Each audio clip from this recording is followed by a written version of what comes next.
Kyushu Nation, Jiangnan Province, Puhu City, Jinding Community. Zhu Shui sat before his computer thoroughly engrossed in browsing the most popular thread on a recent forum. April 15th, eerie footage captured on the Tongjin Railway. Originally 7 children were playing a train game with their arms around each other's shoulders, but later there were 8. Shortly after the child whose shoulder was draped upon died. Later a duty officer claimed that in the surveillance footage the corners of the 8th child's mouth were stained with blood, a terrifying sight. The incident is currently under investigation. Yesterday morning 300 pigs raised by a villager in Xia village were torn apart and devoured overnight. Relevant authorities captured the culprit, a 40-meter-long giant python with 3 heads suspected to be a mutation. The original poster promised to closely follow subsequent reports. A prominent figure on this forum has issued another statement: anomalous incidents have been occurring with increasing frequency in recent days. Citizens are advised to refrain from going out after dark unless absolutely necessary, and to lock all doors and windows at home. It looked convincingly legitimate, at first glance quite intimidating. As a university student of Kyushu Nation in the year 3058, Zhu Shui found it absolutely impossible to believe such far-fetched posts. Eerie resurrections, mental contamination. A crisis has already descended upon us in absolute silence. Ding! The horror evolution system has been successfully bound. The first organ to awaken and optimize is your brain. From now on, the brain will serve as the core, helping your body complete its evolution. The awakened brain recalls the recent information and grows uneasy. It begins to rouse your body. The awakening and evolution of your body requires a massive amount of energy. After analysis, your brain will initiate the simplest method of energy intake: consumption. A hallucination. Someone pranking him. The continuous stream of icy mechanical notification tones left Zhu Shui standing in his room, his face a mask of uncertainty. Your brain begins issuing commands. Your legs begin to move. Your eyes, your nose, your arms will assist in completing this energy intake. As this notification tone rang out, Zhu Shui clearly felt his body begin to slip beyond his control. It was currently university winter break. Zhu Shui had planned to enjoy the comfort of staying home playing games. With his parents busy with their business and rarely home, he had long grown accustomed to living alone since middle school, so he had stocked up on plenty of food. Crack, crack, crack.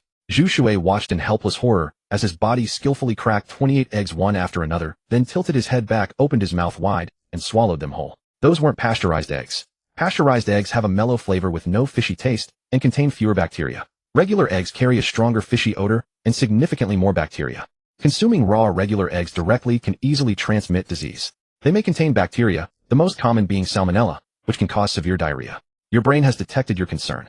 Your stomach senses the delicious energy and shows signs of awakening, and dismisses your worry with contempt. The notification echoing in his mind left Zhu Shui utterly speechless. His body then began to rummage through cabinets. Soon sausages, instant noodles, cola, potato chips, 5 strips of bacon, sliced bread, oranges, apples. All manner of stored food was laid out across the table. His hands seized food and shoved it into his mouth at an ever-increasing pace, while his jaw opened at increasingly impossible angles. Swallowed 1 egg, energy 18. Swallowed 1 pack of instant noodles, energy 3. Swallowed 1 apple, energy 10. A continuous stream of notification text flashed before Zhu Shui's eyes. In just 10 short minutes, nearly a month's worth of food had been completely devoured. Food supply exhausted. Energy intake complete. Your entire body is filled with profound satisfaction and shows signs of awakening. Zhu Shui realized he had regained control of his body. Despite having consumed such an enormous quantity of food just moments ago, there was absolutely no sensation of fullness. Clenching his fist, Zhu Shui felt his physical fitness seemed to have genuinely improved. He dropped to the floor and began the simplest form of physical exercise: push-ups. 1, 2, 3, 88. Every single push-up he performed was remarkably perfect in form. 3 points aligned, body slowly descending, elbows bending at both arms, abdomen held taut, no sagging waist, until his body nearly touched the ground, holding for 2 seconds before returning to the starting position. One should know that performing push-ups with such impeccable form would have left the old Zhu Shui's arm muscles cramping after just 20 repetitions. My physical fitness seems to have truly become stronger. Zhu Shui sat on the floor, rotating his arms in pleasant surprise. He scrambled to his feet and looked at the forum post he'd just read. The changes in his own body meant that the post was likely telling the truth. After enjoying the feast, your stomach has fully awakened. Its digestive capabilities far exceed your imagination. The brain urgently hopes the body can fully awaken and has issued a command to acquire more food. After a brief moment of contemplation, Zhu Shui headed into the bathroom upon hearing the system prompt and splashed cold water across his face. Stimulated by the cold water, your brain becomes sharper and issues another command to acquire more food to complete the awakening evolution. This time the system notification rang with even greater clarity. Not a hallucination, not an illusion, and definitely not a dream. Zhu Shui wiped the cold water from his face, a smile of excitement breaking across his features. But at the same time some doubt surfaced. The human body has its limits. For instance, the limit of distinguishing smells is approximately 3,000 types, and the maximum heart rate is around 220 beats per minute. Within the constraints of human physiological limits, how far can evolution truly progress? Zhu Shui opened his phone and immediately began ordering takeout. Since the body needs energy intake, he might as well buy some nutritionally rich options. 1 hour later, grilled lamb, kidneys, blackbone chicken soup, pure meat stuffed flatbread beef, vermicelli soup, hamburgers, fish-flavored shredded pork, an entire table full. Your nose has caught the aroma of delicious food. It transmits the information to the brain, and your body begins to stir with activity. After eating a piece of lamb kidney, your kidney shows signs of stirring with anticipation. After eating a piece of lean meat, your muscles fill with satisfaction. Signs of awakening in your right arm and right hand have grown more active. After analysis, your brain believes the right arm and hand are the most likely second body part to fully awaken and evolve. Zhu Shui, who had been devouring food with gusto, paused mid-action. Why the right arm and right hand? Why was there no response from the left arm and left hand? Over the past few days, Zhu Shui had been continuously absorbing energy. Delivery personnel arrived one after another, and by evening, he would haul out bag after bag of garbage. Someone in the residential complex's property management group chat messaged, asking why the garbage bins beneath every building were stuffed to the brim. Fortunately, my parents run a business, so my allowance is quite generous. Zhu Shui muttered to himself with a hint of guilt as he closed the property management chat. He turned his head, looking at the 1.5-liter bottle of cola placed on the dining table, and was just about to stand up to grab it. Ding! Your brain has detected your intention and issued a command to your right arm and right hand. Accompanying the system notification tone, Zhu Shui's eyes went wide as he helplessly watched his arm undergo a writhing transformation, like a giant python shooting forward. His 5 digits darkened and curved like vicious claws, seizing the large bottle of cola in its grip. Ding! Your right arm and right hand have completed their preliminary awakening and evolution. The 1.5L bottle of cola rested in his hand, as light as air. Zhu Shui was about 3 meters away from the dining table, yet his arms stretched out directly toward it. The skin along his entire arm took on a darkened hue with hints of mysterious black. The bulging muscle groups gleamed like refined iron, yet rippled like fluid from time to time. What was once a human hand now resembled a monster's claw fingers curved with razor-sharp nails. Zhu Shui clearly felt that with just a little force he could crush the large cola bottle. So this is what the system calls evolution. Feeling the overwhelming power in his right arm, Zhu Shui grinned broadly. If he kept absorbing energy and continued to awaken and evolve, what eerie resurgence, what spiritual contamination. Given time, wouldn't he become the most terrifying monster of all? After a simple wash-up, Zhu Shui changed into clean casual sportswear, put on his baseball cap, and left the residential complex. He could switch freely between his human and monster states. As long as he didn't use his abilities, he looked no different from an ordinary person on the outside. Your eyes have spotted a beauty, and they express great pleasure. Your brain has discovered that gazing at beauties can accelerate the awakening and evolution of your eyes. Your nose has caught the scent of lamb meat, and various parts of your body have become active. Walking through the largest local market, voices kept erupting in Zhu Shui's mind. The final prompt made him stop at a stall. This stall specialized in selling lamb meat. On the iron racks alone hung several whole or partial sheep. Young man wants some lamb. It's fresh. The owner was a big fellow leaning against the stall smoking a cigarette. Since it wasn't peak selling hours at the market, he looked rather bored. Not knowing any better, Zhu Shui casually pointed at a few cuts. The heavy bag instantly set him back over 700 yuan. Following a nourishing recipe he had memorized from the internet, he also purchased ginseng, cinnamon, chuanxiong, romania poria, atractylodes, licorice, astragalus angelica, and other ingredients. Back home, Zhu Shui began cooking according to the tutorial. Although every part of his body had received minor or major enhancements since obtaining the horrifying evolution system, and he could digest even the worst-tasting things. But since it still had to pass through his own mouth, he figured he might as well make it taste good. He simply threw all the ingredients he had bought today into one pot to stew, then brought it straight to the table.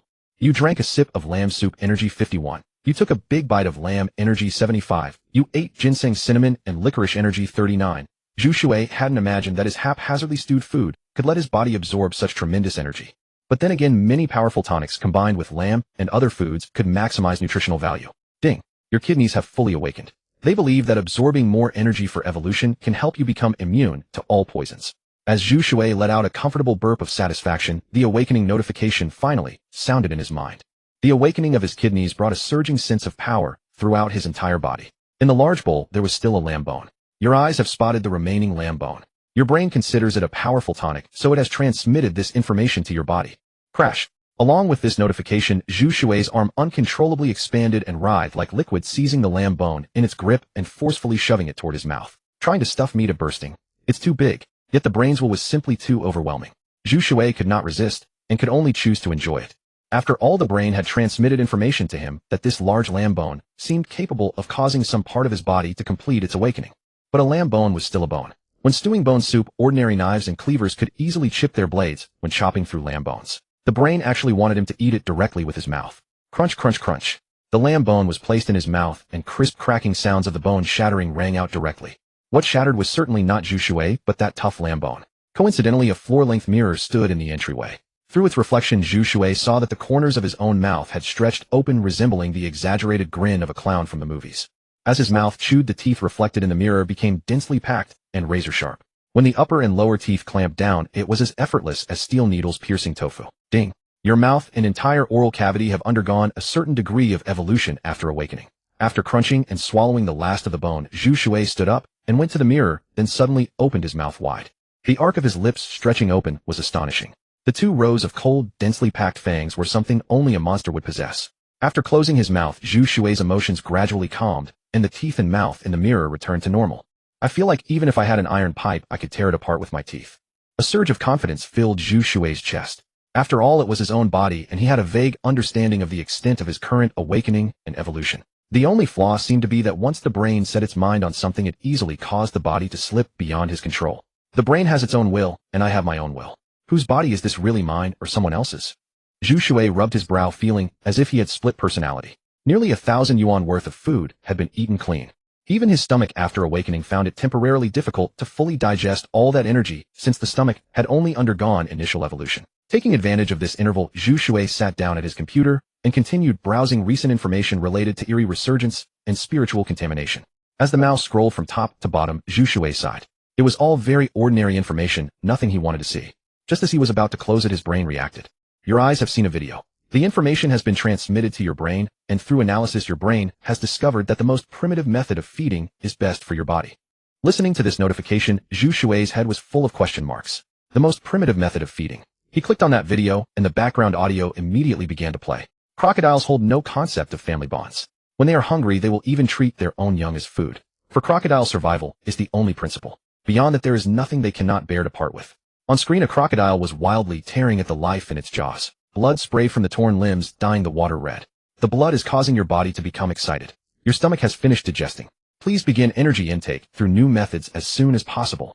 Zhu Shui swallowed hard. Remembering himself feeding with the same predatory ferocity as the creatures in those visions, an extraordinary conflict stirred within his body. One was revulsion. Raw living flesh and scalding blood stirred his nerves mercilessly.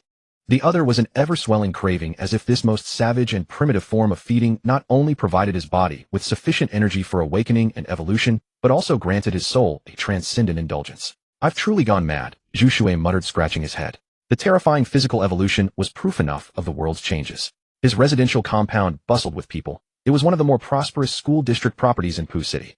With his body's increasingly powerful digestive capabilities, he doubted a chicken or 2 would be nearly enough. He opened a rental website, hoping to find a remote house somewhere nearby, ideally with a courtyard where he could isolate himself and complete his evolution properly. He contacted an agent who promised to reach out as soon as something suitable appeared. In the waiting period, Zhu Shui alternated between voracious eating and waiting for news. Thump, thump, thump, thump. That day, no sooner had Zhu Shui finished his meal than he heard the noise upstairs beginning again. He had visited the unit above a few times before, but to no avail. They continued their reckless behavior unchanged. Later, he contacted property management, who expressed equal helplessness, suggesting he contact the relevant authorities if he could no longer tolerate it. When an ordinary person gains supernatural abilities, should they become a righteous hero or a morally ambiguous devil who walks wherever fortune smiles? Zhu Shui stood up, opened the door, and walked upstairs. The upstairs unit was occupied by a young couple who frequently hosted parties with loud gatherings causing constant disturbances. Thump, thump. Zhu Shui knocked twice. No answer, but through the door, he could still hear the pulsing, explosive music. He knocked again, persisting until the 10th knock, when the door finally opened. The man who opened the door had yellow-tinted hair and reeked of alcohol. Damn it, it's you again. What the hell are you knocking for? Could you please keep it down? Zhu Shui asked politely. I can't believe this. I already know what crap you're about to spew before you even open your mouth. The yellow-haired youth sneered, casually picking his nose before deliberately stepping aside to reveal 7 or 8 young men and women partying enthusiastically in the living room. I'm in my own house. None of your damn business. The information your ears collect displeases your brain. Your eyes transmit images to your brain.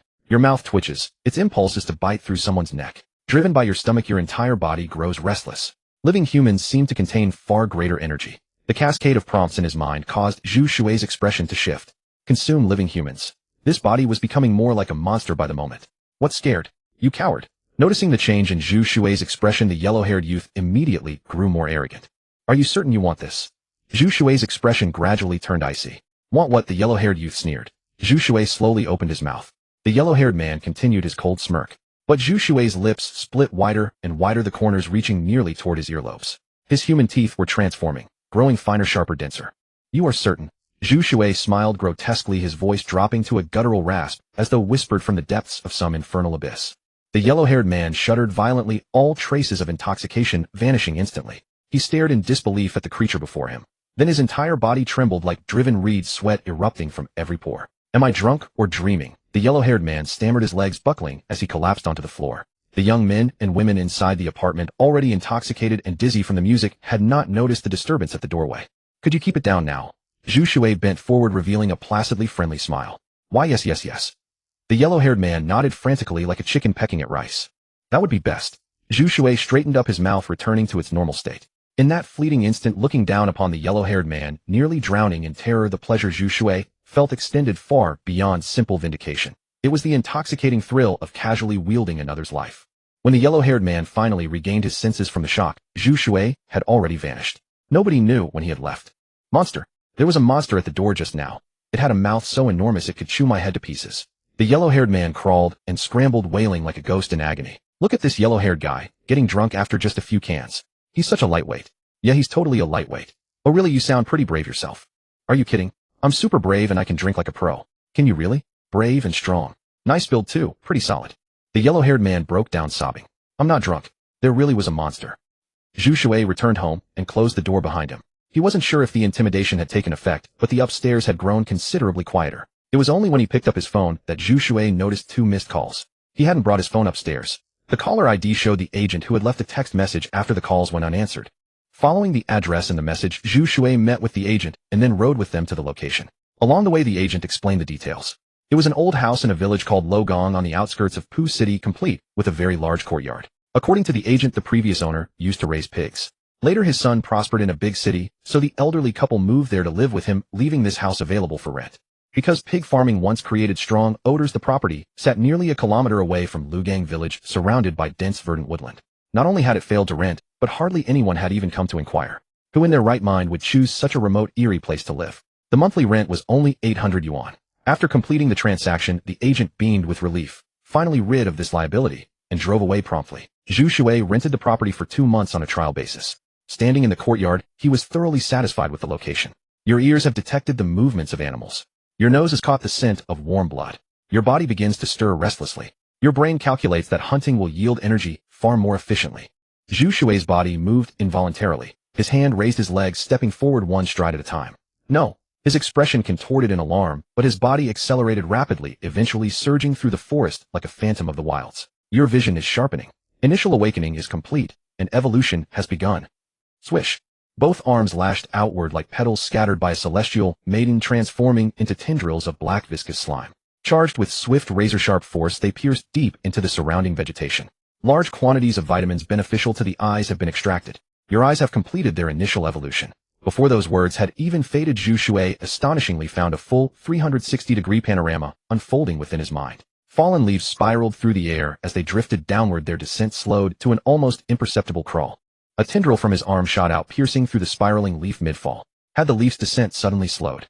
No, it's not just the leaf. Every object's movement has slowed in my vision, and I can see everything around me in a full 360-degree radius. Who could possibly ambush me at close range? Zhu Shui leaped up with excitement, soaring several meters into the air before landing steadily on a tree trunk. His arms dissolved into countless writhing tendrils, dancing freely. Like steel whips or myriad sharp blades, they could reshape at will. Axes, knives, shields, fists, arrows, and more. As long as he could envision it in his mind, those black, viscous tendrils would materialize. Living things, eh? Zhu Shui suddenly caught sight of a figure leaping through the mountain forest. He sprang from the branch, briefly surpassing most of the trees in height, before plummeting straight down. His feet struck the ground heavily, yet silently. You are moving rapidly through complex terrain. Your legs have undergone partial evolution after awakening.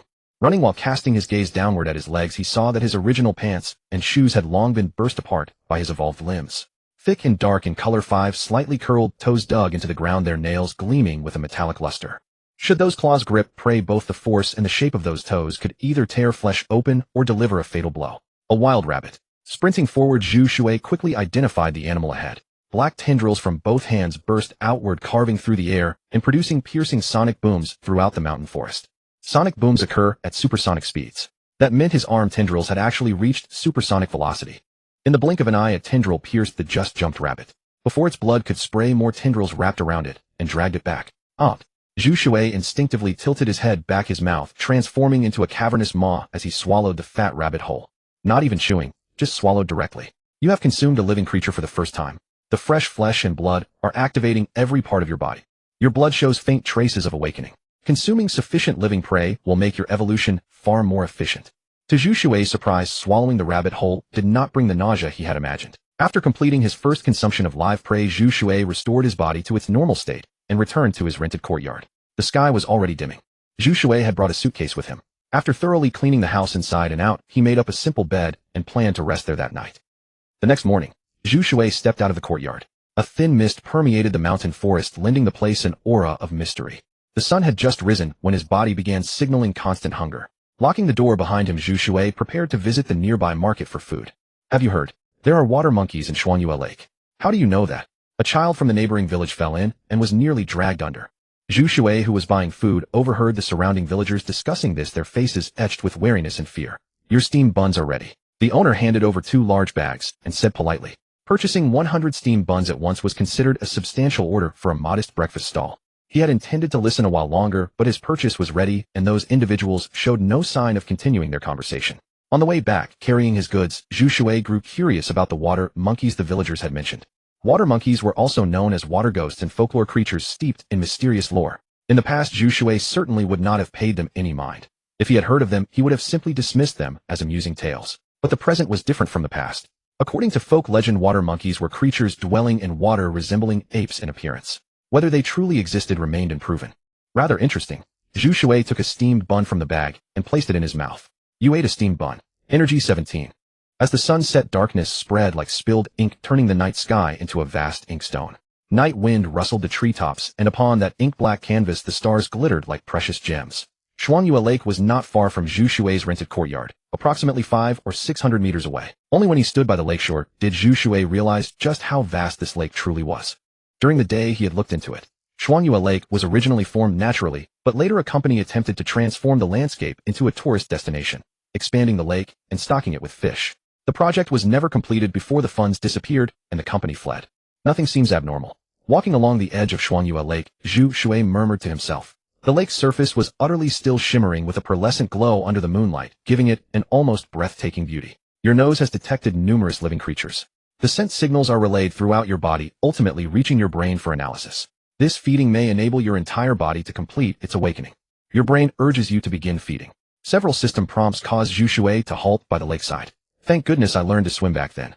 Zhu Shui removed his outer clothes, draped them over a tree trunk, and wearing only shorts, jumped directly into the lake. If water monkeys truly existed in Shuangyue Lake, Zhu Shui was curious to see whether he, a monster, would prove stronger than them. Upon entering the water, Zhu Shui did not feel the biting cold he had expected. His 2 arms transformed into tendrils, spreading through the water like a spiderweb.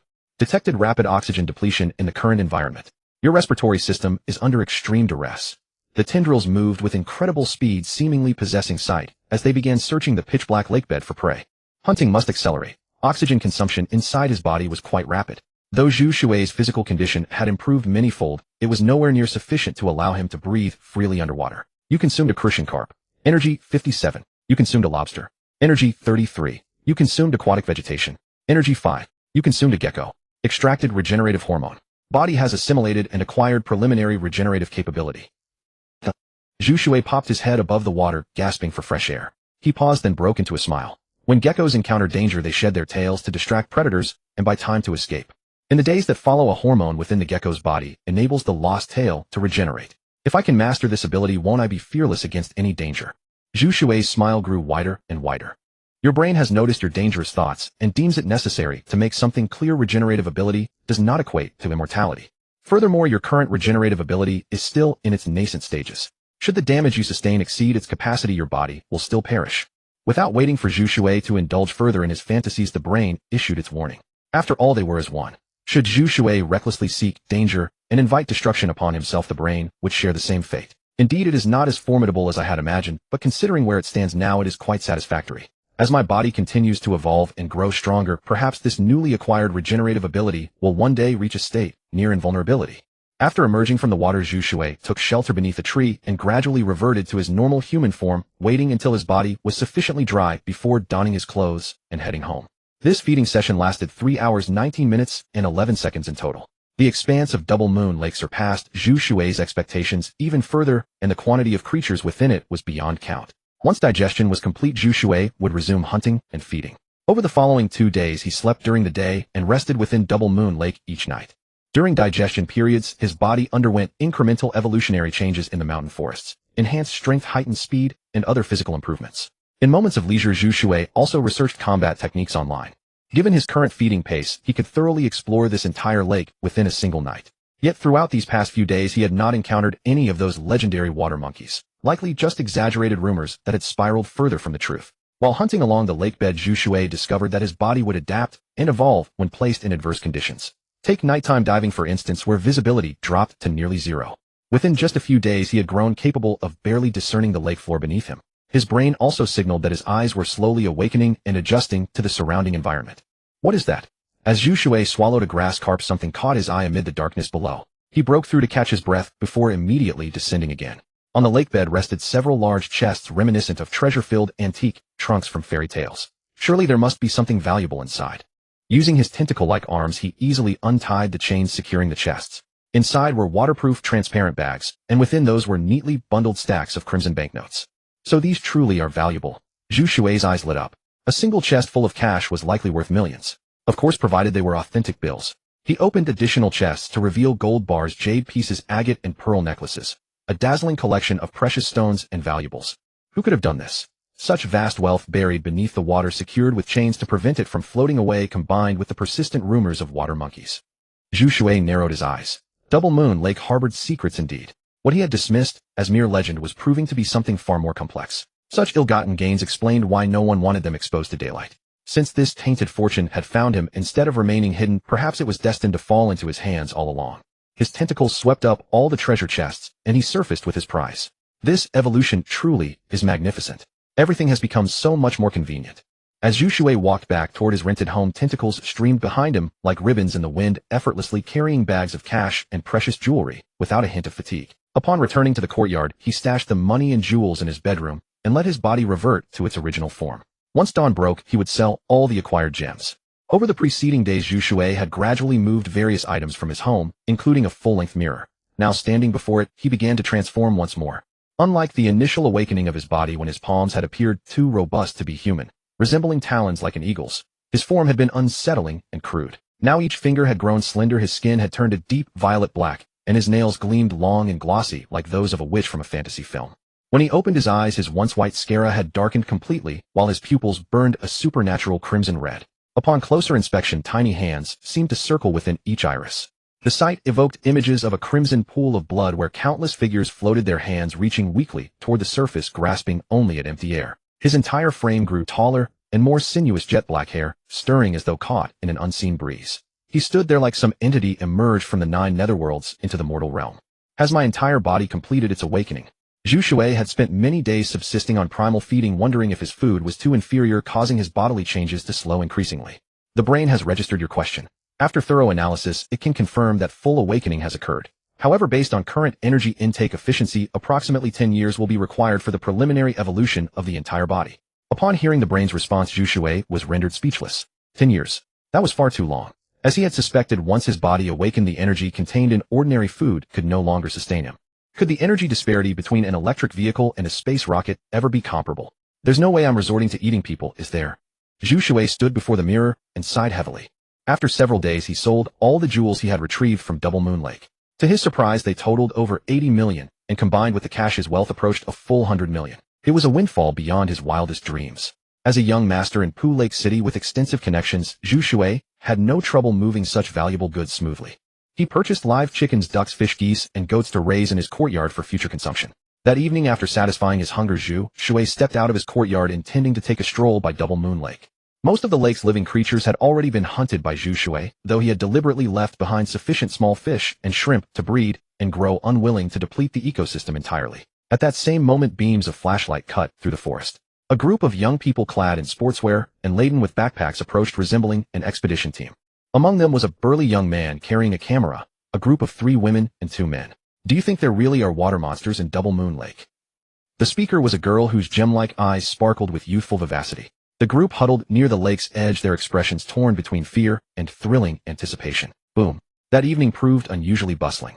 A minivan pulled over by the roadside and 5 imposing men emerged, their leader draped in a long robe.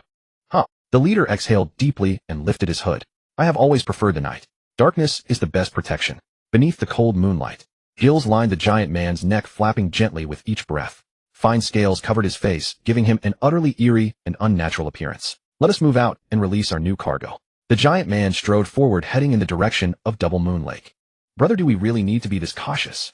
Behind the burly man, there was a man carrying a box with slicked-back, middle-parted hair. There were 2 large boxes in total for this journey, one filled with cash and the other with jewelry.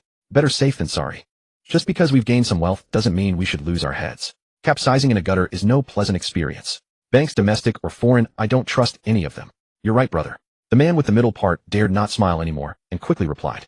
Because he noticed that although the burly man appeared calm, those narrow upturned eyebrows had already turned cold. The burly man's name was Ma Huamao.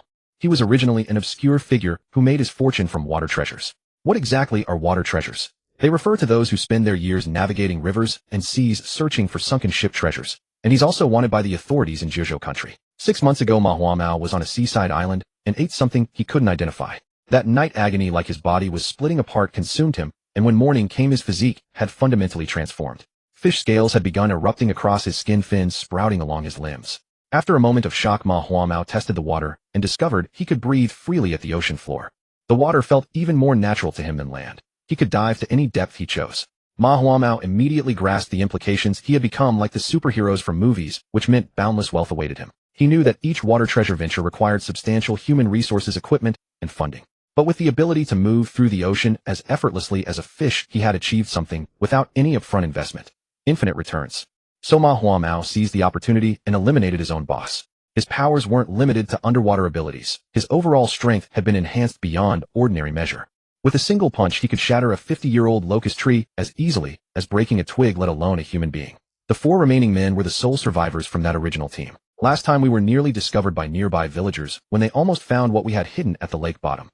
Another man flattered him, saying, "Brother is so clever. You dove right to the lake bottom and pretended to be a water ghost. Those kids playing in the water were so terrified they wet themselves thinking it was a water monkey. Brother is indeed the best." The others chimed in with their flattering cheer. This place is no longer safe. Recalling the previous incident, Ma Huamao's smile faded somewhat. Last time was my fortune. If those villagers had continued fishing and swimming here, they would have eventually uncovered what lies beneath the lake. Once I find a suitable location this month, we'll relocate everything. Brother, there are people over at Double Moon Lake, the man with the middle part suddenly announced. By the shores of Double Moon Lake, several backpacks of various sizes lay scattered about. A young girl wearing jeans and canvas shoes stood at the lake's edge, carefully taking photographs with her camera. The girl wore her hair in loose twin tails, her petite frame barely reaching 1.55 meters, yet her beauty and figure were undoubtedly exceptional. Her face was undeniably youthful and innocent. But beneath her clothes lay curves that could only be described as magnificent, both in height and overall proportion. "Be careful," her companion warned. I know. The girl bent slightly forward, determined not to miss a single movement on the lake's surface. "Song Jubai, why did we have to come here at midnight?" the other girl asked, shivering. After all, surrounded by the dark forest, and a lake rumored to harbor a water monster, this was exactly the kind of setting where disasters unfolded in movies. "Of course, it's for our university's paranormal club. We need material. Strange incidents have been happening frequently lately, and honestly, I think the Double Moon Lake water monster might actually be real." Song Jubai quickened her pace and headed toward the opposite shore. Most girls are naturally perceptive. She noticed the trampled vegetation along the lakeshore. Yet according to their research, before arriving, no one had returned to Double Moon Lake since the water monster incidents began. Yet these traces of disturbance were clearly recent, possibly from just the last day or two. "It's alright, don't be afraid. We're here." 2 muscular boys, clearly devoted to fitness, approached. Wasn't this their chance to win the girls' affection? Among the 3 girls, Song Jubai's beauty was unquestionably the standout, recognized as the campus goddess at their school. The other 2 were equally attractive, though slightly less striking. Either way, winning over any of them would be a triumph. Crunch, crunch. Just as everyone was anxiously watching Double Moon Lake for any signs of disturbance, footsteps echoed from behind. Whoosh. Everyone, including Song Jubai, turned around sharply, their faces etched with unease and apprehension. At this hour, who would brave this remote water monster-infested area? Before long, Ma Huamao and 4 menacing middle-aged men came into view. Watch them. Ma Huamao's expression darkened as he strode toward Double Moon Lake, and to the girl's astonishment, he leapt directly into the water. The remaining 4 men fanned out, surrounding the young people. Well, look at this little sister's magnificent figure. Such a youthful face. Let Big Brother give you a kiss later. The middle-parted man leered at Song Jubai, his gaze like a starving wolf spotting prey after 10 days without food. The other 3 men, though less overt, also had lust plainly written across their faces. Splash! A massive spray of water erupted. Ma Huamao burst from the water and landed steadily on the shore, his expression darker than before, laced with genuine killing intent. Everything below is gone. These words seemed to grind out between Ma Huamao's clenched teeth. What? The men's expressions shifted dramatically. That money below wasn't just Ma Huamao's. It belonged to all of them as well. They had just finished a business venture and come here to divide their earnings from previous operations. Gone. Completely gone. Hand over what's below. Ignoring his earlier lechery, the middle-parted man glared viciously at Song Jubai and the others. What thing? A girl asked in terror. So you won't talk? The man drew a gleaming dagger from his waist, swinging it menacingly before advancing toward them. Hey, we're not someone you can mess with. Let us go and we'll pretend we never saw anything here. One of the boys pulled out what resembled a flashlight and flipped the switch, causing arcs of electricity to crackle from the device. Ma Huamao moved with blinding speed. Song Jubai's camera fell to the ground.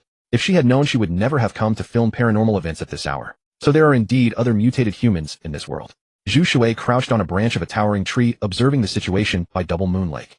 So there are indeed other mutated humans in this world. Zhu Shui crouched on a branch of a towering tree, observing the situation by Double Moon Lake. The cattle prod was something men bought specifically for self-defense, enough to disable an attacker momentarily, but not enough to take a life. Unfortunately, the young man only saw a dark silhouette flash before him. A crushing blow struck his abdomen, and the searing pain left him no time to react before he collapsed unconscious. So fast. Standing before the young man was none other than Ma Huamao, his speed, leaving Song Jubai and the others utterly stunned. Was that even a human speed? They hadn't even seen him move. Ma Huamao bent down, retrieved the fallen cattle prod, pressed the switch, and arcs of electricity immediately spiraled at its tip, terrifying to behold.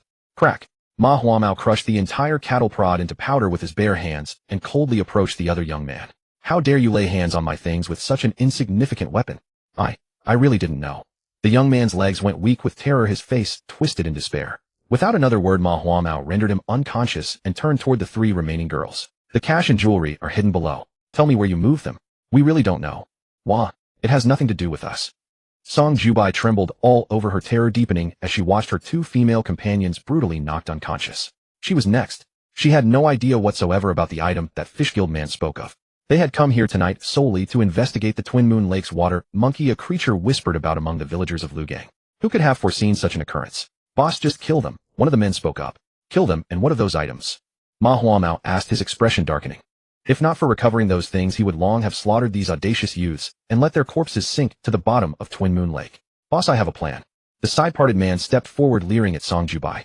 Hand this girl over to me, and I'll extract the information. Fine. Ma Huamao considered for a moment, then stepped back 2 paces and agreed. Song Jubai's expression froze instantly. She didn't need to guess what the side-parted man had in mind. Was her purity destined to be ruined tonight? Glancing sideways at the pitch-black Twin Moon Lake behind her, Song Jubai's grip on her camera tightened. She had made her decision. She would jump into the lake. Rather die than be defiled by that wretched man with the side part. The brain has analyzed the visual and olfactory data collected from your eyes and nose. After analysis, this fish-like spiritual contaminant is determined to be highly beneficial food for your body. Your entire physique radiates an intense desire to consume it. Your brain identifies this moment as an ideal opportunity to strike. As the system prompt concluded, the tree trunk covered in emerald green leaves rustled violently. Zhu Shui leaped into the air. Damn it, I wasn't ready. The side-parted man chuckled obscenely and advanced toward Song Jubai. Gripping her camera, Song Jubai shuffled backward step by step, moving toward Twin Moon Lake behind her. Ma Huamao watched coldly from the sidelines. The other 2 men looked on with envy, regretting only that they hadn't spoken first. Had they offered the plan sooner, wouldn't it have been them who got their way? Splash! The crowd murmured in surprise, turning toward the source of the sound. A figure launched upward as though taking flight, reached a peak height, and began to descend.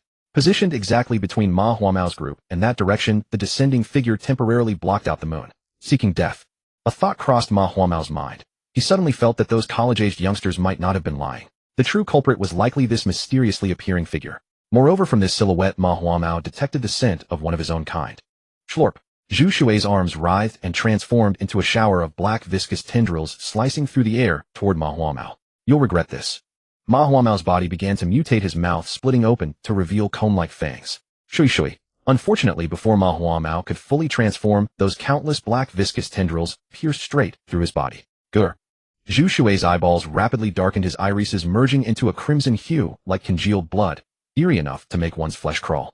He opened his mouth, the corners of his lips stretching nearly 180 degrees, then expanded further still. Before everyone's astonished eyes, he swallowed Ma Huamao whole. The remaining black viscous tendrils coiled around Ma Huamao's lower half, stuffing him into Zhu Shui's gaping maw. Zhu Shui's throat swelled grotesquely. For your first consumption of a spiritual contaminant, your oral cavity is now secreting corrosive fluid. Your entire body is coordinating to assist this feeding process. Amidst the corrosive secretion, Ma Huamao's corpse rapidly dissolved. Within half a minute, Zhu Shui's body had returned to normal. You have consumed a living spiritual contaminant. Energy value 1855.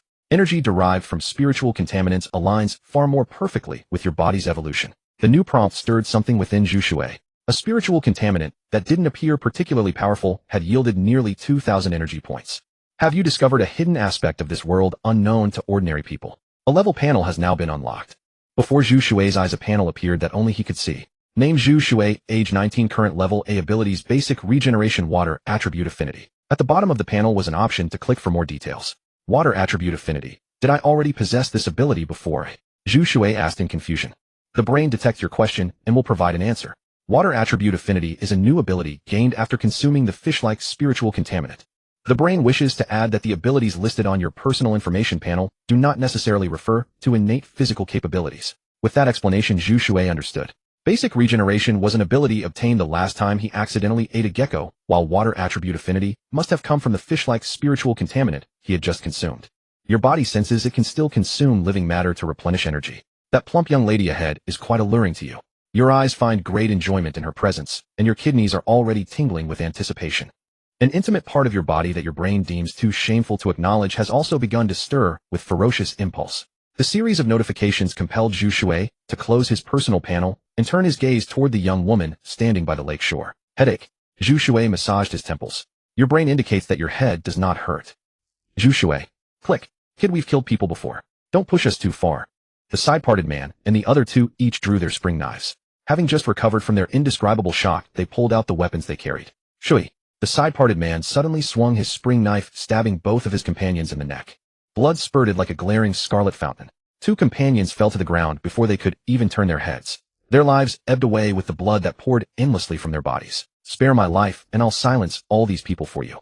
I know Ma Huamao has more wealth hidden in other places. The middle-parted man threw away the blood-soaked switchblade, staggered over to Zhu Shui, knelt down, and vowed loudly. In fact, when Zhu Shui had descended from the sky and instantly killed and devoured Ma Huamao, Song Jubai was less scared out of her wits than stunned and bewildered. It was an image beyond comprehension. For a brief moment, she felt as if she were watching a science fiction movie. Meanwhile, the middle-parted man used the switchblade to stab to death the companions whose attention was still fixed on Zhu Shui. The blade pierced their necks and was yanked out again, and blood gushed like a fountain, igniting the fear deep inside Song Jubai's heart. Fortunately, enough reason remained for Song Jubai to cover her mouth and tremble uncontrollably. Do you think I'd believe you? Zhu Shui put his hands into his trouser pockets, bent over, and asked with a faint smile. He had killed even the companions who had risked their lives with him without the slightest hesitation, just to buy himself a chance to live. Judging from the clean and decisive moves of the middle-parted man, just now this was absolutely not the first time he had done such a thing. For someone like that, the word credit was utterly worthless. Then go die? A flash of light crossed the middle-parted man's eyes. A dagger suddenly popped out of his sleeve, and he stabbed it straight at Zhu Shui's neck. The move was sudden and fierce. An ordinary person would surely have died under such a sneak attack. Unfortunately, Zhu Shui was no ordinary person. His brain sent out a warning. The black slime tentacles on his arm shot up into the air and tangled the slender dagger, and then spread rapidly. Spare me. I really wouldn't dare anymore. The middle-parted man was scared out of his wits this time. His wide-staring eyes were bloodshot as he watched the black slime spread from the dagger onto his palm, then to his elbow, then along his shoulder to his neck and face. The black slime clinging to his skin was icy cold, as if it had seeped into his flesh and bones. Zhu Shui did not waste a word. He controlled the black slime to wrap the man up entirely. From a distance, it looked like a black cocoon. Once wrapped, the middle-parted man struggled for only a second or two before he went completely silent. Then the black cocoon shrank rapidly until it disappeared. Zhu Shui's black slime could also secrete a powerful corrosive fluid. You have devoured a living person. Energy 434. Zhu Shui straightened up and sighed inwardly. Ordinary people really contain far less energy than spiritual pollutants. Your eyes noticed that plump young lady. Your brain thinks you could eat her, and it might bring you an unexpected income. Your kidneys, and the places too embarrassing to mention, are protesting your brain's idea. Food isn't only for eating. Zhu Shui frowned. Incredible. Every part of his body, it turned out, could have its own opinion. I swear I didn't see anything, don't know anything, and won't go around saying anything. Song Jubai let the camera fall from her hand to the ground, covered her eyes, and said in a trembling voice. Zhu Shui's expression was complicated. He was not a devil who treated human lives as if they were worthless weeds. But he was truly troubled by the only human who had seen it all, and was still standing there alive. Kill her, and his conscience would sting. Spare her, and he would have to worry about her telling what happened today, or even reporting it to the authorities. I really won't say anything. That wicked man just said there was jewelry in the chest, right? I can help turn it into money. Song Jubai moved her hand from her eyes and blinked hard. Daddy, please just spare me, okay? Her sweet, coaxing voice nearly made Zhu Shui's bones go weak. Your ears receive the information. Your kidneys have reached their limit. Your brain thinks one should have a sense of decency, so it has sent a warning to your kidneys. Zhu Shui was thoroughly speechless. How exactly are you going to help me turn these into money? Looking at those two large chests, Zhu Shui knew there had to be a lot more inside. Last time he had already sold quite a bit of jewelry through his own channels. If there were another influx, a flood of jewelry pouring into Puhu City's market would probably attract unnecessary trouble. My family is in the jewelry business. Song Jubai's heart leapt with joy. Daddy, spare me, please. I'll do whatever you say from now on. As she spoke, she walked up to Zhu Shui and gently leaned her body against his. Actually, Zhu Shui had been quite handsome before all this. The bright, refined, sunny type.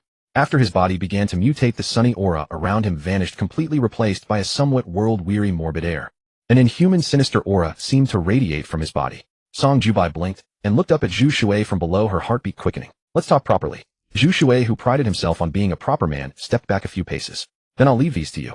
If I find out you're deceiving me, I'll devour you without hesitation. Okay, Daddy. Song Jubai felt as if a great weight had been lifted. She had finally saved her own life. Don't call me Daddy. Zhu Shui raised an eyebrow. Okay, Daddy. Song Jubai picked up the camera from the ground. If you can turn all the jewelry in the chest into money, I'll give you 1/10 of it. Zhu Shui was no heartless capitalist. Okay, Daddy. Song Jubai nodded and watched as Zhu Shui opened the chests, revealing the jade, agate, and other treasures inside. You're not refusing? Zhu Shui asked with interest. By ordinary reasoning, anyone gripped by fear should have refused such an offer, right? After all, when even one's own safety is not guaranteed, that kind of profit can easily become a death warrant. Why would I refuse? My money would be Daddy's money too. Song Jubai blinked and said in a cute voice. Forget it. Help me sell the things first. Zhu Shui rubbed his forehead. There's a car nearby. Let's put the chest in the car, Song Jubai said. Zhu Shui reached out. The black slime tentacles extended, first devouring the corpses on the ground, then wiping away the bloodstains, and finally wrapping up the chests and Song Jubai's classmates before heading down the mountain. Since Song Jubai had already seen Zhu Shui's true form, there was no need to hide it from her. Daddy, you're so amazing. Song Jubai looked around curiously, left and right. There's no need to be afraid. As long as you don't do anything that brings trouble upon yourself, I won't hurt you. I might even help you in the future. Zhu Shui revealed a subtle smile as he spoke. Song Jubai was silent for a few seconds. I understand. Yes, to keep her life, she was willing to sell out her dignity. Still, Zhu Shui was pretty handsome. Song Jubai stole a glance at him. 3 days later, a sum of more than 50 million yuan was transferred into Zhu Shui's personal bank account. That little girl really didn't lie to me. Zhu Shui looked at the online banking page. Zhu Shui returned to his family home in Puhu City. He had now reached the rank of an A-tier spiritual contaminant. Based on his brain's estimation, relying on those chickens, ducks, geese, and fish as food, it would take at least 7 or 8 more years to complete the next evolution. He had only stayed at that rented house in Lugang village for less than a month. The lease contract had not even expired yet, but Zhu Shui no longer cared. His personal bank account now held well over 100 million in deposits. Those few thousand yuan in rent were hardly worth mentioning. He had already contacted the real estate agent. Once the contract expired, it would simply end automatically. Mutation evolution. For Zhu Shui, it was not about saving the world, nor was it like the superheroes in Western films who combat criminals and rescue humanity from peril. He had only one purpose: to grow rich, to prosper, to rise above all others. A deposit of 100 million was merely the beginning. After pondering for 2 days at home, Zhu Shui finally made his decision: buy a car first. After all, he was an adult now. He could not keep taking taxis everywhere. During the time he had lived in Lugang village, Zhu Shui had gotten around entirely on foot. Although his post-evolution physical condition was so extraordinary that words fell short, Zhu Shui was unwilling to rely solely on walking. He took out his phone and made a call. Song Jubai was lying in her bedroom, using a tablet to search for information about mutations. There were movies and television dramas, as well as mysterious accounts of long-forgotten past events. She was watching with great interest despite her fear. After returning home that day, Song Jubai had simply made up a story that village residents had arrived and scared off the attackers, fooling her classmates into accepting the explanation. In any case, she had not revealed anything about Zhu Shui. After the jewelry money was deposited into Zhu Shui's account, Song Zhu Bai could clearly feel that his attitude toward her had improved significantly, which brought her considerable pleasure. Song Zhu Bai had always loved superhero stories like Superman and Spider-Man. She often fantasized about a handsome, charismatic, superpowered man falling in love with her and sweeping her into a passionate romance. Zhu Shui's appearance, though not quite the image of a classical superhero, seemed to possess an even more lethal charm. VZZZT. The phone beside her pillow began to vibrate. Song Zhu Bai picked up her phone, saw the contact labeled Big Demon Lord, and immediately tossed her tablet aside, sat up, and called out, "Dad. I've told you you don't need to call me Dad.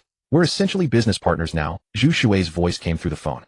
"I mean it sincerely." Song Zhu Bai giggled. Zhu Shui held his phone, utterly exasperated. He had read similar content before. Some girls like to call other people dad or master. It was supposedly related to a lack of paternal affection or an incomplete family, or it indicated a lack of independent thought and insufficient sense of security. Then there was another type, those who derive pleasure from being dominated, who enjoyed being bullied, possessing a weak temperament. Thinking of Song Zhu Bai's delicate, adorable face like that of a young girl paired with her remarkably curvaceous figure. If in a suitable setting calling out "Dad," your kidneys are beginning to stir restlessly and your brain is attempting to soothe them, but the effect is inadequate. The system prompt made Zhu Shui inhale sharply. "Dad, is something wrong?" Song Zhu Bai asked in a coquettish tone. "I want to buy a car. A decent car. Do you have any connections?" Zhu Shui knew nothing about this. Although his family was wealthy, they were nowhere near as rich as the Song family. In Puho City, there was the renowned Song family jewelry, whose business covered nearly the entire northern region. Later, the head of Song family jewelry had seized the wave of internet development, rapidly building an online sales channel. Nowadays, in the entire Jiuzhou nation's jewelry industry, no one was unaware of Song family jewelry.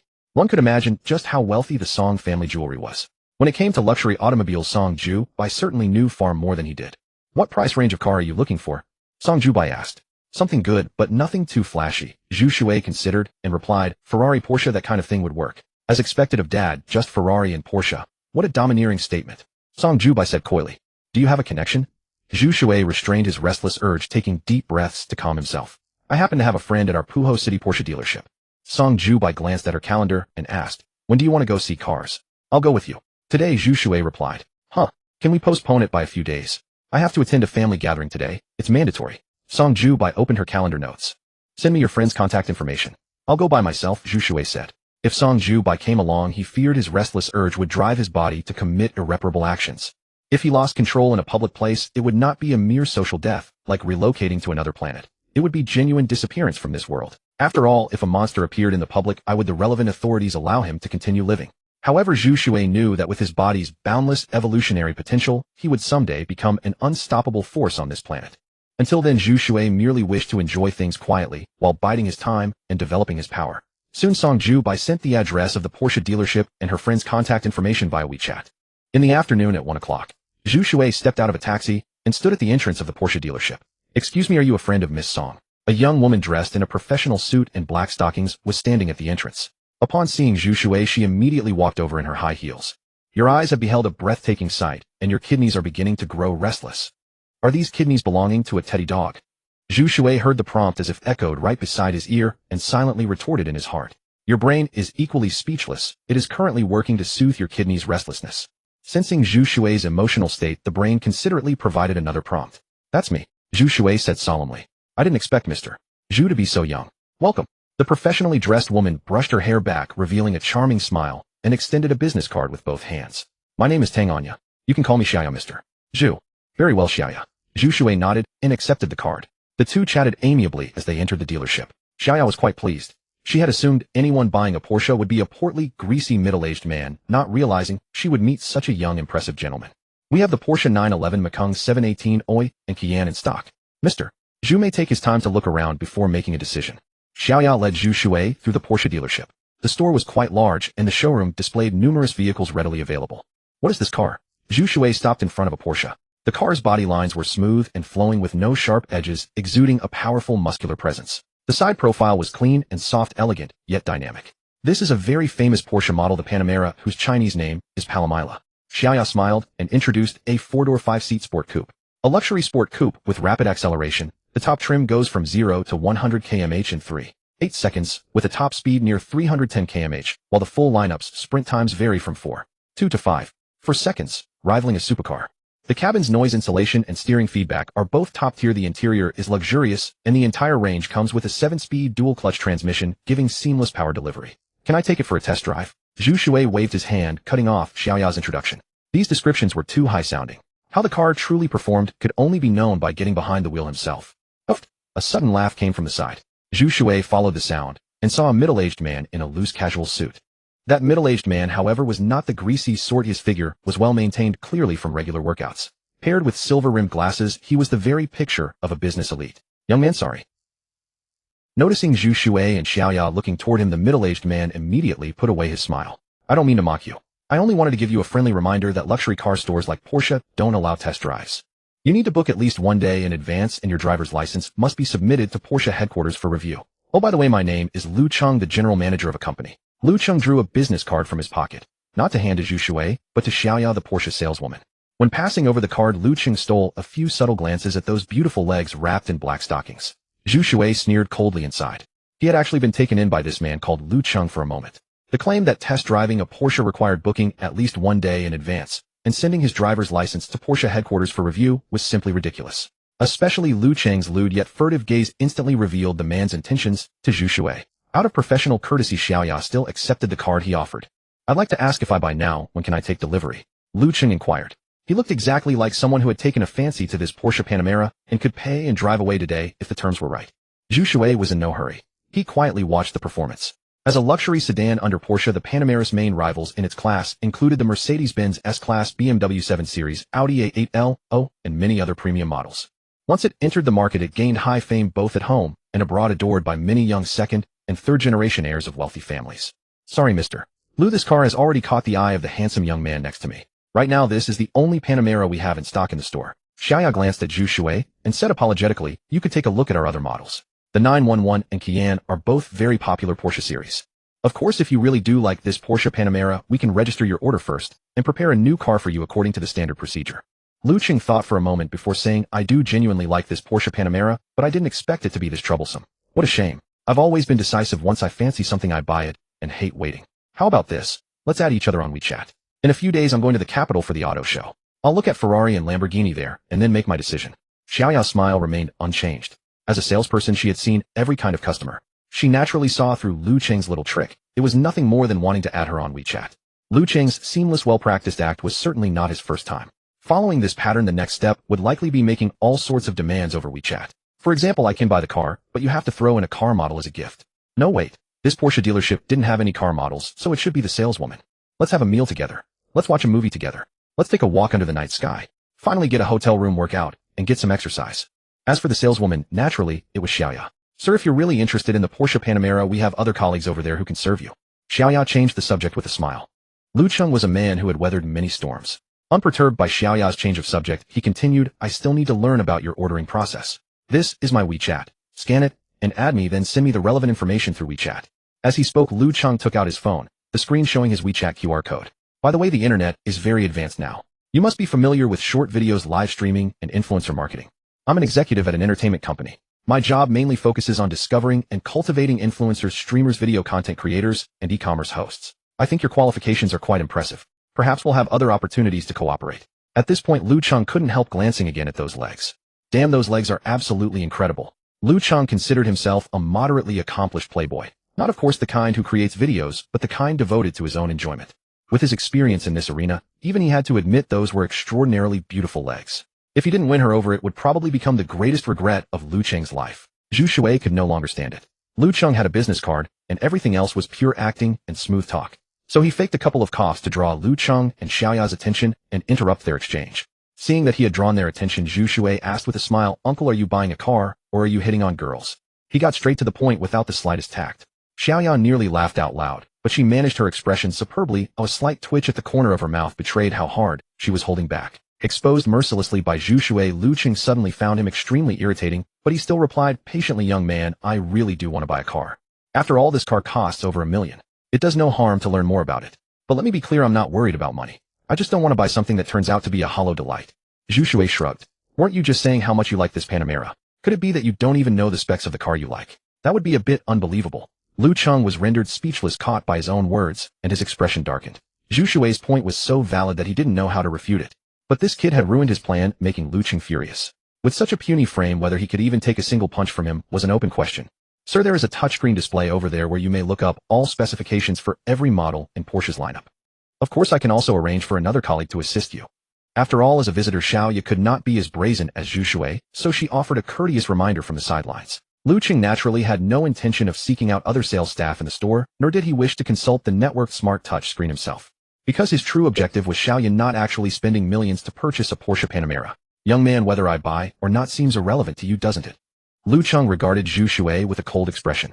This young man's repeated interruptions to his attempts at picking up women had genuinely enraged Lu Qing. Zhu Shui retorted, "You're right that your purchasing decisions are none of my concern, but I am here to buy a car, and I am already discussing details with Xiaoya. You want to buy one?" Lu Qing scrutinized Zhu Shui from head to toe. He looked like a college student, probably not even 20 years old, yet he had the audacity to come to a Porsche dealership and act the part. Looking at his attire, though domestic brands, a complete outfit would cost at most 4 digits. 4 digits compared to luxury cars starting at 7 figures. Clearly not in the same league. I am buying one. Do you have a problem with that? Zhu Shui shot back. Lu Qing sneered, "Find no objection from me. Let us see whether you can actually follow through today. Young brother, let me give you a heads up. A Porsche Panamera generally starts at over $1 million. A college-aged kid showing up alone to buy a Porsche. How many would believe such a story?" Admittedly, there were wealthy second-generation and third-generation heirs who owned garages full of luxury cars at a young age. But absolutely not this annoying young man in front of him. "Mr. Zhu, are you going to buy it?" Xiaoya glanced at Zhu Shui and subtly signaled him not to let pride cloud his judgment. Since he was a friend of Song Jubai, he naturally was not short of money. In Xiaoya's understanding, the friends Song Jubai made were almost all from the same social circle. The reason she had become friends with Song Jubai was because back in school, she happened to be his desk mate for 3 years. "How much is this car?" Zhu Shui asked. Lu Qing crossed his arms, watching Zhu Shui continue to talk tough. The Porsche Panamera Turbo with its compass-style steering wheel and digital instrument cluster. The options alone filled 2 pages, and the price is over 3.3 million yuan. Xiaoya was highly professional, having every configuration of the showroom's inventory memorized. "I'll take it." Zhu Shui nodded and pulled out his bank card. "Swipe it." A base Porsche might cost just over $1 million, but this in-stock model was a fully optioned version. If Mr. Zhu would prefer to customize his own specifications, our store can arrange a special order for you. Xiaoya took the bank card and reminded him. "No need. Just process it quickly. I want to drive it out today." Zhu Shui said. "Understood." Xiaoya immediately began handling the paperwork. Upon seeing Zhu Shui sign the contract, Lu Qing's expression darkened considerably, then he turned and walked away. Zhu Shui glanced at his sullen retreating figure and quietly reflected how wonderful it was to have money. Your kidney is expressing strong contempt for your continuous inaction. In less than half a day, the multi-million yuan Panamera was fitted with temporary license plates, and the manager of this Porsche dealership indicated he would personally oversee the formal registration. Back when the college entrance exam had just ended and Zhu Shui had barely come of age, he had obtained his driver's license. Now with his entire body greatly enhanced, driving was no challenge at all for him. The Porsche Panamera's wheelbase stretched an impressive 2.9 meters, and its sleek roofline also created ample headroom. Sitting inside and driving was simply an elegant pleasure. That saying couldn't be more accurate. Expensive things have nothing wrong with them except the price, while cheap things offer nothing but their low cost. Zhu Shui gripped the steering wheel with both hands, smiling to himself. Your body senses a killing intent tracking you. Your mind registers a provocation, and every cell in your body craves to devour your opponent. Your body, enveloped by danger, enters a state of heightened sensitivity. You have caught the scent of spiritual corruption on the wind. Zhu Shui nearly slammed on the brakes, but within half a second, he regained his composure. What nearly cost him his control was the revelation that someone actually wanted him dead. And not just that, they possessed spiritual corruption. Who? A cascade of questions flooded through Zhu Shui's mind. Based on the scent detected by your nose after analysis and confirmation by your brain, the target is most likely the man named Lu Qing whom you encountered earlier at the Porsche dealership. The alert sound echoed once more. Lu Qing.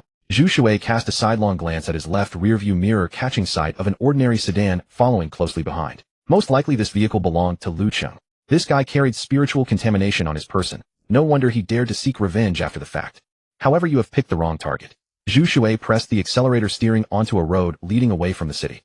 Half an hour later, Lu Qing parked his car on a road beside a wooded area. With no village in sight ahead and no shops nearby, only occasional bird calls and insect chirps broke the silence. Quite the choice of location.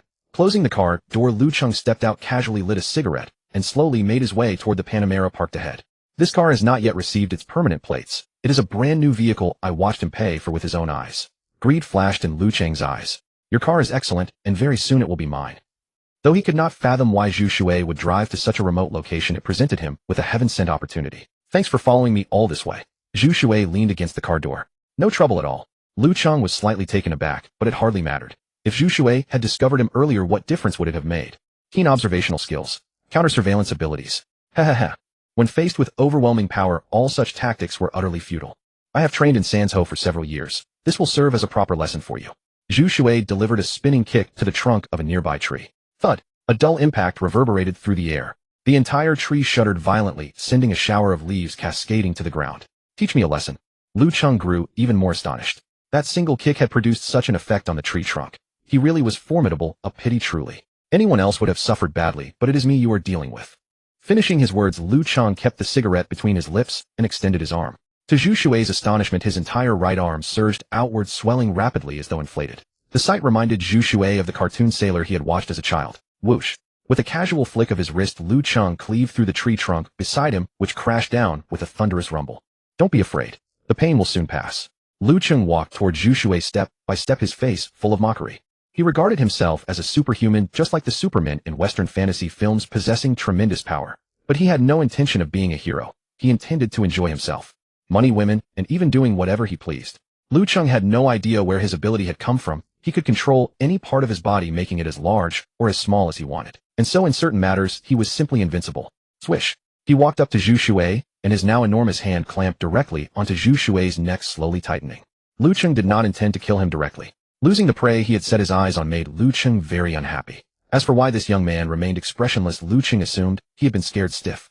Never mind Zhu Shui, even Lu Cheng himself had needed a full half-day to recover when he first obtained his superhuman ability. Crack! Crack crack! The hand gripping Zhu Shui's neck slowly applied more force. As a result, an extremely strange scene unfolded. Zhu Shui's body stood there steadily, but his neck was slowly bending backward until the back of his head formed a 90-degree angle with his spine. Is that all you can do? Zhu Shui looked at the sky and suddenly asked in a low, drifting voice. What? Lu Cheng wondered if he had misheard. Was this kid insane? Just by exerting a little force, Lu Cheng could easily snap Zhu Shui's neck, and yet he still dared to provoke him. The gap between you and me is far too great. You have disappointed me. Zhu Shui sighed softly. He had wanted very much to see what the other monsters of this world were really like. Now, however, he had lost all interest. Lu Cheng was about to speak when his expression changed. What's going on? Something had climbed onto his body silently and wrapped around his own neck. Wave after wave of chill was about to freeze the blood flowing through his neck. Is monster a derogatory or complimentary term? Zhu Shui asked. What do you mean? A bad feeling rose in Lu Cheng's heart. I used to think monster was a derogatory term, but now I think it's complimentary. Zhu Shui's neck burst out with unbelievable strength, resisting the force of Lu Cheng's hand and slowly straightening upright. Only then did Lu Cheng see that Zhu Shui's eyes had changed. Blackness encircled his scarlet pupils, and deep within the pupils countless tiny hands were squirming. Some were making unintelligible gestures, some were reaching upward, and some hung limp. Such tiny pupils, yet they revealed an immense, eerie tableau. I am the strongest monster on this planet. Zhu Shui grinned. In an instant, countless black slime tentacles burst forth, condensed into two sides, and then lashed back at lightning speed, chopping off the head of the stunned and horrified Lu Cheng. The cut at the neck was smooth and even. Both sharpness and speed were indispensable. With an eye, he opened a huge mouth like an abyss. Before the blood could spurt out, it was swallowed. Then the black slime tentacles wrapped around the headless corpse and secreted a highly corrosive liquid which was absorbed and delivered back into Zhu Shui's body by the black slime. Not a single drop of blood remained. My killing method is getting more and more polished. Zhu Shui swallowed the last piece of flesh and contentedly let out a mental burp. You have devoured a spiritual pollutant. Energy 1,000. A prompt voice from his brain echoed in his mind. Only 1,000. Zhu Shui curled his lips. This guy could freely grow and shrink his entire body, but his actual combat strength was far inferior to the fishman he had encountered in Lugang village. New ability successfully extracted. Initial gigantification. Another prompt sound came through. Zhu Shui's heart stirred, and a light screen immediately popped up. Name Zhu Shui. Age 19. Current level A. Abilities: Initial Regeneration, Water Affinity, Initial Gigantification. Gigantification. Zhu Shui looked around, took off his clothes, and began to try. His body rapidly expanded, and his skin turned black. The tree in front of him was probably 4 or 5 meters tall.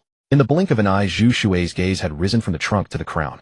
Standing in the forest from a distance, he looked like a giant demon. Black slime tentacles swirled and danced around him, as if a demon god had crawled out of hell and descended upon the mortal world. Given enough time, maybe I can crush a planet with one hand. Imagining his future body blotting out the sky and towering in the cosmos, Zhu Shui couldn't help grinning widely.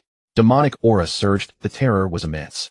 Not only had his body grown larger, but his strength had increased many times over. He willed his body back to normal, quickly dressed, and only after confirming that everything was fine did he drive away. Besides, this place was desolate beyond measure.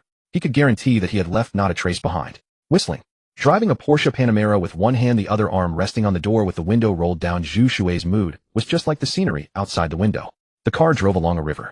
Layer upon layer of ripples reflected the crimson sunset glow as if the river were scattered with red agates. In the distance the sunset had burned half the sky crimson. This must be what the scene of a lone duck flying with the sunset clouds, autumn water, and the vast sky sharing one color looked like. Buzz. The phone suddenly vibrated. Zhu Shui answered and put it to his ear. Daddy. A sweet voice came through the speaker, nearly causing the hand holding the steering wheel to lose all its strength. Just call me Zhu Shui. Zhu Shui hastily composed himself and gripped the steering wheel with both hands. Okay, Daddy. This call naturally was from Song Jubai. If you have something to say it. Zhu Shui did not linger on the form of address. Song Jubai's voice from the phone was trembling with excitement. He figured that the sudden call meant something must be up. Zombie. There's a zombie. Song Jubai said over the phone. Zombie. What do you mean? Zhu Shui asked. Today I went to a gathering with my mom and heard people talking about it. In a village in the countryside of our Puhu city, a zombie has appeared, but the news is still suppressed. After all, it is an unlucky matter. Not even the relevant departments have been alerted. They hired Taoist priests and said they would go deal with it. Song Jubai asked excitedly, Daddy, do you want to go check it out? Where are you? Zhu Shui's eyes flickered. Ma Huamao should be dead by now. The instrument detected 2 sets of spiritual contamination readings. One belonged to Ma Huamao, though the other was so intense that it exceeded the upper limit of the instrument. At the edge of Xuanyue Lake, 2 people in trench coats were talking. One was a man, one was a woman. The woman was holding an object shaped much like a compass. There was a needle on the instrument display dancing wildly, a sign that only appears when the reading has reached its limit. Could it be related to the mission we're carrying out in Puhu City this time? The man in the trench coat, still wearing sunglasses, stroked his chin as he asked. Puhu City is far more dangerous than we anticipated, said the woman in the trench coat with a grim expression. She put away the device used to measure spiritual contamination levels and took out a file envelope. There was a black seal on it. In the middle of the file envelope were the words Top Secret Mission, and beneath them was a line of small characters, Spiritual Contaminant Code Name Jiang. Will it affect our mission? The man in the trench coat took off his sunglasses, studied the line of small characters on the file envelope, and finally fixed his gaze on the word Jiang. Better to be careful, the woman in the trench coat said, shaking her head to indicate that she did not know. We also need to look for this guy while we're at it. The man in the trench coat took out a photograph from his own person. It showed a rather handsome middle-aged man. If Zhu Shui were here, he would certainly recognize him. The middle-aged man in the photograph was none other than Lu Cheng, the one whose head he had chopped off before devouring him. Zhu Shui drove his Porsche to pick up Song Jubai. The young woman was wearing a little evening dress today, and she looked absolutely radiant with pearls and jewels. Her exposed shoulders were so fair, smooth, and glossy that it was hard not to want to caress them again and again. What's in the bag? Zhu Shui asked, seeing Song Jubai get into the car with a large duffel bag. Clothes, of course. I rushed over from the banquet venue and had the maid deliver them. Song Jubai blinked. I'm going to change. Daddy, do you want to watch? As she spoke, she began to take off her earrings. As the only daughter of a jeweler, those jade earrings were certainly not cheap. Zhu Shui coughed dryly, opened the car door, and got out. Call me when you're done changing. He then leaned against the car door and gazed at the distant scenery. Your kidneys have expressed their intense contempt for you. From inside the car came the rustling sounds of clothes being changed. Daddy, hurry in. Song Jubai's voice came from inside the car. Why did that feel a little off? When Zhu Shui got back into the car, Song Jubai had changed into a more practical, sporty outfit. Her hair was tied into a high ponytail, revealing a pale and gracefully curved nape. Destination, Zhuiyun Village. Song Jubai entered the destination on her phone and started the smart voice navigation. Wait, is this your sock? Zhu Shui pointed at the sock stuffed against the windshield, printed with little roses. Guaranteed original flavor. Song Jubai nodded seriously. Zhu Shui was speechless. Oh, it's just because these socks don't go with my sneakers. Song Jubai made a playful, coquettish pout, then quickly got down to business. In our Puhu city, there's a big boss in the building materials business named Fan Tianhu. His only family is an elderly father who lives in Zhuiyun Village in Puhu City. A few days ago, Fan Tianhu's father went up into the mountains and for some unknown reason contracted a vicious disease. Zhu Shui started the car and followed the navigation, listening as Song Jubai talked. Previously, he had looked up information about Jiangshi online. In folklore, some people transform into Jiangshi after death because the yin energy in their corpses is too heavy. They are mindless walking corpses devoid of humanity and reason. With both arms thrust straight out in front of them and kept rigid, they move by hopping ceaselessly on both legs. Aside from their heads and limbs, every other part of their bodies is nearly impossible to move. Most crucial of all, Jiangshi spread corpse poison by biting people and drinking their blood. If the bitten person is not treated before the corpse transformation begins, he will also become a Jiangshi with no hope of recovery. In many films and television works, Jiangshi are usually depicted as Qing dynasty soldiers or officials, with livid faces, protruding fangs, ghastly expressions, and pale skin. Jiangshi cannot speak human language, they can only roar. They often haunt dark places and absorb the yang qi of the living. Yet they fear sunlight, glutinous rice, and fire, and can be subdued by a Taoist priest through Maoshan arts. Even as she spoke, Song Jubai pulled a pile of things out of the duffel bag. What are these? In a mirror. Zhu Shui shot a glance. Consecrated talismans, a bronze coin, sort of Taiji Bagua mirror. These are all treasures for subduing demons and exorcising evil. I devote myself to studying these mysterious legends, and I'm actually quite professional, Song Jubai said smugly. Taking me along won't hold you back. Just keep telling the story, Zhu Shui said as he turned the steering wheel. All right. Song Jubai nodded. Fan Tianhu's father is named Fan Fu. After returning home, he started running high fevers, sleepwalking, and feeling cold. Later he became afraid of sunlight. So later he turned into a jiangshi. Zhu Shui would never have believed it before, but now he himself had become a monster. If a jiangshi from a movie showed up in reality, he would not be surprised in the least. No, he died afterward. Song Jubai shook her head. Fan Tianhu arranged for professionals to handle his father's funeral. And then guess what? Song Jubai was only asking casually, not deliberately trying to build suspense. Fan Fu's corpse was extremely stiff. According to local custom, the body was laid in the main hall of the old house where his descendants were to keep vigil for 3 days. Fan Tianhu, an only child, slept in the room. When he woke up the next morning, Fan Fu's corpse was actually standing beside the bed. That was the first day. Believing someone was playing malicious tricks, Fan Tianhu had the body put back in its original place. Yet the next day, Fan Fu's corpse was standing by the bed again, this time with its eyes half open. On the third night, Fan Tianhu deliberately kept watch to see who was behind it, only to fall into a daze and drift off to sleep. When the first cockcrow sounded, Fan Tianhu opened his eyes. His dead father was standing by the bed yet again, this time with both eyes fully open, revealing nothing but whites. How did Fan Tianhu handle it? Zhu Shui was intensely intrigued. He had already begun to think, if this matter was true and jiangshi truly existed, then if he devoured a jiangshi, to what extent would his body evolve? Of course, it was also possible that Zhu Shui would be bitten and torn to shreds by a jiangshi, or that he would contract corpse poison, become a mindless walking corpse, and be physically disposed of by the relevant authorities. He invited a Taoist priest, Song Jubai said. This matter has already spread through certain circles in Puhu City. As far as I know, that Taoist priest was torn to pieces by Fan Fu. While they were discussing it, the navigation system announced in a mechanical female voice that they had reached their destination. Just as they reached the entrance of Zuyun village, they saw funeral paper money scattered on the ground and white mourning silk tied to tree trunks. The sky was gradually darkening, giving the place an eerie sense of chilling winds. Yet around the village entrance were parked many luxury cars, BMWs, Mercedes-Benz S-Autos, and so on. Clearly Fan Tianhu was very influential in the area, and many prominent figures had come. Let's go. Zhu Shui and Song Jubai walked towards Zuyun village. The village had many roads, large and small, smooth and pitted, yet there was almost no one in sight. The whole village was utterly silent.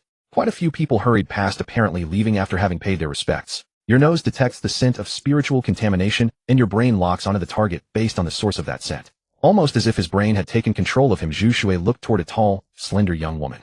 A woman utterly out of place in the eerie atmosphere. Zuyun village was holding a funeral, and it was plain to see that Fan Tianhu intended to give his old father a grand send-off. Otherwise, he would not have scattered spirit money and hung white mourning cloth from the village entrance. Something had gone amiss. Yet it was amid this very atmosphere that a young woman in a long red dress and red high heels appeared. Her vermilion lips were slightly pursed with a seductive curve at the corners of her mouth. In particular, the mole at the corner of her eye greatly heightened the young woman's charm. Femme fatale. Those were the two words that popped into Zhu Shui's mind the moment he saw her. Your kidney is raring to go. It finds her a very enticing challenge and has begun egging on your brain. Zhu Shui shook his head and ignored the notification. By the way, I can sense that she is a spirit contaminant. Can she detect my identity? Zhu Shui suddenly asked nervously. You are a high-level spirit contaminant. As long as you don't actively expose yourself, the other party won't notice. The brain gave him a reassuring answer. That's good. Zhu Shui breathed a sigh of relief. Your kidney is already burning with impatience. Your kidney thinks the teardrop mole beside her eye is full of seductive charm. Your kidney wants a challenge. Your kidney wants to strike. Your kidney expresses its intense contempt for you. Zhu Shui picked at his ear, turning a deaf ear. He had long grown accustomed to the abrupt notification voices. Miss Liu, everything has been arranged. When would you like to start? A man in a suit walked out of the courtyard. He looked utterly exhausted, and a white mourning armband was pinned to his sleeve. That's Fan Tianhu. Song Jubai had lost her earlier liveliness. Her small face was tense as she pressed close to Zhu Shui and whispered. Zhu Shui was so close that he could even smell the fragrance coming from her body. So it was true after all. One's breath could be as delicate as an orchid, and every word could carry orchid fragrance. Zhu Shui nodded and couldn't help wondering. What exactly had Fan Tianhu meant by saying that everything was arranged? From 11 p.m. to 1 a.m. is the Z hour. This is the yin extreme of the day's Taiji life clock. According to the waxing and waning of yin and yang, yin shi is at its heaviest at this time. The seductive woman addressed as Miss Liu flicked her long wine-red wavy hair. When the time comes, your father will come back to life. He knew all too well what the word come back to life really meant. Fan Tianhu swallowed hard, and fear welled up through his exhausted expression. Even if that was his father, the man who had once held him high overhead, the thought of him becoming a walking corpse was terrifying. Do exactly as I tell you, and leave the rest to me. After saying this, Miss Lu strode toward the courtyard where the funeral shed had been erected. Okay. Fan Tianhu wiped the sweat from his face and waved his hand. Everyone head inside now. After the burial tomorrow, I'll add another 200 to the pay I promised you. Thank you, boss Fan. 5 or 6 young men cheered, looking quite pleased. Don't just stand there, you two. Hurry into the courtyard. Fan Tianhu pointed at Zhu Shui and Song Jubai, who were standing nearby. As dusk fell, he took them for hired helpers. Song Jubai was just about to reveal their identities when Zhu Shui grabbed her wrist. Zhu Shui hummed in acknowledgement and pulled Song Jubai inside, following the 5 or 6 young men into the courtyard. The courtyard was large. A number of temporary incandescent lamps were lit around it, making the entire yard bright. Several cars were parked in the courtyard. The door of the main room was wide open. In the center lay a bed, and on the bed lay a corpse dressed in funeral clothes. A sheet of yellow paper covered its face, and an ever-burning lamp burned before it. Seeing this, Song Jubai fearfully clutched Zhu Shui's hand and instinctively leaned against him. Even through the thin fabric, Zhu Shui could feel her delicate body trembling. This girl could no longer summon her usual reckless boldness. Zhu Shui found it rather amusing. Tonight I invited everyone here to keep vigil for the old man's final night. Standing in the courtyard, Fan Tianhu said loudly, I'm not asking you to kneel all night like his descendants. Everyone just rest in your cars. A few young men who all knew one another boarded the same van. Zhu Shui and Song Jubai meanwhile got into a sedan. What is this group really doing? Song Jubai, though frightened, also vaguely felt that something was off. No idea. It's probably nothing good, Zhu Shui said. He sat in the driver's seat while Song Jubai took the passenger seat. The windows were rolled up and Fan Tianhu turned off all the lights in the courtyard. Only the flickering, ever-burning lamp remained, illuminating a ghastly white funeral portrait and making Song Jubai's hair stand on end. Dad, is that thing really a zombie? Song Jubai unconsciously asked in a low voice. I don't know if it's a zombie, but there's definitely something wrong with it, Zhu Shui said. Then is Dad a match for it? Song Jubai asked again. If you're not a match for it, then the two of us will become a pair of doomed lovers on the road to the Yellow Springs. It won't come to that. Zhu Shui motioned for her to be quiet. Only then did Song Jubai notice Miss Lu carrying a wooden stool to the entrance of the morning hall, sitting down and lighting a cigarette. Fan Tianhu's face was very pale, probably from fear, and he stood obediently to one side. The moon slowly shifted its position in the ink-black night. Crack! A faint sound suddenly rang out in the courtyard. Song Jubai, like a startled kitten, shuddered and opened her eyes. The silent wait from evening until about 1 in the morning was hard to endure. Frightened as she was, Song Jubai stayed in a dazed, shallow sleep. In the courtyard, a figure in funeral clothes was wandering, step by step, aimlessly. Z-zombie. Song Jubai was instantly wide awake. Shoo!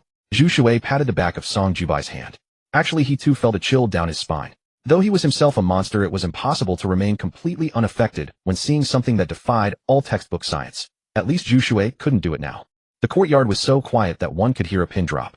Fortunately, the moonlight was bright enough to clearly see the corpse still covered with yellow paper on its face, walking around. Miss Lu and Fan Tianhu, who had been sitting at the entrance of the morning hall, were nowhere to be found. Ugh, ugh, ugh. The corpse walked up to the side of the car in which Zhu Shui and Song Jubai were sitting. It was separated from Song Jubai by only a car door. Even through the door, she could hear the bizarre sound coming from the corpse's throat. Bang! The courtyard gate crashed open. 2 figures rushed in quickly. In the moonlight, Zhu Shui saw that both were wearing trench coats. Your nose has caught the scent of 2 spirit contaminants, and your eyes have already seen them.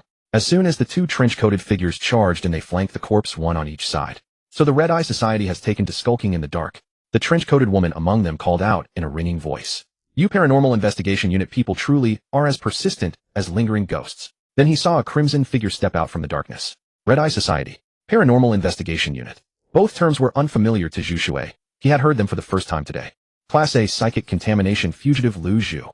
The trench-coated man stared warily at the woman who had emerged from the darkness and fully revealed herself under the moonlight. Slightly curled wine-red hair, a blood-red dress, blood-red high heels, blood-red fingernails. The woman looked utterly bizarre. A psychic contamination fugitive, A. Class A. That put her on the same level as me. The only difference was that I wasn't a wanted fugitive.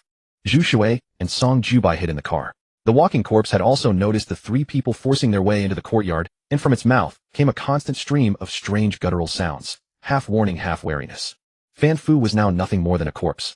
Zhu Shui had never seen a real zombie, but he felt that even if Fan Fu wasn't one, he wasn't far from it. You know my name, yet I don't know yours. That's a little rude. Lu Zhu chuckled behind her hand. Paranormal Investigation Unit. Tung Lian. The trench-coated woman hesitated for a moment.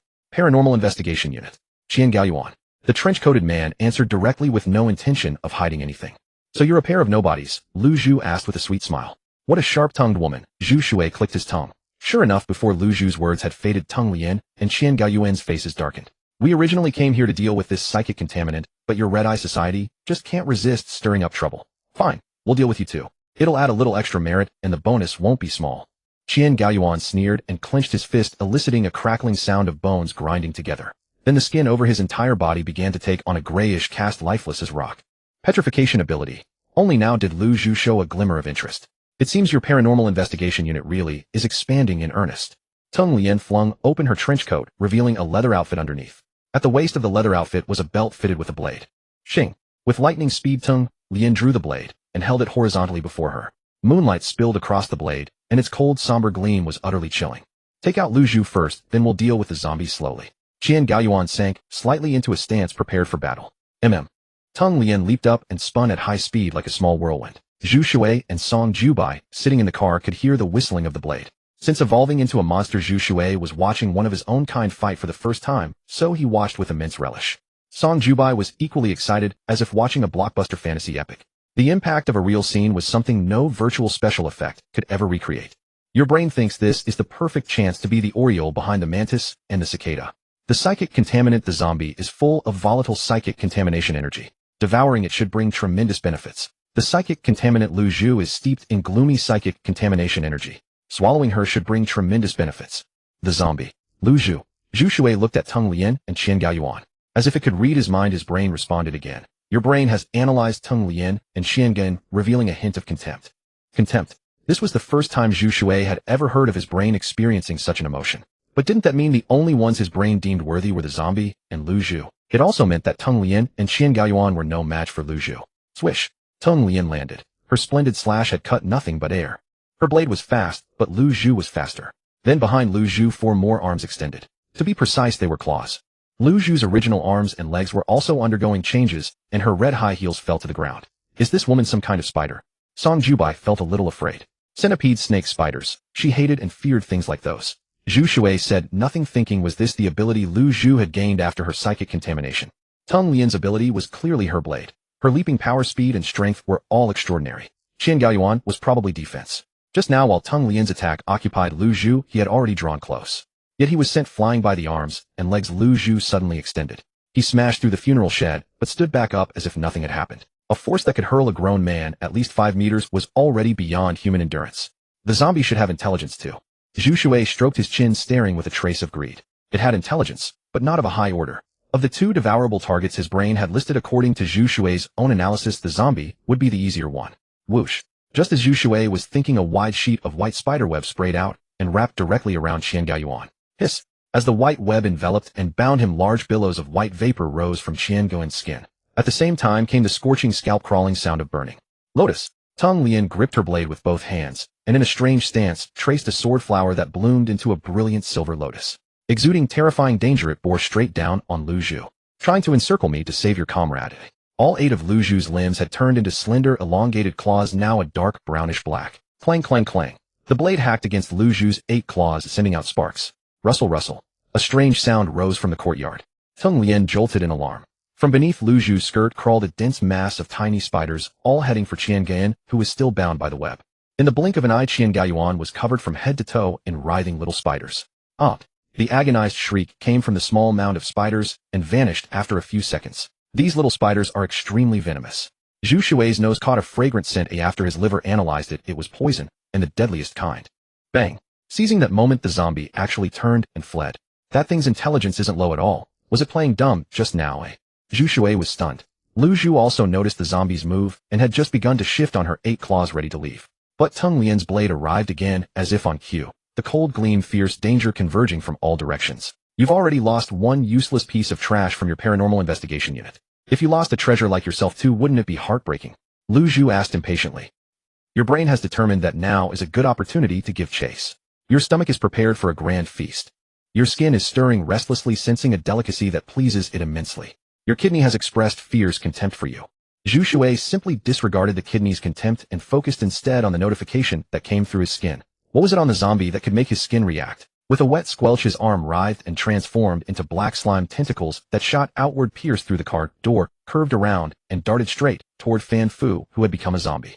The sudden commotion was plainly something neither Lu Zhu nor Teng Lien had seen coming. The 2 had been locked in battle, yet now a third party of unknown allegiance had appeared on the scene. Both faces grew grim for an instant, and the killing intent in their clash tacitly receded. The black slime tentacles were remarkably swift. In a blink they caught up with the zombie and bound it tightly. Got it. Zhu Shui sat in the car, his gaze awkwardly colliding with Teng Lien's and Lu Zhu's. Before he could celebrate, a ferocious force suddenly struck the leading end of the black slime tentacles he had shot outward. Bang! Dragged by that immense force, he slammed into the car door and was yanked out along with it. Once out of the car, Zhu Shui saw the zombie standing at the entrance. The yellow talisman paper on his face had fallen to the ground, revealing a face dense with deathly aura. Resigned to die old and fill a ditch, the zombie's eyes still stared wide beneath the sealed coffin. Those shriveled eyeballs, as if about to drop out of their sockets, fixed dead on Zhu Shui. This creature is no fool. It wants to make me its meal. Zhu Shui tumbled awkwardly across the ground, dragged over by the zombie, using the black slime tentacles on Zhu Shui's own body. Teng Lien and Lu Zhu remained locked in confrontation, neither making any move. Who eats whom is still anyone's guess. The muscles of his legs rapidly condensed into pitch-black steel, then his whole body snapped upright. The ferocity pouring off, Zhu Shui swept across the entire scene. Teng Lien and Lu Zhu's expressions turned subtle. They had taken him for some dim-witted low-tier spiritual contaminant, but from the looks of it, his strength was far from shallow. The fierce aura radiating from the young man made both of them feel genuinely threatened. Roar! The first to bear the brunt of that fierce aura was naturally the zombie. A low beast-like growl rumbled from his mouth. The black slime tentacles seemed to boil. More of them condensed and swiftly wrapped around the zombie, while madly secreting a powerfully corrosive fluid. Sizzle! Just as when the spider web had landed on Qian Gaoyuan earlier, large plumes of white mist rose from the zombie's skin along with an acrid stench. The zombie's body was already dried, rotting, and reeking on its own. Drenched in that fiercely corrosive liquid, the smell became so unbearable that even Teng Lien and Lu Zhu couldn't help frowning. The zombie's whole body trembled as he struggled to break free from the black slime tentacles. But Zhu Shui's methods were not so easily resisted. I'm going to eat you now. Zhu Shui was already standing before the zombie, his mouth spreading into a grin as he leaned toward the zombie's head. Madman, he actually dares to devour a zombie directly. Lu Zhu finally spoke. Her 8 tentacles swayed faster, clearly shaken. After all, a zombie was a spiritual contaminant whose body was steeped in corpse poison.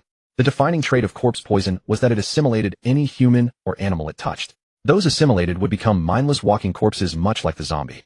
They had low intelligence, acted on instinct, and were extremely easy to hunt. Lu Zhu couldn't tell whether this kid was a reckless hothead who didn't fear the tiger or a terrifying being with good reason to be unafraid. Bang! Facing death, the zombie's body erupted with an even denser, more noxious stench. At the same time, an astonishing power burst forth. His withered arm tore through the black slime tentacles' bindings and smashed straight into Zhu Shui's chest. A dull, heavy impact resounded between Zhu Shui and the zombie. Then Teng Lien and Lu Zhu, still in the courtyard, saw the left side of Zhu Shui's chest cave in. 2 ribs punching through skin and flesh into the open air. As expected, he overreached. Lu Zhu sneered, her eyes filled with schadenfreude and no pity whatsoever. Teng Lien also stood with her long saber, showing no intention of stepping in. If Zhu Shui had been an ordinary human, Teng Lien would surely have acted to save him. Unfortunately, he was not. Since he was a spiritual contaminant, being cruelly devoured bite by bite by the zombie would not earn the slightest sympathy from Teng Lien. Your brain has detected that your body is injured. Your kidneys are secreting adrenaline, and in their spare time, they have expressed intense contempt for you. You will need to consume a great deal of food to repair the injuries to your body. Zhu Shui listened to the string of alerts from his brain, picked himself up from the ground, and looked down at his wounds. The left side of his chest had nearly collapsed entirely. 2 ribs had punched through skin and flesh, while the rest were broken inside his body. With injuries like these, any normal person would probably be dead by now. Now I have a compelling reason to devour you. Zhu Shui stared at the zombie, standing in the doorway, cold menace surging in his eyes. What's going on? Lu Zhu's gloating smile froze, leaving her completely baffled. Hell, he's still alive, even after that. Teng Lien slowly knitted her brows and silently concluded that this young spiritual contaminant was terrifying. His threat level was likely extremely high. Gurgle, gurgle. Ignoring the 2 onlookers, Zhu Shui lowered his center of gravity, gathered all his strength, and blasted off like a cannonball. After a squirming transformation, one hand became a monstrous claw and the other a long spear. Rip! The zombie raised both arms, but the spear formed from Zhu Shui's arm pierced straight through them. His other claw then clamped onto the top of the zombie's skull. With inhuman force, he tore off the zombie's skullcap and tossed it into his mouth. SHK. The spear embedded in the zombie's body unraveled back into black slime tentacles, instantly riddling its body into a honeycomb from the inside out. Too foul. I wish you were a bit tastier. Zhu Shui caught the terror in the zombie's death-laden eyes. That fear delighted him, and his gaping maw closed over most of the zombie's body. Crunch. Crack. Gulp, gulp. With his feet planted on the fallen zombie, Zhu Shui wolfed down the corpse. At the left side of his chest, a vast amount of spiritual contamination energy began to gather, and under his body's autonomous control repair the damage. While feeding, Zhu Shui was in a wildly excited state. After a while, you have consumed a spiritual contaminant. Energy 4,336. 4,336. That much. Zhu Shui rose to his feet. The wound on the left side of his chest had fully healed. The energy from the zombie, a spiritual contaminant, has allowed your skin to undergo a certain degree of evolution. The energy from the zombie, a spiritual contaminant, has allowed your blood to undergo a certain degree of evolution. Zhu Shui looked down and saw that his skin was still pure black. The difference was that his skin now bore patches of dense scale-like markings. Zhu Shui's body seemed armored in a layer fused to his very skin. As for the changes within his blood, his current situation left no room for careful examination. Recovered. Lu Zhu watched Zhu Shui slowly turn around, her demonic pupils contracting sharply. The left side of his chest, previously sunken from Zhang's blows, and his exposed fractured ribs had all healed back to their original state. Indeed, not even the faintest trace of his injuries remained. Zhu Shui had been wounded and Lu Zhu had witnessed it firsthand. There was no possibility of error. In other words, this psychic pollutant possessed not only formidable combat prowess, but also an astonishing regenerative ability. How intriguing, truly fascinating. Lu Zhu extended her tongue to wet her lips. Splash. Black mucus tendrils shot forth, extending into the vehicle and wrapping around Song Ju Bai, who had been hiding within before dragging her out. Zhu Shui then leapt upward, landing directly on the rooftop of a nearby house, and within a few bounds vanished from sight. Fortunately, the countryside around Puhu City was rich with mountains and waterways. With tendrils shielding Song Ju Bai, Zhu Shui darted swiftly through the forest. After sprinting for nearly 20 minutes, Zhu Shui finally halted. Panting heavily on the ground, Song Ju Bai gasped, "Dad, are we safe now?" "We're safe for now," Zhu Shui replied, sitting down beside her. He felt no physical fatigue, but truthfully the dangers of tonight had left him weary, a lingering exhaustion born of the psyche. This exhaustion was purely mental. "I thought you were going to die." "I'm so glad you're all right," Song Ju Bai said, wrapping her arms around Zhu Shui in a tender embrace. "I'm fine." Zhu Shui's expression turned peculiar. He was increasingly convinced that Song Ju Bai had some psychological quirk. What young woman addressed an unrelated man as father so naturally? However, Zhu Shui knew little about her and preferred not to dwell on it. "Let's go. I'll take you somewhere safe and then I'll return for the car." "I'm so tired," Song Ju Bai mumbled unsteadily. "I wish I could ride on those black tendrils instead." Zhu Shui sighed with resignation. Yet tonight's knowledge that a Jiang had appeared in Zuyun village had been entirely thanks to Song Ju Bai's intelligence. A genuinely useful contribution. Her psychic pollution energy value of 4,336 was comparable to that of the fish-like man and Liu Cheng, lending the mission a satisfying sense of efficiency. Black mucus tendrils spread outward, allowing Song Ju Bai to sit upon them as they began descending the mountain. Had Zhu Shui not refused, she would very likely have taken out her phone for a selfie. As dawn approached, Zhu Shui dropped Song Ju Bai off at a 24-hour convenience store. There was a police station nearby, which should provide ample safety. Zhu Shui then retraced his steps to retrieve the car. That Porsche Panamera had cost over 3 million. There was no way he would simply abandon it. On the way to Zuyun village, Zhu Shui took the opportunity to open his personal information panel. Name Zhu Shui, age 19, current level S abilities, basic regeneration, water affinity, basic giantification. So devouring that Jiang last night didn't grant me any new abilities after all. Zhu Shui studied the information panel. Disappointment mingled with a dawning realization. His rank had ascended from A to S. This meant his overall combat capability had received a tremendous boost. All in all, it had been a remarkably fruitful night.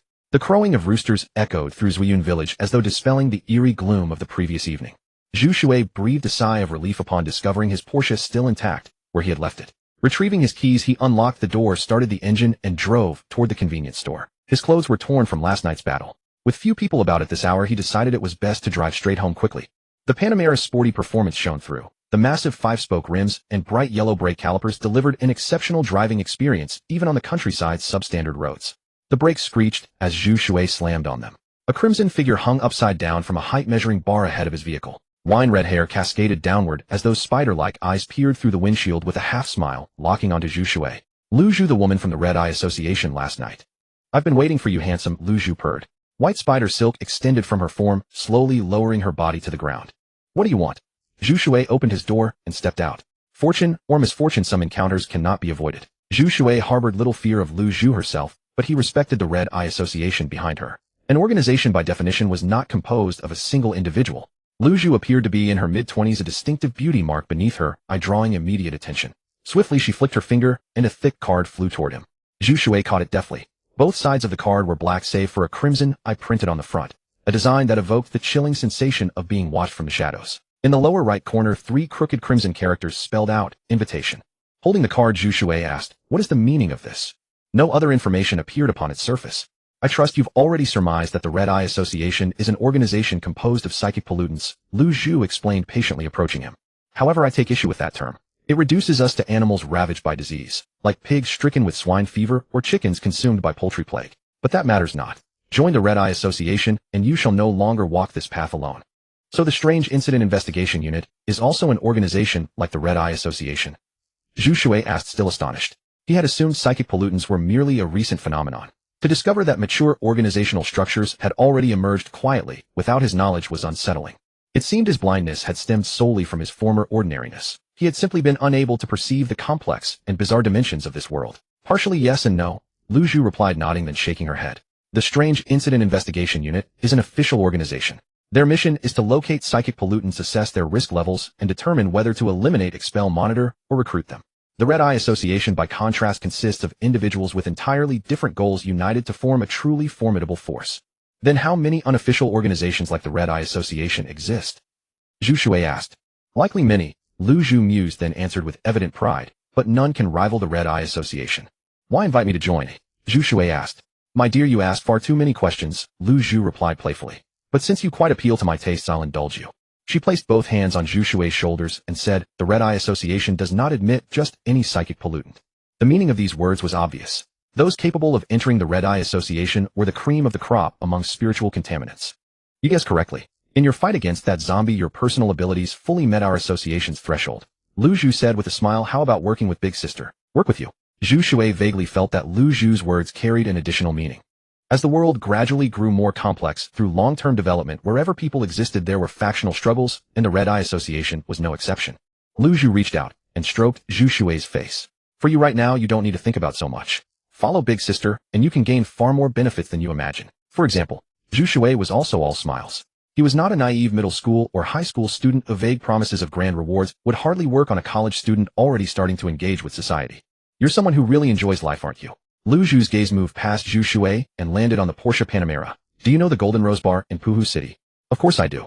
Zhu Shui nodded.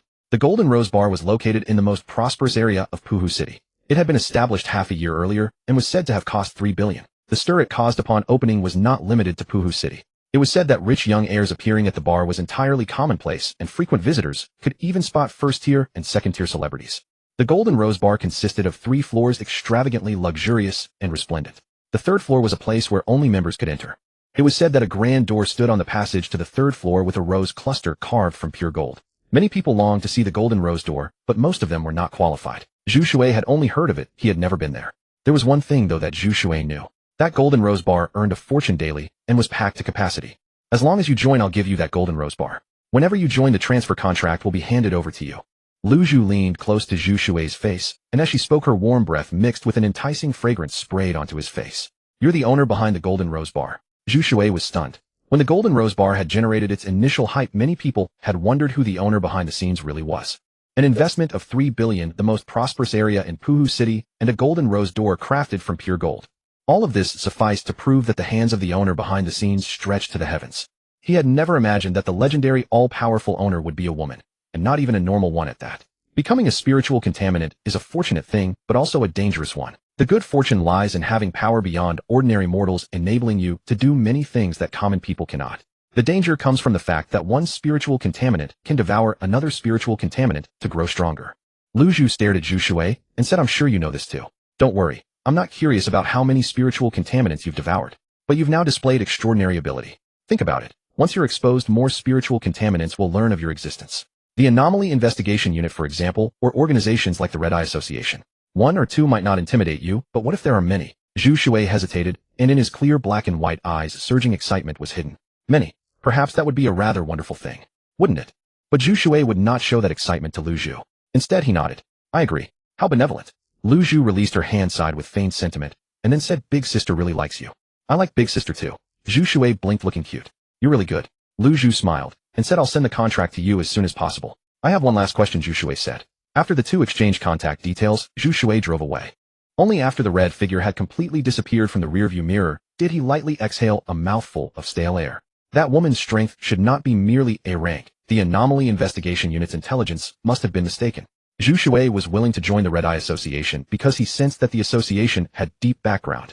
One Lu Zhu alone could generously gift a super luxury bar that had cost over 3 billion and earned a fortune every day. What about the Red Eye Association's upper ranks? For example, the president. Zhu Shui was also very clear on one point: joining the Red Eye Association meant they would provide him protection and other advantages. But when the association had work to do, it would naturally require Zhu Shui to do it. Could a mere contract restrain him? Holding the steering wheel, Zhu Shui revealed a dark, cunning smile. Appropriate compensation was naturally no issue, but if he was overloaded, Zhu Shui would have to think carefully. Your brain greatly appreciates your behavior and thoughts. Your heart has been stimulated and received an imperceptible chance of evolution. Your kidney expressed intense disdain for you. Virum.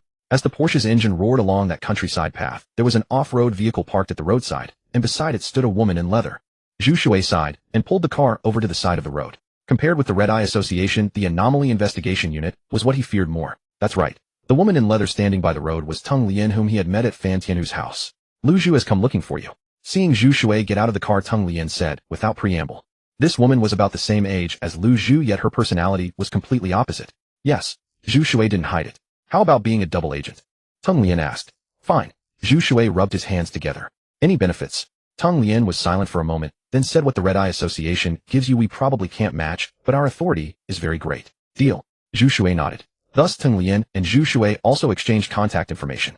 Our investigation unit will not trust you. Before we fully trust you, you can only be a temporary worker. Teng Lian put away her phone and said, before you're made a regular member, I'll be the only one who contacts you. No problem. Zhu Shui nodded. Did this count as having connections on both the gray and white paths? Teng Lian was a woman who cherished her words and acted decisively. After settling everything, she got straight into her off-road vehicle, floored the accelerator, and sped off, leaving a trail of dust. Teng Lian had no idea that she was only trying to plant a small nail in the Red Eye Association. She never imagined that it would one day grow into a more terrifying boss.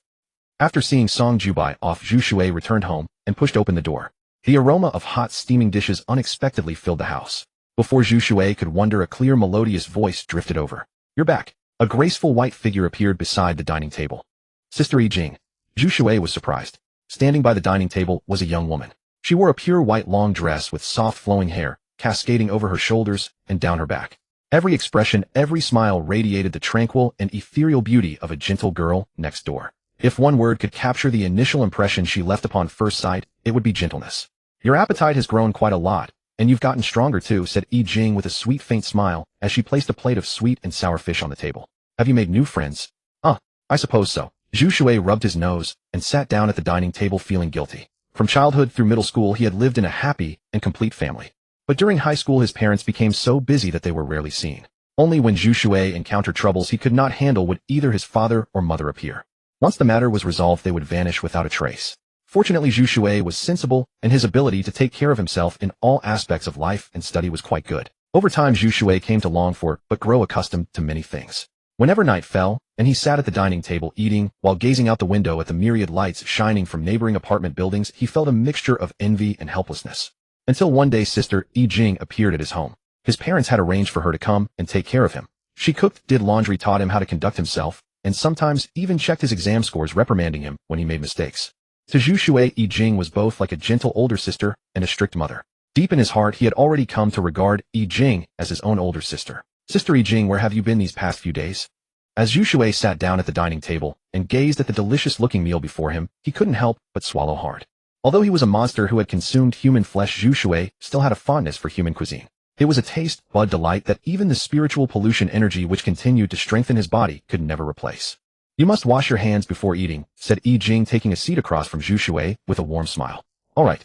Unable to resist her water-like, gentle gaze, Zhu Shui always complied and rose to head toward the restroom. After washing his hands and returning, he picked up his chopsticks and began to eat. After a couple of bites, chewing with his mouth full, he asked in a muffled voice, by the way, Sister Yi Jing, when will my parents be back? When your parents are meant to appear, they will. What can I take care of you properly? Yi Jing poured a bowl of freshly squeezed juice and placed it in front of Zhu Shui. Of course you can, it's just that my parents are always so busy. I miss them a bit. Zhu Shui swallowed the food in his mouth and sighed.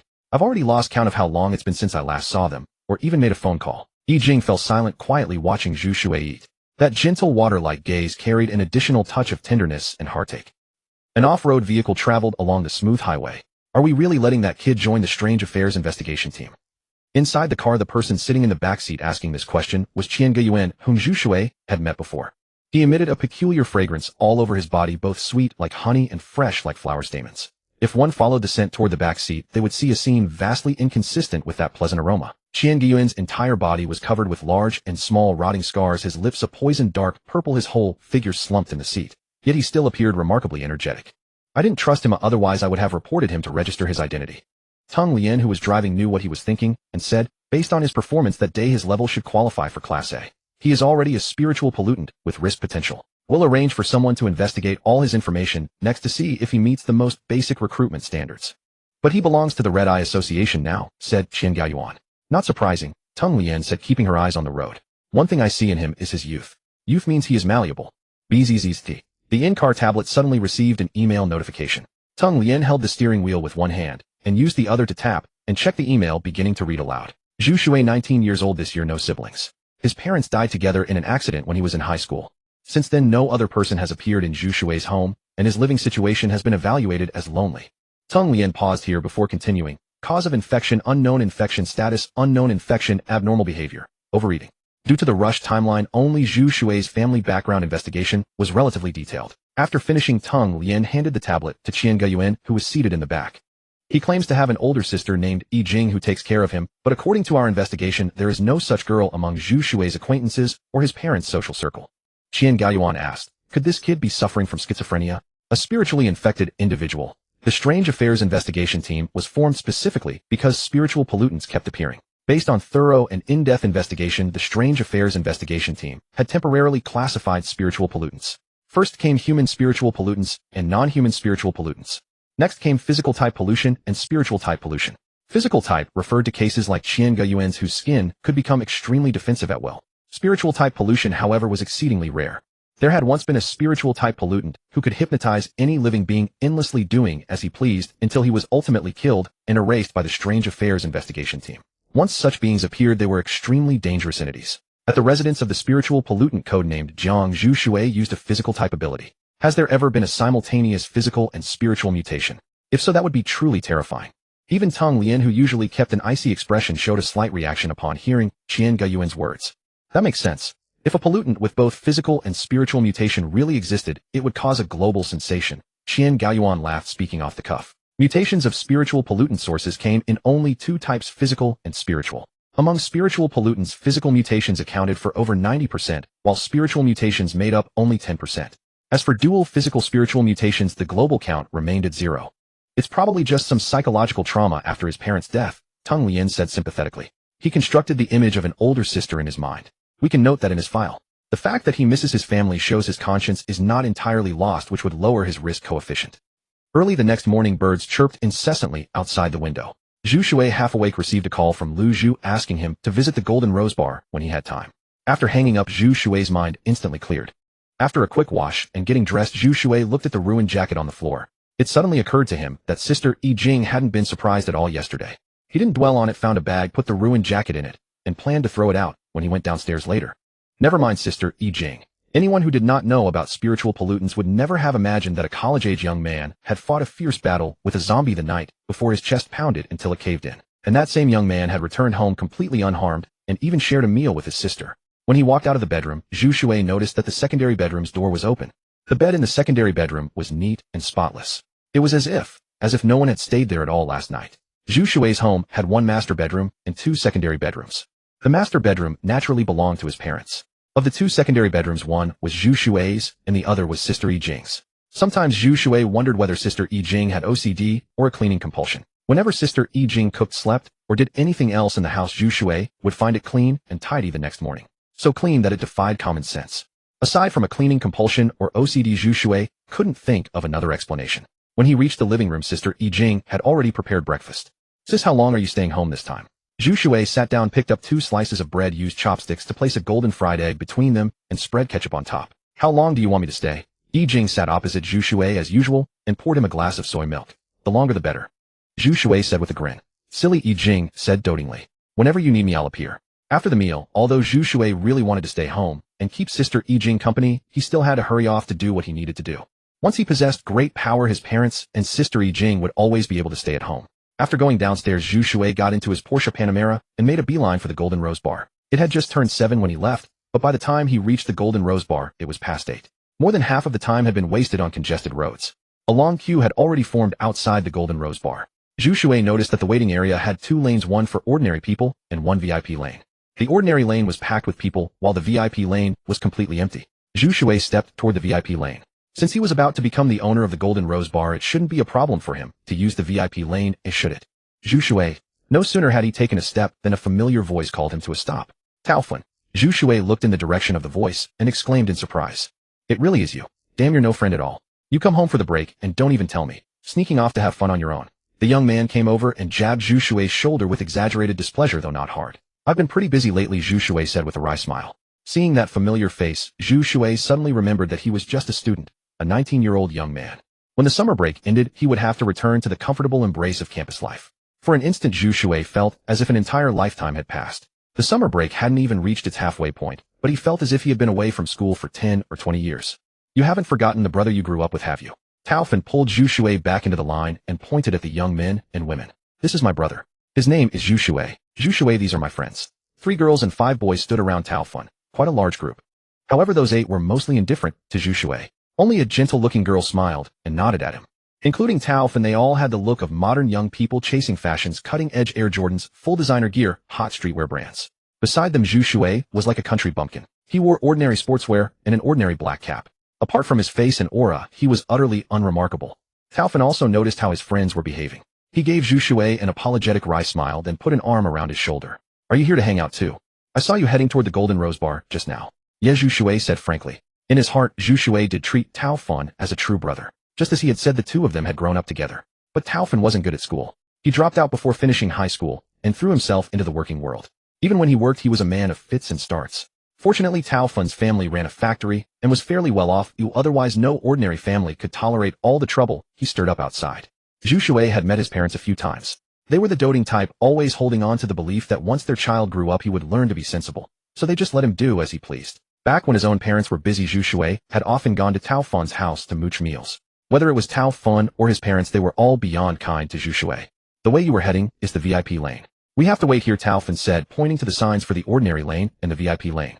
I'm going to use that VIP lane, Zhu Shui said seriously. Huh? Taofun was taken aback. Ha, your buddy here is pretty funny. Taofun's friends burst into laughter. The girl in the designer outfit and fishnet stockings laughed so hard she was rocking back and forth. To qualify for the VIP lane, you have to spend more than 1 million yuan a year, unless the higher-ups at the Golden Rose Bar send you a card. That threshold is ridiculous. Did someone scam you? Taofun glared at his friends, concern in his eyes. Forget it, Zhu Shui said. I'll send a text message, someone will come to pick me up. Zhu Shui's disposition was more mature than that of people his age. Even though he knew Taofun's friends were being derisive, he felt no anger whatsoever. After living through these last few days of horror and mutation, when Zhu Shui looked at ordinary people again, a sense of arrogance arose in him. The arrogance of a deity gazing down at ordinary mortals. He took out his phone and sent Lu Zhu a text saying that he was already at the entrance of the Golden Rose Bar. By the way, what queue are you standing in? After sending the text, Zhu Shui put away his phone and asked. The Golden Rose Bar is packed every day, Taofun explained. If you want to get in, you have to queue up. First come, first served. Otherwise, once the place is full, if someone wants to go in, they have to wait until a guest leaves and a spot opens up, Taofun explained. You don't even know the rules of the Golden Rose Bar, and you still say someone's coming to pick you up. The girl in the designer outfit looked Zhu Shui up and down, then extended a hand with pink polished nails. I'm Shirling. Let's get acquainted. Zhu Shui took off his cap. A clean, slightly shy smile emerged as he extended his hand. Seeing that smile, Shirling was momentarily lost in a trance. Beneath his neat jet black hair, his eyes were striking, deep and mysterious, seeming to refract a mischievous, roguish light. His skin was fair without being effeminate, and his nose was finely chiseled. Seen up close, the face exuded a restrained nobility and elegance. If an entertainment company spotted this young man, wouldn't they try to make an idol out of him? Shirling, a devoted star chaser, had a thought flash through her mind. Zhu Shui courteously shook her hand, releasing it the instant they touched. A blush rose on Shirling's cheeks. She was a little surprised that Zhu Shui had shown no lingering attachment when shaking her hand. It wasn't that she was a vain, ordinary girl. It was simply that her privileged upbringing had cultivated such confidence. With a good family background, decent natural looks, and a touch of makeup, she could crush a host of so-called internet goddesses who relied heavily on Photoshop.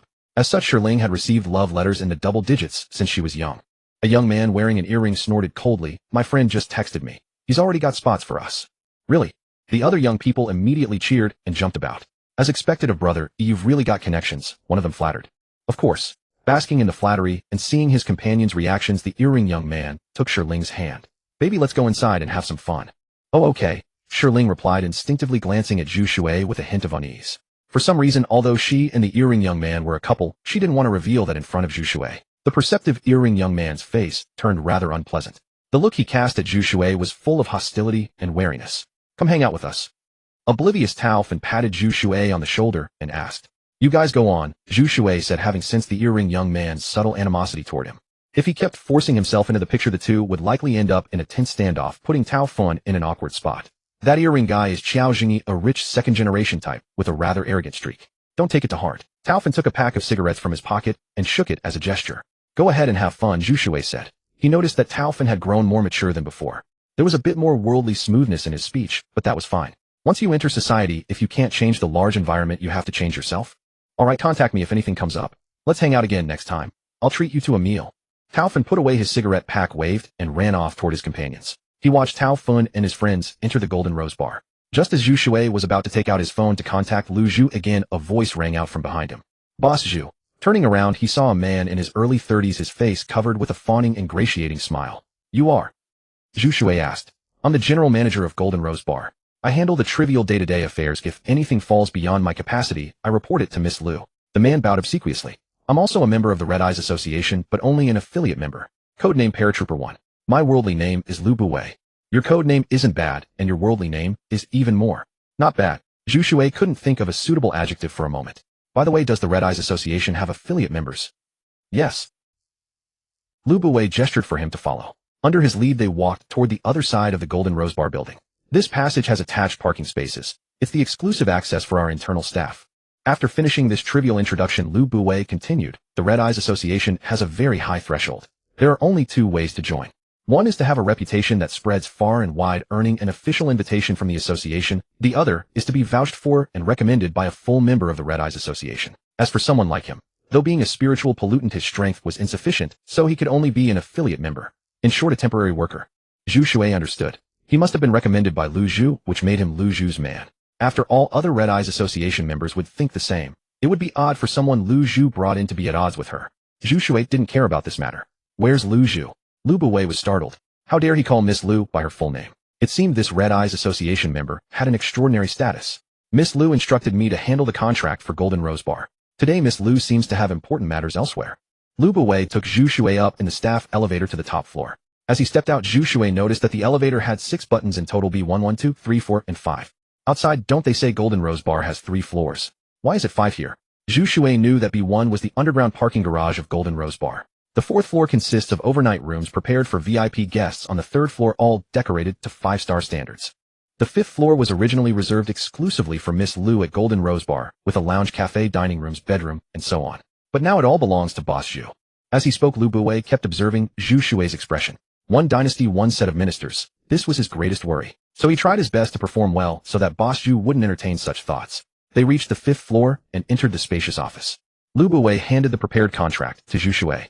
After confirming that he had no objections to its contents, Zhu Shui signed his name on it. The contract was made in duplicate, and Zhu Shui kept his own copy. Boss Zhu, shall I call the employees up to meet you? Lu Buwei asked, putting away Lu Zhu's contract. For a new boss, taking over a sense of ceremony was still necessary. No need, Zhu Shui said. I saw downstairs just now. This is the time when guests are arriving. Let the staff attend to their work first. Then at least let the 3 managers come see you to facilitate future work, Lu Buwei asked. 3 managers. Zhu Shui had no knowledge of the personnel structure of Golden Rose Bar. The 3 managers. One is in charge of the 1st floor, one of the 2nd floor, and one specialized in dealing with VIP guests. Lu Buwei took out a bank card and placed it on the desk. There are 300 million on this card. This year's net profit, originally Miss Lu's dividend. She specifically instructed that it now belongs to you. From now on, each quarter's dividend will be transferred into this card. Zhu Shui picked up the bank card without ceremony. 300 million credited to his account. How delightful. Shortly afterward, under Lu Buwei's arrangement, 3 women of strikingly different charm walked into the office. They were precisely the 3 managers of Golden Rose Bar. Lu Buwei had specifically reminded him that apart from himself, Zhu Shui, and Lu Zhu, everyone else in Golden Rose Bar was an ordinary person. Guan Jingting graduated from Qingbei University at 22, is in charge of the 1st floor of Golden Rose Bar. Zheng Qian, 25, graduated from Danfu University, manages the 2nd floor. Yu Tingren, 28, oversees the 3rd floor and all VIP guests.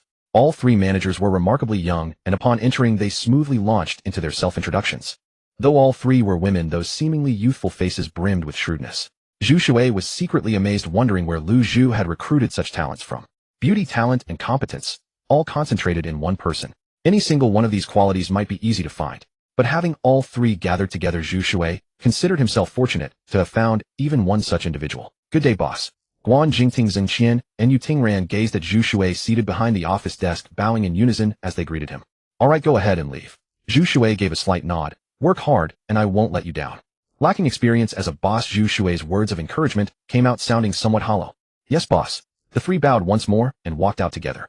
Only after closing the door and waiting at the elevator did Guan Jingting and Zheng Qian finally breathe a sigh of relief. I don't know why Golden Rose Bar suddenly changed management, Guan Jingting said, massaging her temples. Miss Lu's background is mysterious, but undoubtedly powerful. Perhaps this young boss is Miss Lu's younger brother. Or perhaps he is a scion of a prominent family sent here to gain experience. After joining Golden Rose Bar, Zheng Qian had gotten a taste of what true high society looked like and knew something about family affairs. Compared to these two younger managers, Yu Tingran showed neither agitation nor much curiosity. She merely took out a cigarette case, removed a slender, exquisite cigarette, and was about to casually place it between her lips when she paused, then slipped it back into the case. Didn't you bring a lighter, Sister Rand? Guan Jingting asked, noticing her movement. I was just wondering whether the new boss might dislike the smell of smoke. Yu Tingran shook her head. Sister Rand is so thoughtful. Zheng Qian said with a bitter smile, what I'm worried about is what the new boss is actually like. Many wealthy young masters came to Golden Rose Bar for entertainment. Nearly 80 or 90% shared a common trait. Despite not lacking women around them, they still hunted for more. Young girl, are you worried the new boss will take a fancy to your looks and body? Yu Tingran pursed her red lips and popped a piece of gum into her mouth. Whenever her craving for smoking arose, but she couldn't indulge, Yu Tingran would chew gum to ease it. I hope I'm just being overconfident. Zheng Qian said embarrassedly. Don't belittle yourself. Guan Jingting, whose personality differed from Zheng Qian's, giggled and said the fact that all three of us were selected to join Golden Rose Bar, earning salaries far surpassing most of our former classmates, isn't solely due to our universities and abilities. It's also about our figures and faces. When we are no longer young, we will likely be replaced on the manager positions. After all, those customers mostly prefer someone younger. What are you trying to say? Zheng Qian asked. I'm saying if the new boss were to take a liking to me, I wouldn't refuse. Guan Jingting laughed heartily. Ding. The elevator arrived. The doors opened. The moment they parted, Guan Jingting instantly regained her professional composure and stepped out in her high heels. This girl is still the same. Yu Tingran chuckled and shook her head. Their work required no competition with one another, and they frequently communicated and supported each other, so the three maintained a rather good relationship. Sister Ran, you're only a few years older than us. Do you really need to speak so gravely? Zheng Qian asked. Sigh. Yu Tingran stepped out of the elevator, lit a lady's cigarette, and placed it between her lips. She intended to finish it before entering her workplace. I don't want to be this way either, but after spending so long in society and at work, my heart feels decades older. Zheng Qian deeply agreed. Who blamed her when the salary was this generous?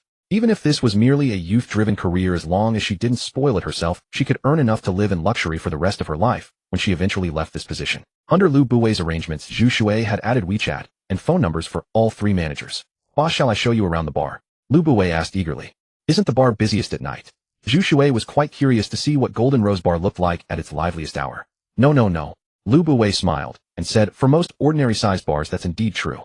But for our Golden Rose Bar, there is never a dull moment across the entire 24 hours. Never mind, I'll go down and take a look myself.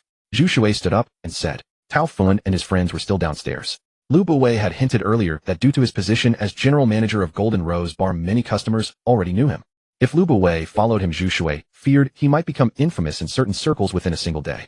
As the saying goes, people fear fame as pigs fear being fattened, and especially for someone like Zhu Shui, a monster. Before truly possessing power at the sovereign level, Zhu Shui still preferred to stay low-key and grow quietly. Joining the Red Eyes Association and the Anomaly Investigation Unit was precisely to seek protection from both gray and legitimate spheres. Manager Lu, what brings you here? In the first-floor monitoring room, Guan Jingting was sitting inside. Hearing the door open, she looked over in some surprise. Aren't you supposed to be accompanying the boss? The boss went to the first floor, so I must personally keep an eye on things. I cannot afford any mistakes. Lu Buwei knew Zhu Shui's identity as a mental contaminant.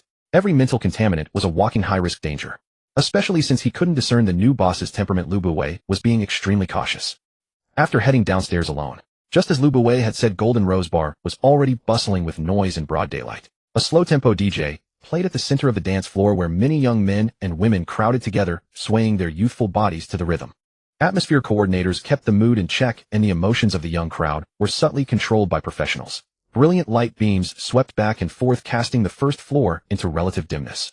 However, as his eyes adjusted, Zhu Shui saw increasingly clearly and accurately located Tao Fun's booth on the first floor. But Tao Fun and his friends were in an argument with another group. This other group consisted entirely of men over 30, sporting buzz cuts and street-style clothing looking rather fierce. Standing between the two groups was a female waitress in uniform. This was the same girl Zhu Shui had seen outside Golden Rose Bar. The girl had been with Tao Fun and his group earlier. Among those trendy young men and women, she was the one with the plainest clothes. Zhu Shui didn't know her name, but there she was in a Golden Rose Bar waitress uniform, seemingly caught in the middle of a dispute. Zhu Shui walked over. Tao Fun had the plain girl shielded behind him, his face twisted in anger as he shouted at another group of people. "Let me introduce him. The boss of Dimeo Grand Hotel, Wen Tianbao." Several burly men stood behind a middle-aged man. The middle-aged man wore gold-rimmed glasses and toyed with a string of beads, yet the lenses couldn't hide the lecherous light gleaming from behind them. Wen Tianbao. The faces of Shiling, Tao Fun, and the other young people changed slightly. Zhu Shui's heart stirred. The Dimeo Grand Hotel was renowned in Puhu City, known to every household, with nearly 40 years of history since its founding. Growing from a small scale to the current 4-star level was enough to prove its strength. Most locals knew that the boss behind the Dimeo Grand Hotel had a somewhat soiled reputation. Back in his youth, he had been a shameless ruffian. Later, he built up a name and capital, then went into real business, transforming from an outright rogue into a sanctimonious man. Wen Tianbao had one great hobby: female college students. Having climbed to today's prominent position as a boss, Wen Tianbao was extremely cautious, aware that lust was a knife hanging over his head. So he never provoked female students who dressed expensively. He specifically went after the plain and innocent types. Today he had dropped by the Golden Rose Bar without any intention of hitting on women, and yet he had stumbled upon one. Who could have thought a young punk would try to play the hero saving the beauty? It nearly made Wen Tianbao laugh his pants off. "Little girl, what's your name? Working as a waitress in a bar is so tiring. Why don't you come to my Dimeo Grand Hotel and be a secretary? My personal secretary, at least 5 figures a month, how about it?" Wen Tianbao kneaded the beads in his hand, rubbing them. Female college students, he loved them the most. Thank you for your kindness, but no need." The girl shrank back in fear and said. She naturally understood the implication behind Wen Tianbao's words. To avoid being pestered, she could only pretend not to understand, hoping Wen Tianbao would stop lingering over her. "Don't be shy." Wen Tianbao grew restless. He stepped forward and reached for the girl's hand. "As my secretary, you only need to work a few hours a day. Not tiring, and you earn money comfortably." "Stop." Tao Fun could no longer hold back. He directly swatted Wen Tianbao's hand away. "You're the boss of Dimeo Grand Hotel, a prominent figure in Puhu City. Why make things difficult for a girl in her early 20s? Hey." Wen Tianbao let out a strange laugh. "Uncle here loves college girls the most. What the hell would you know?" The burly men behind him moved to surround Tao Fun. "Boss, when do you remember me?" A figure stepped out, placing himself between the burly men and Tao Fun, pulling out a cigarette and saying with a smile, "Xiaojingyi." "Xiaojingyi? What the hell is that?" Wen Tianbao glanced at the cigarette in the other's hand and showed no intention of taking it. My father is Qiao Yu, he has done business with you." Xiaojingyi said awkwardly. "Get the hell out of here." Wen Tianbao was impatient. He raised his hand and delivered a slap. If it were the name of someone important, Wen Tianbao would have remembered it. Whether it was Xiaojingyi or his old man Qiao Yu, Wen Tianbao had only a vague impression. He knew himself very well. If something was valuable, he would remember it clearly and distinctly. If he couldn't remember it, then it was worthless. His hand shot out with a slap without the slightest bit of hesitation. Fortunately, the music in the first-floor hall was wildly loud and explosive, so the crisp sound of the palm connecting with Xiaojingyi's face was completely submerged in the deafening ocean of rhythm. The slap wasn't particularly painful. It just numbed half his face. But being slapped in front of his girlfriend and friends stripped away all of Xiaojingyi's dignity. Anger surged across Xiaojingyi's youthful face, and his entire body trembled with rage. "What does that look mean? You want to hit me?" Wen Tianbao raised his hand, ready to give another slap. He hated being stared at with such fury and hatred. As his hand went up, Xiaojingyi's expression changed. He wanted to fight back, but he didn't dare. He had originally hoped that Wen Tianbao would still remember him, yet the man had wiped him completely from memory. If he fought back, it wouldn't be a matter of 1 or 2 slaps. So Xiaojingyi clenched his fists, bracing for the beating. Shiling and the other girls were so frightened they wanted to close their eyes. They played and fooled around, but they had never encountered such a scene. Tao Fun, meanwhile, was ready to act rashly. After all, Xiaojingyi had been hit because he was covering for him. If Tao Fun just stood there and let it happen, their relationship would be finished. Whoosh. At that very moment, a slender hand extended. Looking only at the hand, one would instinctively think it belonged to a woman. The hand was steady and powerful, catching Wen Tianbao's wrist. "Let's talk this over. Hitting people isn't very nice, is it?" the newcomer asked with a smile. His tones sounded light and carefree, but oddly his voice seemed to slice through the blaring music, reaching their ears with crystal clarity. "Zhu Shui." Tao Fun was astonished. He appeared at such a moment. Inside the surveillance room, Guan Jingting noticed the new boss's action on the screen and immediately pointed. "Manager Lu, look." "Who is that man?" Lu Buwei asked with a frown. "The boss of Dimeo Grand Hotel," Wen Tianbao, Guan Jingting said. "He rarely comes to the Golden Rose Bar, but I've seen his identity before. Find out what's going on." Lu Buwei began to think about whether to intervene. Guan Jingting used the first-floor dedicated channel to contact the outside staff, and a reply came back immediately. This is what happened. The Golden Rose Bar has a new employee named Shinlin currently working as a waitress. After listening, Guan Jingting recounted, when Tianbao brought his men over to have fun, and he took a fancy to Shinlin. Shinlin seemed to be close to another group of young people, so a conflict broke out between the two sides. At this point, Lu Buwei, who had been staring at the surveillance screen, relaxed his brows. So it seems the new boss knows someone on Shinlin's side, which is why he stepped in. Lu Buwei looked at Wen Tianbao's face on the monitor with a pitying gaze. Boss Zhu's most terrifying identity was not just being the new owner of the Golden Rose Bar. If he wanted to, he could crush this so-called Wen Tianbao with a mere flick of his hand. Arrange security, I take some people over to handle it. Lu Buwei ordered. Thank you, Manager Lu. Guan Jingting beamed with joy. How could she not know that this was Manager Lu's favor, arranging an opportunity for her to have one-on-one contact with the new boss? What the fuck do you think you are? Wen Tianbao had already lost his patience. That plain and innocent-looking college girl trembling timidly had instantly captured his fancy. He had only wanted to spend a pleasant evening with the college girl, only to be interrupted time and again. Upon hearing Wen Tianbao's curses, some of his subordinates grabbed the wine bottles on the table. I'm no shallot, Zhu Shui said quite seriously. You're not a shallot. The reply caught Wen Tianbao completely off guard. He stared for a moment before erupting into roaring laughter. What the hell are you talking about? Just scram and stay at your school, got it? Don't you fear causing trouble at the Golden Rose Bar? Zhu Shui ignored Wen Tianbao's words and asked curiously. The reputation of the Golden Rose Bar in Puhu City must be even more renowned than the Dimeo Grand Hotel, surely. Who do you think you are trying to pressure me with the Golden Rose Bar? Wen Tianbao glared. If you interpret it that way, there's no problem either. Zhu Shui gave no clear response. Even if I wanted to deal with you, the Golden Rose Bar wouldn't be able to protect you. Wen Tianbao laughed with furious contempt and waved his hand, signaling his men to make a move. They would first crack open this kid's skull right inside the bar, then drag him out. Whether he knelt or stood on his head afterward would entirely depend on Wen Tianbao's whim. Boss Wen certainly speaks with a mighty voice. A delicate laugh drifted from behind, and shortly after, more than a dozen security guards in uniform had already surrounded the area. It's Miss Guan then. When Tianbao turned around and recognized her, his expression immediately becoming somewhat unnatural. Compared to his Dimeo Grand Hotel, the Golden Rose Bar clearly had far stronger backing and influence. His earlier boastful words were merely posturing in front of a bunch of kids. Surely none of the Golden Rose Bar staff had overheard right. How would you like to handle this? The word boss nearly slipped out, but Guan Jingting caught herself in time. When she came out of the surveillance room, Manager Lu had specifically reminded her that the new boss's style differed greatly from the previous Miss Lu. He favored a low-key and understated approach. Without explicit permission from the new boss, she should try her best not to expose his identity. Guan Jingting could only treat the boss as a rather special guest. Anyone who comes here to enjoy themselves is a guest and deserves protection. Since Zhu Shui had become the owner of the Golden Rose Bar, he naturally needed to carry himself with the bearing of a boss, let alone our employees.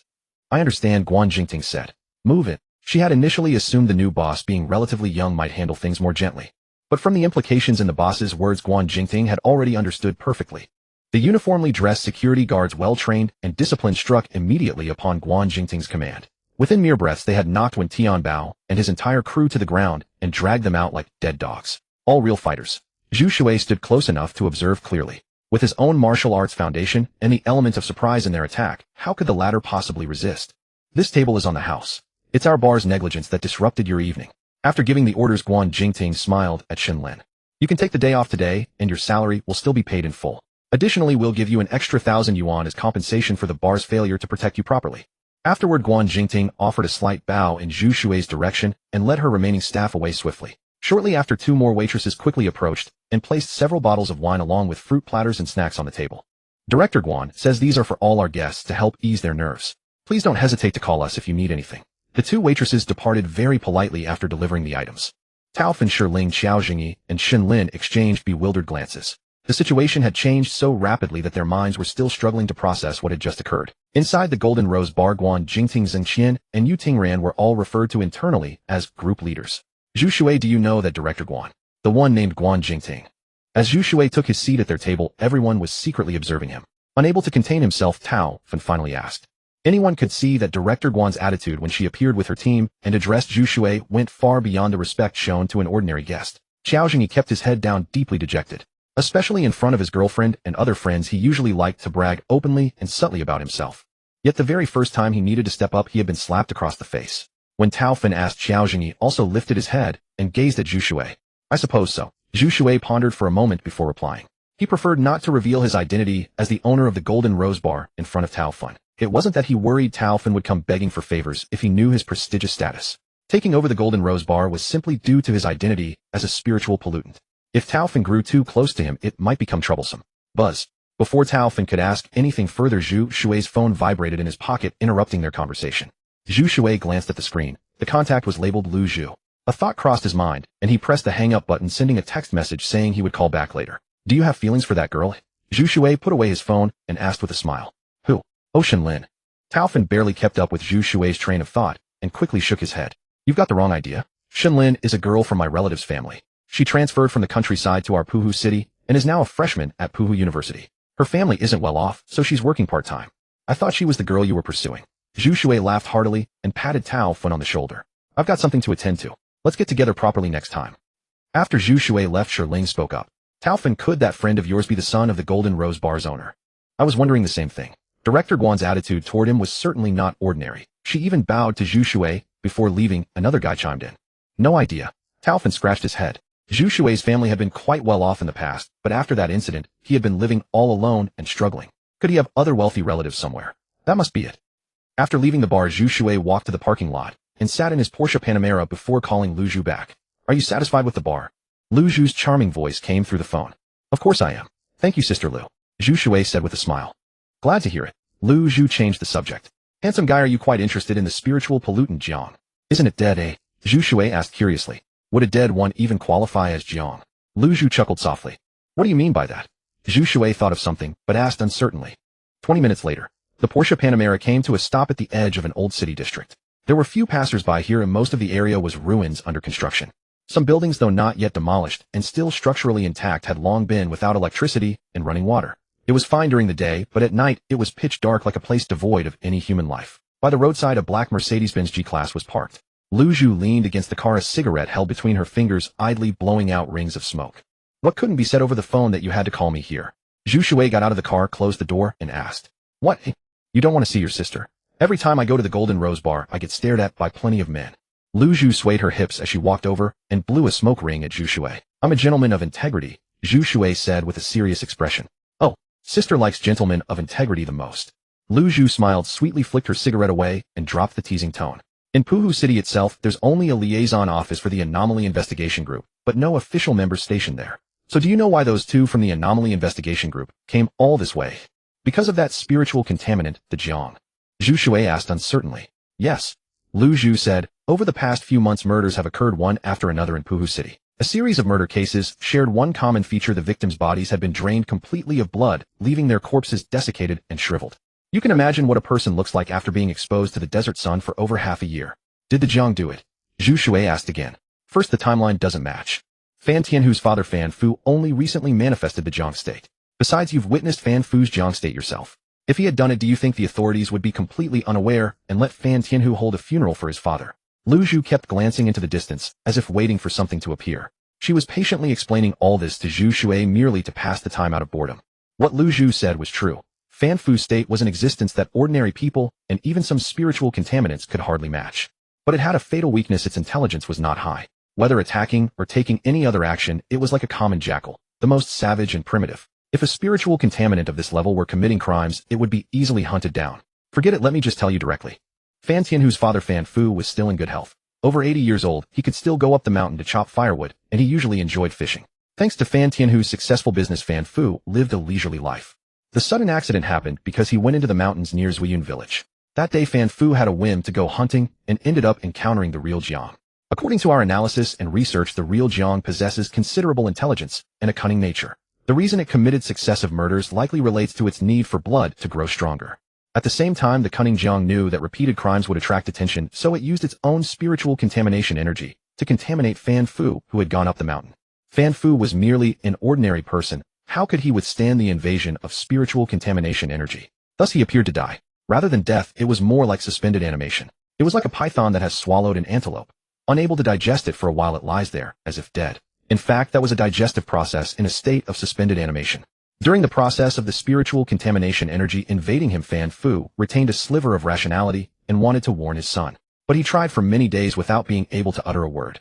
In the end, Fan Fu's body and mind were completely invaded and assimilated by the spiritual contamination energy, which is why that night he manifested the state you saw.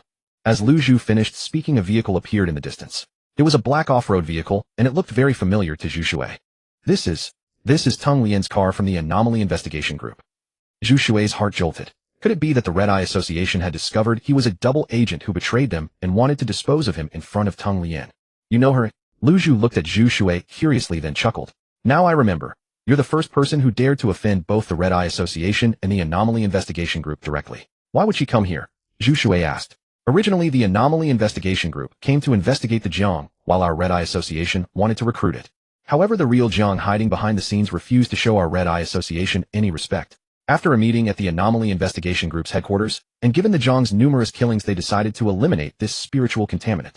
Eliminate, in Lu Zhu's words, naturally meant kill. I still don't understand why the Anomaly Investigation Group is coming here, Zhu Shui said. To the Red Eye Association, refusing to be recruited is nothing. Not showing us face is also nothing. But trying to challenge our Red Eye Association crosses the bottom line, so it has also been placed on the Red Eye Association's elimination list. Lu Zhu said, since we and the Anomaly Investigation Group share the same mission, cooperation is naturally the best choice. Don't tell me it's that simple. Zhu Shui remained skeptical. You're quite clever, handsome. Looking at the approaching off-roader, Lu Zhu said, it's not just the Anomaly Investigation Group and the Red Eye Association. Other criminal organizations have also set their sights on the Jiang. Having offended both the Anomaly Investigation Group and the Red Eye Association, the Jiang sensed the gravity of the situation and in desperation actually chose to side with another criminal organization. Zhu Shui fell silent. As expected, the Golden Rose Bar was not something to be had so easily. Although in Lu Zhu's words the Red Eye Association was very powerful, that criminal organization dared to risk offending both the Anomaly Investigation Group and the Red Eye Association to opportunistically contact the Jiang, which showed its strength was not to be underestimated. The off-road vehicle pulled over by the roadside with a roar and a cloud of dust. Teng Lian and two other young men got out. The three wore identical uniforms and looked professional and trustworthy at first glance. After getting out, Teng Lian did not give Zhu Shui more than a glance and walked straight up to Lu Zhu. Their latest activity location is Xingfu Town in Puhu City. They should be planning to leave Puhu City before the end of today and flee southward, Teng Lian said bluntly. Then let's set off. Lu Zhu rubbed her index finger over the teardrop mole a few times and gave a charming, flirtatious laugh. So much so that the two young men behind Teng Lian couldn't help stealing several more glances at Lu Zhu. Lu Zhu was right. Her charm was something few men could resist. Zhu Shui observed the two young men standing behind Teng Lian. Guided by the reminder in his mind, he sensed the presence of spiritual pollution energy coming from them. But strangely, the spiritual pollution energy on the two young men and on Teng Lian herself seemed odd when compared with Lu Zhu's. If he had to describe it, the spiritual pollution energy carried by these three members of the Anomaly Investigation Unit was impure. The group set out for their destination, Xingfu Town, in 3 cars. Halfway there, Zhu Shui parked in a shopping mall's parking lot and got into Lu Zhu's car. Be careful on this mission, Lu Zhu warned, holding the steering wheel with one hand. Careful about what? Zhu Shui asked with an innocent look. He could roughly guess what Lu Zhu meant, but wondered whether there was something he hadn't thought of. Other criminal organizations will be joining in. Lu Zhu said, I noticed you staring at Teng Lian earlier. What are you into, leather outfits? Let me tell you a secret. Big sister in leather has one too. Zhu Shui did not linger on the topic of leather clothing. Our Teng Lian from the Anomaly Investigation Unit, and those two young men, all spiritual polluters. A handsome young man, just as outstanding as I thought. Lu Zhu did not rush to answer Zhu Shui's question. I don't know if you'll believe this, but you're the first spiritual polluter to join the Red Eyes Association. Your file is still under review, and I believe the result will come soon. Oh, Zhu Shui replied. He was not in a hurry to join the Red Eyes Association. After all, he had already received the benefits. Even if the review failed, it made no difference. Once you're in, you must not forget big sister's kindness, Lu Zhu said earnestly. Of course, Zhu Shui responded quickly. It was only a matter of lip service, saying it wouldn't cost him anything. Lu Zhu seemed to sincerely believe that this response had come from Zhu Shui's heart, so she shifted the topic back to the previous question. The headquarters of the Anomaly Investigation Unit is in the Imperial capital. They have a spiritual pollution laboratory in which a large group of researchers have gathered, all of them outstanding leaders in their respective fields. From certain spiritual pollutants, they extracted pollution energy. Zhu Shui sucked in a sharp breath. Zhou Nation truly lived up to being one of the strongest powers in the East, a land of hidden dragons and crouching tigers. Then using the extracted pollution energy, they created artificial humans. Lu Zhu looked at the off-road vehicle ahead. Teng Lian and the two young men following her all came out of the spiritual pollution laboratory. They had originally been human, but after artificial modification, they acquired abilities that only spiritual polluters possess. Artificial humans. Zhu Shui was shocked once more. If their strength is compared to that of true spiritual polluters, who would be stronger? It depends on how you compare them. Lu Zhu thought for a moment. For instance, if the spiritual pollution energy on Teng Lian had been extracted from me, she would have abilities similar to mine.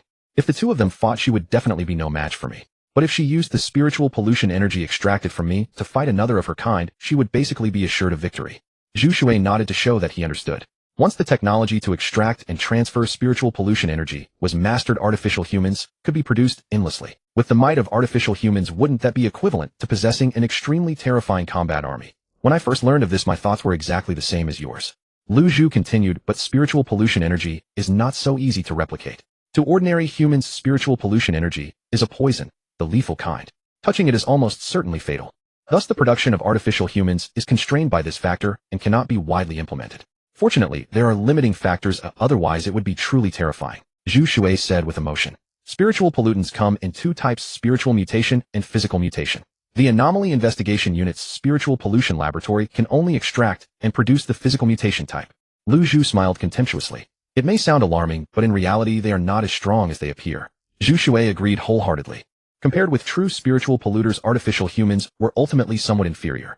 After a bumpy ride, the two vehicles arrived one after another at a fairly wide street. The shops along the street were steeped in the rustic, shabby air of a town straddling city and countryside. Most of the stores were closed with for rent signs pasted on their rolling shutters.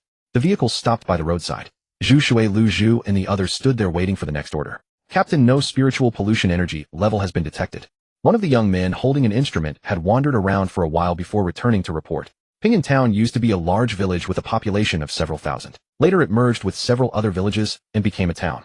However, Ping'an Town's development over the years has been very poor, leaving the elderly behind, while the younger generation went out to work in cities. Teng Lian ran her finger across the rolling shutter of a shop, then stopped and looked at the thick layer of dust on her fingertip. Places like this are perfect for hiding temporarily. The elderly will eventually die, and no matter how well or poorly the young fare outside, they are unwilling to return to their cold, desolate homeland. Lu Zhu added, you should have already found the exact location, right? Of course. The detection is just in case any spiritual pollution energy has leaked or remained behind. This stuff is like bacteria or viruses. Even the blood spilled by spiritual polluters must be thoroughly cleaned up.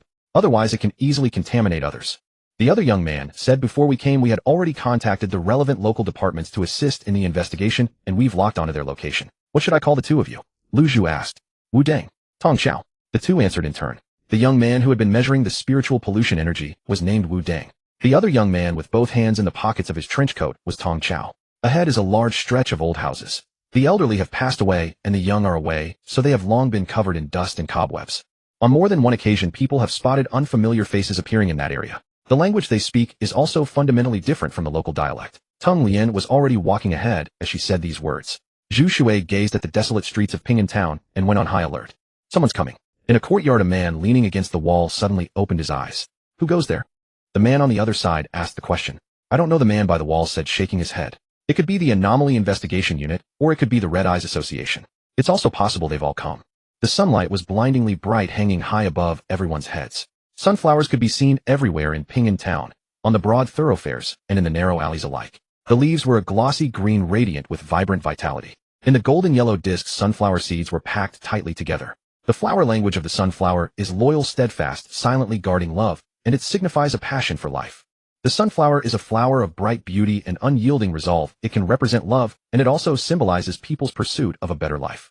Lu Zhu noticed Zhu Shui's gaze and said with a beaming smile, you're quite familiar with this. Zhu Shui was slightly surprised. Among the many varieties of flowers, sunflowers weren't exactly a popular choice. In Zhu Shui's impression, the flowers that sold well in flower shops were roses, lilies, violets, carnations, and the like. Yet Lu Zhu could immediately name the flower language of the sunflowers they came across on the roadside. Teng Lian, who was walking ahead, also heard the conversation between Zhu Shui and Lu Zhu. She swept a glance at them from the corner of her eye and withdrew it without a trace. Not really all that familiar. Lu Zhu patted her own lips and said self-reproachfully, I spoke out of turn. Captain Teng Lian is probably going to put this in the records. I wonder if it can lower part of my risk rating. I've been sleeping poorly lately, always afraid the Paranormal Investigation Unit will put me on the purge list. Can a member of the Red Eye Association actually fear the Paranormal Investigation Unit's purge list? Teng Lian did not turn her head. Scared to death. Lu Zhu smiled alluringly again and again. Zhu Shui, however, discovered a problem from the exchange between Lu Zhu and Teng Lian. The Paranormal Investigation Unit's vetting of spiritual contaminants was not limited to abilities and displayed personalities. It seemed that they would also analyze a person's true character, or rather their personality, from unconscious behavioral habits, speech, and even facial expressions. Personality refers to the internal tendencies and psychological characteristics of an individual's behavior and social adaptation toward others' matters and oneself. Zhu Shui had just caught the attention of the Paranormal Investigation Unit when Teng Lian recruited him, which was not quite normal. He guessed that the Paranormal Investigation Unit had probably started investigating him as well. He simply didn't know how the Paranormal Investigation Unit saw him. As they continued drawing closer to their destination, Tang Lian's hand gradually moved to the saber at her waist. That saber had only been equipped after she got out of the vehicle. We've detected spiritual contamination energy readings all along the way. The distribution looks somewhat like. Wu Deng frowned, his tone uncertain. Like what? Tang Lian asked without turning her head. Like it was deliberately arranged, Wu Deng said. Deliberately arranged. Tong Chao did not understand what he meant. According to the instrument, at every interval, there is an energy reading that cannot form a complete spiritual contaminant. It's like the streetlights installed on both sides of the road guiding us toward. As he said this, Wu Deng raised his head and looked toward the small courtyard ahead with its rotting wooden gate. Inside the courtyard, an old crooked-necked tree of unknown age leaned against the wall, stretching its branches outward. Your eyes have seen a massive amount of spiritual contamination energy readings. Your brain thinks you should be vigilant. Your kidney has expressed its contempt for you. When Zhu Shui's gaze fell upon the courtyard ahead, a series of alert sounds rang in his ears. It's a trap. Dense clusters of tiny hands squirmed out from Zhu Shui's eyes. The courtyard, which had seemed like an ordinary ruined yard, suddenly surged with masses of translucent energy, continuously deforming in bizarre ways. Your sight, hearing, smell, taste, and touch have been activated to their current most sensitive state. Zhu Shui's body began to show signs of losing control. This was real danger. Strangely, Zhu Shui felt no fear at all. Instead, he wanted to rush into the courtyard and see whether what was hiding inside was a person or a ghost. It seems we've walked into a trap, Lu Zhu said, her smile turning somewhat dangerous. Tang Lian did not like idle words. She drew her saber and held it horizontally in front of her with one hand. What does walked into a trap mean? Tong Chao asked woodenly, clearly lacking experience. It must be the sunflowers. Zhu Shui's voice sounded at that moment. Those sunflowers are not native to Ping'an Town. It is even possible that sunflowers have never appeared here before. How do you know? Tong Chao asked, puzzled. Sunflowers are heliotropic. They can thrive only in an environment with sufficient light. Whether planted in the ground or in pots, their need for light must be met. Zhu Shui said, just now as we walked over, some of the sunflowers were blooming in places that could not receive light at any time of day. Yet they were growing just as vigorously as sunflowers basking in sunlight. That is very strange. Is that the only reason? Tong Chao was unconvinced. He knew that Zhu Shui was a member of the Red Eye Association. As representatives of the official side, the members of the Paranormal Investigation Unit all felt a certain sense of superiority when facing other organizations and individual spiritual contaminants. Of course, that isn't the only reason. I only just thought of it now, Zhu Shui said. As we walked along, I could see that every sunflower carried an even amount of spiritual contamination, aura, and energy. This energy was left behind by a single mother entity. It did not survive independently on the sunflowers. Impossible. The one who raised the doubt this time was not Tong Chao, but the young man named Wu Deng. He shook the instrument in his hand. Spiritual contaminants can only be detected by machines. There has never been a case of observing them directly with the naked eye. Whether human or spiritual contaminant, neither is capable of that. Everything you said is correct. Zhu Shui faced the courtyard, showing no intention of explaining. Huffed. Lu Zhu laughed. Zhu Shui's attitude was that of one who refused to argue with mediocrities. Yet a faint trace of shock flickered in Lu Zhu's eyes. Wu Deng was right. According to existing theory, neither humans nor spiritual contaminants could directly perceive the existence of spiritual contamination energy. Wu Deng was exasperated. Just as he was about to argue, Tang Lian cut him off. She could naturally tell that Zhu Shui was neither boasting nor joking. This fellow really could see spiritual contamination energy. This might be a major discovery. Your brain thinks it's a wonderful chance to devour everyone present. Your stomach thinks the brain's suggestion is perfect. It has already begun to stir restlessly. Your mouth is about to open beyond control. It has been a long time since it tore into flesh and blood in great bites. Every part of his body, in a state of high alert, had become greedy. As a result, the dense little hands in Zhu Shui's pupils squirmed even faster. Young man, are you a member of the Paranormal Investigation Unit or the Red Eye Association? Suddenly a man's voice sounded from inside the courtyard. Wherever you come from doesn't really matter. Do you want to join us? The man's voice from the courtyard continued. From the tone alone, Zhu Shui couldn't detect any useful information besides the gender you. The Peach Blossom Spring, the man said. The Peach Blossom Spring from Tao Yuanming's The Record of the Peach Blossom Spring. Wu Deng said thoughtfully. Isn't that an imaginary place? Zhu Shui was no stranger to the Record of the Peach Blossom Spring. It could be said that contemporary students were quite familiar with it, and some even claimed this classical Chinese essay left them psychologically scarred. Contemporary scholars still debate this piece considerably. The Peach Blossom Spring is a world without class, without exploitation, self-sufficient, and where everyone finds joy in their own life. The man's tone finally rippled a little, as if he was dissatisfied with Wu Deng's words. He corrected, it truly exists. I know the purpose of your visit. But our Peach Blossom Spring intends to accept the zombie and bring him back to Peach Blossom Spring. Only Peach Blossom Spring is truly suitable for life to dwell. I hope none of you will interfere. Stop saying such seductive nonsense. The zombie's hands are stained with too many innocent lives, and he must undergo the judgment of our Anomaly Investigation Unit. Tang Lian once again displayed her swift, decisive personality, Come out on your own within 10 seconds, or else we will complete the cleanup. And your so-called Peach Blossom Spring will also be listed as an accomplice. Enough. The courtyard fell silent for a while, during which one could hear the rustling of the crooked neck old tree as the wind passed through. For a moment it was impossible to tell whether it was the man or the shaking branches making the sound. Young man, have you made up your mind? We all need a spiritual paradise of our own. You can earn the right to enter our Peach Blossom Spring. I'll pass. Zhu Shui chuckled. This person from the Peach Blossom Spring seemed a little mentally unstable. The courtyard returned to silence. Prepare. Force them out, Tung Lian ordered. Wu Deng immediately grew energized. He took out two black spherical objects, pressed the buttons on them, and tossed them straight into the courtyard. Why bother? The man sighed. At that sigh, the crooked neck old tree suddenly grew wildly. In just the blink of an eye, its branches transformed into thick vines that twisted upward, encompassing the two black spheres, and then wrapping around them layer after layer. Boom. A muffled, ear-splitting thud. The two black spheres exploded, blasting through the thick layer of vines. Wood chips flew everywhere, and branches and leaves fluttered to the ground. Are those grenades? Zhu Shui was shocked. He hadn't expected the members of the Anomaly Investigation Unit to have brought such fierce equipment. Hand grenades. Zhu Shui had played plenty of shooter games, and was used to calling them that. Although every branch and leaf of that crooked neck old tree had been shredded, the explosive force of the grenades was also completely blocked, so it would not affect the people in the courtyard, making this tree grow instantly. Could that be the ability of that man from the Peach Blossom Spring? Tung Lian speculated. Creak. At that moment the courtyard gate was opened from inside. My name is Meng Lai, a villager of the Peach Blossom Spring. The first to walk out was a man in coarse homespun clothes and cloth shoes. He appeared to be in his 40s. Behind him several other men followed. One of them wore a black robe, and only the lower half of his face was visible, an eerie, ghastly pallor. The black-robed man should be the zombie. Zhu Shui's gaze landed on him, his eyes revealing a greedy desire to feast. Peach Blossom Spring, your organization is quite something. You've already entered the site of our Anomaly Investigation Unit, Tung Lian sneered. You still don't understand. Meng Lai shook his head, looking at the leather-clad woman with disappointment. The Peach Blossom Spring is not an organization. It is humanity's utopia. Whether ordinary people or spiritual contaminants, all can coexist perfectly. This is a great village. You, and all of you, will never understand.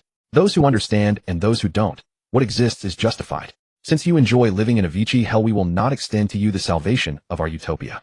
Priority is to capture him alive. If that fails, you are allowed to slay him on the spot. Tung Lian was the first to move. In her eyes, Meng Lai was already beyond saving. Meng Lai heaved another deep sigh. Rumble. The ground suddenly shook. It was not an earthquake. Something was moving in the shallow soil. Just as everyone was on guard, sunflowers burst through the earth one after another. In only a few breaths they surrounded them in countless layers, and a rough glance estimated that there were several thousand. Each golden round sunflower swayed with a rhythmic frequency. Is that all? Tung Lian's long saber spun into a silver ring of light, and she charged straight ahead. The saber was indeed incomparably sharp.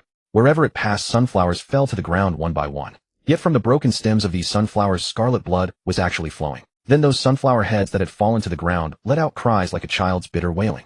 Sound layered upon sound, piercing the eardrums like steel needles. All things have spirits, let alone these plants. Meng Lai said regretfully. You should atone. Let your corpse become nourishment for these lovely flowers. As Meng Lai's tone grew more severe, the sunflowers swayed and swept directly toward Wu Deng.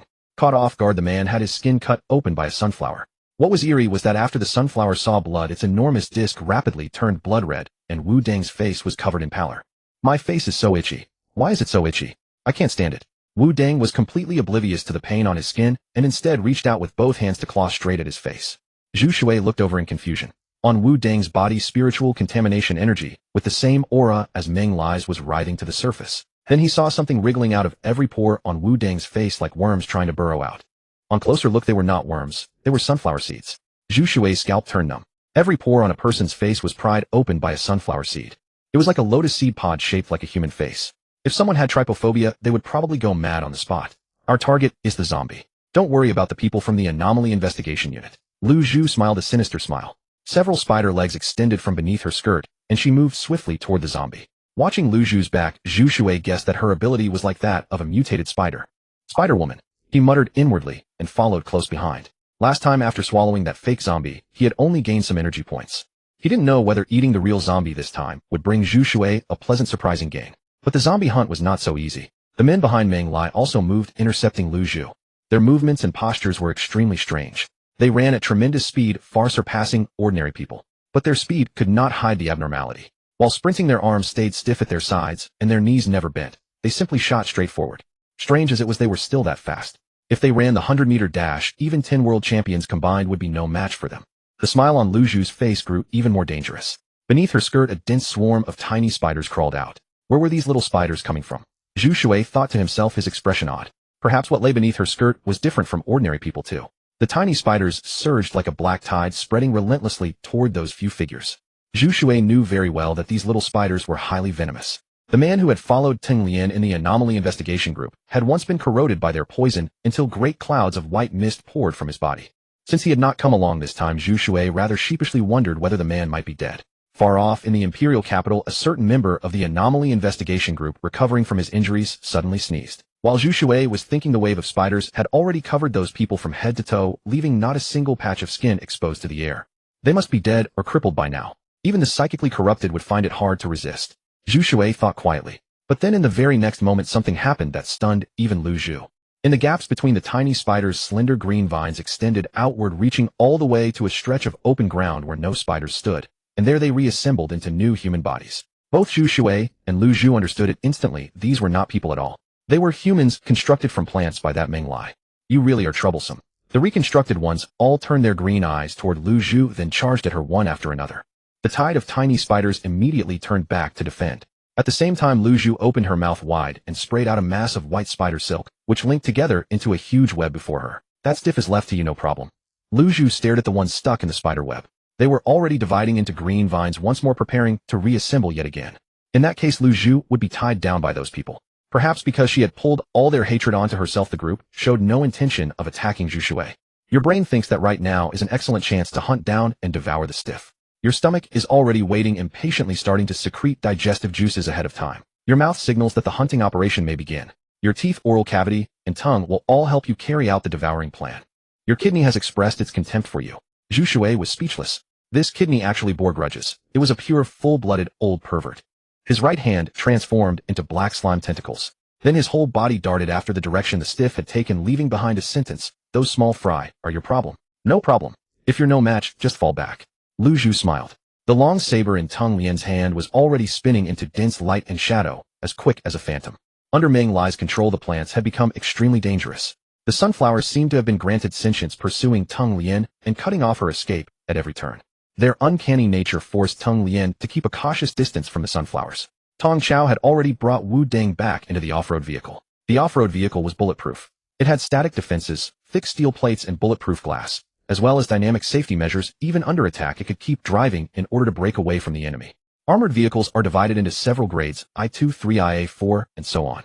A level 2 armored vehicle can withstand bullets fired from a 9mm pistol. The off-road vehicle assigned to the Anomaly Investigation Group was level 3. It could withstand a hail of AK-47 automatic rifle fire and even block shrapnel from hand grenades. Tong Chao placed Wu Deng in the spacious back seat, panting heavily. Looking at Wu Deng's miserable appearance, he could not help but feel his scalp prickle. This was the first time the two of them had gone out on a mission. They were the fortunate ones who, after passing trial after trial, had finally obtained the power of an artificial human. Brimming with confidence, they had suffered a crushing setback at the very start of their careers. It's so itchy. Help me, kill me. Tong Chao, kill me. No, please save me. Tell the team leader let's leave. I don't want to stay here anymore. I can't take it anymore. Kill me. Put me out of my misery, Tong Chao, I beg you. Wu Deng kept struggling, speaking incoherently. One moment wanting to run, the next seized by a heroic impulse to die. Both hands clawed fiercely at the dense holes on his face, each one stuffed full with plump sunflower seeds. As his fingers kept scratching, the holes were gouged open and split apart, blood dyeing his face red. Tong Chao sucked in a breath of cold air. With his experience and knowledge, he was utterly helpless in the face of this. That ability of Meng Lai's had looked so fresh and clean, like the beauty of nature itself. Yet beneath that freshness were hidden such sadistic, tormenting methods. He found a pair of handcuffs in the car and bound Wu Deng's hands, keeping him from scratching his face and preventing any further injury. All that was left was to wait. Wait for team leader Teng Lian to finish the current mission as quickly as possible and then treat Wu Deng's wounds. Bear it. You have to bear it. Tong Chao shouted. The off-road vehicle had already been surrounded by a huge number of sunflowers. Outside the windows, they seemed to sway their massive golden discs to the rhythm of the wind. What had once symbolized turning toward the sun and life now looked utterly ferocious and terrifying in Tong Chao's eyes. Rustle, rustle, rustle. After entering the hills behind the village, Zhu Shui became completely uninhibited, flitting through the forest. If anyone had been there, they would have seen that every time Zhu Shui lunged forward a great distance, his body twisted at an impossible angle. The black-robed figure ahead moved rather stiffly. Unlike the stiffness of those vine-constructed people, this one leapt forward with both legs perfectly straight every time. Each leap covered at least 5 or 6 meters, sometimes even more than 10. When several dense stands of trees blocked the path, the black-robed figure simply jumped straight up, ready to leap over them. The black-robed figure was of course aware of Zhu Shui behind him, a gangrene clinging to the bone. He had done his best to flee, but he simply could not shake him. Worse, the figure behind was growing faster and faster, the distance between them closing all the time. Whoosh! Just as the stiff leaped into the air again, the sound of something slicing through the air descended from behind. The next moment his legs were tangled up in rope-like things, and a huge force came from them, yanking his entire body backward. Bang! The stiff's body was hurled into the air, then violently wrenched back down, finally slamming into the ground with brutal force. A great cloud of dust was thrown up. As the dust gradually dispersed, a sunken pit revealed itself where the zombie had landed. Before long, that figure crawled out of the hole. The first thing to emerge was a hand, skin stretched thin over bone, and the flesh wrapped around those bones was like wind-dried meat, shriveled and wrinkled. "You are asking for death." A hoarse voice issued from that pale, bloodless face. As he spoke, his lips peeled back, drawing attention to a pair of sharp, prominent fangs. "Are you trying to scare me with your teeth?" Zhu Shui opened his mouth, revealing his own fine, closely packed teeth. "I have some too, though the two of us are a little different." A breeze threaded through the verdant mountain woods, stirring Zhu Shui's clean-cut black short hair. The zombie was momentarily stunned. Was this guy comparing teeth with a zombie? Was he insane or simply fearless? Whether the former or the latter, the zombie felt the urge to tear the young man to shreds. After climbing out of the pit, his originally neat black robe was torn and damaged in many places, making him look extremely bedraggled. Roar! His withered throat shifted, and from it came the strange rasping echo of a bellows being pulled, followed by a beast-like howl. The zombie charged over, rigid yet swift. "Come then." The black slime tentacles on Zhu Shui's hands wove together rapidly, forming a pure black wall in front of him. Thud! The zombie's straight outstretched claws slammed viciously into the wall. The overwhelming force tore a massive gash through the pure black barrier. Quite a lot of strength. The force transmitted through the wall of black slime tentacles and struck Zhu Shui's body, making both his arms shudder with tearing pain. This was the most formidable opponent he had encountered ever since his body underwent evolution and mutation. Your brain thinks you should not hold any playful contempt. Your stomach can no longer bear it. It urgently wants you to complete the feeding. Your mouth has decided to act first, using the brain to transmit a powerful urge to the neck. Act first. Before Zhu Shui could ask what that meant, the view around his eyes began to change rapidly. His neck stretched out in a twisted, unnatural posture, and his mouth uncontrollably opened a full 180 degrees, his fine teeth glinting with sinister cold light as they sank into the top of the zombie's skull. Roar! Panic appeared in the zombie's eyes for the first time. He had personally killed many ordinary people, taking the most pleasure in biting into their necks, feeling the arteries pierced by his teeth, and swallowing the scalding, delicious blood that gushed into his mouth. But he had never imagined that one day he would be torn into by someone in an even more savage way. The zombie was about to resist when black slime tentacles coiled around his entire body, tightening and squeezing. Crack! The sharpness of those fine snow-white teeth once again exceeded the zombie's imagination. "Your body has been invaded by corpse poison." 3 huge question marks popped up in Zhu Shui's mind once more. Many parts of his body had already lost control. Directly and brutally eating the zombie's skull was truly not his intention. Now that corpse poison was invading his body. Would it poison him to death or turn him into something like that zombie?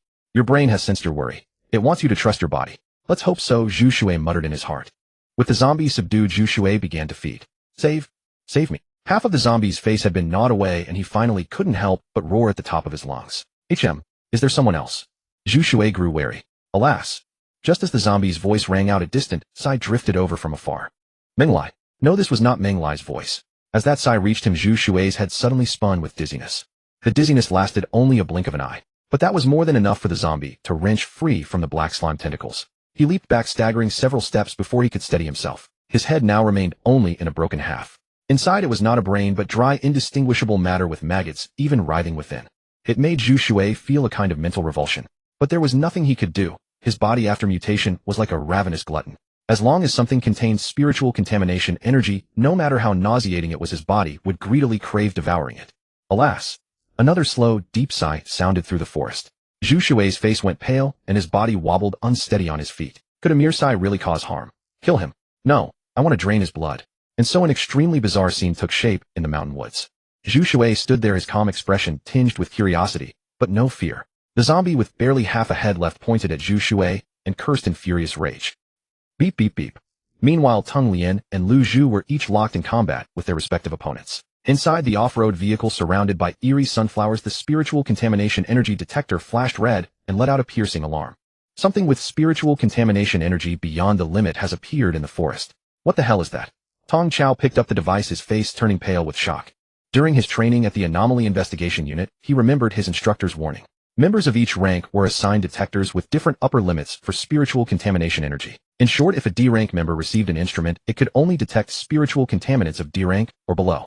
When a C rank or higher spiritual contaminant was detected, the instrument would issue the exact dual visual and auditory alert he was seeing now. When members of the Anomaly Investigation Unit saw this kind of alert, they had to evacuate immediately and request reinforcement from stronger operatives within the unit. Tong Chao's face alternated between pale and ashen. The pressure made his heartbeat lose all normal rhythm. Because Tung Lien was in charge of the team, the upper limit of this spiritual contamination energy detector was S rank. That meant an S rank or higher horror had appeared in the forest. Since entering the Anomaly Investigation Unit, Tong Chao had never even seen an A rank enemy. Bang! Tong Chao took out his phone, intending to send a report of their situation to Anomaly Investigation Unit headquarters and request nearby colleagues to come for reinforcement. When he took out his phone, he was astonished to see that the signal icon at the upper right corner of the screen had become an X. Could the energy released by that spiritual contaminant be interfering with the signal A? Tong Chao muttered in despair. Bang! But then something even more devastating happened. The spiritual contamination energy detector, which had been sitting on the car seat flashing red and sounding its alarm, suddenly burst apart. Tong Chao's mind went blank. His instructor had also said that only energy emitted by an S-rank spiritual contaminant could crush a detector with a B-rank upper limit. Then what kind of monster would it take to shatter an S-rank upper limit detector with nothing but leaked spiritual contamination energy? The male protagonist suffers from psychically manifested personality splits, where each fractured persona materializes into an independent tangible form with distinct abilities, yet remains visible only to him. However, he does not believe he is ill. In short, everyone knew the male protagonist was mentally ill, yet he considered himself perfectly normal. Zhu Shui stood frozen in place, and his brain transmitted no warning at all. Under normal circumstances, encountering a threatening presence should trigger some kind of warning from the mind. Could it be that the opponent's psychic pollution energy was too overwhelming, causing his brain to shut down? Out of caution, fleeing would be the wisest course of action in this situation. Zhu Shui's pupils contracted sharply. At some unknown moment, a woman had emerged from directly ahead. Typical JoJo people possess eyes with black pupils ringed by white sclera. Yet this woman's eyes were strikingly different. The pupils resembled dark circles meticulously drawn onto her eyeballs. Whether inside or outside those thin black rings, everything remained white. These eyes carried an uncanny power. When she appeared, all who witnessed her found themselves drawn to her presence without resistance. More precisely, they were captured by the gaze itself. My Lady Fu Ling, this person harbors hostility toward our peach blossom spring. I implore you to take action against them. Once the commotion settled upon sighting her, Jiang turned a vicious glare toward Zhu Shui. Lady Fu Ling. Zhu Shui had previously taken Fu Ling, a traditional Chinese herb known for its diuretic properties and ability to strengthen the spleen, calm the mind, and promote tranquility, when his sleep quality had been poor. A long sigh escaped the lips of the woman known as Fu Ling. This sigh carried a weight of compassion for all suffering, a sense of ancient wisdom transcending the changing tides of time, capable of stirring emotions buried deep within the heart, such as loneliness. The moment her sigh rippled through the air, every listener found their gaze drawn involuntarily toward Fu Ling, including both Zhu Shui and Jiang. Both men's bodies trembled imperceptibly before freezing like stone in place. Zhu Shui watched as Fu Ling's peculiar pupils expanded outward in concentric rings across the whites of her eyes, like ripples on water, black and white swirling together slowly, pulling one's very soul into the vortex. The world spun wildly, dizziness never ceasing. When everything finally stilled, Zhu Shui found himself standing in his own home. The lights were off. Silence filled the rooms. He turned in a slow circle, taking in the television, the dining table, the curtains, the shoes by the door, everything about the house layout. That's right, this is my home.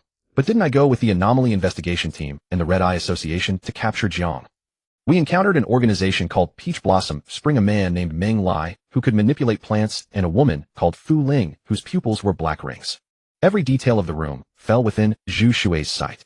He stopped turning and stood there in silence, lost in thought. Crack! Thunderous rumbling. Outside the window, the heavy darkness of night was suddenly pierced by brilliant light. Zhu Shui, deep in thought, found himself looking out involuntarily. Beyond the window, countless homes glowed with warm light. Through the glass, he could see families gathered together. Some sat on sofas watching television, others gathered around dining tables for reunion dinners, still others laughed and chatted together. Only Zhu Shui's home remained swallowed by endless darkness. This was loneliness, that acute subjective awareness of being isolated and distant from others in society. He took a step toward the window. Someone outside was setting off fireworks. Fireworks erupted in a kaleidoscope of colors, and the entire city was immersed in the sounds of celebration. Is it already New Year already? Zhu Shui reached out and pressed his palm and fingers against the cold glass. He failed to notice how the room was growing darker. Darkness crept forward like living ink, spreading and surging and bubbling, merging with Zhu Shui's shadow. His eyes were filled with bewilderment and loneliness. How can anyone be alone on New Year's? He asked himself, yet it felt as though he were asking someone else. But in the room beyond the desolate blackness, only loneliness remained. Don't you find this strange? Suddenly, a clear voice drifted from the dark corner. What's strange about it? Zhu Shui didn't turn around. The voice was familiar, like someone he'd known since childhood, a childhood friend. Childhood friend. When he thought the word Zhu Shui, felt it wasn't quite right, yet couldn't find a better term. Isn't loneliness your constant state? Even when you're surrounded by illusions, it remains your reality. Then why are you lost? Why do you immerse yourself in this? The clear, youthful voice was slightly shrill. Within that sharpness lay a hint of mockery. Illusions. Something stirred in Zhu Shui's mind, and he turned around abruptly. Those two words made Zhu Shui finally feel something was wrong. On New Year's, when the house had been dark and empty and silent, it was far too familiar. But why would it be like this? Where were Mom and Dad? Right there was also Sister Yijing. A crushing loneliness nearly suffocated him, filling every part of his body. Turning around, Zhu Shui saw a little girl crouching in the corner, her fiery red hair spilled across a crumpled dress. The dress was black, merging with the shadowy corner where no light reached.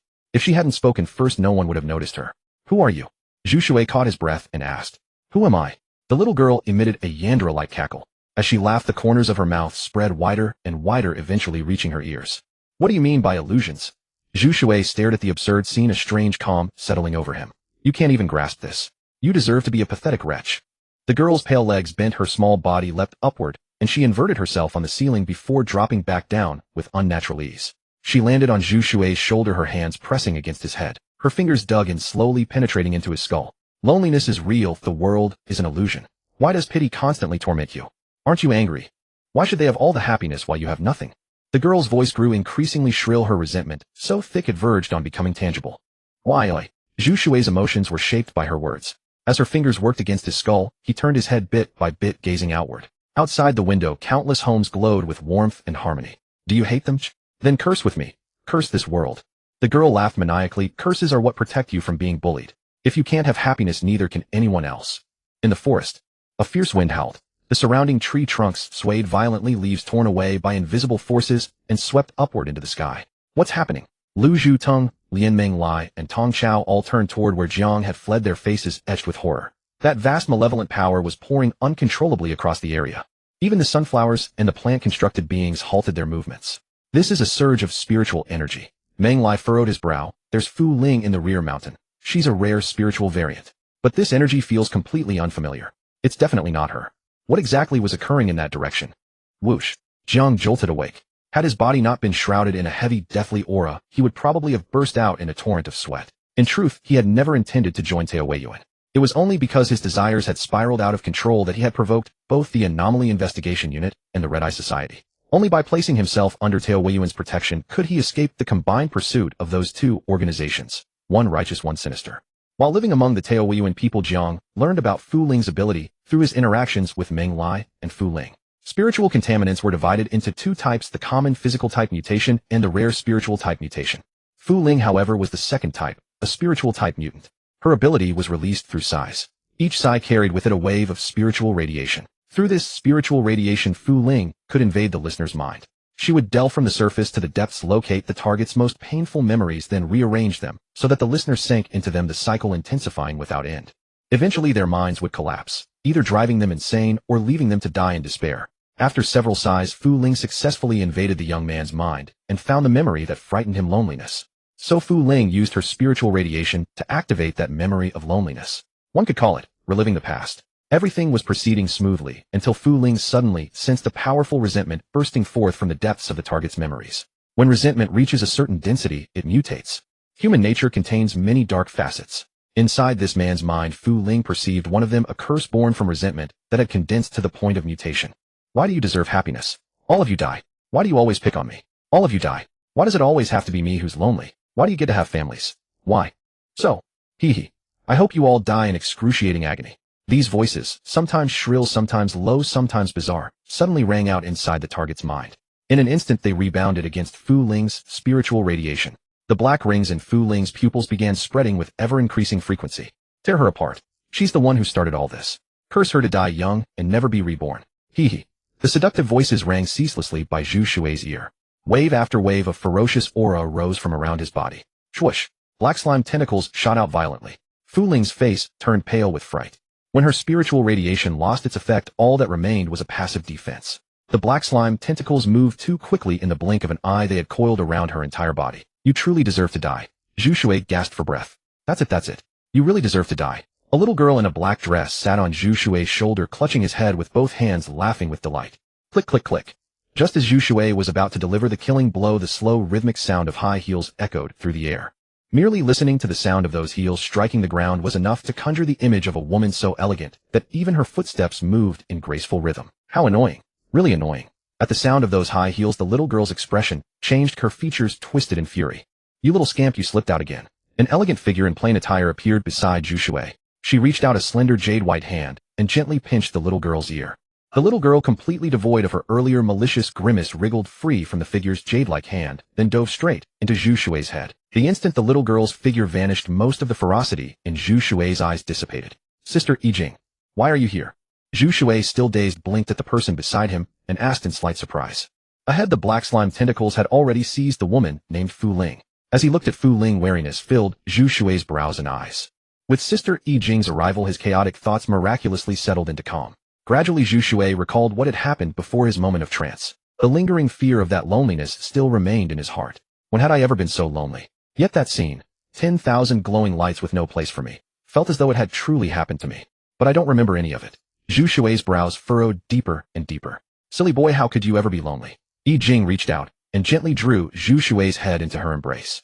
He could even feel the softness of her warm embrace. His face flushed, growing hot and red. Sister Yijing, will you always be here? Zhu Shui, reluctant to let go of the feeling of being gently accompanied, murmured.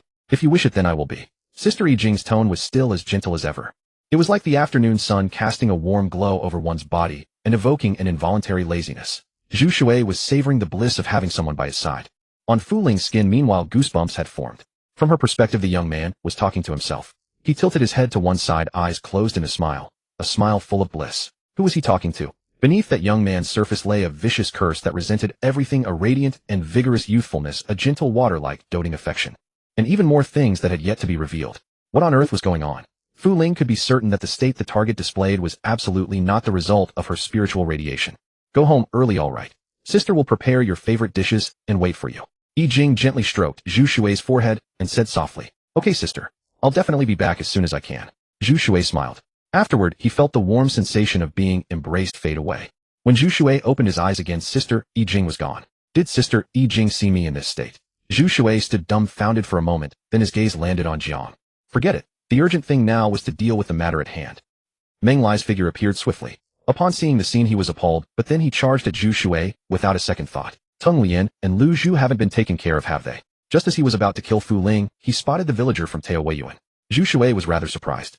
The black slime tentacles dispersed, choosing to fall back in defense. Seizing the gap, Fu Ling cast one deep glance at Zhu Shui and fled in a hurry. Then I'll just eat you first. The black slime tentacles burst toward Meng Lai, instantly piercing his body all over with gaping holes. Opening his mouth, he swallowed the not yet dead Meng Lai in one gulp. Then he dropped down beside the panicked Jiang, who was like a headless fly, and devoured him just as cleanly. You. By the time Lu Zhu and Teng Lian caught up, Jiang and Meng Lai had already vanished. With eerily identical expressions, the two stared at Zhu Shui's back. That astonishing spiritual disturbance that had spread from the mountain earlier matched Zhu Shui exactly. Could it be that this guy wasn't just physically mutated, but his spirit as well? Zhu Shui had already returned to his normal state. Aside from some tears in his clothing, there was nothing unusual about him. You have consumed a spiritual pollutant. Energy 6999. You have consumed a spiritual pollutant. Energy 8476. A total of 15,475 points of spiritual pollution energy. What a fruitful expedition this had been. When Zhu Shui turned around, he naturally spotted Lu Zhu and Teng Lian standing not far behind him.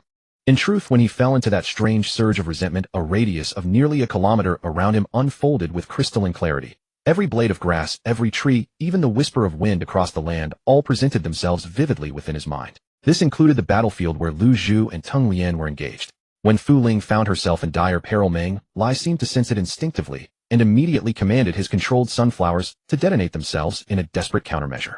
Fortunately, Teng Lian's reflexes were sharp enough that she escaped unharmed from the pollution radiation unleashed by the self-destruction. As for those figures who had entangled Lu Zhu, they had once been ordinary residents of this place. Corrupted by Meng Lai, they had been transformed into puppets under his control. But with Meng Lai dead, those residents naturally lost the supply of pollution energy sustaining them. They resisted too fiercely, so I had no choice but to kill them. Zhu Shui shrugged, feigning innocence. But I can understand. Lu Zhu was deeply shaken.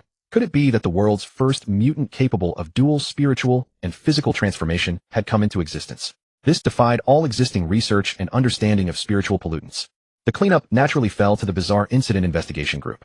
The mission to intercept the Zhang's escape had been accomplished. Yet the exposure of Tao Weiyuan left Tang Lian deeply troubled. Meng Lai's power was already formidable. Unexpectedly, Fu Ling, who appeared at the final moment, employed even more sinister tactics.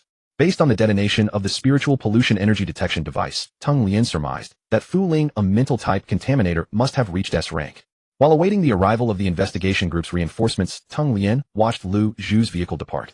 Both Lu Zhu and Zhu Shui belonged to the Red Eye Association, so the cleanup work naturally did not fall to them. Tang Lian fell into deep thought. Zhu Shui, discovered by chance, seemed even more dangerous than Fu Ling. Meanwhile, Tong Chao escorted Wu Cheng to the airport by helicopter, where a private jet would carry them back to the imperial capital. After overseeing the cleanup on-site, Tang Lian returned to the imperial capital that same day and headed straight to the bizarre incident investigation group's headquarters building. On the top floor, the conference room awaited. An oval conference table stood at the center with both sides already filled to capacity. Attendees wore an array of attire: white lab coats, business suits, uniforms, each representing different walks of life. Tang Lian stepped into the conference room and gazed at those assembled below, her expression unavoidably tinged with tension. The senior leadership of every department within the bizarre incident investigation group was gathered in one place, an occurrence so rare it scarcely happened once a year. She never expected that the mission report she had filed before returning to the imperial capital would cause such a stir at headquarters. Director, distinguished professors, esteemed leaders, good evening. Tang Lian approached the front position, offered a brief greeting, and began her presentation. We have confirmed that the Jiang target has been eliminated.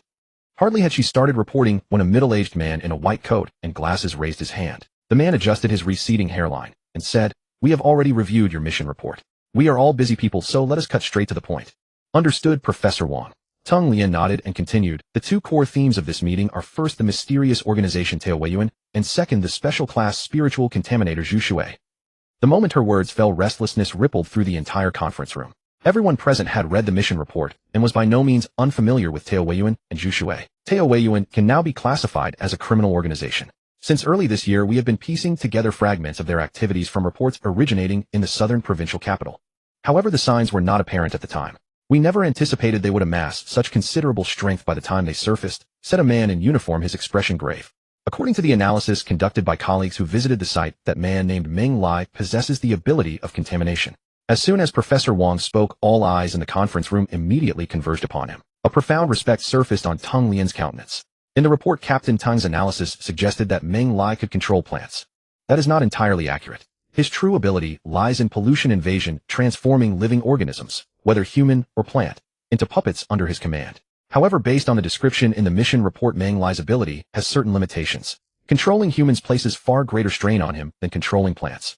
Professor Wang continued, Wu Cheng, a member of the bizarre incident investigation group who was brought back, serves as complete evidence for my statements above. Numerous individuals along both sides of the conference table nodded in agreement. The examination reports and medical records of Wu Cheng had already been reviewed by them in advance. Our evaluation of Meng Lai is A rank, placing him in the upper mid-tier within the A rank classification. Professor Wang produced a box containing the shattered spiritual pollution energy detection device. This instrument was destroyed by the spiritual radiation released by Fu Ling, a woman from the Tao Weiyuan organization, who appeared later. The maximum detection threshold of this device is S rank. Fu Ling. Everyone in the room silently committed the name to memory. S rank signified that an individual could threaten an entire city, placing them squarely within the category of extreme danger. Moreover, she was an exceptionally rare mental-type mutator. There was a particularly interesting matter from that time, which Captain Tang can elaborate on. Professor Wang turned toward the platform at the front of the conference table.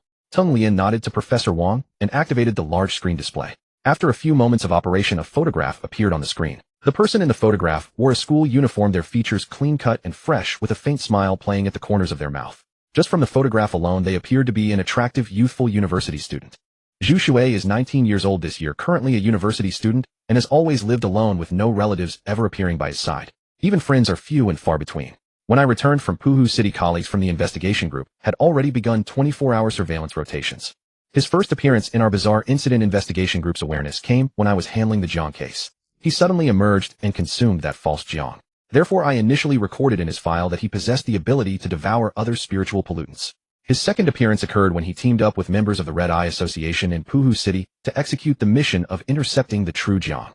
To ensure the Zhang's successful escape from Puhu City, Tao Weiyuan dispatched Fu Ling, a spiritual-type mutator whose estimated power level reached S rank. At that time, due to the circumstances, 2 members, Tong Chao and Wu Cheng, were incapacitated. Lu Zhu and I engaged Meng Lai, while Zhu Shui was assigned to pursue. He encountered Fu Ling and clashed with her. As is universally acknowledged, 99% of physical-type mutates stand no chance against 99% of mental-type mutates. Moreover, within the global shared intelligence databases, there absolutely does not exist any contaminant possessing dual physical and mental mutation. When Tang Lian reached this passage, she continued, Due ultimately found himself in a 1-against-3 predicament, yet he managed to repel Fu Ling and consumed both Jiang and Meng Lai. At that time, when Zhu Shui was engaged in combat with Fu Ling, an even more potent psychic radiation emanated from that location, consistent with the psychic contamination energy readings detected from Zhu Shui. So you're saying this 19-year-old youth in the photograph is a dual physical and mental mutant? If this is indeed the case, Zhu Shui's threat level far surpasses that of Tao Weiyuan. I recommend elimination. We cannot permit such a monster to continue existing. The atmosphere in the conference room suddenly grew tense, and many began to voice their opinions. But Zhu Shui has committed no evil deeds. Professor Wang adjusted his glasses, interrupting the chaotic discussion in the conference room. Zhu Shui has only recently come into our Anomaly Investigation Bureau's radar. Whether he has committed evil remains unclear to us. A man in uniform spoke. Tang Lian recognized him immediately. Lu Wu, commander of the Anomaly Investigation Bureau's reinforcement squad. His subordinates were all elite operatives carefully selected from various departments.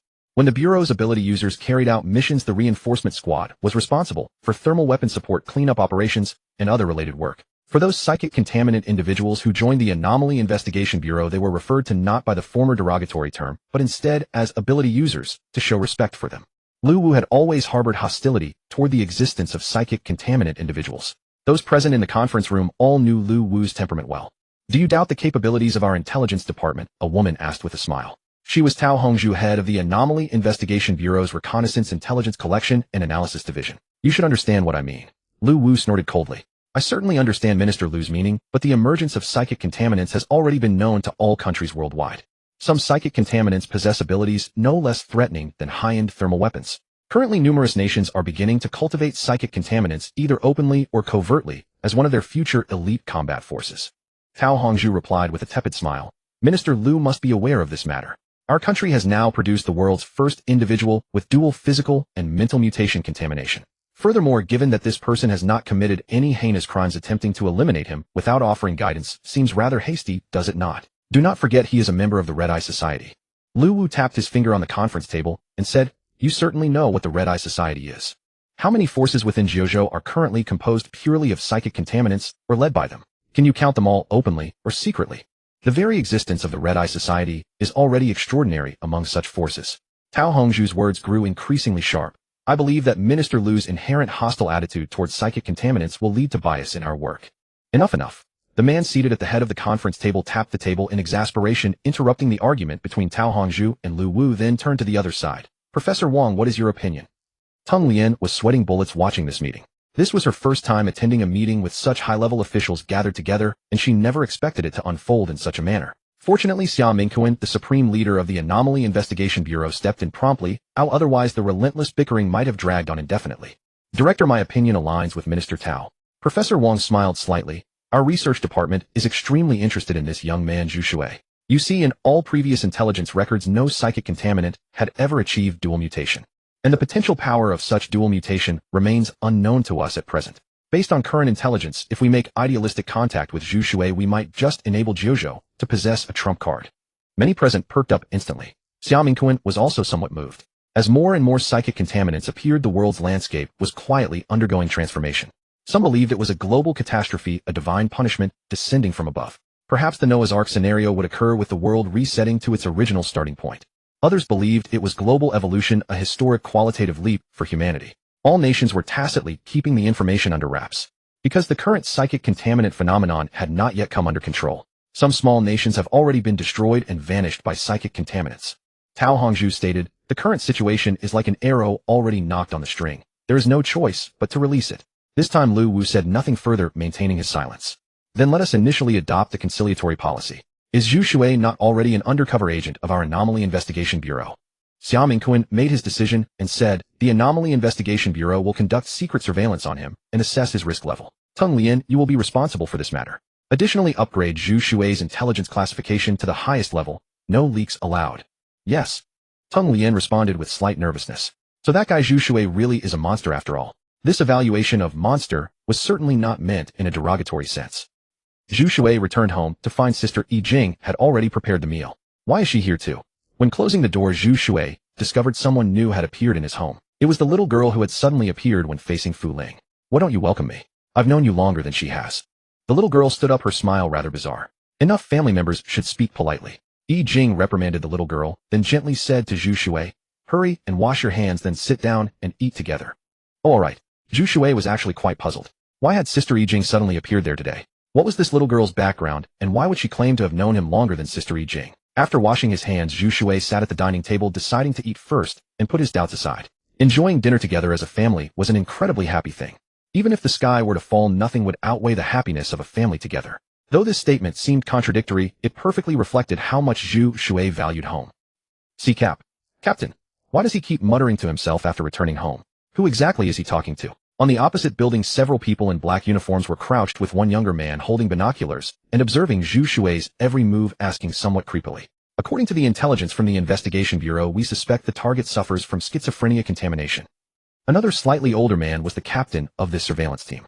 The members of the surveillance team all felt their hearts skip a beat. Schizophrenia is a condition characterized by distortions in personal consciousness, perception, emotions, and behavior.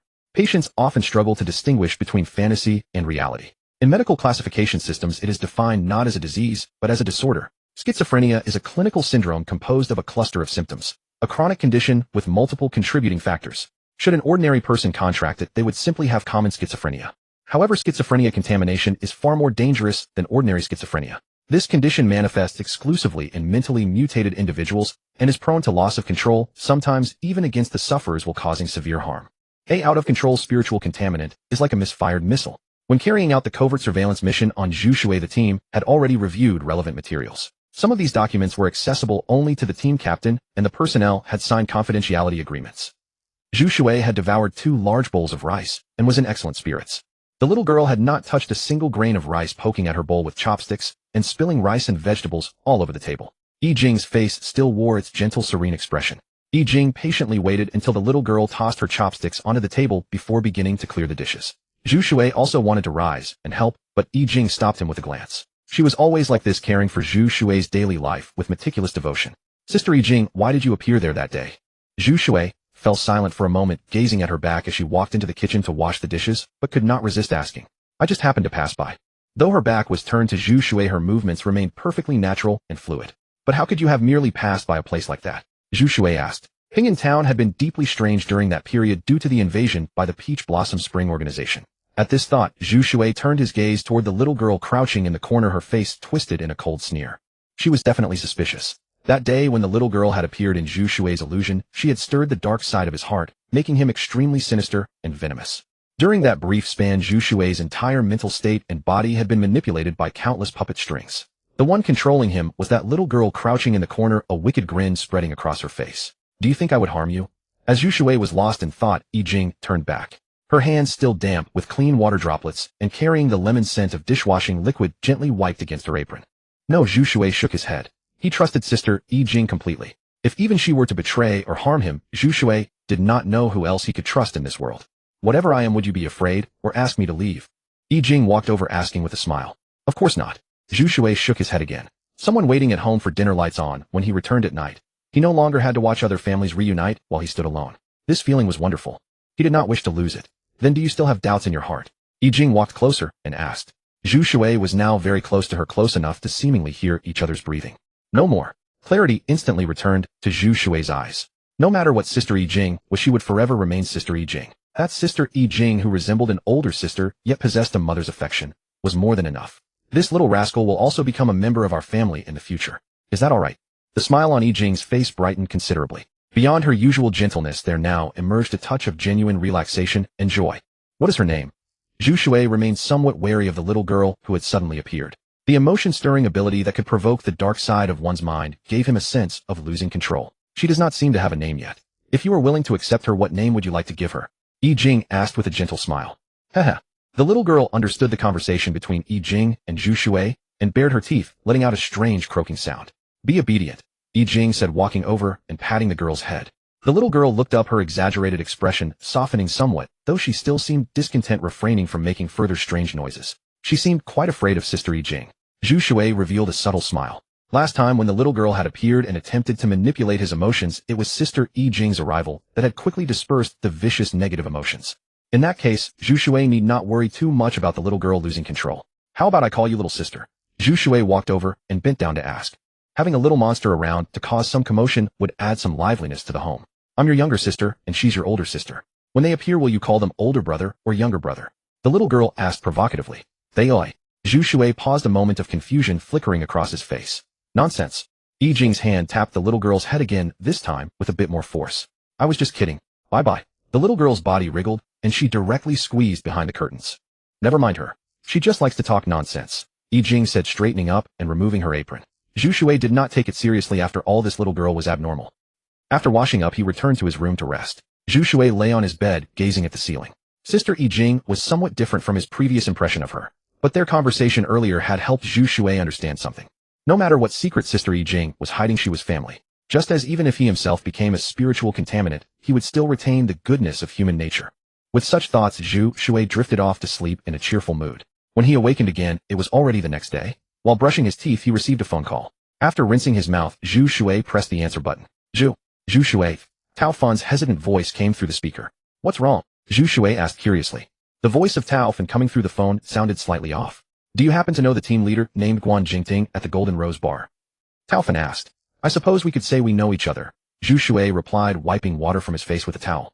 Stepping out of the bathroom, the house was quiet, and he did not see Sister Yi Jing or his little sister. Since he had joined this family, Zhu Shui naturally intended to truly treat her as his younger sister, even if this sister was somewhat peculiar and unlike ordinary children. Last time we were playing at the Golden Rose Bar, we got into a conflict with a wealthy boss. You remember, right? Tao Fan asked with a bitter smile. I remember. Zhu Shui nodded and sat on the sofa taking a sip of water. You drank a glass of water. Energy 3. Inside his mind, the voice he had long grown accustomed to resonated. He is coming to take revenge on us. Tao Fan hesitated before finally revealing his purpose. We wanted to ask you, could you invite that team leader Guan Jingting to step forward? The reputation of the Golden Rose Bar is still quite effective. Zhu Shui descended the stairs and drove his Porsche Panamera to the Golden Rose Bar. Along the way, he opened his personal information panel. Yesterday, due to Sister Yi Jing's matter, he had rushed back seeking clarity, only to forget something equally important.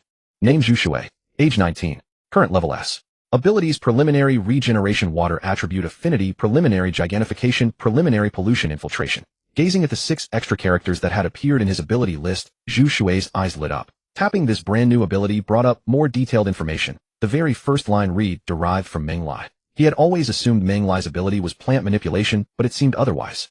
What exactly is preliminary pollution infiltration? Zhu Shui asked curiously.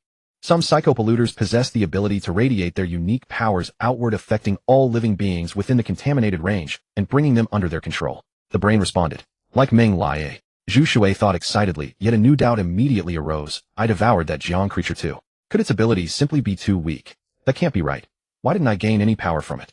After you devoured the Jiang, the blood within your body underwent a second stage, awakening evolution. The brain replied. Blood. Could the Jiang's ability be blood-related? Zhu Shui was taken aback. Then why hadn't this ability appeared in his personal panel's ability list? The Jiang's primary ability is corpse venom, which resembles pollution infiltration, yet differs fundamentally. Pollution infiltration allows the host to radiate abilities across a range, influencing and controlling selected targets. Corpse venom, on the other hand, is a unique toxic invasion capable of either killing the target or transforming it into a mindless, undead creature. With the brain's explanation, Zhu Shui immediately grasped both the similarities and differences between corpse venom and pollution infiltration. It seems that any ability appearing in the personal information panel must reach a certain threshold in both strength and potential. Zhu Shui mused, forming a vague hypothesis about the system standards. When the Porsche Panamera pulled into the designated parking spot, Lu Buwei's figure quickly descended from upstairs. Boss, you've arrived. Lu Buwei voluntarily opened the car door, nodding and bowing deferentially. Although you are my employer, we are equal in certain aspects, so there's no need for you to treat me with such obsequiousness. Zhu Shui certainly loved money, but he harbored no desire for social superiority. The world was unfair, yet within the scope he could influence, Zhu Shui sought to make things relatively more equitable. At this thought, Zhu Shui wore a self-satisfied smile. Lu Buwei, however, shivered noticeably. From Lu Buwei had heard certain things about Zhu Shui. On the surface, Zhu Shui appeared young and sunny, handling matters in a warm and considerate manner. But he was a complete monster. Whether Lu Zhu had mentioned this deliberately or not remained unclear, she had remarked with some fascination that she would love to see what could provoke Zhu Shui into losing control. At that moment one would witness the terrifying damage a monster could inflict. A monster that other monsters would call monstrous. Just how dreadful could that be? Having heard this, Lu Buwei secretly vowed to himself no matter what he must ensure this this distinguished master remained comfortable and happy. Otherwise, if he truly went berserk, Lu Buwei would be the first to suffer devastating consequences. Thank you, boss. Thank you, boss. Thank you, boss. Remembering all this, Lu Buwei's nodding and bowing became even more decisive. Zhu Shui was at a loss for words and could only ask, is Guan Jingting here? It's not yet working hours. Generally around mid-morning the Golden Rose Bar does decent business, but nothing compared to the evening. The three team leaders typically begin their work around 1 or 2 in the afternoon, as they must stay on duty until 2 or 3 in the morning. Lu Buwei explained, flabbergasted. He had presumed the boss had come for him, never expecting him to be looking for Guan Jingting. Still, those 3 team leaders were top-tier selections personally chosen by Lu Zhu. The current boss, Zhu Shui, was admittedly young. So what if he was a monster? Did monsters not have emotions and desires either? With this thought, a look of profound understanding crossed Lu Buwei's face. Boss, I'll send you Guan Jingting's address. His efficiency was remarkable. Even as he spoke, he had already taken out his phone and sent the address via WeChat. Why was she there that day? Were the other 2 team leaders also present? Zhu Shui pulled out his phone, glanced at the address, and asked casually. That was because you were coming to inspect. All of us had to be fully prepared. Setting down his phone, Lu Buwei said, actually, if you wish to see her, you could simply call and ask Guan Jingting to come over. No need, I'll go myself. Zhu Shui waved his hand and returned to the car. In truth, this matter could have been resolved through Lu Buwei as well, but he was after all a psychopolluter. Furthermore, Zhu Shui felt that his relationship with Tao Fan had grown somewhat distant. There had been a period when Zhu Shui had fallen into a state of self-imposed isolation at home. Ordering takeout every day and furiously gaming was all Tao Fan had done to patiently guide him back. Though it had seemed futile, Zhu Shui's heart had still felt warm inside. When Tao Fan had called earlier, she had timidly requested his help, and Zhu Shui disliked the thought of their friendship becoming transactional. By the way, boss, Lu Zhu told me that there's something unclean in Puhu City recently, and asked me to investigate. I looked into it. The matter is rather bizarre, and I'm at a loss. Could I ask for your help with this? As Zhu Shui started the Porsche to depart, Lu Buwei hesitantly voiced his request. Something unclean. Zhu Shui didn't quite grasp the meaning. It means a psychopolluter has entered the territory under our Red Eye Association's jurisdiction. Mentioning this matter, Lu Buwei's entire demeanor shifted, becoming sharp and fierce. The territory of the Red Eye Association. Zhu Shui was even more puzzled. Logically, wasn't this the domain of the Anomaly Investigation Group? Even the Red Eye Association should fall under the scrutiny of the Anomaly Investigation Group. After all, the Anomaly Investigation Group was a department funded by imperial provisions. We psychopolluters have our own underground world. Puhu City has already been claimed by our Red Eye Association on a first-come basis. Moreover, we maintain a cooperative relationship with the Anomaly Investigation Group, so there's no need for concern, boss. Lu Buwei smiled, and the fierce aura from moments ago vanished entirely as he explained. I see. Zhu Shui suddenly understood and replied, very well. Just contact me directly if you have any updates. With that, he drove off swiftly, leaving Lu Buwei watching with delighted eyes. Lu Buwei finally breathed a sigh of relief. This mission was rather thorny, and normally such difficult tasks came with Lu Zhu's assistance. But this time she had refused to come to Puhu City, leaving Lu Buwei no choice but to seek Zhu Shui's help. He exhaled slowly, his earlier tension easing at last. A special plane from the capital landed smoothly at Puhu City's domestic airport. Even before it touched down, a car was already waiting inside the airport grounds. A middle-aged man in a long gown came down the steps carrying a briefcase, followed by a throng of assistants. Professor Wang, I didn't expect you to have come in person. The person who had come to pick him up was Tung Lien, who had been dispatched to work in Puhu City. Seeing the man standing in front of her, Tung Lien was somewhat taken aback. The world's first contaminated individual with dual mutation in both mind and body. Of course, I had to come and observe and study him personally. If possible, I'd like to meet him face to face. Professor Wang boarded the waiting car wearing an expectant smile. Once inside, he added, of course, the right opportunity hasn't arrived yet. Tung Lien had long heard that Professor Wang was utterly obsessed with mentally contaminated beings. Seeing him now, she realized the rumors were true. Professor Wang, we've already arranged a place for you to rest. A private villa with mixed protection from ability users and a reinforcement squad. Tung Lien produced 2 access cards, one to carry and one kept as a spare. No hurry. First, let me see what I asked for. Professor Wang took the item and set it down casually. This is the video sent by the surveillance team. Tung Lien shifted into work mode. Matching Professor Wang's brisk, decisive manner, she took out a tablet and opened a video. It was high-definition footage shot from a distance with military-grade equipment. Zhu Shui's micro-expressions were clearly visible in the frame. Schizophrenic contamination syndrome manifests in many different ways. I remember a case from back then. By day, he was the student council president. Excellent in both character and academics, sunny and handsome. He placed 8th in the province in the college entrance examination and entered one of the country's top 5 universities. But at night, he would go out wandering. Professor Wang carefully watched the long video. Wandering out at night. What was he doing? Tung Lien asked. Eating people, Professor Wang replied. Eating people. Tung Lien was surprised. Among mentally contaminated beings, directly eating people was still quite rare. Tung Lien suddenly remembered that Zhu Shui seemed to have a taste for eating people, except that the people he ate were those who had already been contaminated. Could it be that when contaminated beings devoured each other, they strengthened the contamination energy inside themselves? This theory had circulated for a long time, but no conclusive proof had ever been found. Each contaminated being possessed its own abilities, and there had been few cases of them attacking one another and causing bloodshed. That's right, eating people. At first in that area, corpses were found gnawed beyond recognition, both men and women. The initial suspicion fell on fierce animals like aggressive dogs.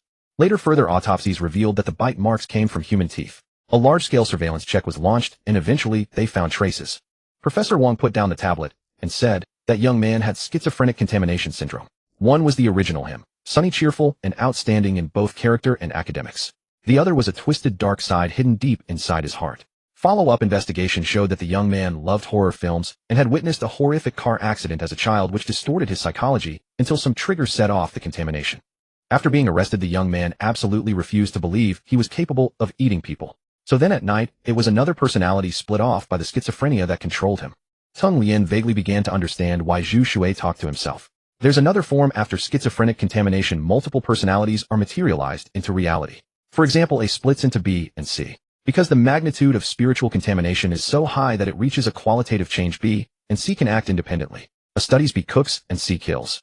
Such cases are extremely rare in schizophrenic contamination syndrome. Professor Wang first nodded, then grew more and more excited as he spoke. If I'm not mistaken, our observation target Zhu Shui is exactly such a case. The sister Yijing he once mentioned in front of his friends was fundamentally a personality split off from himself, taking care of him and giving him warmth. This can be understood as a left-hand-right-hand sparring technique. That sister Yijing is Zhu Shui himself. Tung Lien was astonished again. Didn't this mean that Zhu Shui's spiritual magnitude had reached a terrifying level, causing the personality split off by contamination to materialize? The young cannibal Professor Wang had mentioned had a relatively weaker spiritual magnitude by comparison. Only when the host personality fell into deep slumber would the split-off personality emerge and control the body to do things beyond the host's expectations. What I'm curious about is this: everyone has a dark side in their heart. From the information currently available, Sister Yijing's personality is a kind and positive one. The evil spiritual radiation you sensed when facing Fuling was most likely Zhu Shui's dark side personality making an appearance. Behind his thick lenses, Professor Wang's wise eyes gleamed. In other words, Zhu Shui currently has three personalities. One is the true 19-year-old boy preserving his childlike heart. The second, Sister Yijing's personality, is a positive and kind personality fantasized and materialized to fill the family void after he lost his family. The third, and the most dangerous, is the evil personality born from Zhu Shui's dark side. Tung Lien seized the key point. This matter could be relayed to the surveillance team, so they would be especially cautious. What if, like Billy Milligan's 24 personalities, he has more than 3? The light in Professor Wang's eyes blazed even brighter, his smile like a lecherous wolf who had spotted a beauty. Billy and his 24 personalities. Tung Lien's heart skipped a beat. She had read that book, a lengthy work by a foreign author, a documentary account of multiple personality disorder. In the book, Billy had as many as 24 personalities. The personalities within him could talk to one another, play chess, and control each other's behavior. That was why Billy's life before receiving treatment was extremely chaotic. Don't be nervous. Take it slow. Professor Wang looked at the scenery outside the window. This is my first time in Puhu City. Perhaps the research topic that will make my life complete will be born right here. Tung Lien could not quite understand Professor Wang's excitement. If all this was true, Zhu Shui's existence was indeed a walking nuclear bomb, the kind whose control system was extremely prone to malfunction. Zhu Shui drove to Guan Jingting's neighborhood, but instead of hurrying to contact her, he sat quietly in the car and waited. From Lu Bawei, he had learned that the 3 team leaders would not get off work until almost dawn. At this hour, they were probably all catching up on sleep, and Guan Jingting was naturally no exception. Now that he was the boss, Zhu Shui felt he ought to have a heart that cared for his subordinates. Rap rap. Just as he was killing time, watching Crayon Shinshan on his phone, someone tapped gently on the car window. Outside the car window, Guan Jingting stood with deep dark circles under her eyes. Her eyes were bloodshot. Most importantly, she was tinged with wisps of contamination energy. Fun, truly fun. Hee hee. Suddenly the sound of clapping echoed inside the car, another pitiful soul. Zhu Shui was startled as he opened the car door. Sister, why are you here? A little girl in a wrinkled dress hung upside down inside the car, her creepy gaze locking onto Guan Jingting outside through the window. Who is your sister? Boss who? Who are you talking to? Guan Jingting gazed oddly at Zhu Shui, tilting her head slightly as she glanced into the Panamera. Aside from Zhu Shui, there was no one else inside. You can't see it.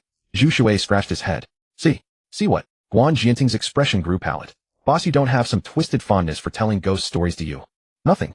Zhu Shui waved his hand and changed the subject. Why do you have such dark circles and bloodshot eyes? Have you been resting well? Want me to give you a few days off? No.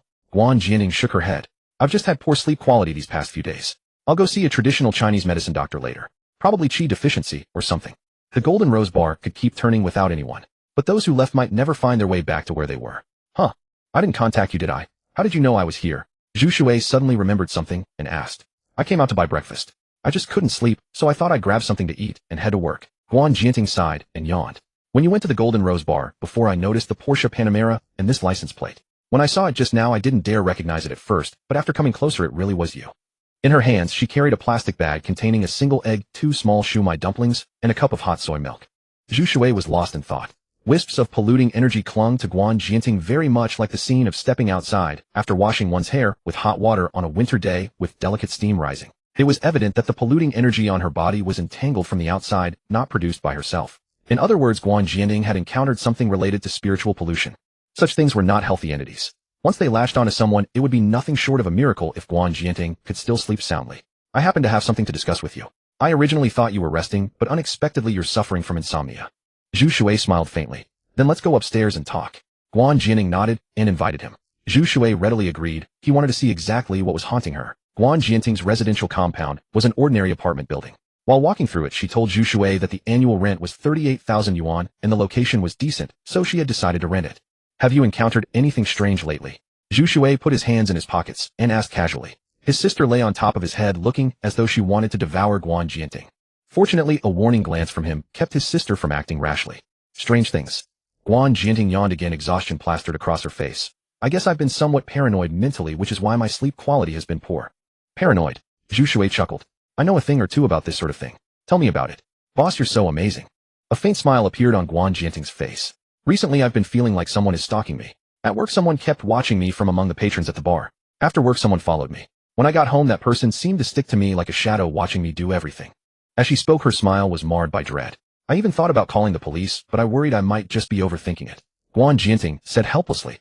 Do you have any suspects? Zhu Shui asked seriously. I was just talking nonsense. Guan Jianting burst into laughter. Being stalked by an unknown entity was far too absurd. If she had felt this way during her commute to and from work, Guan Jianting truly would need to be more vigilant. But experiencing it after arriving home was a different matter entirely. What if it's real?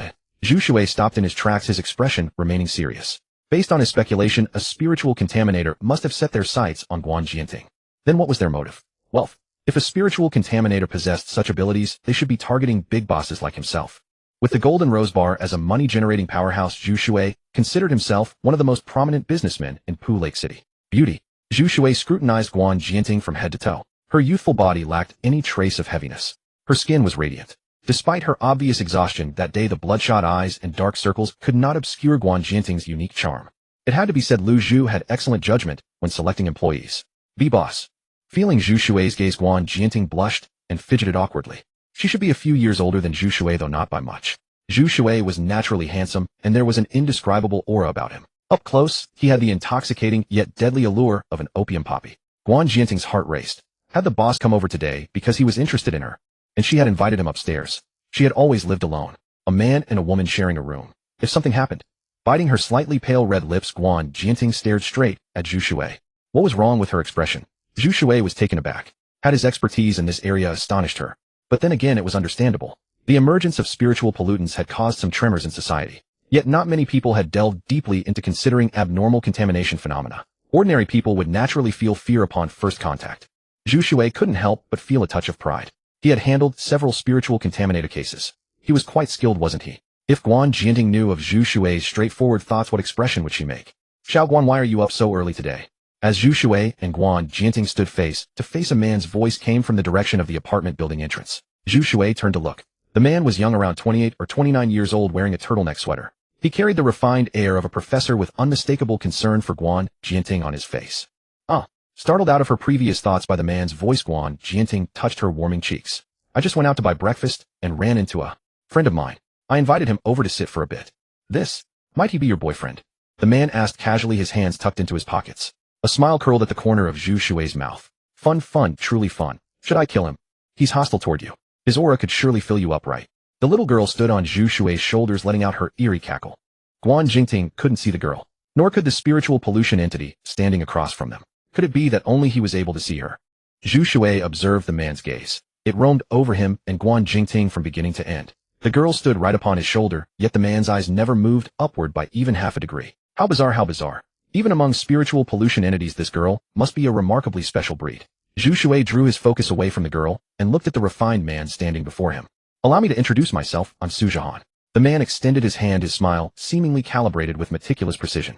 It was neither excessively warm nor enough to make one feel cold. He took it upon himself to greet them before Guan Jingting could clarify their relationship. Oh, Zhu Shui responded flatly, offering no hand in return. And so Sujahan's outstretched hand froze in the air.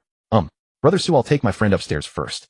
Seeing the atmosphere turning awkward, Guan Jingting grabbed Zhu Shui's hand and hauled him toward the stairs. Noticing her movement, Sujahan's eye muscles twitched in a barely perceptible spasm. This must be the first time you've brought a member of the opposite sex home, Sujahan said to the two silhouettes climbing the stairs one after the other. How would you know? Zhu Shui stopped in his tracks and asked with an air of amusement. A smile of equal amusement surfaced on Sujahan's face, yet he only held Zhu Shui's gaze, offering no explanation. Guan Jingting's apartment was on the 5th floor of the building. She unlocked the door and stepped inside. The room was meticulously tidy with every kind of furniture present in full array.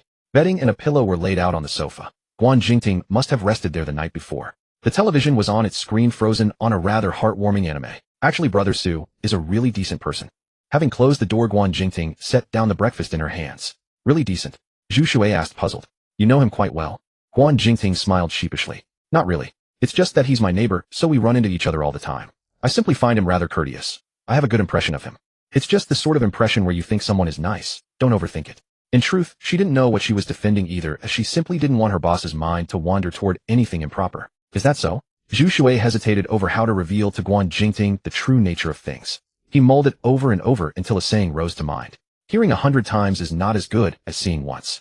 All the more so, since Guan Jingting thought Sujahan a good man, delivering a truth that sounded absurd to ordinary sensibilities would only make it even harder for her to accept.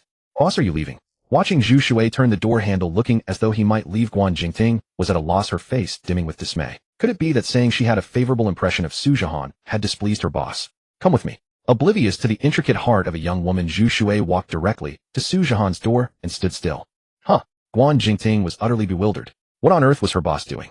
Open the door. I know you're watching. Zhu Shui stood outside and spoke. Within the room, dead silence. Boss, what are you? Guan Jingting asked in shock. Not opening. Zhu Shui pressed his palm against the door and pushed with gradual force. Crack.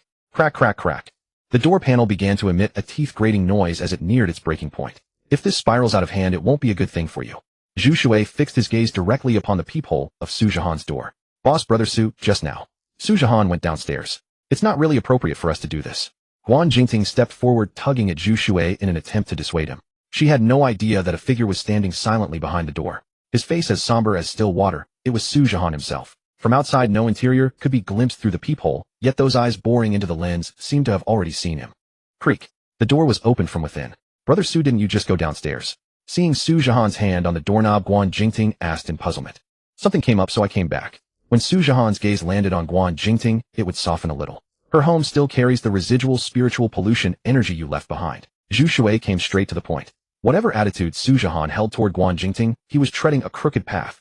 These words finally moved Sujahan's expression. The former gentleness was rapidly devoured by sullen darkness. Who are you? I'm her boss. Zhu Shui took a step forward and walked into Sujahan's home. The interior arrangement was the very likeness of his temperament, that of a university professor. Bookshelves and wine cabinets were the most abundant presents. Spiritual pollution energy. Guan Jingting followed him in, utterly unfamiliar with the term. If there's anything to say, the two of us can talk it through. Sujahan placed his hand on Zhu Shui's shoulder. What fun, what fun. He's taken a murderous intent toward you. Unlike earlier, he truly wants to kill you. Shall I help you slaughter him? The little girl gripped the back of Zhu Shui's head with both hands, asking with eager delight. Quiet down, Zhu Shui said, exasperated. Sujahan released his hand, thinking the words quiet down were meant for him. Little did he know that Zhu Shui was merely warning a presence he would never see. You're so dull-witted. When someone wants to kill you, you turn into a coward. The little girl cursed without reserve. Your kidneys have expressed their disdain for you. Unexpectedly, even his own body parts were giving their opinion. Zhu Shui was instantly left speechless. When doing a thing, should there not first be a cause, and then a result? Cause and effect. Both are indispensable, at least in Zhu Shui's present understanding. Step out for a while. Zhu Shui turned and said. You too. Guan Jingting's head was a muddled mess. Her boss and Su Zhihan were complete strangers, yet the pair seemed to have much to discuss. The atmosphere between them was anything but friendship. Go on out. We'll wrap up our talk soon. Su Zhihan smiled gently and mildly. All right, you two, talk things over properly. Guan Jingting urged once, then obediently walked out and closed the door. The room settled into quiet. Zhu Shui and Su Zhihan stood facing one another. We're of the same kind, Su Zhihan said, relaxing. You like Guan Jingting? Zhu Shui was noncommittal. Yes, she's the only one for me. Su Zhihan made no attempt to conceal it, answering with directness. And when he said the only one for me, his eyes brimmed with fanatical zeal. The spiritual pollution energy you've scattered has already gravely affected Guan Jingting. I don't believe that's love. Zhu Shui said, his tone severe. I don't know what your ability is, but your shadowing and spying on her around the clock is utterly shameless. What do you know? Su Zhihan drew a sharp breath, let out a sickly roar, and rushed forward, both hands outstretched to seize Zhu Shui's neck. I can calm him down, you know. The little girl's figure appeared upon Su Zhihan's shoulder, chuckling hoarsely. Bang! Zhu Shui raised his right hand, and black viscous tentacles coiled around Su Zhihan, sending him flying. His body slammed heavily onto the ground, sliding across the floor, before crashing against the base of the coffee table to come to a stop. After a brief moment of stunned hesitation, Su Zhihan rose unsteadily to his feet, his eyes bloodshot. What do you know, he said. This is what I call love. You all completely fail to understand. You refuse to make any effort to comprehend, to empathize. Instead, you merely stand on the sidelines offering careless criticism without a care in the world. Love should be healthy. Zhu Shui felt Su Zhihan's definition of love was fundamentally flawed and set out to correct him. Stalking, peeping surveillance, causing immense pressure on the person you like, even using spiritual pollution energy, no less toxic than poison, to entangle them, attempting to make them fragile so you can exploit their weakness. That is a colossal mistake. Zhu Shui slowly saw through Su Zhihan's scheme. Have you told her? Su Zhihan's emotions turned agitated. Not yet. Zhu Shui shook his head, being honest. Do you know what? Su Zhihan took several sharp breaths, glaring at Zhu Shui with a chilling intensity. I despise people like you the most. Your kind of talk influences others' thinking. You pretend to be objective and rational when you understand nothing at all. You truly deserve to die. Look at him, his mind is already broken. Without calmness, how can one maintain rational communication? A little girl idly tugged at Su Zhihan's hair, but he felt nothing at all. His entire attention focused on Zhu Shui. The wrath lacking rational control made Su Zhihan appear almost feral. How would you make him calm? Zhu Shui finally felt his sister had a point, so he asked, do you agree? The little girl jumped down from Su Zhihan's shoulder, elated. You won't have killed him, will you? Zhu Shui was somewhat uncertain again. Of course not. The little girl rolled her eyes. Then give it a try.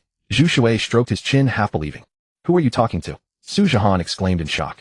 Aside from him and Zhu Shui, there was no one else in this house, yet the latter was conducting a serious conversation with something invisible. Words like kill and give it a try mentioned during the process added a sense of crisis to Su Zhihan's frenzied thoughts.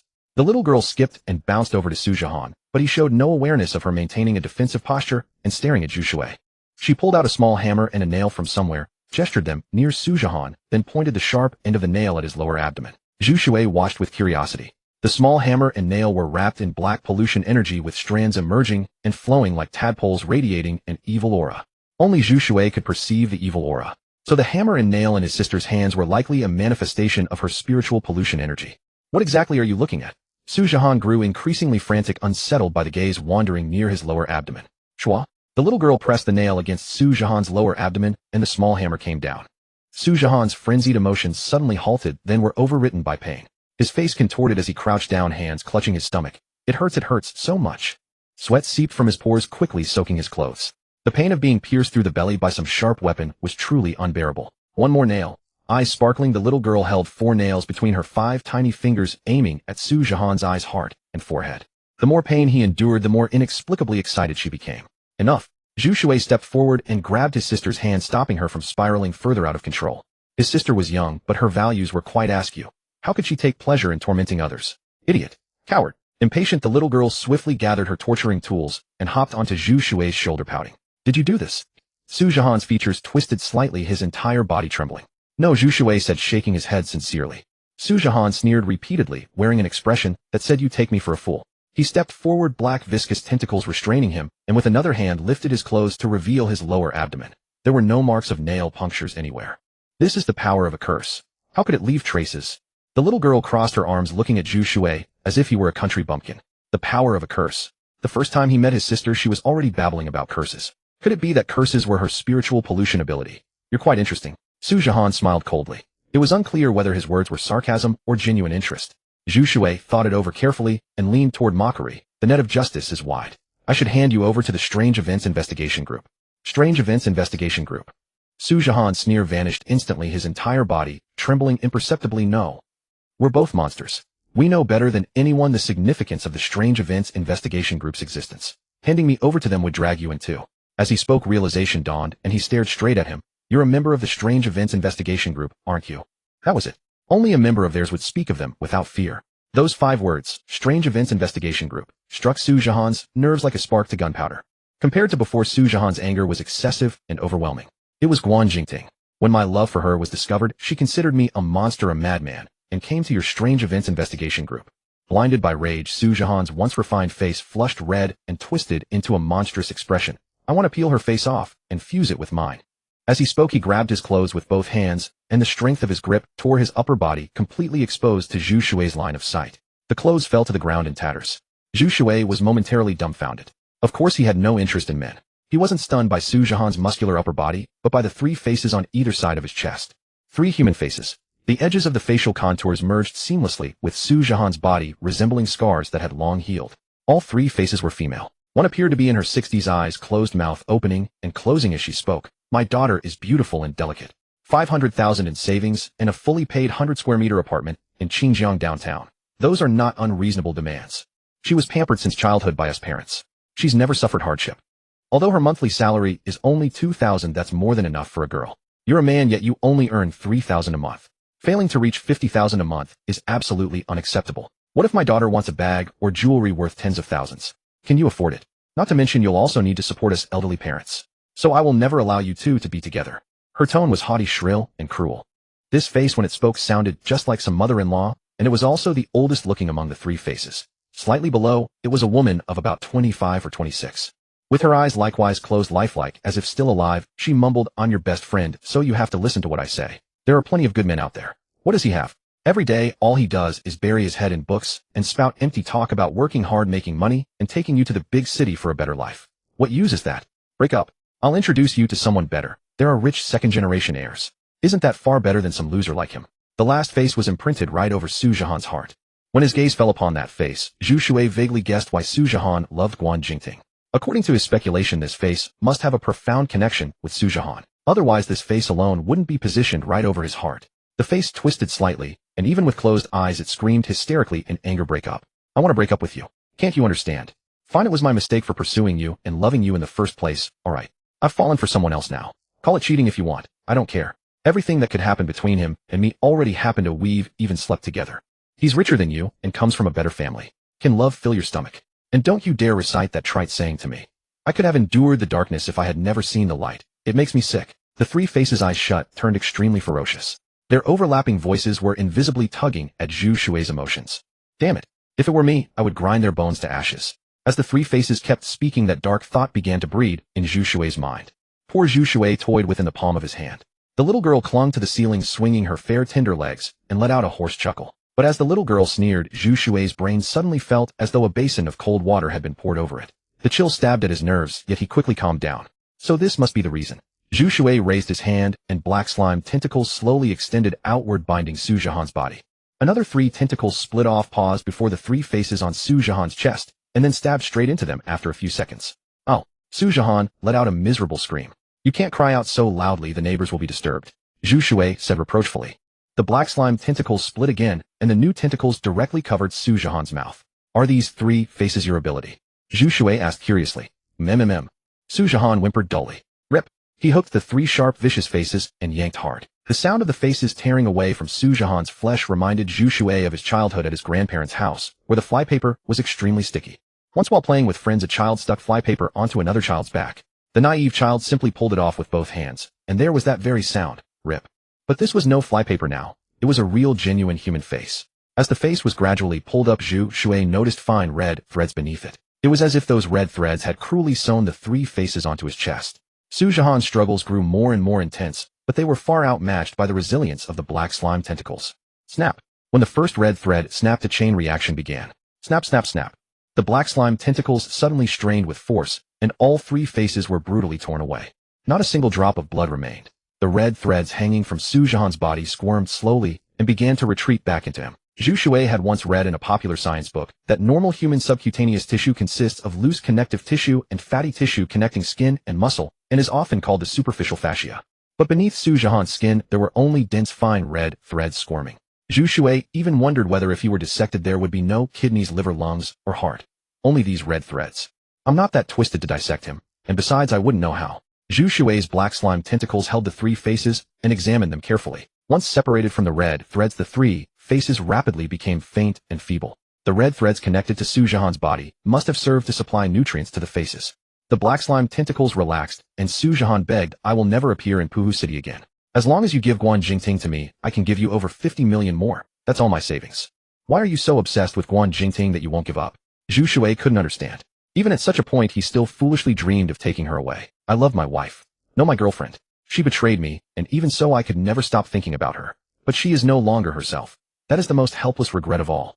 Su Zhihan said dejectedly, I sewed them all onto my body thinking that way they would never leave. Until I happened to meet Guan Jingting. She resembles the old her very closely. Also I guessed right. Zhu Shui nodded. Su Zhihan's gaze gradually turned cold. He had thought Zhu Shui wanted to hear his story, but it was only to confirm his earlier speculation. Your eyes have spotted extremely delicious food. After analysis, your brain hopes you will first eat the three faces in your hand. A chime sounded in Zhu Shui's mind. Does this thing hold a lot of energy? Zhu Shui opened his mouth, stuffed all three faces into it, and swallowed them easily. You have devoured 3 spiritual contamination remains. Energy 955. Only 955. Zhu Shui was greatly disappointed. Your brain has issued a command to your eyes. Your eyes will help you lock onto the true delicacy. Zhu Shui's eyes conspicuously swirled in their sockets a few times before settling in their normal direction. Then he looked at Su Zhihan's face, which was filled with utter disbelief. Even the girl who had dropped from the ceiling looked at Zhu Shui with a somewhat strange expression. Turn me over to the paranormal investigation unit. Su Zhihan swallowed hard, forcing calmness, but the red threads inside his body writhed erratically, betraying his panicked heart. Your shadow is about to awaken. Your brain believes the most correct course is to eat him and gain ample energy. As if afraid Zhu Shui might actually accept Su Zhihan's suggestion, his brain promptly offered a more appropriate proposal. Shadow. Can my shadow awaken too? Zhu Shui was a little surprised and also a little expectant. But what part of the body does a shadow count as? Like the old nursery rhyme said, a good friend follows me every day, only appears when there's light, invisible when night falls. Sometimes walks ahead, sometimes walks behind. I talk to him, but he never says a word. I am guilty. Please hand me over to the Anomaly Investigation Unit for judgment. Su Zhihan struggled to maintain a composed exterior, though his heart was in utter turmoil. He had only just suspected that his subtle concern for Guan Jingting might have left traces leading the Anomaly Investigation Unit to his door. Upon witnessing Zhu Shui devour 3 human faces in one gulp, Su Zhihan immediately concluded that Zhu Shui was certainly not a member of the Anomaly Investigation Unit. The 3 faces upon his body were 3 lives. Ordinarily, Su Zhihan sustained them through the crimson threads within him. When he wished to awaken them, Su Zhihan merely needed to increase the energy supply, allowing the desired face to open its eyes and regain independent thought. Only in moments of loneliness and sorrow would he awaken the face of his beloved girlfriend. As for the other 2 women, Su Zhihan simply wanted to see them sewn onto his chest, frozen in terror, desperate to die, yet unable to condemn to an eternity of boundless fear. This was retribution for what they had done back then. After all, these 3 faces still represented living souls. There should be no such monster in the Anomaly Investigation Unit. One that devours objects without first determining whether they are hazardous. If the opponent were from the Anomaly Investigation Unit, Su Zhihan would have felt secure. As a law enforcement agency, its members would not kill anyone before completing their investigation, even if that person were a suspect. But this monster before him was another matter entirely. I've changed my mind, Zhu Shui said, a strange greed emerging in his eyes. Su Zhihan's heart contracted sharply, and he pleaded desperately, please don't. You must hand me over to the Anomaly Investigation Unit. Trust that they will render a just verdict. How about this? Set me free and I won't return or harm Guan Jingting again. Muttering to himself, swallowing objects without discerning their potential harm, wearing a strange smile. By all accounts, this person was clearly unhinged. Under the crushing threat of death, Su Zhihan swallowed hard. His impression of Zhu Shui firmly sealed. When someone with an unstable mind wields power beyond mortal limits, they become a walking bomb. And fate had cruelly placed this bomb squarely upon Su Zhihan's head moments from detonation. Zhu Shui's lips curled into a gentle, almost warming smile as his mouth slowly opened. Before Su Zhihan's horrified gaze, those lips parted to an impossible 180-degree angle before snapping shut in a bite. Darkness swallowed his vision, and all fell silent. You have consumed a mental pollutant, energy 3,333. Zhu Shui sighed with disappointment as he savored the taste. The energy just gained has been entirely transferred to your shadow. It has awakened. Hearing the prompt in his mind, Zhu Shui walked to the balcony, where sunlight filtered in at slanting angles. The shadow lay motionless on the ground, yet under his gaze it actually stirred. The preliminary giant form ability has been transferred to your shadow. Its potential will receive an incredible boost. A second prompt sounded in his mind, though this one carried a tone more like a consultation. Agreed. Zhu Shui considered for a moment before deciding. In that instant, he felt something being removed from his body and simultaneously something new had appeared. He lowered his head and gazed at his pitch-black shadow. As light and darkness interwove, the shadow's color deepened rapidly into a viscous, ink-like blackness. Then to Zhu Shui's astonishment, the shadow rose swiftly. It surged and coalesced until it took the form of a figure. The figure's face was nearly identical to Zhu Shui's, yet distinctly different. It appeared younger, like Zhu Shui at 13 or 14, brimming with youthful energy, yet carrying a bright melancholy. Moi. Zhu Shui asked in surprise, "Are you independent?" "Yes and no. We are one entity, inseparable. What harms one harms us both." The youth's voice was exceptionally ethereal, and his somber melancholy eyes were strikingly beautiful. "The third one has appeared." "Wait, is this the fourth?" A little girl stood in the corner muttering while gazing at the shadow, then glanced at Zhu Shui and amended her count from third to fourth. "What third or fourth?" Zhu Shui turned his head. After his body awakened and evolved, his hearing had been significantly enhanced, so he naturally caught his little sister's muttering. "Blah." The little girl's figure flickered and vanished into thin air. Though invisible to the naked eye, Zhu Shui knew she was still there. "Will you follow me like her?" Zhu Shui fell silent for a moment before asking. "Yes." The youthful shadow nodded. "We cannot be separated. Who exactly are you?" Zhu Shui suddenly felt compelled to press for answers, but the words died on his lips. Instead he smiled. "It's nice to have someone keeping me company. What should I call you?" "I have no name." The youthful shadow's dark melancholy eyes trembled slightly as they met Zhu Shui's gaze. It was an odd look. There was also fear. "Then I'll call you little brother," Zhu Shui decided after a moment. His sister had previously mentioned calling them older and younger brothers, hadn't she? "Will there be others, people?" Zhu Shui asked. The youthful shadow's figure suddenly dispersed like spilled ink scattering across the ground, merging back into his shadow. "All right." Zhu Shui tapped his brow. "Perhaps my mind is developing issues due to the bodily changes. Still, this sensation isn't unpleasant. My sister and brother are inseparable from me, and Sister Yi Jing, though sometimes distant, remains bound to me by an unbreakable thread." When Zhu Shui's hand touched the doorknob, a flicker of worry crossed his eyes. How could he remain unaware of the physical changes occurring within him? But Sister Yi Jing was family. His sister and brother would soon become family as well. Zhu Shui was certain of it.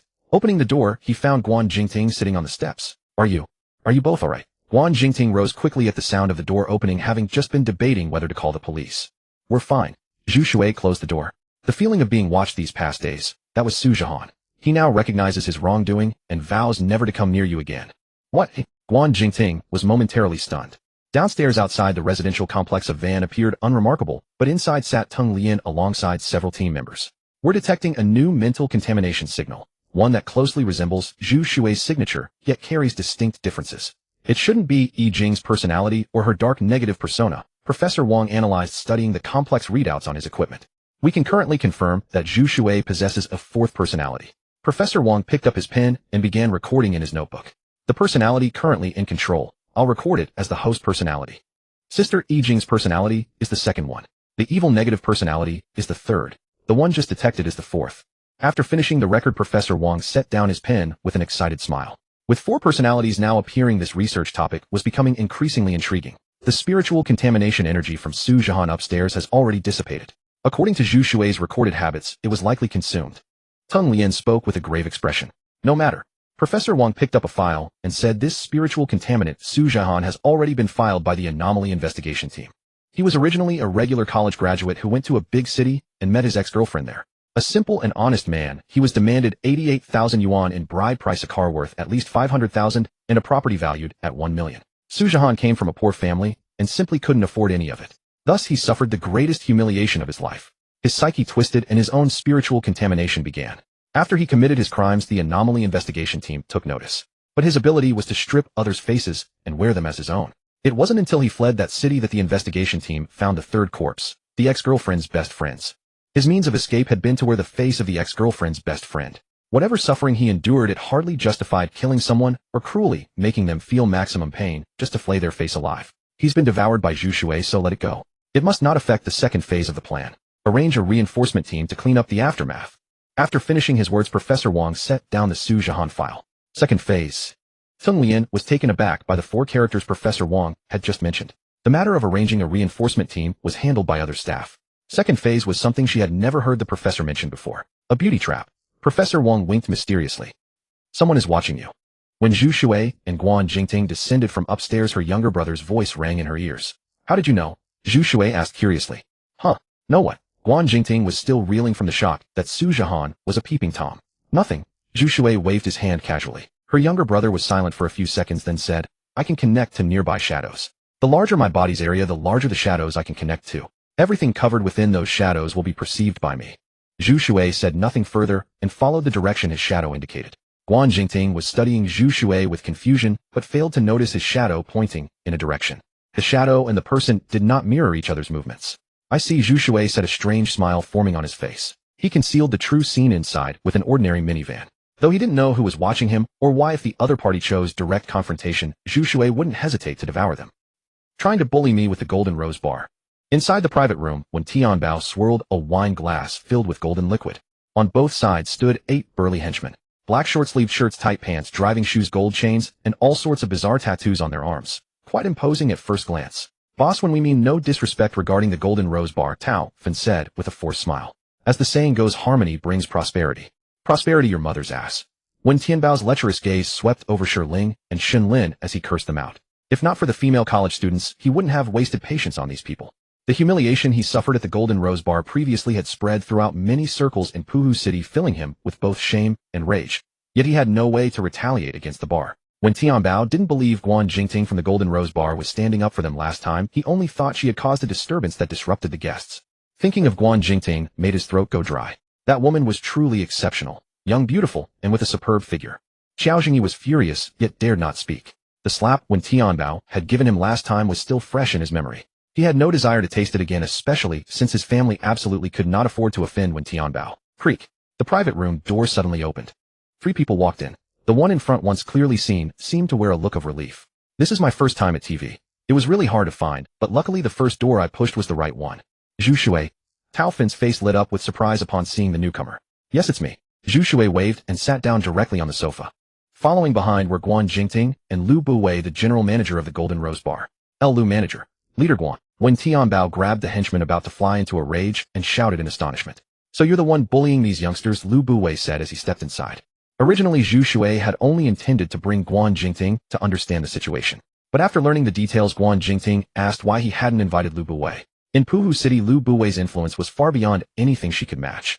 Zhu Shui suddenly realized that Guan Jingting was more adept at handling such matters than he was. The moment they appeared in the private room, the tide turned completely, and the one smiling obsequiously became Wen Tianbao. Reluctant as Wen Tianbao was to part with the female college students, the personal appearance of Golden Rose Bar senior management left him no choice. Half an hour later, after countless apologies and deep bows, when Tianbao saw Zhu Shui and the others off, slumping back onto the sofa in the empty private room, he had once again lost face in front of his subordinates. Feel like a failure. A voice suddenly echoed in the private room. When Tianbao replied, feeling no surprise at all about a voice existing besides his own. He had driven all his men away moments ago due to his irritability. Hand over your soul to me, and I shall grant you everything you desire. The voice continued. Oh really? Dark emptiness flared in Wen Tianbao's eyes with brilliant light, his ambition and desires swelling to the brim. Of course it's true, the voice said. When Tianbao extended his hand, his face alight with surprise. From the darkness a hand also emerged, slowly wrapping around his neck, before cleanly severing it. On closer inspection, it was not a hand at all, but something writhing like a centipede. Its upper end pierced into the severed head, while its lower end dragged the head and burrowed into the broken neck. Wen Tianbao's severed head still wore an expression of hope, utterly unaware of what was happening. With the centipede-like entity connecting them, the head reattached to the body successfully. The Red Eyes Association should have been eliminated long ago, Wen Tianbao said with a smile, his entire aura now completely transformed. In the darkness, a faint rustling sound could be heard. If one listened closely, most would recall the friction of snakes gliding across the sand in nature documentaries. When Tianbao, as if transformed into a different person, turned around with a stiff smile fixed on his face, gazing toward the darkness where the rustling sounds continued. Something seemed about to emerge from there. Soon the stiff smile on Wen Tianbao's face grew even more radiant. Under his gaze, a head emerged first, its features and skin both a pallid grayish-white. The face wore the same stiff smile as Wen Tianbao's, though younger in appearance, with sharp arches sweeping up at the edges of the brows. Below the head stretched an elongated spine. Coiled upon the ground, it resembled a monstrous being with a human head and a serpent's body. Zhu Shui, are you really the owner of the Golden Rose Bar? As the group walked out of the TV station, Tao Fan kept sizing up Zhu Shui beside him. A faint smile lingered on the latter's face. Compared with the past, Zhu Shui had undergone a tremendous change. Gone was the former solitude and silence. His smiles now carried a genuineness that radiated from within. Yes, to be precise, only recently. Zhu Shui felt he was becoming increasingly meticulous, especially in his manner of speaking. Upon receiving confirmation, Xiao Jingyi, Shiling, and Xin Lin all wore expressions of astonishment and envy. The owner of the Golden Rose Bar, the formidable figure who had made the proprietor of Dimeo Grand Hotel bow his head and admit fault without even daring to resist. Xiao Jingyi recalled the first time he met Zhu Shui and had even mocked him. At the time, Zhu Shui had not offered any rebuttal, and Xiao Jingyi assumed he had simply cowered. It had never crossed his mind that in the other's eyes he was nothing more than a clown. You're truly remarkable managing such a grand bar at such a young age. Shiling, a friend of Xin Lin, was far bolder in character. She took out her phone without hesitation, revealing a QR code for adding WeChat friends on the screen. Mind leaving a contact method? Oh sure. Zhu Shui figured this counted as attracting clientele for his business. Tao Fan cautiously glanced at Xiao Jingyi, whose face was indeed dark with helplessness. After exchanging contact information, Zhu Shui bid everyone farewell and drove off. Back at home, Zhu Shui took a sip of water and began to review his personal information. Name Zhu Shui, age 19, current level SS abilities, preliminary regeneration, water attribute affinity, preliminary contamination, invasion. The previous ability of initial gigantification had vanished from the ability column in his personal information, presumably transferred to his shadow. The gigantification ability theoretically meant his body could expand without limit. If transferred to his shadow, would it mean his shadow had gained the power of limitless expansion? Zhu Shui had yet to figure out exactly how his current level was raised. By devouring sufficient spiritual contamination energy. Bang bang. Just as Zhu Shui was lost in thought, someone knocked on the door outside. Setting down his glass, he opened the door to find a young girl standing outside.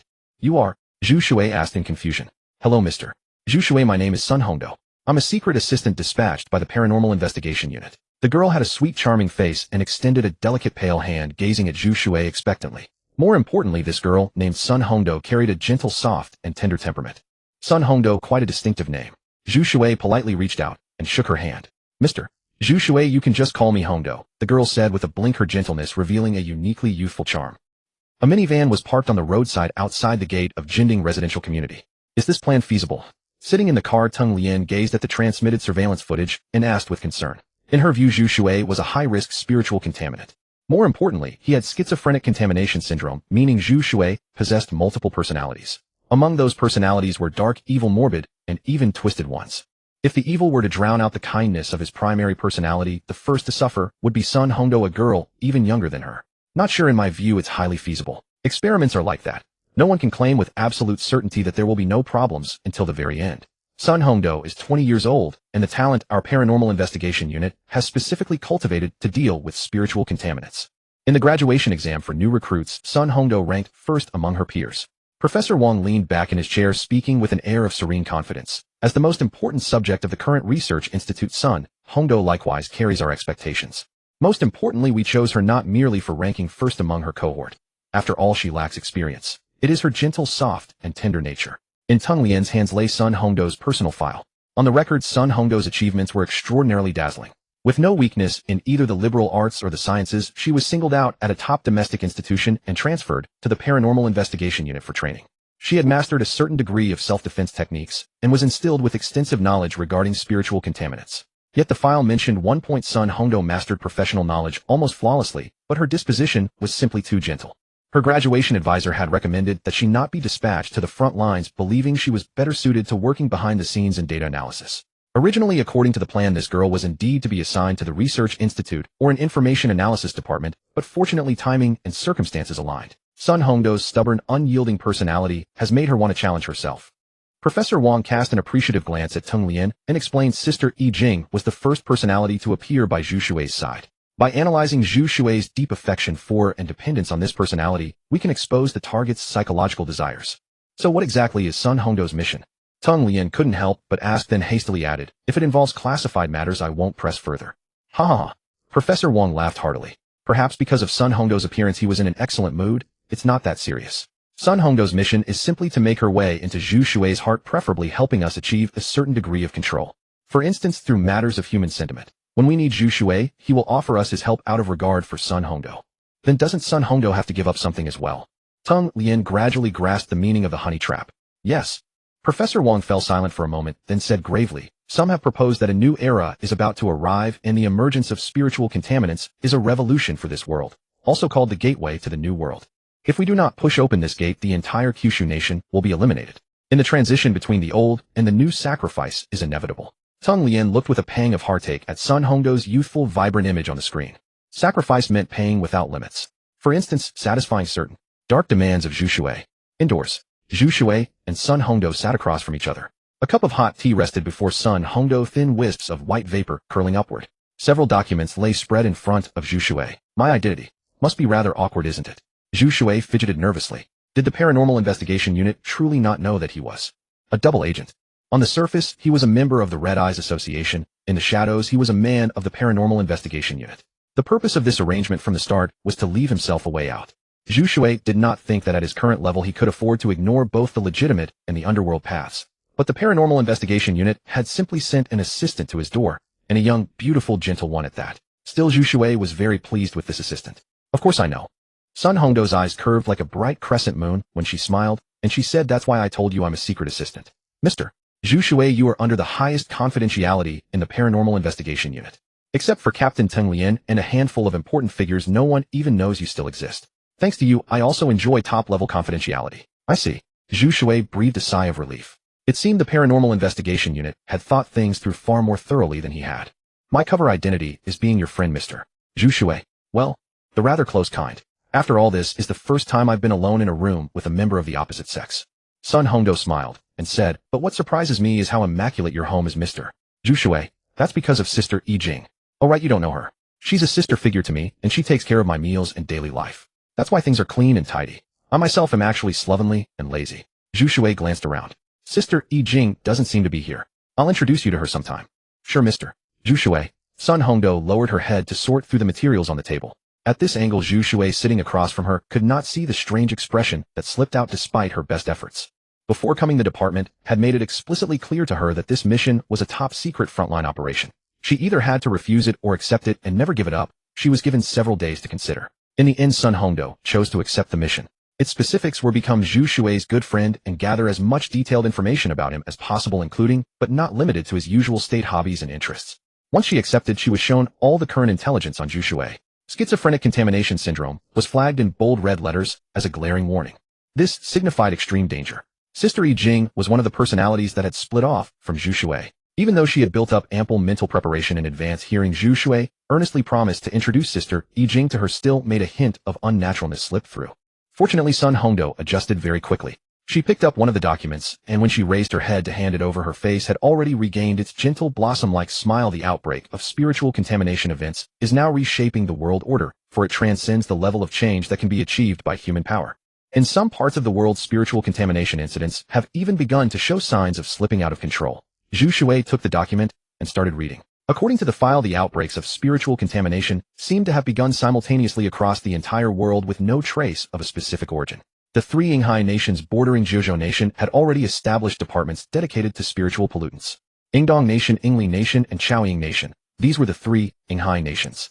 Based on intelligence gathered and analyzed by various countries, risk levels have been set according to the abilities and effects spiritual pollutants have displayed so far. The lowest is D rank, followed by C rank, B rank, A rank, S rank, SS rank, and SSS rank. SSS rank is also called the City Massacre level. Noticing that Zhu Shui was growing bored with all this dry information, Sun Hongdo began to explain in a more vivid way. I seem to be SS rank right now. He did not know whether the SS rank on his personal information panel was the same as the risk level they used. SSS rank, also known as the City Massacre level. That was incredibly powerful. Zhu Shui couldn't help wishing he could reach the City Massacre level soon. In an earlier period, an SSS rank spiritual contamination incident occurred in Tianzhu Nation. An 8-faced monk chanted before a city of 1 million people, triggering a mass suicide. It was said that during the chanting, some people saw the land of ultimate bliss, and they chose suicide because they wanted to follow it, to go there, and to break free from the shackles of the physical body. These were things Sun Hongdo had witnessed during her training. Although she had only learned of that scene through text, imagining it in her mind was still profoundly shocking. How was it dealt with afterward? Zhu Shui asked curiously. I don't know. Tianzhu has imposed a complete information blackout on it. Our Paranormal Investigation Unit suspects that Tianzhu reached some kind of deal with that 8-faced monk, and it might become a trump card in Tianzhu's hand. Some in the upper echelons believe that the power of spiritual pollutants transcends human comprehension, and in the future it may become the mainstream weapon of war. Sun Hongdo picked up the hot tea in front of her and took a slow sip. Drinking tea brewed by a spiritually contaminated person. She was probably the first in the Paranormal Investigation Unit, wasn't she? To become friends with Zhu Shui, she first had to get along with him exactly as she would with an ordinary person and not provoke him. Before she left, Professor Wang had personally instructed her to be gentle, and then even gentler with Zhu Shui, and to fulfill his requests as much as possible. Even if she could not fulfill them, she had to refuse in the most tactful and mild-mannered way. Sun Hongdo knew perfectly well from the training textbook that the minds of the spiritually contaminated were not quite normal. Not provoking a spiritually contaminated person was also the first condition for protecting herself. How horrifying, Zhu Shui said with emotion. Horrifying. Sun Hongdo nearly choked on her tea. Professor Wang had once said that he both looked forward to and dreaded the day Zhu Shui's full power would be unleashed. In Professor Wang's description, Zhu Shui was a walking nuclear bomb. A nuclear bomb. Surely that was far more formidable than the so-called city massacre level. A walking nuclear bomb level being was here sighing that the city massacre level was horrifying. Actually, Zhou Nation had already made changes long ago, shifting from its original structure to the current system of 13 provincial capitals under central control, with the main provincial capital being the imperial capital. The goal was to guard against massive coverage level and city massacre level contamination incidents. Sun Hongdo thought for a moment, then said, "So you see, I truly admire you, Mr. Zhu Shui, for you carry everyone's hopes and safety upon your shoulders." After she said this, Sun Hongdo's hand on the cup unconsciously gripped slightly tighter. Her reaction did not go unnoticed, including by Professor Wang and Tung Lian, who sat in the surveillance van disguised as a bread van. This was in a way a test of Zhu Shui, a test of whether he would feel averse to such things as resisting destruction and preventing harm. If he did, the danger assessment for Zhu Shui would have to be raised by several more levels. Inside the room, a brief silence settled after Sun Hongdo finished speaking. She casually rearranged the documents on the desk, using the motion to hide the turmoil within her. This first visit required 3 things to be done. The first was to make initial acquaintance with Zhu Shui. The second was to let Zhu Shui understand the concrete changes that had taken place in this world. The third and most important was to test Zhu Shui's reaction. This was the most crucial of the 3. Her superiors had once instructed Sun Hongdo that if the atmosphere was wrong before the test, she could skip the task. Still, Sun Hongdo was genuinely curious about Zhu Shui's answer. When she first set eyes on Zhu Shui, her initial impression was that before the spiritual contamination incident began, he had once taken part in a very interesting discussion on some forum. When ordinary people gain superpowers, what do they most want to do? Some answered that they wanted lightning speed so they could deliver food and earn $1 million a month. Some answered that they wanted the strength of Superman to become a hero of this city and this nation. Of course, some also answered that if they truly gained great superpowers, they would have many women, control enormous wealth, and kill whoever displeased them. It was just fantasy. Why limit yourself? If people truly gained superpowers, how many would become saints, and how many would become slaves to desire? I'm a person without much sense of duty or responsibility. Zhu Shui thought about it seriously and gave his answer. Hearing that reply, Sun Hongdo looked up, her heart tightening. But when you say you admire me, it still makes me very happy. Zhu Shui pressed his lips together and revealed a smile. Sun Hongdo brightened as well. Could it be that he had agreed? Did the test turn out well? However, Zhu Shui's tone shifted. Oh. Sun Hongdo's heart immediately rose again. There has to be some benefit in it, right? Zhu Shui reached out a hand, rubbing his thumb and forefinger together. Well? Sun Hongdo was taken aback, then quickly smiled. You look very beautiful when you smile. Zhu Shui believed she was a smart woman. A fool wouldn't have been sent by the Paranormal Investigation Unit. Since she was smart, communicating with her wouldn't take too much effort. Sun Hongdo's smile grew even brighter. The files she had read in advance had placed too much pressure on this 20-year-old girl. Now, thinking about it carefully, this spiritual contaminator known as the walking nuclear bomb was not as terrifying as she had imagined. Mr. Zhu Shui, please rest assured, Sun Hongdo said seriously. As your assistant, I'm not only responsible for training and field operations, but also for your income and daily life. I see. Zhu Shui was slightly surprised. The Paranormal Investigation Unit had arranged things very thoughtfully. Still, the Red Eye Association had also treated him quite well, giving him a large amount of worldly goods. But Zhu Shui was exactly a materialistic man. On one side was a beautiful female assistant, and on the other was money. It really was a hard choice. What I'm about to show you, Mr. Zhu Shui, is information that has not yet been disclosed to the public. Sun Hongdo produced a document and said this is the latest map of the Zhou Nation. On the map, the locations of the 13 provincial capitals were clearly visible. However, around the junctions of the 13 provincial capitals, there were black areas of varying sizes, each marked with a red X. These black zones, large or small, are containment zones. Sun Hongdo said with a grave expression, the areas inside have already been covered by large-scale contamination. With our current abilities, we cannot resolve a contamination event of this scale. So all we could do was build tall walls and seal those places off. Are they all filled with spiritual contaminants? Zhu Shui asked in shock. This was the first time he had heard of such a thing. He had originally thought spiritual contamination incidents were like the cases of Lu Cheng and Su Zhihan, hidden away within human cities. He never expected that so many places had become disaster zones. It's not just spiritual contaminants. There are also a great many people. We tried to evacuate them, but not only did we fail, we ended up losing many members of the Paranormal Investigation Unit as well. The environment inside the containment zones is too complex. Even signals can hardly reach through. Sun Hongdo shook her head. Some people went mad, some formed armed camps, some sought wealth inside.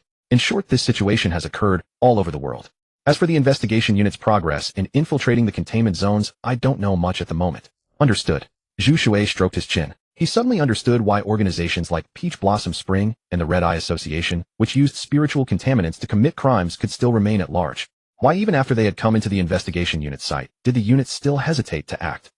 Fortunately, the second phase of the plan has not deviated from our ideal projections.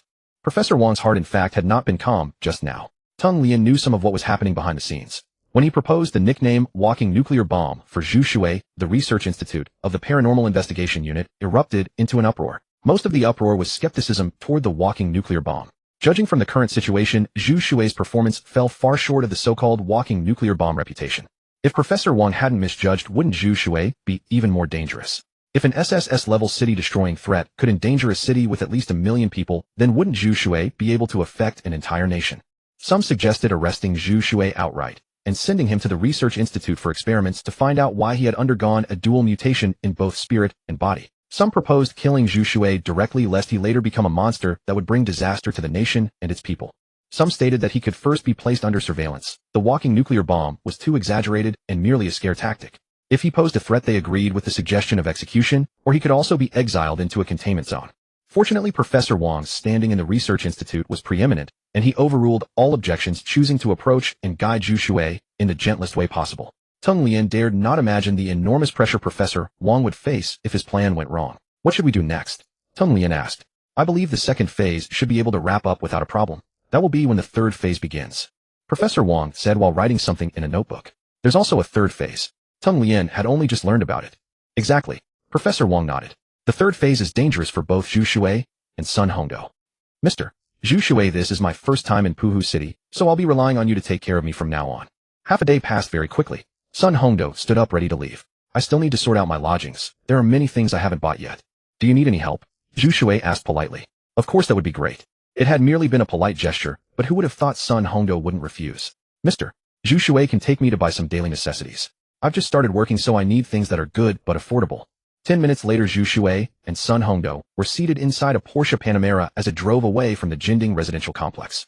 Are you from the imperial capital? Oh, I mean from the main provincial capital. Holding the steering wheel with both hands, Zhu Shui asked curiously. That place was once called the imperial capital, and its status in the Jiuzhou nation was like the human brain. It brought together the foremost elements in economy, politics, and military affairs. After the Great Reform, the imperial capital gained a new name, the main provincial capital. Sun Hongdou also carried an air of wealth, suggesting that her family background was comparatively privileged. When she spoke, she also carried the unique accent of the main provincial capital. As the chief provincial capital of the Jiuzhou nation, that accent was highly recognizable. Yes. Sun Hongdou nodded. This time, Mr. Zhu Shui is the host. Next time you come to the main provincial capital, I can take you around and show you the scenery there.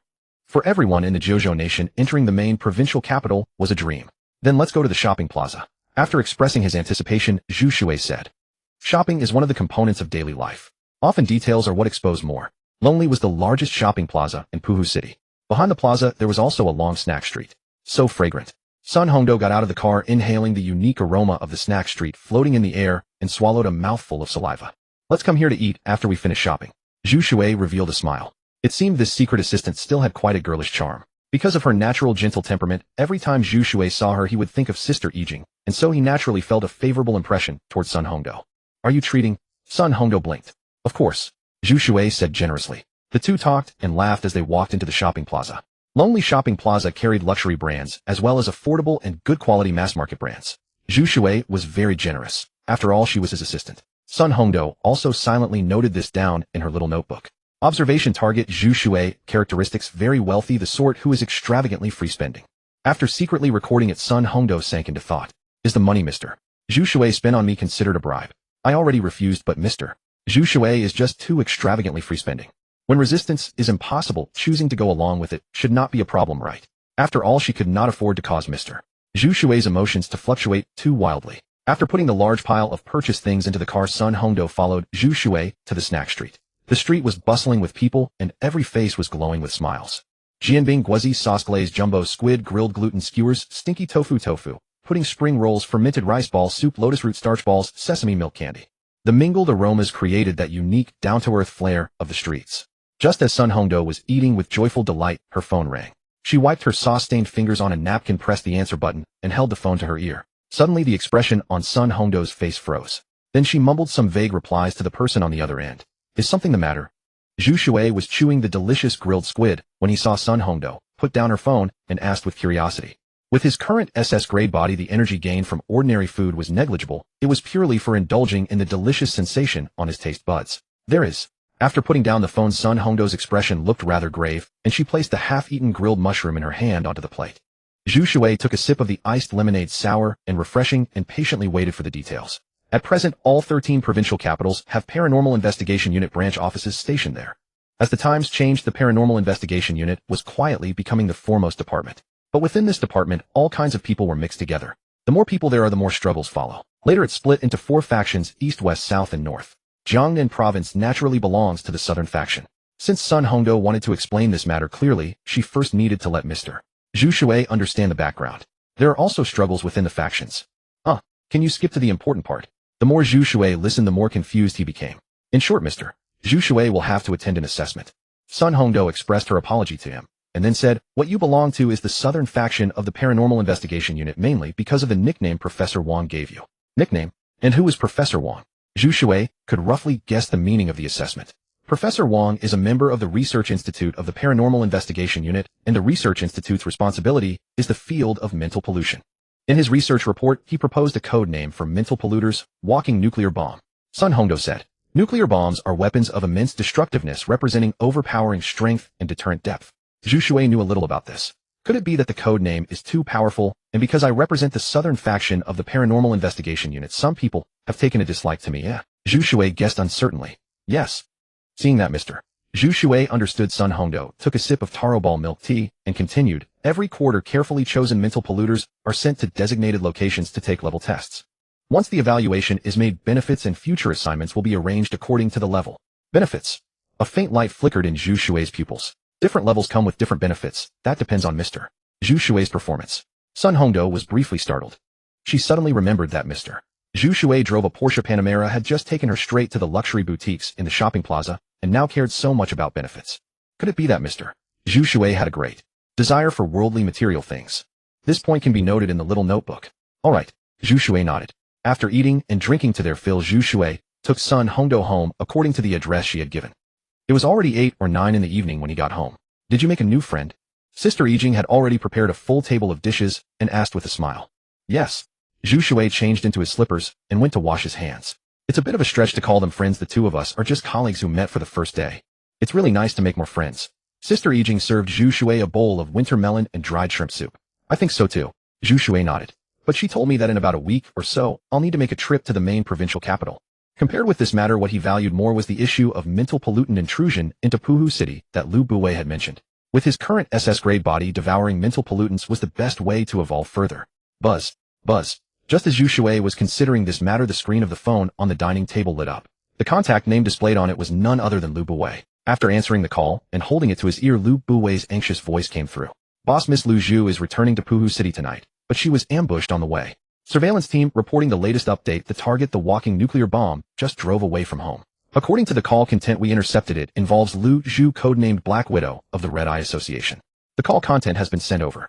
Should we follow up? Downstairs, several men were preparing to get into a car, while the team leader was rapidly reporting into his earpiece. No need. You all may as well rest. A woman's voice came through the earpiece. Understood. Every member of the surveillance team heard the order in their earpieces and took their positions beside the cars. Inside a certain villa, precision instruments of various kinds were arranged within. Cameras were installed inside and outside the courtyard, and heavily armed patrols moved around. Professor Wang, are we really going to let Zhu Shui have contact with the Red Eye Association? Teng Lian asked. Within this circle, it was common knowledge that the Red Eye Association was classified as a criminal organization.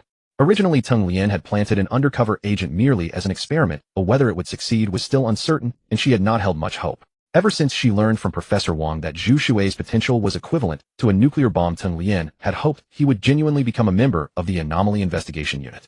If that came to pass, the Anomaly Investigation Unit's external deterrence would be greatly enhanced. If we don't let him be, what else can we do? After all, he is the world's first being with dual mutation of both mind and body. Professor Wang tapped his temple with a finger and said, based on my experience and intuition in studying mental pollution incidents, saying Zhu Shui's potential can be described as a nuclear bomb might even be conservative. In the villa, in addition to Professor Wang, Teng Lian and the researchers, a man in a suit was also sitting there. Hearing Professor Wang's assessment of Zhu Shui, the suited man on the sofa stood up and spread his hands, saying, "But Professor Wang, as it currently stands, Zhu Shui's ability is only A rank. Everything you said is founded on speculation. His assessment will come soon enough. If the assessment results are unsatisfactory and under our Southern faction's tolerance within the Anomaly Investigation Unit, he continues to keep close ties with the Red Eye Association. I know the consequences." Professor Wang pondered for a few seconds, then said frankly, "When I proposed the term, walking nuclear bomb, eyes from all sides were fixed on us. But I still maintain my previous stance, extending the greatest tolerance to Zhu Shui." The suited man gave a wry smile, as if he had long anticipated Professor Wang's attitude. Tung Lien too was filled with worry. Among the four major factions of the Anomaly Investigation Unit, the Southern faction had always been the strongest. The stronger it was, the more it invited covetous eyes. Conjecture like a castle in the air was rootless duckweed without a foundation. Tung Lien had already heard that there was considerable gossip within the Anomaly Investigation Unit and the Research Institute. Then should we release the news that Zhu Shui has a dual mutation of mind and body? The suited man asked tentatively. No. Professor Wang's attitude was firm. Once the news is released, it will cause an even greater uproar than the term walking nuclear bomb. By then the impact it creates may be too great for even the Southern faction to stop. Forget it. Since this matter has been entrusted to you, I choose to trust you. The suited man irritably took out a cigarette, lit it, put it in his mouth, walked to the window, pushed it open, and blew a smoke ring outside. He was clearly aware of what a dual mutation of mind and body meant. Tung Lien fell silent. The Anomaly Investigation Unit had 1 director and 4 deputy directors. The suited man smoking was Zhao Guqing, deputy director of the Southern faction. Zhu Shui drove a Panamera, picked up Lu Buwei along the way, and the two headed toward the outskirts of Puhu City. What exactly is going on? The Porsche's tires spun at high speed, as Zhu Shui held the steering wheel with one hand. Boss, remember the matter I mentioned last time about mental pollutants invading Puhu City? Things like this aren't exactly rare, so Lu Zhu ordered me to investigate. But it turned out to be a premeditated infiltration. As soon as I started investigating, they all went silent. Lu Buwei said ruefully. After Lu Zhu learned about it, she immediately came back. There are more and more incidents involving mental pollution, and the Red Eye Association's deterrence is far less than it used to be. At that point, Lu Buwei shuddered, suddenly remembering that the person sitting beside him was also a member of the Red Eye Association. After noticing that Zhu Shui did not seem displeased, he breathed a sigh of relief and continued, "More and more people and mental pollution organizations want to challenge us. Unexpectedly, they have grown bolder and bolder, even starting to brazenly assault and kill members of the Red Eye Association." People from what organization? Zhu Shui asked curiously. He was wondering whether joining the Red Eye Association had been a mistake. When he had first started, he had encountered few mental pollutants, and had felt that this criminal organization seemed quite formidable. As time went by, Zhu Shui felt that things seemed to differ greatly from what he had imagined. Still, he didn't plan to quit for now. The reason was simple: they paid far too much. Peach Blossom Spring. Lu Buwei sighed. The people in this organization aren't right in the head. I've heard from rumors that their activities are becoming more frequent and rampant. Peach Blossom Spring. Zhu Shui, who was driving, was taken aback. He was not unfamiliar with it. Earlier, when the Anomaly Investigation Unit and the Red Eye Association had joined forces on a mission, Zhu Shui had encountered people from Peach Blossom Spring. He quite agreed with Lu Buwei's remark that members of that organization were not right in the head. Soon the Porsche speeding along came to a stop near the outskirts. "Why aren't you driving on?" Lu Buwei asked in confusion. "It's right ahead." Zhu Shui opened the car door and got out. A gloomy youth stood beside Zhu Shui, raised a pale finger, and pointed in a certain direction. "Boss, how do you know?" Lu Buwei stared at the pitch-black darkness ahead, baffled. "He told me." Zhu Shui pointed at the gloomy youth beside him and said, "This is a younger brother I got to know not long ago." Him. A younger brother. Lu Buwei looked carefully at the empty space beside Zhu Shui and felt goosebumps all over his body. "Let's go." Zhu Shui strode forward. This place was a green field planted with crops. Lu Buwei hesitated for a moment. He had only now realized that his new boss seemed not right in the head. After a brief hesitation, however, he still followed. As they walked on, he saw that the forest ahead was covered with spiderwebs. On the enormous spiderweb lay a woman. Her upper body was still normal, while her lower body resembled a spider's abdomen, oval and marked with dangerous black patterns. That woman was none other than Lu Zhu. "This is her complete form. This is the first time I've ever seen anyone force her into such a state," Lu Buwei said in shock. "Little brother, you've finally come." Lu Zhu lay on the spiderweb, a faint smile appearing on her pale face. As he approached, Zhu Shui saw that each strand of the spiderweb was formed by countless tiny spiders linked together. As for the enemy, he saw none. The suburbs of Puhu City at night were eerily quiet. Zhu Shui looked around curiously, and indeed there was not a single soul in sight. "Be careful, the opponent is quite powerful." Lu Zhu noticed Zhu Shui's movement, wiped the blood from the corner of her mouth with the back of her hand, and said with a cold sneer, "I don't see anyone." Lu Buwei asked nervously, "They're here." Zhu Shui suddenly spoke, his gaze fixed steadily on a certain direction. "How do you know?" This time Lu Buwei and Lu Zhu spoke in unison. "My younger brother told me." Zhu Shui smiled. "He is my family." Lu Buwei felt that Zhu Shui seemed even more unsettling than their enemy. Lu Zhu fell into deep thought, her eyes fixing on Zhu Shui with an odd gleam. Zhu Shui was focused intently on confronting his enemy. He was wondering whether this opponent might be the most powerful spiritual contaminant he had ever encountered. If so, how much energy value could he absorb by consuming them? While waiting, I wish to see clearly whose suffering will be as severe as mine. I beg you to listen only to my confession, and then consider whether all kinds of suffering are gathering upon me. My happiness is not plentiful, love does nothing for me, yet love has its nobility, making my life both sweet and carefree, for I often hear someone whispering behind my back, "Oh God, what nobility do you possess that makes people's hearts so beautiful and delicate?" An ethereal and bizarre chanting voice suddenly rose loudly under the moonlight. "It's a woman." Lu Buwei paused in surprise. The chanting woman had an extremely strange tone, completely off-key and out of tune, yet her voice was unusually sharp and high-pitched. Under the distant moonlight, a woman dressed in European medieval court attire came forward, holding her dress with both hands, singing as she danced. She appeared to be at an extreme distance, yet also seemed incredibly close. Between the moonlight and her dancing figure, blurred reflections overlapped, and in Zhu Shui's vision, many women singing and dancing appeared simultaneously. Zhu Shui witnessed a bizarre scene. Many villagers surrounded them, holding hoes, axes, sickles, carrying poles. Some even carrying wooden buckets and hemp ropes. Their eyes were open, shrouded in a layer of mist within which burned a passionate obsession and adoration barely contained. Their gazes locked firmly on that elegant figure dancing under the moonlight, then they stepped forward one by one, their bodies swaying, as if they might fall at any moment. "Manager Lu, what's wrong with you?" Zhu Shui turned his head to look at Lu Buwei, who had originally been standing beside him. Lu Buwei's expression was identical to those villagers, shuffling forward toward the dancing woman. A spiritual type contaminant. Lu Zhu moved her body across the spider web. The dancing and singing are likely ways she manifests her abilities. The small spiders forming the web were disintegrating, crawling into that bloated belly. "Did she force you into this state?" Zhu Shui asked curiously. "Naturally. For spiritual contaminants that cause physical mutations, the counter is spiritual mutation." Lu Zhu descended from the spider web to the ground, her expression somewhat grave, with her eye corners occasionally twitching. "Critical situation, high concentration spiritual fluctuations detected at the southwest corner of Puhu City. A village has shown abnormal conditions, and according to positioning, it's exactly where Zhu Shui is heading." Teng Lian received a phone call and quickly returned to the villa to report. "Oomph." The man in the suit had not yet left her. Upon hearing this news, after a moment of stunned silence, a cold sneer appeared on his face. "What's the latest situation over there?" Professor Wang put down his coffee cup and pinched his Jingming acupoint with his index finger and thumb. "The information team has arrived. Based on the detected spiritual contamination fluctuations, a spiritually mutated contaminant has appeared. It's a place called Taiha Village where people make a living by farming, with a population of about 800 villagers." Teng Lian held a tablet computer with the latest news from the front constantly coming in. However, those villagers seem to have been covered by large-scale spiritual contamination and have become abnormal. "Who is the opponent?" the deputy team leader asked with a frown. "Based on comprehensive information analysis, it should be Tao Weiyuan."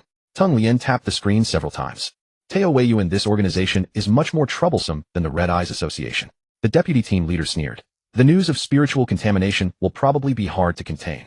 Compared to Deputy Team Leader Zhao Guqing and Teng Lian, Professor Wang appeared much more composed. "Deploy the mutants currently active in Puhu City, daring to operate in a safe zone. I want to see how much this Tao Weiyuan really has to rely on." Zhao Guqing's face was written all over with anger. "Areas without large-scale contamination that remain controllable are what we call safe zones. No need. Trust me, the walking nuclear bomb can handle this alone," Professor Wang said confidently with a smile, his expression showing no panic at all. "Besides, if people from Tao Weiyuan dare to appear in a safe zone, do you really think they wouldn't come well prepared? Then we just do nothing."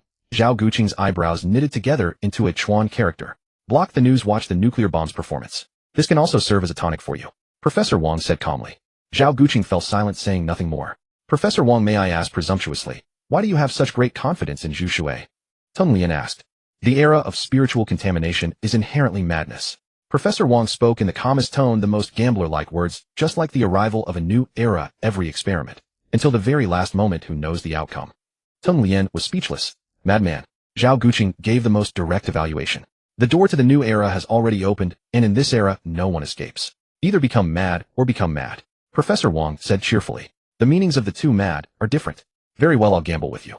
Zhao Guqing began issuing commands. "The deployment mission will still proceed. If anything goes wrong with the walking nuclear bomb, we will intervene forcibly to ensure civilian safety. Secondly, block the news as much as possible to avoid causing panic." "Yes." Teng Lian nodded.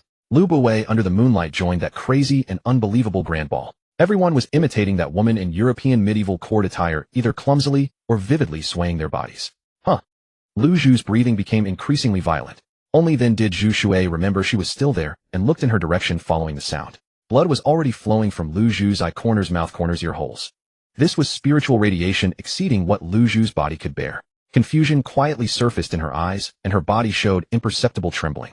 The frequency of the trembling was subtly in sync with that woman's singing. Truly detestable, even innocents have been drawn in. Zhu Shui sighed. A petite figure twisted into appearance, clutching a strand of hair floating in the night wind. Curse with me. Can you make her stop singing? Zhu Shui gazed at the elegant dancing figure in the distance, then turned to his younger sister. Of course I can even turn her into a vegetable. The little girl twisted her body into an odd contortion looking utterly bizarre, as if some invisible hands of uncanny power had folded, kneaded, and crumpled her into a wadded mass. Any ordinary person would have long been dead. Yet after hearing Zhu Shui's words while still twisted, the little girl excitedly unraveled and resumed her former human form. No need to make her a vegetable. First just make her shut her mouth and stop singing, Zhu Shui said, eager to find out whether the court-attired woman's ability was released through singing, through dancing, or both. Cursed. I curse this woman to become mute, never again able to sing the songs she loves. Who told you to sing with such enchanting charm? You made everyone crazy as if they were enchanted. The little girl took out a hammer and a nail from her hand. Upon the nail something like threadworms surfaced, wriggled, and sank back into hiding. A single glance at them was enough to make one's scalp crawl. The threadworms were pitch black, like filthy, despicable creatures that shunned the light. Lu Zhu meanwhile was watching Zhu Shui with a strange expression. Earlier when they were holding back the zombie, Zhu Shui had experienced his first mental abnormality. Compared with when she had first met him, the problems in Zhu Shui's head seemed to be growing more severe. Now he was already talking to himself. After all, the little girl was invisible to others. Anyone who saw Zhu Shui talking just now would have thought him insane. Zhu Shui noticed Lu Zhu's expression but didn't know how to explain. Ever since his body had begun to undergo step-by-step evolution, his psychology had been changing along with it. Zhu Shui was naturally aware of this. Who knew whether it would turn out for better or worse? For now at least it was good. He watched as the little girl slowly raised her hand, emitting a strange gurgling laugh from her mouth. The sharp end of the nail in her hand was aimed from afar at the woman, whose dancing and singing grew ever more fervent. The world is filled with the fragrance of blood. I look around the ruined streets, journeying all the way to your temple. Gently I lift your rotting hand and press it to my cheek. My soul sprawls wantonly like vines. And so we embrace and dance to our heart's content, from white high heels to red. The woman released the hand that had been lifting her skirt and spun around in place. Then without any warning she abruptly came to a standstill. Her skirt traced a circle before settling down calmly. Only you can enter Awakens. I'll take you there. Would you come with me? The woman's gentle voice sounded ethereal under the night sky. In her tone was a seduction that made it impossible to resist. Swish. What Zhu Shui had not expected was, after the woman finished that question, all the villagers turned to look at him in unison. In every pair of eyes was an anger, jealousy, distortion, hatred, and resentment so intense that it seemed almost tangible. It was as if they could not comprehend why only that young man was allowed to enter Awakens.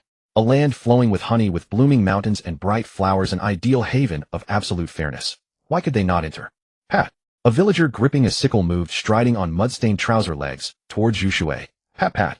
A few more villagers stirred as well. Their deep jealousy drove them mad. If they killed this young man, would they not then be next in line for that precious spot, personally escorted by the beautiful goddess to Awakens? Pat, pat, pat. More and more villagers had the same thought, including Lu Buwei. A great tide of people surged, howling and roaring, madly charging straight at Zhu Shui. Zhu Shui couldn't help being disturbed. He looked at the little girl crouching there cackling heh, and said, "Why haven't you made your move yet?" Lu Zhu swallowed hard. The trap had been carefully designed. Under the moonlight, the court-attired woman's smile grew ever more radiant. Even Lu Zhu herself, a woman, couldn't help but feel a pang of jealousy at the sight of that smile. Two spiders crawled out simultaneously, one from each of her ears. The fuzzy legs of both spiders were stained with blood and shreds of flesh. Lu Zhu knew that if she remained enveloped in the court-attired woman's singing, she would be the next to lose control, just like Lu Buwei. So using the spiders bred from her own body, she destroyed her inner ears entirely. Losing one's life was far more serious than losing one's hearing. Here it goes. The little girl slammed the hammer against the blunt end of the nail. Pop. A peculiar sound rang out through this bizarre world. The court-attired woman in the distance changed drastically in countenance. A sudden intense pain struck her throat, as if a sharp object had pierced into it. The pain came and went quickly. The court-attired woman opened her mouth, her face now even more terrified. The court-attired woman raised a hand to rub her neck. Was it true that she could no longer make a sound? It seems it really worked. Zhu Shui laughed in pleasant surprise. Ha ha ha ha ha. The little girl also laughed joyfully, cursing someone behind their back and actually pulling it off. That was the most fun. Though Lu Zhu could no longer hear, she could still roughly guess what had happened from the shift in the situation. You had the ability to make her mute, but you didn't tell me in advance. Lu Zhu felt a little like crying. The target of her envy, the court-attired woman, had become a mute, while she herself had become deaf. Was this some kind of consolation? But what about these people?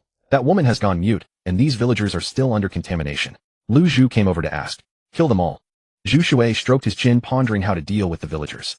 It was rather illogical that no one from the anomaly investigation group had appeared despite such a large-scale spiritual contamination. As far as Zhu Shui knew, every city should have at least a few members of the anomaly investigation group stationed there. Kill them all. Lu Zhu's heart trembled.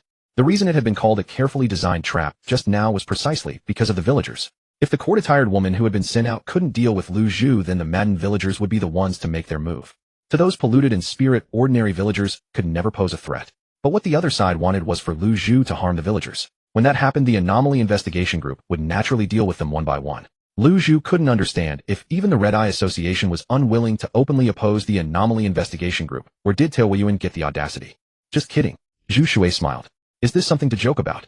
Lu Zhu's face was pale as she had already been severely drained tonight. We could curse all these villagers to become immobile cripples who cannot act on their own. That way you don't have to kill anyone, and you can protect yourself. The little girl urged. You have to make a move sooner or later, you can't just stand by and watch. Zhu Shui ignored the little girl, shifted his gaze to the left, and looked at the gloomy youth standing in the darkness. Alas! The gloomy young man seemed to have expected this all along, and let out a long, sorrowful sigh. The sigh escaped from the gloomy young man's lips. Yet it drifted up silently in the hearts of everyone in the field. Instantly the woman in palace attire lost her enchanting charm. Even this world seemed to dim with that single sigh. The agitated villagers and Lu Buwei gradually halted their movements, looking up at the sky in bewilderment. All they could see seemed reduced to black and white. Black as the lightless eternal night, white as the long funeral silk on a sacrificial day. A single person's tears falling to the ground make no sound. But when hundreds of tears slid down at the same time, there was an extreme sense of strangeness. Because there was no sobbing, under the moonlight the gathered crowd wept silently, staring at the moon. At this moment, everyone fell into depression. From the faces of the villagers and Lu Buwei one could read the words, I'm sorry for being born. Then the shadow at Zhu Shui's feet seemed to come alive. Lu Zhu stared intently at Zhu Shui's lips, trying to read them. Words like, kill them all, from before were short enough to barely read. But the sentence he said later Lu Zhu truly couldn't understand. The originally frantic and chaotic scene before her suddenly seemed to be paused by some eerie force. Thud! Zhu Shui fell over backward. Beneath his feet was a field of crops, but the moment he hit the ground it made the sound of breaking through water. The black shadow, viscous and thick, quickly wrapped around Zhu Shui, then stretched and spread infinitely. What kind of ability is this? Lu Zhu stepped back in astonishment. The many spiders crawling over her body paused for a moment. The next moment the woman in palace attire sensed a presence rapidly approaching. Looking down she saw the shadows around her flowing like liquid, and then something emerged from within them. It was a person, and a very young one at that. The young man opened his eyes, seemingly astonished, but the woman in palace attire had no idea why he was surprised. So you're the one causing trouble. The tentacles on Zhu Shui's hands slowly gripped her throat. How do I make these villagers return to normal? The gloomy young man standing nearby let out another slow sigh. Not talking. Zhu Shui frowned, then quickly relaxed his brow. He opened his mouth, revealing teeth that became fine and sharp, and slowly leaned toward the woman. The closer he got, the more he could smell the pleasant scent emanating from her. Her neck under the moonlight was slender and fair. Zhu Shui paused briefly at the sight, then bit down directly. His teeth pierced her tender skin, and blood immediately gushed into his mouth. I must remind you. She has been cursed by me into muteness, so she cannot answer your questions. The little girl lying on Zhu Shui's back reminded him with gloating delight. Damn it, I forgot. Zhu Shui released his bite and said in annoyance. In the blink of an eye the woman in palace attire was drained of all the blood in her body. Her originally bright eyes gradually dimmed and lost their vitality. Well, what's done is done. Zhu Shui sighed just like the gloomy young man and began to feed. You have devoured a mental contaminant. Energy 355. How much? Zhu Shui, who was smacking his lips after finishing the meal, froze and asked in disbelief. What you devoured was a mentally mutated contaminant. Her physical energy naturally can't compare to that of a physically mutated contaminant. The brain explained. I see. In the material Sun Hongdo had given him that day, Zhu Shui had seen explanations about mental and physical mutants. Then I should be a physical mutant. Right. Zhu Shui touched his chin. This defies logic. It defies all logic. Zhao Guqing stared at the real-time images composed of many display screens before him. As the deputy head of the anomaly investigation team, he was thoroughly knowledgeable about information on mental contamination. Every mental contaminant, whether mentally or physically mutated, possesses a unique ability. For example, Lu Zhu's ability is spider-like body transformation. Another example is the woman in palace attire who suddenly appeared in Puhu City. Her ability was to radiate large-scale contamination through dance or song. There is one common point among the above: the singularity of abilities. But why does this walking nuclear bomb never repeat the same trick? Now do you believe in the meaning of walking nuclear bomb? Professor Wang habitually adjusted his glasses. Zhao Guqing, Teng Lian, and the other staff members all fell into silence. Can dual mutation of mind and body really be as bug-like as this? At least from the current situation, the answer is yes. But his fondness for devouring other mental contaminants? That's a bit, Zhao Guqing said with a frown. According to investigation information, Zhu Shui has never devoured an innocent person, Professor Wang said with a smile. From this we can conclude that he is a rational and principled person. What should we do next? Teng Lian asked. The biggest source of contamination, the woman in palace attire, had already been dealt with. The remaining work should presumably require the intervention of the anomaly investigation team members who had already arrived around the scene. We can enter the scene now. Professor Wang nodded. As Teng Lian was about to make arrangements, Professor Wang stopped her. Have Sun Hongdou contact Zhu Shui in advance. As for how to do it, she must have learned it in her courses. Understood. Teng Lian also nodded. With the woman in palace attire no longer causing trouble, the villagers and Lu Buwei all stood there blankly. Zhu Shui stood in place looking at Lu Zhu, whose ears were bleeding, then at the villagers at a loss. Buzz buzz. Just then his phone vibrated. He took out his phone. The caller ID was Sun Hongdou. Zhu Shui was delighted. Right, Sun Hongdou was from the anomaly investigation team. She would certainly know what to do next. He pressed the answer button and put the phone to his ear, and Sun Hongdou's gentle soft voice came through.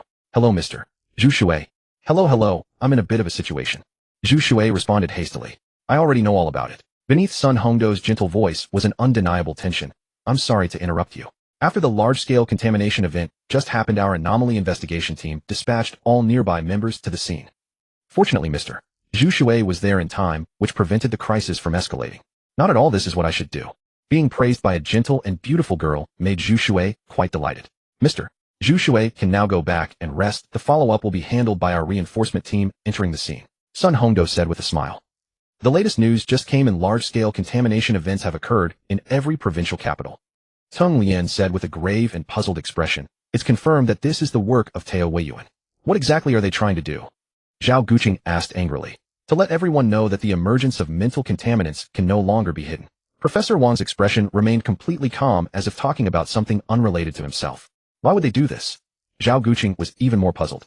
People almost always have a purpose when doing anything, don't they? Psychic contaminants had actually been appearing all over the world for a long time. Only large-scale contamination incidents had been nearly non-existent. Thus countries around the world kept a tacit silence. For one thing, such matters overturned established science. For another, no one knew how to explain psychic contamination incidents to the public or how to carry out the various follow-up tasks that might arise. Every country was trying to settle the matter completely before it detonated in full public view. A drowning person wants to grab at anything, even straws and leaves, that cannot save them. Hasn't Tao Weiyuan always preached about their true, ideal world? Professor Wang looked out the villa window where the dark night could not conceal the city's dazzling lights and myriad glows. Now that science and civilization have advanced to a certain degree, religious groups are no longer as easy to grow as they once were. So if Tao Weiyuan wants to expand, it has to create an effect in which everyone is drowning. And they want to be the only straw in that drowning effect. Teng Lian suddenly realized the truth. A life-saving straw. I'd say they're playing with fire and will burn themselves. Zhao Guqing's face grew even darker with anger. After Zhu Shui returned home, dawn was just about to break. He took a shower, changed into loose, comfortable clothes, and sat down on the sofa. Looking at the healthy breakfast Sister Yi Jing had prepared, he broke into a joyful and contented smile. Lettuce leaves, bread slices, golden fried eggs, sliced ham, warm milk, and a few side sauces. The cleanup of the large-scale contamination incident in the village was being handled by the reinforcement squad from the Anomaly Investigation Unit, so he did not need to worry about it. As he was leaving, Zhu Shui ran into Sun Hongdou. She took him to get examined, saying that for his own safety and the safety of those around him, he could not leave carrying residual contamination energy from the scene, otherwise it could easily cause various undesirable consequences. Before the Anomaly Investigation Unit's reinforcement squad arrived, Lu Zhu had already left with Lu Buwei. She said they were going to the Red Eye Association to find someone who could treat the ear affliction and Lu Buwei's condition. Hearing that, Zhu Shui felt there must be true masters in the Red Eye Association. At the very least, he himself did not know how to cure deafness. After the target returned home, the surveillance team's work had to continue. Captain, what exactly is he doing? A young team member lay prone on the rooftop, observing the interior of Zhu Shui's apartment through binoculars. What he saw was Zhu Shui sitting at the dining table. With practiced skill, he picked up a slice of bread and put it at the bottom, spread his favorite sauce over it, then added a lettuce leaf and a fried egg, and finally topped it with another slice of bread. To be a member of the surveillance team, close attention to detail was a necessary ability. The young team member could tell from Zhu Shui's eating motions that this was the deftness of someone who cooked often. What he found strange was not whether Zhu Shui often cooked, but that at the square dining table, Zhu Shui sat all alone. Yet Zhu Shui was talking and laughing with the empty air across from him. This eerie scene made the young team member's scalp crawl. Observe, record, and report every detail, without fail. Just do your job properly. You don't need to ask so many irrelevant questions. The captain shot the young team member a glare and warned him. Yes, sir. The young team member quickly answered. The captain picked up his binoculars and looked across as well. Zhu Shui's behavior was as if his whole family had gathered there. But in that house there was only Zhu Shui himself. The captain was older and mentally much tougher than the young team members, yet goosebumps rose on his arms. After wolfing down his breakfast, Zhu Shui gave a comfortable, satisfied burp. Carrying his glass of milk, he walked over to the computer ready to browse the internet and relax. As soon as he turned on the computer, the browser's social apps, Weibo news clients, and even his input method kept popping up message windows. At a development zone in Shanshangang, a large number of people collectively leapt off buildings in the early morning, leaving more than 200 dead so far. Along the Dengxing coast, numerous deformed creatures abruptly appeared, including two-headed snakes, three-headed snakes, and human-faced sharks, causing panic and the deaths or disappearances of tourists and others. The incident and rescue efforts are still underway. A 100-year-old locust tree in Changxiu village kept letting out mournful cries in the middle of the night. Nearby villagers rushed over at the sound and were horrified to discover several people hanging from it. Zhu Shui frowned. How could this look so much like a psychic contamination incident? He opened his usual Weibo and saw that the top hot search item had a black-red explosive tag. Such a black-red explosive tag only appeared when the matter was extremely serious. He tapped on it, and the headline was startling. Global apocalypse. Global evolution. With bizarre events breaking out, where will humanity go from here? Wasn't the appearance of psychic contaminants always being suppressed? Why did it all suddenly burst out at once? Zhu Shui did not quite understand and clicked into the post. Many netizens had already joined the discussion. Netizens' signal of longing. My second aunt lives in Jixiao village, but about 10 days ago, she simply vanished. My dad originally meant to go check on her, but he unexpectedly received a notice. Today I can finally speak about this. Can anyone tell me, is my second aunt alive or dead? A cute crying emoji was attached at the end. Netizen useless. A city near us has vanished completely. No matter what method we try, we can't make contact. It's exactly the same as what the person above said. Now I even have nightmares when I sleep. Netizen, I have 2 guns. Could all those horror stories I've read actually be true? How terrifying. Zhu Shui scrolled through the comments one by one and could not help remarking. It seemed Puhu City was still relatively fortunate without the outright disappearance that the netizens above had described. He opened the local forum, and sure enough, someone had indeed brought up what happened last night. The villagers in one village, men and women, old and young, all heard strange singing and then walked out in a daze to dance behind a terrifying woman.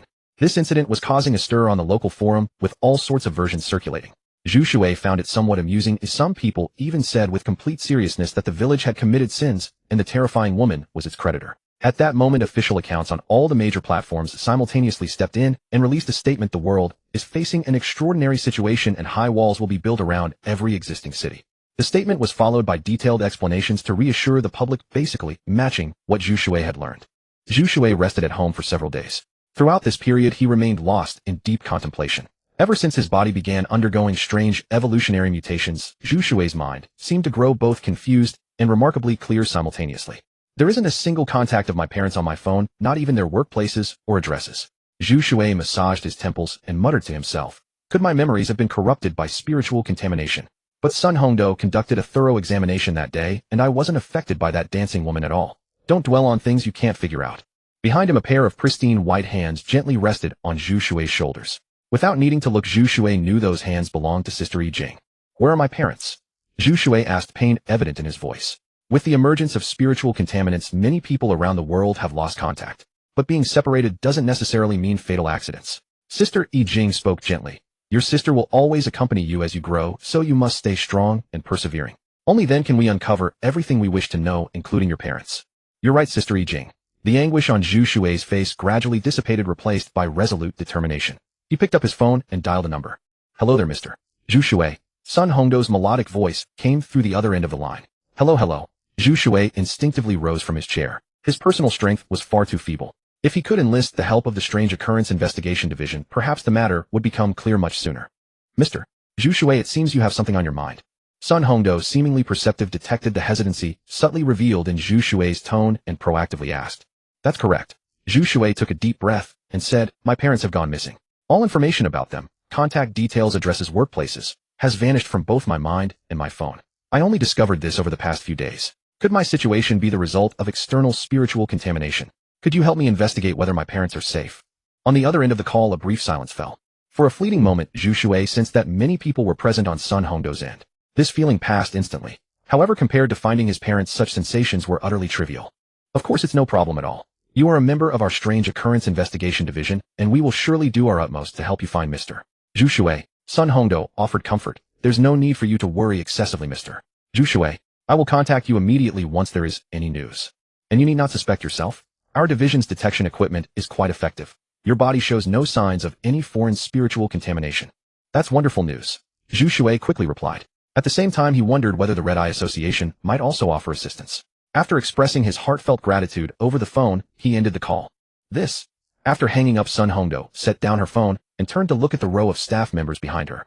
All their work stemmed from Zhu Shui. Unbeknownst to Zhu Shui, the phone call he had made had filled this team of top experts from various fields with intense tension and caution. Leading the row of staff was naturally Professor Wang, with Teng Lien standing beside him. Sun Hongdo had long been familiar with Zhu Shui's personal information. His parents had suffered an accident during Zhu Shui's high school years. Could this be a negative side effect of the mental mutation? Teng Lien asked in bewilderment.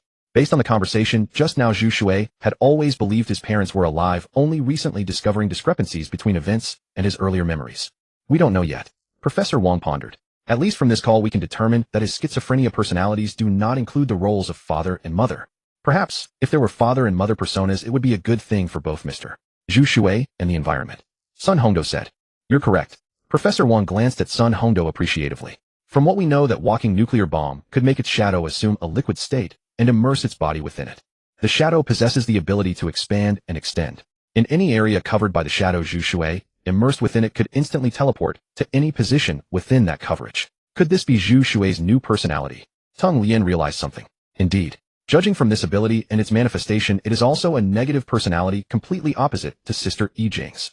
Professor Wang's expression grew somewhat grave. However, he quickly composed himself, walked to a chair, sat down, and began preparing instant coffee for himself. Recently, we must work day and night to complete a comprehensive sweep of Pu City, investigating whether any other spiritual contaminants have appeared, particularly those related to Peach Blossom Spring. Since the spiritual contamination incidents that occurred in multiple locations last night, the organization known as Peach Blossom Spring has become the #1 target on the Strange Occurrence Investigation Division's wanted list. Their actions had thoroughly transgressed the bottom line of the Strange Occurrence Investigation Division. Several days later, Zhu Shui was playing video games at home. Since anxious worry proved futile, he might as well maintain his composure. Bang! Bang! A knocking sound echoed. Rising to open the door, he found Sun Hongdo standing outside. Please come in, please come in. Seeing who it was, Zhu Shui was pleasantly surprised. After inviting her inside, he couldn't help but ask, is there any news about my parents? Not yet. Sun Hongdo shook her head. To avoid causing adverse psychological impact on Zhu Shui, after consulting with Professor Wang, they had temporarily concealed the current facts. Meanwhile, they had secretly launched a new round of investigation. Naturally, the subject of the investigation was precisely what accident had befallen Zhu Shui's parents back then. Because when Professor Wang retrieved the information, he discovered it was incomplete. Intuition told Professor Wang that there might be something suspicious about the incident from years ago. However, Sun Hongdo would not reveal any of this to Zhu Shui. She would decide whether to tell him only after the truth came to light. Oh, Zhu Shui couldn't help but feel disappointed. Mr. Zhu Shui, you must stay strong. Sun Hongdo encouraged him with a smile. No news is good news after all. Zhu Shui paused for a moment, then understood her meaning, and together they shared a smile. I came today because I need to trouble Mr. Zhu Shui. Sun Hongdo took out a document and placed it on the table. Recently, a suspected spiritual contamination incident occurred in Pu City. Its temporary code name is the Handsome Youth at the Crossroads. The Handsome Youth at the Crossroads. Zhu Shui raised an eyebrow. That was quite a fitting name. The incident was discovered at a place called Jinchang Advanced Academy, Sun Hongdo said. Jinchang Advanced Academy. Anyone from Pu Lake City should have at least heard of it. It was a university-level institution. However, many wealthy students attended merely to gild their credentials. With minimal effort, a diploma could be obtained with ease, though its value was rather limited. What exactly is the matter? Zhu Shui asked earnestly. Wishing, Sun Hongdo answered, offering a rather vague term. Wishing meant beseeching divine protection to make one's desires come true. But what did this have to do with an academy where all walks of life converged? Noticing Zhu Shui's confusion, Sun Hongdo explained, here is the story. It all started with a boy 19 years old, a sophomore at Jinchang Advanced Academy. His name was Luan Peng, a local of Pu Lake City. One evening after class, as he made his way home and approached a crossroad, he suddenly found himself enveloped in thick fog, the silence around him eerily profound. A flicker of fear stirred within Luan Peng, yet he pressed onward with gritted teeth, and there at the crossroads stood a youth of striking beauty. The youth told Luan Peng that desires lingered within his heart, and if spoken aloud they could be fulfilled. Finding the notion absurd, Luan Peng casually voiced a wish, to be reborn into wealth and privilege. The beautiful youth agreed to grant his desire, though a price would be demanded. Without a second thought, Luan Peng consented, and at the youth's bidding their fingers intertwined. Then the mist dissipated, and the beautiful youth vanished without a trace. Luan Peng never gave it another thought. In retrospect, the entire incident reeked of something deeply wrong, yet he remained oblivious. We suspect the spiritual contamination radiating from the youth, whether deliberate or not, during the wish-granting ritual had already begun to cloud his perception, dulling his awareness of how profoundly strange everything had become. Upon returning home, Luan Peng learned from his parents that he had won 50 million from a lottery ticket. The moment the news reached him, he remembered the beautiful youth shrouded in mist at the crossroads the previous evening, and with exhilaration, he rushed back to campus to share the extraordinary story with his classmates. Pausing her narration, Sun Hongdo lifted the pink cup she had brought and took a sip to moisten her throat. Zhu Shui, utterly captivated by the tale, grew curious when the storyteller stopped and pressed, "What happened next?"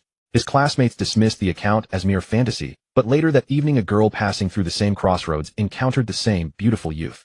She too heard the beautiful youth speak of inner desires that could be fulfilled through speech. Her name was Ban Muchuan, a senior at Jinchang Advanced Academy.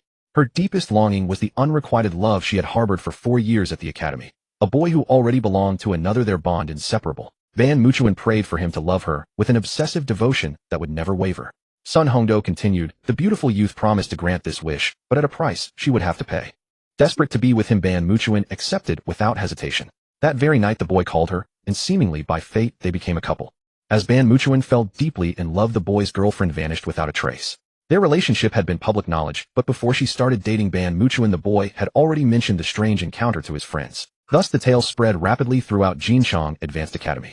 The beautiful youth at the crossroads could grant wishes and always fulfilled them. More and more people began deliberately waiting at that intersection. Can everyone find him? Zhu Shui spread out the map Sun Hongdo had brought and immediately spotted a location marked with a red circle. The intersection where Chongjing Road and Nanrong Road met. This crossroads belonged to one of the less frequented streets in Pu Lake City. Even so, if a large crowd were to gather there, it would surely draw significant attention in the city, wouldn't it? Yet Zhu Shui had never heard of this mythical youth who granted wishes at the intersection. No, Sun Hongdo replied, shaking her head. Only those who happen upon it by chance can encounter him. After that, few people lingered deliberately at that road anymore. Did something happen? Zhu Shui's gaze shifted away from the map. As a spiritual pollutant, he understood such phenomena well. What level of spiritual entity could fulfill mortal wishes like a deity? If nothing had gone wrong, the investigation division would never have taken notice.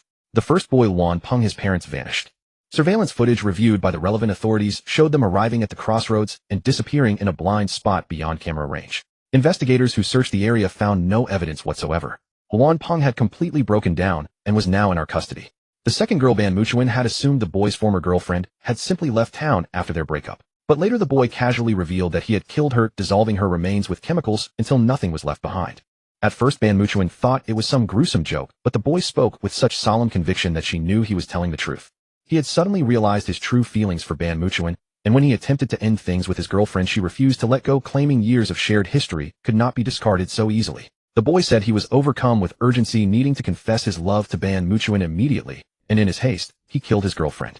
Yet he felt no remorse. As long as the outcome was correct, that was all that mattered. Ban Muchuan was terrified beyond measure, as she had only ever seen such violence on screen, and witnessing it in reality left her mind completely blank. She demanded to know where he had disposed of the body, and remarkably, he led her directly to the site, even unearthing fragments of remains and clothing. Back at home, Ban Muchuan planned to contact the authorities, but he appeared out of nowhere. He had been watching her every move, maintaining constant surveillance. It was only then that she discovered his kill count extended far beyond his former girlfriend. A male friend, she was close to a male shopkeeper she knew well. Any man who had been kind to her seemed to have met the same fate, spared no one. Sun Hongdo shuddered involuntarily as she reached this point. The horror of this case struck her even more deeply than the first incident involving Luan Peng. What happened to Ban Muchuan? Zhu Shui asked after a brief silence. When we investigated the wish incidents, Ban Muchuan became our second target. Sun Hongdo continued. By then she had been missing for many days. We found her diary at her home, and following the clues discovered an ice coffin at the boy's residence. And there Ban Muchuan lay within it. According to the analysis by the Paranormal Investigation Unit, a total of 74 people had been brought under control, and all of them had encountered the beautiful youth standing in the thick fog at the crossroads. Yet when they were asked to describe the young man's appearance, not a single one could say a word. Sun Hongdo took another sip from her cup. When they talked about him, the only trait they could agree on was that he was beautiful in a cold, striking way. The warmth of the hot water lent a little heat to the heart, enough to dispel the creeping dread. Zhu Shui saw red dates floating in his cup and caught the faint scent of ginger. Cold and striking beauty. That hardly seems like a description for a young man, does it? Zhu Shui said. That's why the case designation is Psychic Contaminant, the beautiful youth at the crossroads.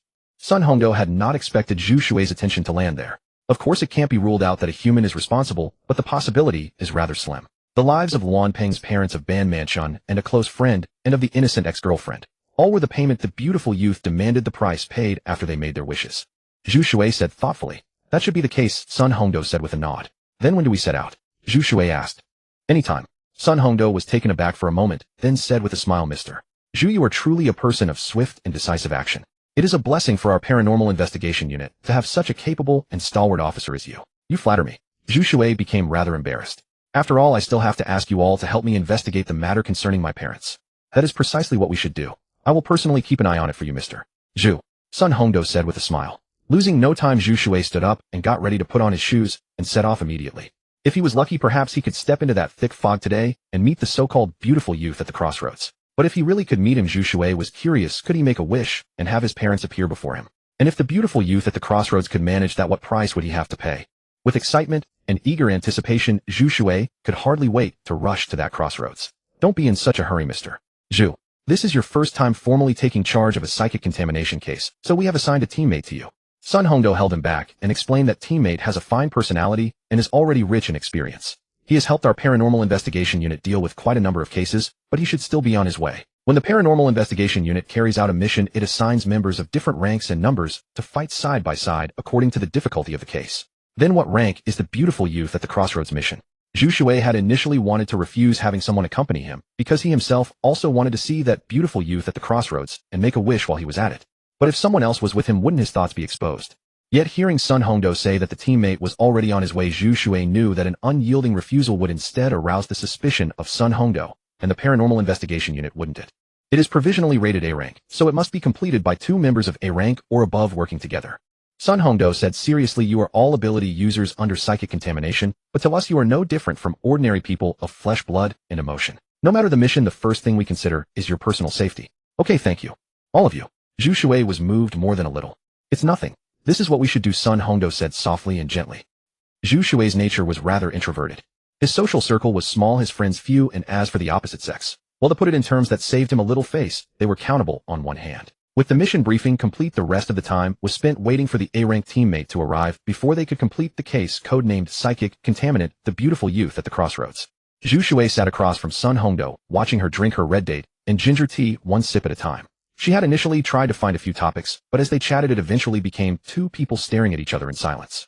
Let me go ask why he still hasn't arrived. Sun Hongdo stood up. More than an hour had already passed beyond the agreed time. Yes, go ahead. Zhu Shui nodded quickly. Sun Hongdo stepped out to make a phone call, and came back soon afterward. How is it? Zhu Shui asked at once. There was a small hiccup, but he is already in Puhu City. I just sent his location to you, Mr. Zhu. All you need to do now is go to that location and pick him up. I am sorry to trouble you, Mr. Zhu. Sun Hongdo said apologetically. Not at all. I'll go right away. Zhu Shui picked up his car keys and headed out. The paranormal investigation unit was so thoughtful. The private assistant assigned to him was practically a soft, sweet girl. She spoke gently, and she did things gently. But the deep-pocketed red-eye association was no less impressive.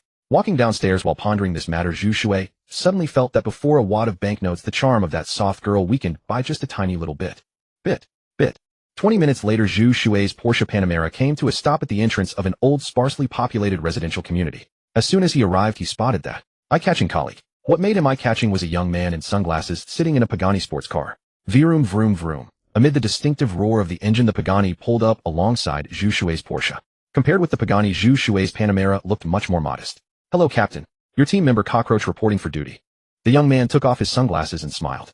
Cockroach. Zhu Shui wondered how anyone could have such a name. People like us, psychic contaminants, don't use our real names. Didn't your assistant tell you? Cockroach swayed his head and said, I'm called Cockroach because, as you know, the missions we do are perilous every time. 9 deaths to 1 survival. What are cockroaches called? Xiao Chong, the unkillable Xiao Chong. So it's a very auspicious name. When he said this, Cockroach's phone rang. He gave Zhu Shui an apologetic smile, signaled that he needed to take the call, pressed the answer button, and put it to his ear. Captain Tung. I've just met Team Leader Nuke for this mission. That's right, I did arrive 5 hours ago, but something came up. Zhu Shui's hearing was quite sharp. Eavesdropping was impolite, but it could help him understand this new colleague's character, especially when the caller was Tung Lien. Why was I so late? Cockroach lifted his face, wearing a 38-degree, slightly tipsy melancholy. Because passing through an alley, I saw a woman in very thin clothes shivering in the wind. My heart stirred, and I wanted to give her 200 or 300. Unexpectedly, the woman was so grateful that she insisted on dragging me into her house and showing me even more tenderness. Thereupon passion was born, and we spent 3/4 of an hour in cloud and rain, only to find that love was not there. I paid her 200 as a breakup fee. What crime was there in that? Is that really how you explained it to the pest control unit? Tung Lien's voice rang out from the phone, furious and scornful. It was 5:39 in the afternoon. A southeast wind was blowing. Sitting in the Pagani, the cockroach felt his collar flutter in the breeze. Zhu Shui happened to notice a lipstick mark on his neck that had not been wiped clean. Zhu Shui was taken aback. Could it be that even an A-rank elite of the paranormal investigation unit frequented establishments of that sort? The cockroach tried to explain, but Teng Lien was not listening. After a few words of warning, she hung up, clearly familiar with his nature. Sigh. Such charm invites envy. He tossed his phone onto the passenger seat, leaned against the car door, and asked with a grin, a rookie. Yes. Zhu Shui thought for a moment. Being on his first mission, he was indeed a rookie. Work hard, kid. One of these days you'll be able to afford a Pagani like me. Cars like this won't be easy to buy in the future. They're building tall walls around every city in the 9 provinces, and that's going to make a lot of things very troublesome. The cockroach started the Pagani and gestured for Zhu Shui to lead the way. Zhu Shui nodded and drove his Panamera forward. It was a little past 6 in the evening. There were still many people on the roads. Zhu Shui had been thinking that if the public learned about spiritual contamination, it would cause tremendous panic among the common folk. He imagined streets and alleys deserted with a gust of wind sweeping by and trash tumbling across the desolate asphalt. But as he drove his Porsche, he saw office workers leaving, street vendors hawking school, children heading home. As though no one knew about the spiritual contamination incidents at all. Before long, Zhu Shui understood. People, after all, still need to eat. With the elderly above and the young below, they had to carry on with their lives. What did spiritual contamination matter? They still had to work before they died. Here we are. Zhu Shui pulled over to the roadside. After getting out, the cockroach glanced at the street sign, Nanrong Road. Who are these people? Zhu Shui asked curiously. The intersection where Chongjing Road met Nanrong Road was perfectly quiet, and not a single shop on either side was open. Many figures in identical uniforms looking mysterious and unusual stood at various positions near the intersection. They appeared to be in charge of the blockade. However, these uniformed personnel had deliberately concealed their movements. As long as no one wandered and they would not reveal themselves. You really are a rookie, aren't you? The cockroach, acting as if they were old friends, patted Zhu Shui on the shoulder and explained, for missions like the Pretty Boy of the Crossroads, when they appear in a safe zone, reinforcement squads from the Paranormal Investigation Unit are sent to clear the area and enforce the blockade to prevent any spiritual contamination from leaking or spreading during the eradication. That's very thoughtful. Zhu Shui praised. Tell me in secret, do you have some kind of backer in the Paranormal Investigation Unit? The cockroach leaned toward him and lowered his voice. I'm famous for keeping my mouth shut. Whatever you tell me will never get out. A backer? Zhu Shui was puzzled. Back then he had stumbled into Teng Lien purely by accident and had joined the department half by chance, half in a daze. It had nothing whatsoever to do with having a backer. If you won't tell me, either it's because you think we aren't close enough, or your backer is someone truly extraordinary. The cockroach wore an expression of complete understanding. I'm very popular, you know. The young ladies standing in the alleys always pull me in for a visit when they see me. I love making friends and helping people. So it can't be the first reason. It must be the second. I really don't have any backer in the Paranormal Investigation Unit. Zhu Shui explained seriously.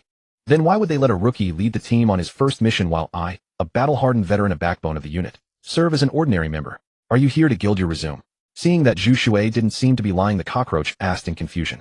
No, Zhu Shui shook his head, then asked, by the way, earlier you called me Nuke. That was referring to me, wasn't it? Yes. In the materials I received, your code name is Nuke, the cockroach confirmed. Nuke? That actually sounds pretty good. Zhu Shui thought for a moment. Let's go. We're just here to test the waters. With this intersection suddenly sealed off, I wonder if that so-called pretty boy will still show up. The cockroach looked completely at ease, even though Zhu Shui was the captain on this mission. After realizing that Zhu Shui was truly a greenhorn, the cockroach felt that as a battle-hardened elite of the Paranormal Investigation Unit, he should still act like a senior. Zhu Shui became highly alert. He quickened his pace to catch up with the cockroach, then slowed down after moving to his right side, scanning the surroundings. The intersection was quite spacious. Puhu City's center had originally been here, but as the city developed, it had shifted elsewhere, causing the Nanrong Road area to gradually lose its bustle.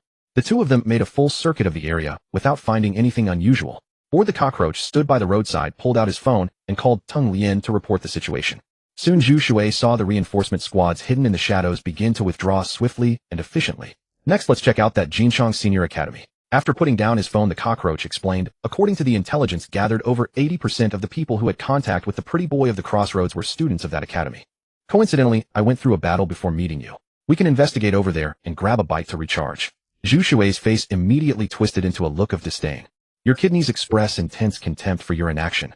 At the same time, a chime sounded in his mind. Zhu Shui had long grown accustomed to his kidneys' disdain. In fact, if his kidneys didn't mock him a few times a day, he'd feel something was off. Everyone has needs. We're all men here. You're not allowed to look down on me. The cockroach said sternly. Have you found anything?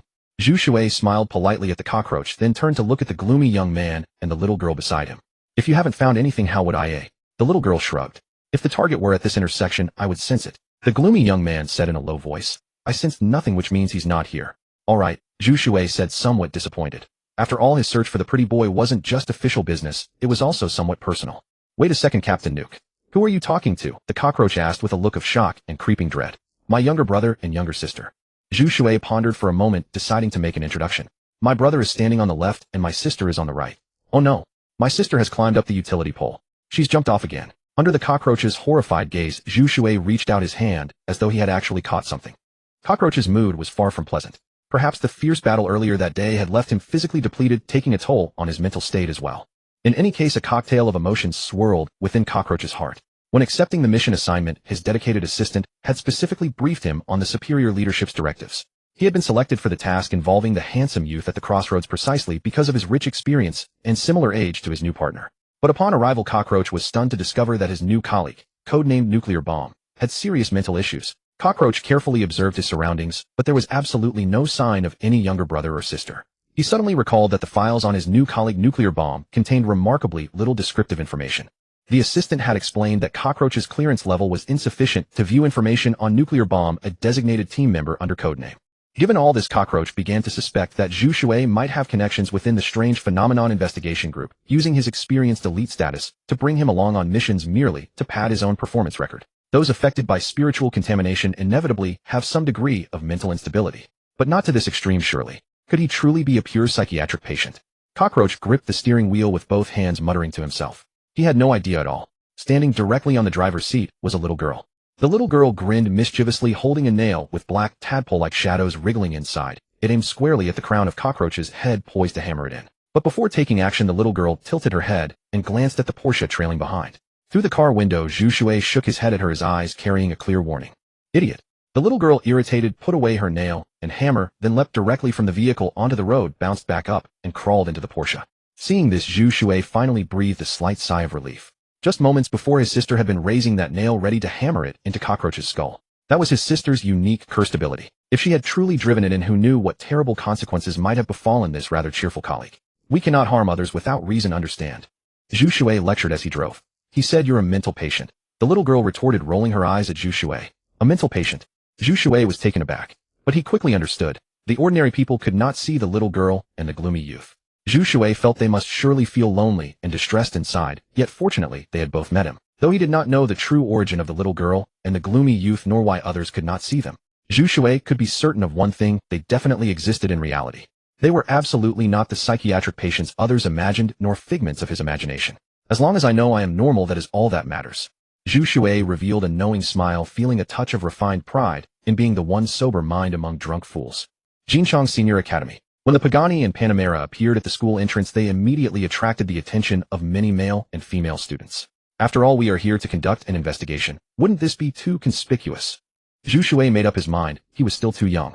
In the future, when going out on missions, he could no longer drive his own car. It would be like going on a stealth infiltration mission with bright light bulbs hanging all over yourself. Clearly foolish behavior. A Pagani and Panamera were not much different from flashing light bulbs. Let's eat first. After parking the cars, Cockroach walked over with a beaming smile. Sure. Zhu Shui nodded. At the entrance of this academy, there were many food stalls. Jianbing crepes, teppanyaki fruit bowls, bubble tea shops. Essentially, all the popular street snacks enjoyed by young people could be found here. Cockroach and Zhu Shui walked together toward a barbecue stall. It was now dinner time for Jinchang Senior Academy students, and the food stalls outside the campus were still quite lively. Boss, bring 5 bottles of chilled beer first, then 50 lamb skewers. Remember to add extra chili. After sitting down, Cockroach immediately started placing his order. Right away, we'll get it to you, as fast as possible. The boss was a middle-aged woman skillfully flipping skewers on the grill, greeting them with a broad smile. Zhu Shui also ordered some of his favorite dishes, then began observing. Among those who had interacted with the handsome youth at the crossroads, 80% came from Jinchang Senior Academy. Claiming there was no connection would hardly convince anyone. Could that beautiful youth be hiding within this very academy? To speculate more specifically and boldly, could he be a student at Jinchang Senior Academy? Xiao Linlin, you're really here today. A group of young men, arms draped over each other's shoulders, arrived at the barbecue stall and directly shooed away a table of students.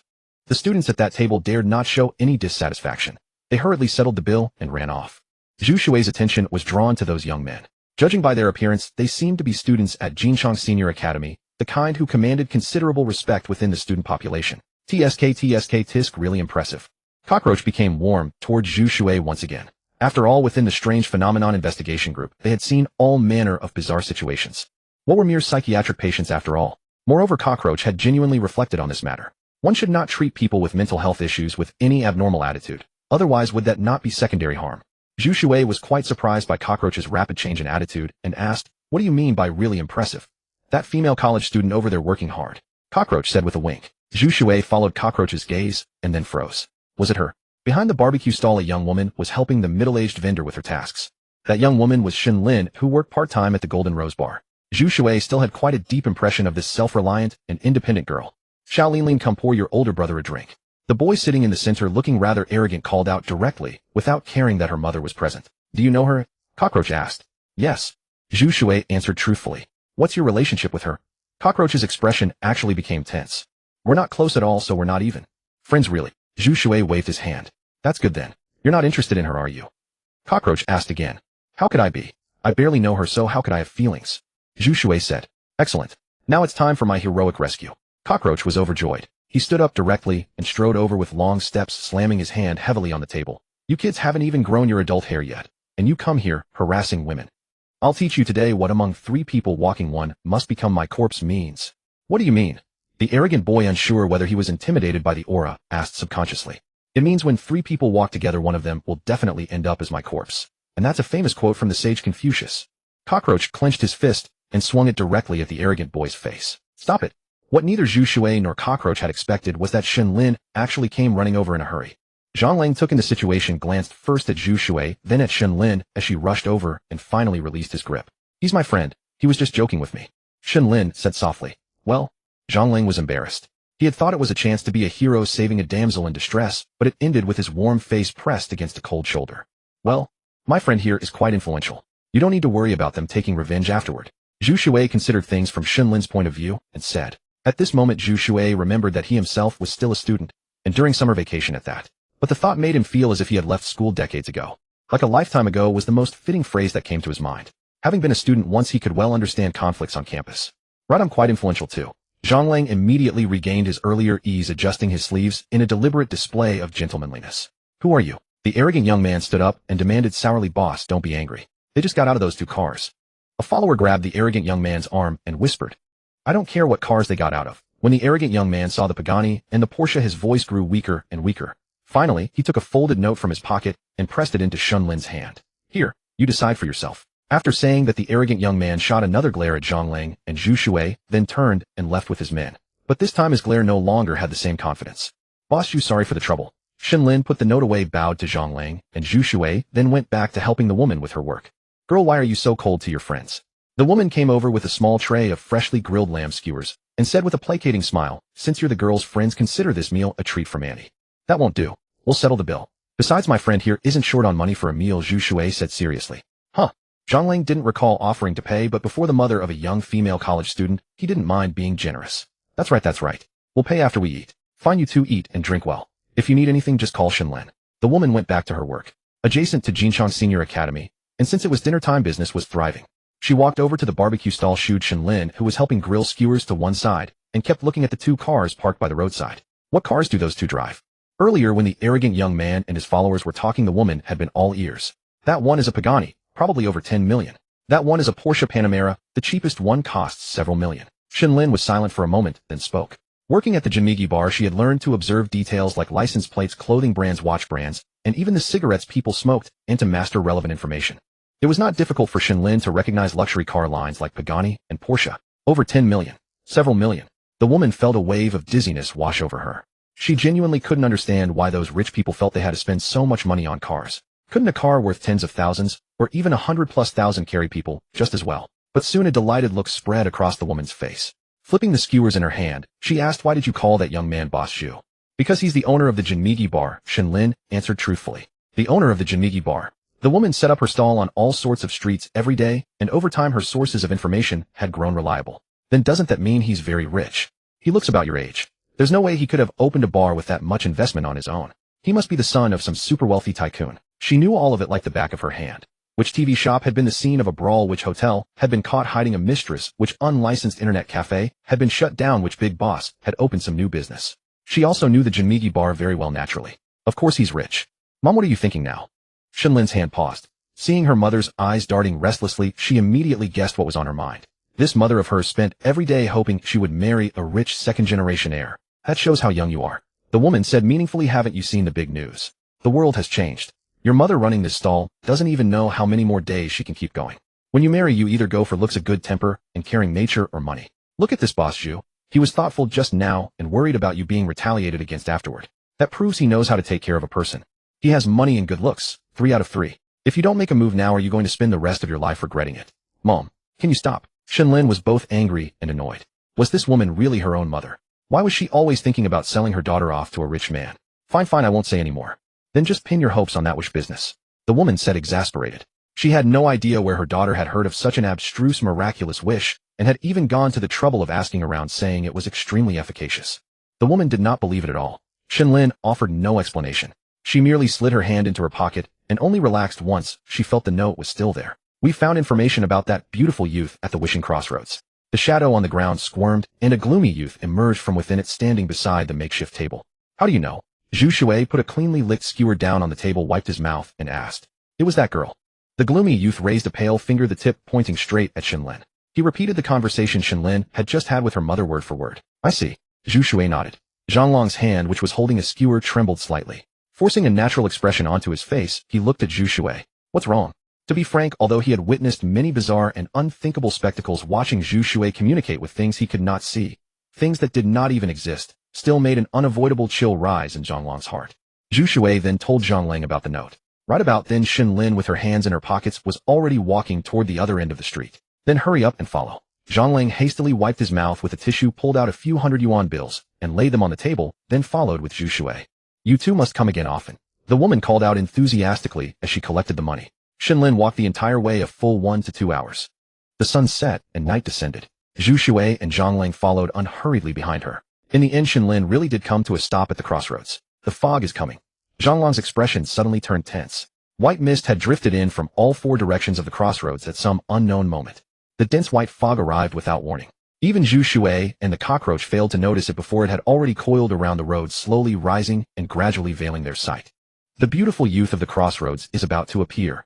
Zhu Shui raised his hand, gesturing toward Shenlin's retreating figure. Whether or not it was due to the fog, Shenlin's pace did not slow in the slightest, as though she simply could not see the eerie mist creeping around her. The moment his hand rose, the shadows gathering at his feet whispered a faint sigh. Then, like a black tide, they surged toward Shenlin and enveloped her entirely. From a distance, she looked like a black cocoon. The cocoon sank into the shadows, squirmed, and reappeared beside Zhu Shui. This is your ability. The cockroach, having witnessed the entire scene, asked in astonishment. This is my younger brother's ability, Zhu Shui said, pointing to the gloomy youth standing beside him. Oh, I see. A chill ran down the cockroach's spine, but mindful of Zhu Shui's feelings, he still pretended to have truly seen it.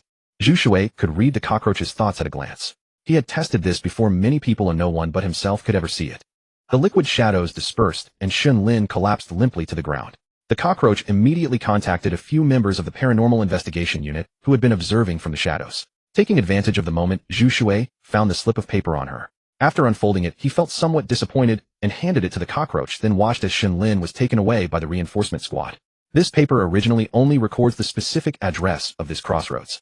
After reading it, the cockroach analyzed. It seems Shenlin learned about the wish-granting beautiful youth from somewhere and came here because she had a request. What a foolish female college student who doesn't know fear. Why add the suffix female college student? Zhu Shui asked curiously. Because I like female college students. The cockroach hadn't expected Zhu Shui to focus on that detail, but he explained seriously nonetheless. All right, Zhu Shui nodded. While the two were bickering, the crossroads had become flooded with fog and visibility had shrunk to less than half a meter. Captain, what do we do now? The cockroach asked. He had just witnessed the nuclear captain's ability, and it was rather baffling. The cockroach began to understand that the paranormal investigation unit, sending such a greenhorn as captain, might not be without reason.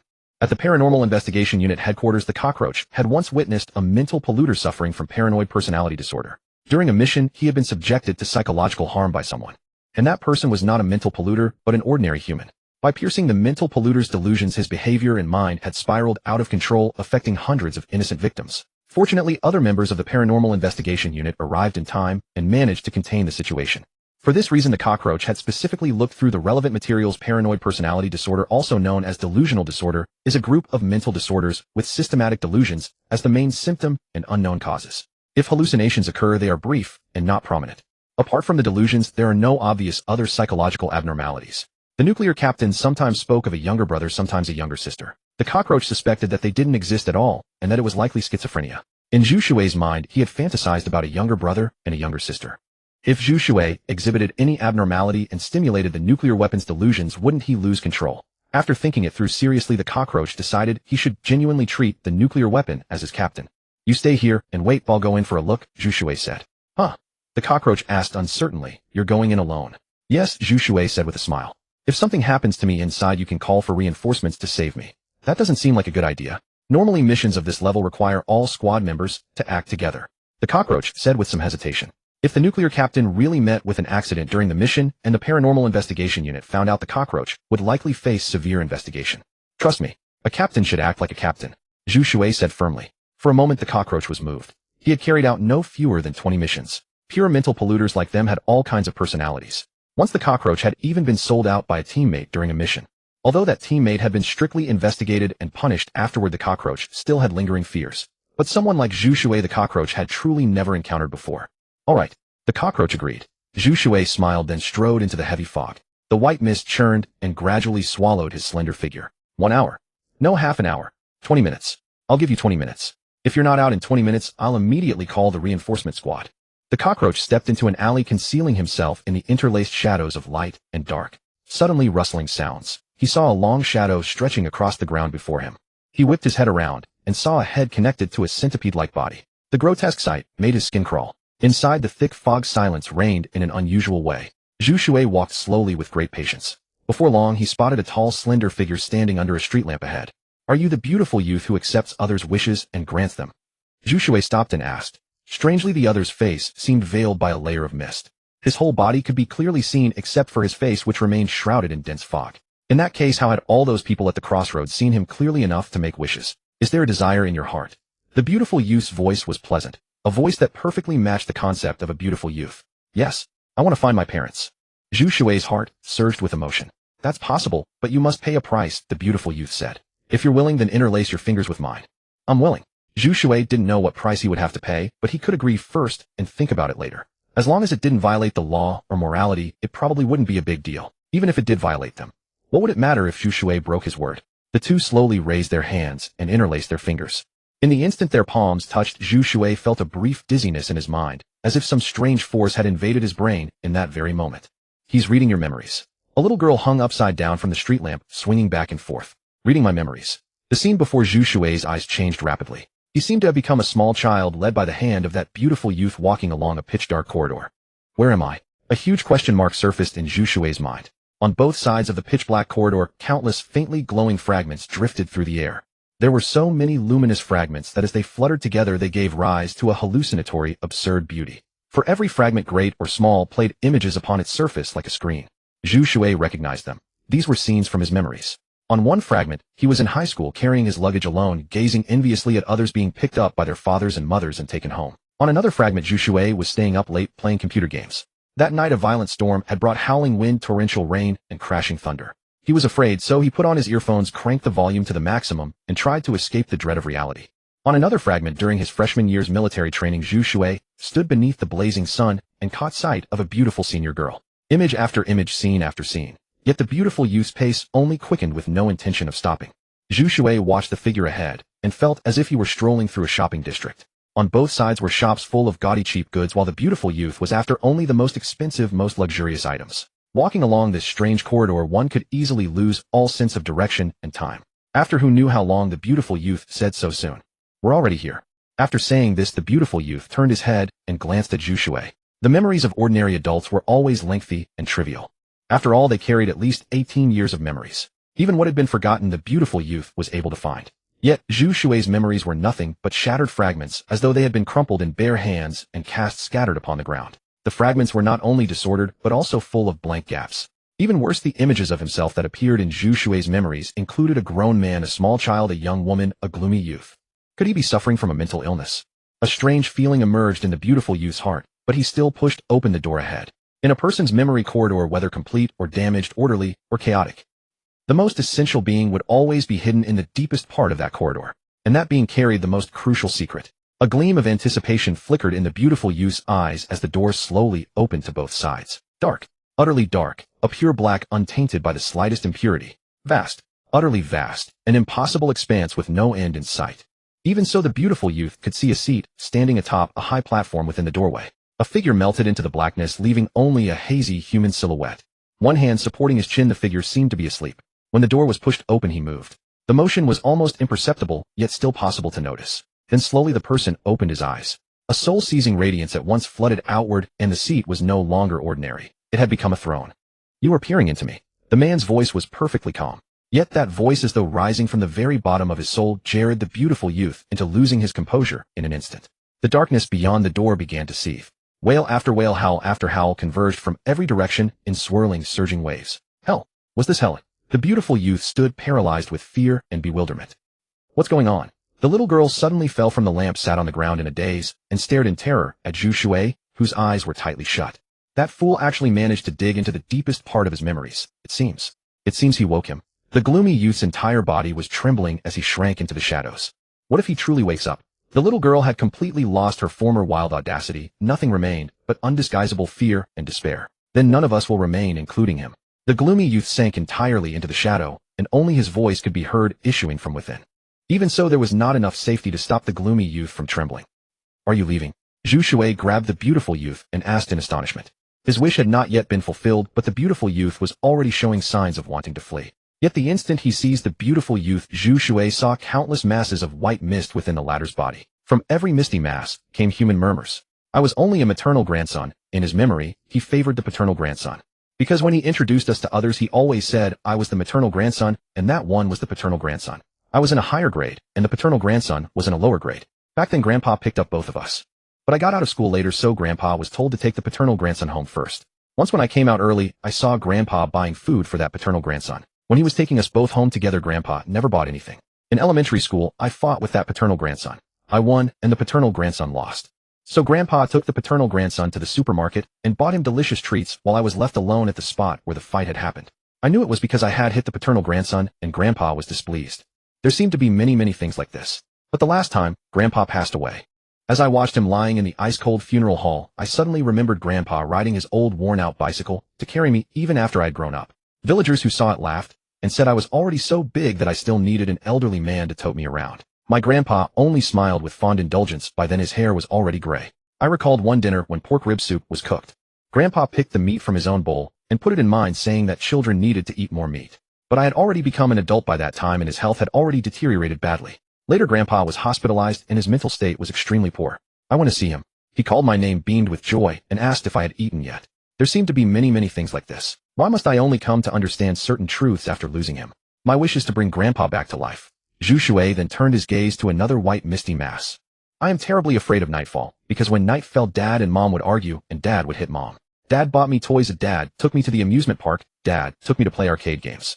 Mom loved me very much and always took care of me. When I was sick, she brought me to see the doctor and watched over me wearily. She was the one who took me to and from school. She was the one who cooked for me every day. Later, Dad disappeared. That day I saw red paint on Mom's clothes. I asked her what it was, and her smile seemed a little unnatural. Where's my dad? If I had a dad, I wouldn't be bullied at school, would I? Then can you give me a dad? I like calling other people dad. Does that mean my mind is broken? Oh right. Recently, I met a man with superpowers like something out of a science fiction film, and his hands could stretch like tentacles. Anyway, let him be my dad. The remaining misty masses were all blank. The misty masses with voices are all monsters like you. No, compared with you, you are the real monster. These wishes, your wishes, I could not fulfill any of them, so they all remained. The beautiful youth noticed the questioning look in Zhu Shui's eyes and answered with overwhelming fear. So you can only digest the wishes of ordinary people, but not those of mental polluters. Is that what you mean? Zhu Shui asked thoughtfully, still holding the beautiful young man's hand without letting go. Why yes. The beautiful young man kept glancing toward that door. The darkness churned like a tangible substance as the two doors gradually closed. Boom. The pair of eyes emanating terrifying aura vanished from the young man's sight as the doors shut completely. It took a long while before he steadied his mind. He had not even seen the face of the person seated on the dark throne, only a vague silhouette. Yet the young man felt that figure resembled the calm-faced youth before him so strikingly. Or perhaps they were one and the same. Why did the deepest recesses of memory harbor two identical, yet diametrically opposed personalities? The beautiful young man could not comprehend it. I want to see my parents. Can't you grant that wish either? Zhu Shui asked, earnest and tense. I can't. The wishes I grant are but illusions. The beautiful young man shook his head. They can deceive mortals, but not our own kind. I see. Zhu Shui suppressed his disappointment. I'm a member of the Anomaly Investigation Unit. I can now confirm that you're a mental polluter. Why did you lure so many people to make wishes? Let me go and I'll do everything I can to help you find your parents. The beautiful young man replied, evading the question with a hint of hope. The beautiful young man had clearly heard of the Anomaly Investigation Unit. Seeing that Zhu Shui's expression remained unchanged, he continued, I can give you valuable intelligence, something that can help you earn achievements. What intelligence? Zhu Shui asked. First promise you'll let me go. The beautiful young man gritted his teeth. If you don't speak, I'll shove you into that door, Zhu Shui said. Zhu Shui hadn't seen what lay inside, but he had seen how terrified the young man was of that presence. You have no sense of honor, the beautiful young man fumed. I'm all ears, Zhu Shui said without a hint of jest. A far more terrifying monster has entered Puhu City. It's been hunting me. I've stayed hidden all this time just to avoid that thing. The beautiful young man pondered and finally decided. To be honest, I once had brief contact with it. I could sense that falling into its hands would lead to something far worse. Then why risk attracting more people into your deception? Zhu Shui asked, puzzled. Because my ability allows me to obtain all of a person's memories after physical contact. The beautiful young man said with a hint of pride. The mist is also a self-protection ability. I can take away what matters most to someone and trade it to help fulfill their wishes. I suppose my task is now complete. Zhu Shui muttered to himself, then looked at the young man. How do we get out of here? Simple. The beautiful young man smiled. The pitch-black corridor twisted rapidly and vanished in an instant. After a brief dizziness, Zhu Shui opened his eyes and looked around. He was still standing beneath the street lamp. The dense fog remained thick, but this time Zhu Shui could see something he hadn't noticed before. Clusters of floating mist. The entire dense fog was formed from countless mist clusters. Among them one stood out, the only one tinged with black. This mist cluster had the same shape as the others, its only difference was its color. Yet the moment Zhu Shui noticed it, an overwhelming sense of ugliness washed over him. He walked over and pressed his hand gently against the mist. I'm just a kid. Summer vacation finally came. Mom and Dad are working far away and never care about me. Why should Grandma stick her nose in? If I game too much, fine, I'll listen. But when I asked for money to hang out with friends, she dug around forever and only gave me a crumpled 10 yuan bill. What can 10 yuan even do? Can't even sing one song at the KTV. My classmates mocked me, saying I couldn't even afford a KTV. So I stole 200 yuan from under her pillow. But after I came back from having fun, I got caught. The old hag kept nagging, saying she'd walk 10 miles to sell fruits to save that money. What bullshit. I didn't want to bother with her, but she wouldn't stop.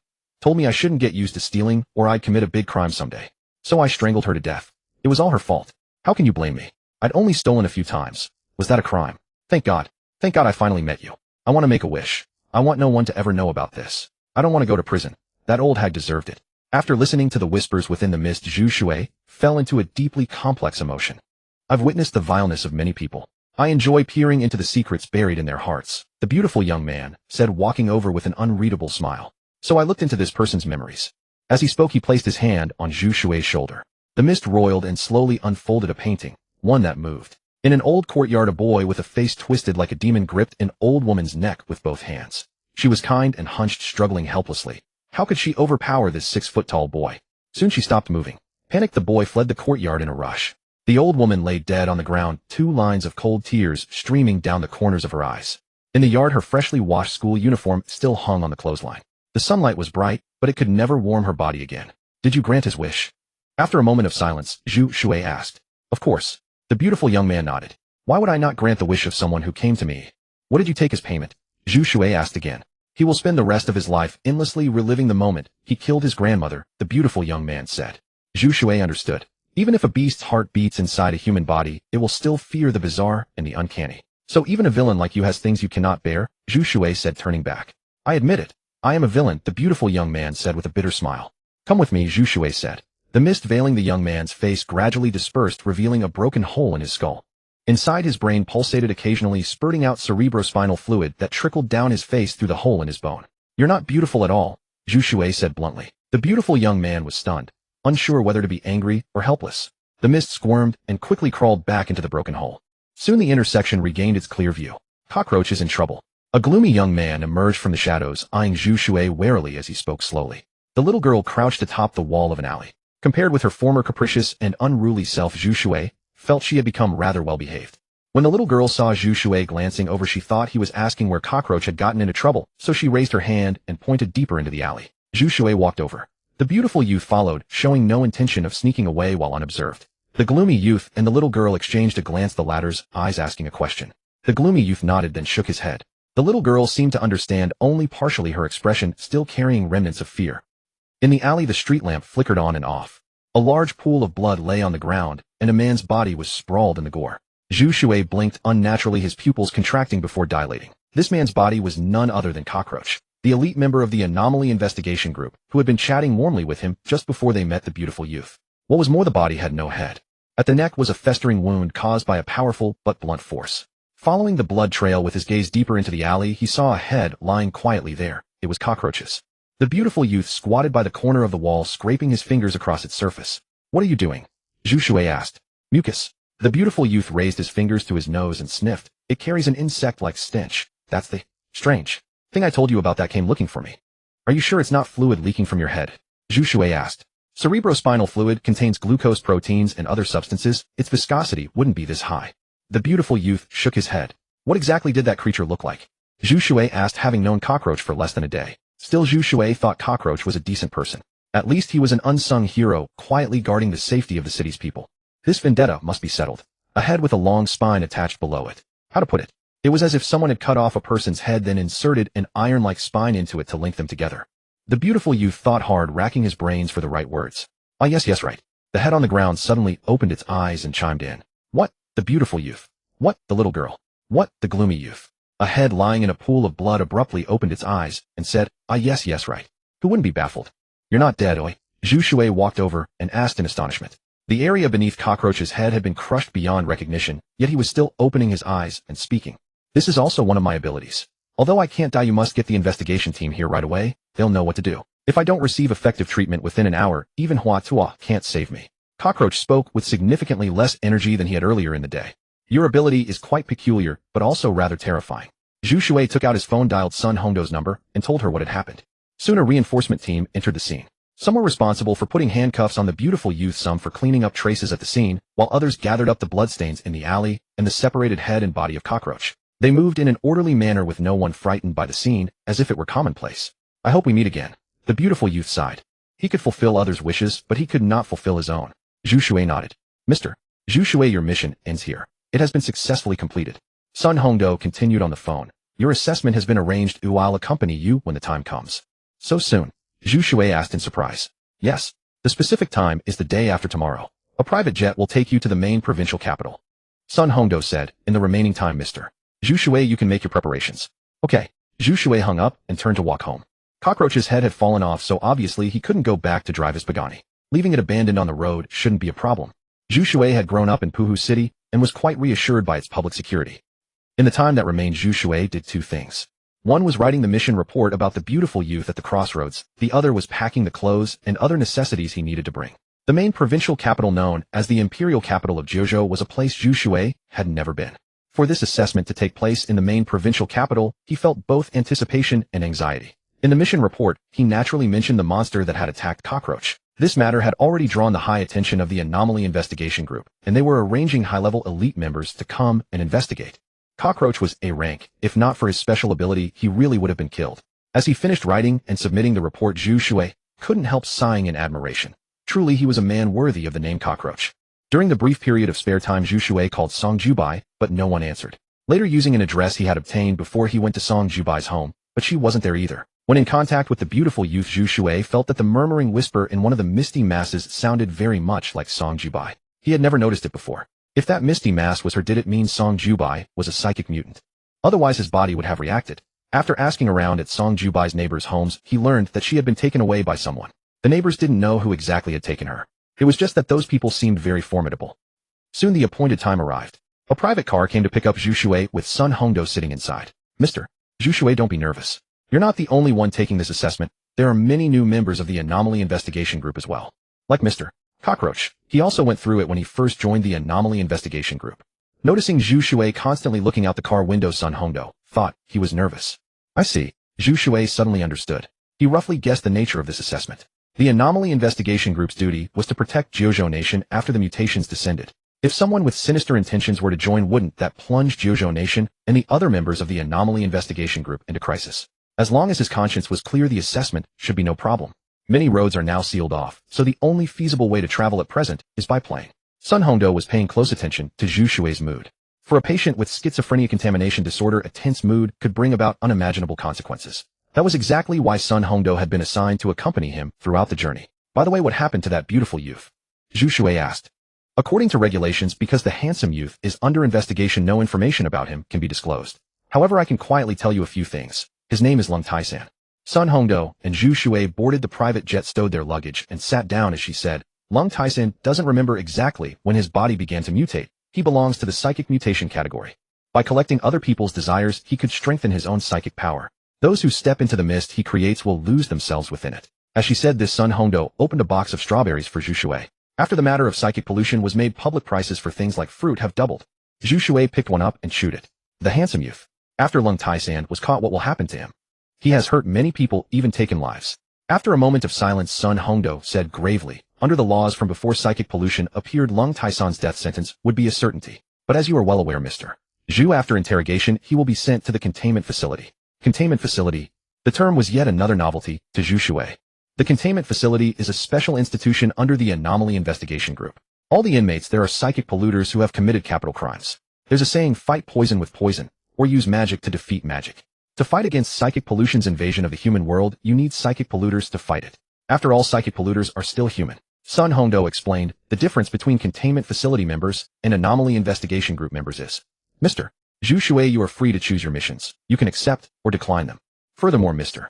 Zhu Shui can freely go to any place or location without any restrictions. Containment facility members must have every move monitored. They cannot refuse assigned missions, even if it is obviously sending them to their deaths. I see. Zhu Shui understood.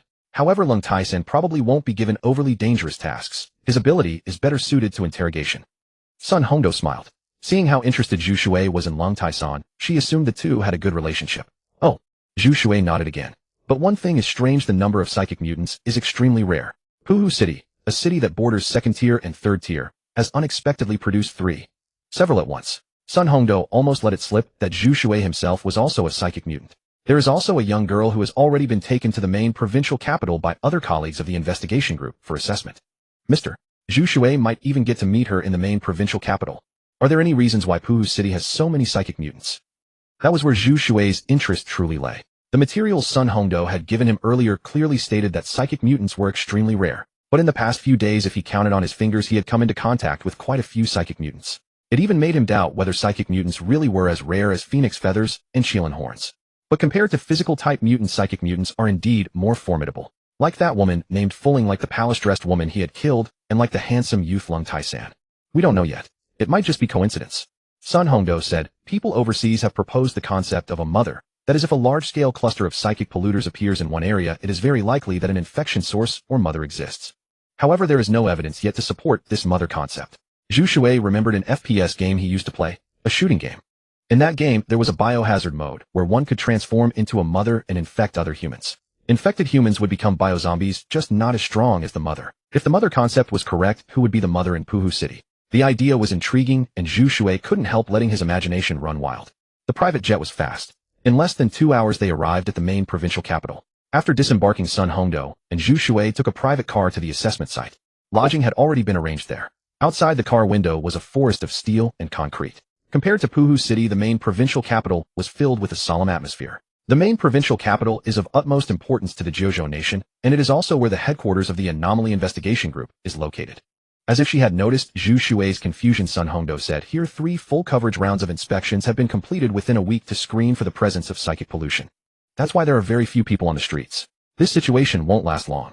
Once the safety factor of the main provincial capital reaches an ideal figure, it will return to its former bustle. By then it will be even harder to get into the main provincial capital, won't it? Zhu Shui asked. Naturally. Sun Hongdo was also resigned. By then, not only the main provincial capital, many cities within the safe zones would have their protection raised to an unprecedented level. Entering and leaving would require strict inspection and screening before being allowed in. The private car didn't take the main avenue of the provincial capital, but instead drove along a road that looked desolate and remote. After roughly 40 or 50 minutes, the car stopped at a place that looked like a military base. There were many fully armed personnel patrolling and guarding. There's a lot of psychic pollutant aura. They're not safe. The gloomy young man stood outside the car and said eerily, it's fine. Someone will protect us. Zhu Shui knew what kind of place this was. If anything went wrong, there would naturally be someone to handle it. The gloomy young man's lips moved, but he said nothing. Zhu Shui had misunderstood him. What the gloomy young man had meant was that those psychic contaminants were not safe. The private car couldn't drive in. After Sun Hongdo and Zhu Shui got out, the former submitted her identification to the guards. Only after verification were they allowed inside. Inside, Sun Hongdo led Zhu Shui to a building. This is where participants in the current assessment stay for the time being. All living necessities are fully prepared. Our luggage will be delivered by someone after inspection. Sun Hongdo led Zhu Shui upstairs saying, Their floor was the 5th floor, also the top floor of the building. The room looked like an apartment fully equipped with various conveniences, and the view from the 5th floor was pleasant. By the way, how is Cockroach? Zhu Shui suddenly remembered and asked. That guy's head had fallen off. Could he really be fine? He's doing great. As soon as he returned to headquarters on the private jet, he underwent surgery immediately. The next day, he was out of bed and hopping around. Then he went to find a girl, and his head fell off while he was in the middle of exercising. The more Sun Hongdo said, the redder her fair, delicate face became. Well, Zhu Shui was at a loss for words for a moment. What happened afterward? The woman was scared out of her wits. It was the cockroach's body that felt around on its own, found the phone, and dialed the dedicated line. The investigation team rushed over, took his body, and head back to headquarters and performed a second surgery. Now he's staying put inside headquarters, behaving himself. No more running away. Sun Hongdo said helplessly. At that point, she felt that being in charge of Mr. Zhu Shui was already quite fortunate. Through their time together, Mr. Zhu Shui's temperament proved quite gentle. He was courteous in both dealing with people and handling matters. Every spiritually contaminated person, to a greater or lesser extent, had psychological or personality quirks. Mr.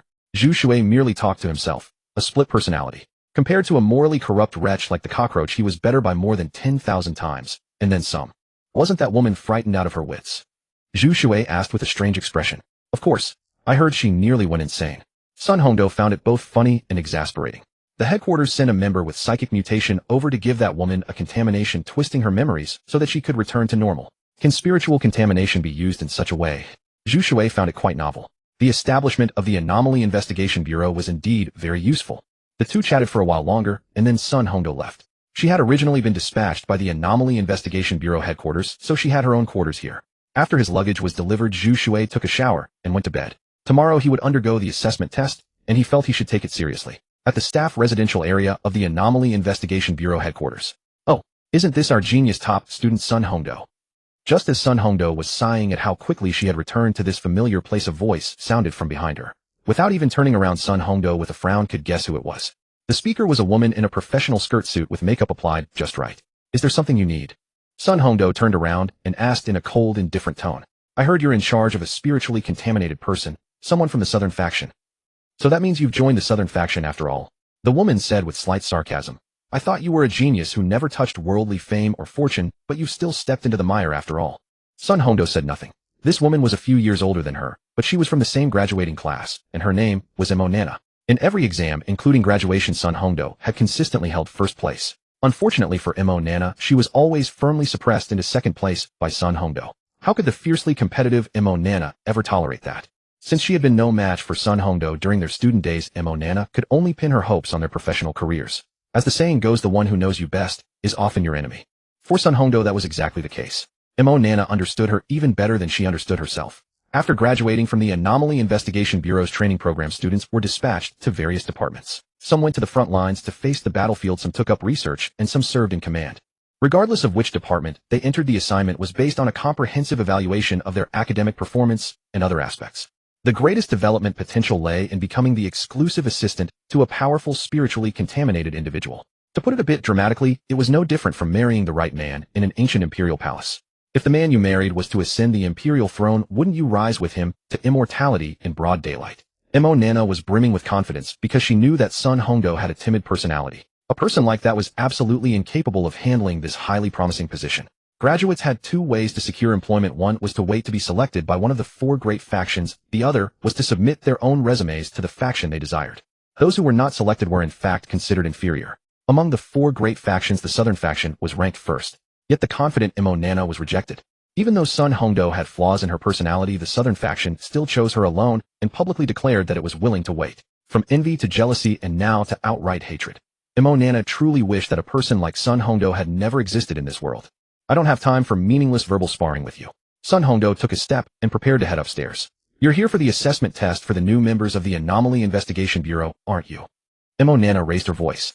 I am now the exclusive assistant to a spiritually contaminated person of terrifying potential in the Northern faction. The title of strongest that your Southern faction has always held is about to change. Do you know why I joined the so-called Southern faction? Sun Hongdo stopped and asked. Why? Nana was taken aback. Because the Southern faction doesn't actually exist. All of us are people of the Jojo nation striving for a common ideal. Sun Hongdo said. It's the same for the so-called Northern, Eastern, and Western factions. It's only a small, greed-blinded group like you who keep fighting endlessly over it. With that, Sun Hongdo left without looking back. What's with that innocent act? Tomorrow I'll make you lose all face. Your so-called first place during our student days is nothing but a joke. No matter how brilliant you are at armchair strategizing, what good does it do? Mo Nana sneered, clenching her hands in fury. The next morning at dawn, 7 o'clock, Zhu Shui was awakened by a knock on the door. Rubbing his bleary eyes, he opened it to find the cockroach standing outside in a turtleneck, grinning mischievously. Why are you here? Zhu Shui asked in surprise. Have you healed? No, but it doesn't matter. The cockroach casually pulled down his collar, revealing a ring of surgical stitches encircling his neck. You really have an indomitable will to live, Zhu Shui said in admiration. Ordinary people aside, even among spiritually contaminated individuals, few could survive such an injury. Cockroach, this is the rest apartment for new recruits taking the assessment. According to regulations, you're not supposed to be here, are you? Sun Hongdo appeared in the corridor. Never mind. You two talk first. The cockroach shrugged, jumped directly onto the balcony, turned back to Zhu Shui with a wink, and said, once you're done, I'll take you for a nice massage. With that, he swiftly climbed away along the wall. Amazing. Zhu Shui was once again amazed. Under Sun Hongdo's guidance, the two of them went to have breakfast together. Today, Sun Hongdo was no longer in her usual casual clothes, but wore a very formal uniform. Before the official exam, you need to complete a written test. Sun Hongdo sipped her oatmeal porridge and said, it's a kind of questionnaire with different content for each person. Okay. Zhu Shui nodded. As they discussed the important points to note for the exam, Zhu Shui was also observing the other people eating. In this vast dining hall, Zhu Shui saw old people, women, children, and men, some of whom even had deformed bodies. Compared to them, the cockroach no longer seemed so strange. Your eyes have perceived vast quantities of spiritual pollutants. Your nose has detected the fragrance emanating from numerous spiritual contaminants. Your stomach has already begun secreting digestive fluids, demanding immediate consumption. Your oral cavity wishes to inform you that all preparations have been completed. Your mind believes you are ready to embark on a grand endeavor. This presents an excellent opportunity to rapidly elevate your physical cultivation level. Your kidneys express their contempt toward you. As Zhu Shui entered the dining hall, persistent whispering voices continuously echoed within his mind. In response, he could only remain impassive. Would engaging in wanton slaughter against the anomaly investigation group not be walking straight into the tiger's den? Once he acted, who knew how many high-level spiritual pollutants lay concealed within their ranks? They would not dare to permit such a massive number of spiritual polluters to enter the assessment venue without preparing for the worst possible scenario. Beyond the heavens lie greater heavens. Beyond outstanding individuals exist still more exceptional ones. Similarly, beyond ordinary spiritual pollutants exist far more formidable spiritual contaminants. This principle Zhu Shui had comprehended since early childhood. At the adjacent table, a man and a woman were seated. Their conversation had caught his attention. The man appeared secretive, constantly scrutinizing his surroundings warily. He lifted a piece of pork rib with his chopsticks, then set it back down, leaning forward to whisper, let me share a secret with you. What is it? The woman, somewhat younger, was savoring cubed watermelon. Crimson juice trickled from her lips down to her chin, yet she paid it no mind, swiftly devouring the sweet, refreshing flesh. Actually, I am the son of the Bodhisattva. The man glanced around repeatedly, confirming no one had noticed them, before continuing. When did I ever give birth to a son like you? The woman lifted her head, momentarily bewildered, then pushed her empty container aside, picked up a fresh one to unwrap, and resumed eating her cubed watermelon. Uffed. Zhu Shui took a sip of sweet soy milk and choked directly. Keeping his gaze lowered, he pretended indifference while retrieving a napkin to wipe his mouth. You're eavesdropping as well. Sun Hongdo covered her mouth and laughed. Zhu Shui grew embarrassed. Foolish. Utterly foolish. I simply refused to display my abilities in broad daylight. Before I obtained the powers of a divine son, I dreamed of the Bodhisattva. If I were not her son, how could I possess such abilities? The man was thoroughly enraged, his face turning red. Oh, to the woman, the crimson watermelon before her held far greater allure. Foolish. The man lowered his head and resumed eating, falling silent. Zhu Shui shook his head. The minds of spiritual polluters truly are quite abnormal. This. Sun Hongdo gazed at Zhu Shui with a peculiar expression. Schizophrenic contamination disorder seemed even more abnormal than their condition, didn't it? Crash. A tremendous impact resounded from the opposite side of the restaurant. Many turned their heads toward the source of the noise. A pair of individuals were engaged in violent combat. A towering figure was hoisted into the air by a much shorter man and flung outward, crashing against the door panel with such force that the loud noise erupted. I'm done fighting. The shorter man displayed no pain upon his face. He merely rose to his feet and adjusted his disheveled clothing. Why have you stopped? The taller man asked, seemingly unsatisfied. Are you stupid? You're a lunatic. Killing me wouldn't constitute a crime, but if I killed you, I'd end up in prison. The shorter man said with undisguised disdain. After satisfying their hunger and quenched their thirst, staff members entered the dining hall, one of whom held a megaphone urging everyone to fall silent. Next, everyone will follow the staff into the investigation room, Sun Hongdo whispered. Understood. Zhu Shui nodded. He was certainly not like those rowdy lunatics. Some were contaminated not only physically, but mentally as well. Good luck. I believe you will succeed. Sun Hongdo offered her encouragement. I will. Zhu Shui also managed a faint smile. To be honest regarding this assessment conducted by the Anomaly Investigation Group, he harbored a certain degree of nervousness. With Sun Hongdo's encouragement, Zhu Shui's psychological pressure eased considerably. The investigation room assigned to Zhu Shui accommodated only one person. The room's dimensions resembled those of an ordinary office. A desk, a black ballpoint pen, an examination paper, and a bottle of mineral water. Apart from these, no fewer than 5 surveillance cameras were mounted on the walls. Upon sitting down, Zhu Shui noticed a notice affixed to the upper right corner of the desk. The total investigation time was 60 minutes. Upon completion, one could leave the examination room. Picking up the pen, he began answering questions. The first question, what is your name? Name Zhu Shui. The second question, how old are you? Age 19. The third question, what is your address?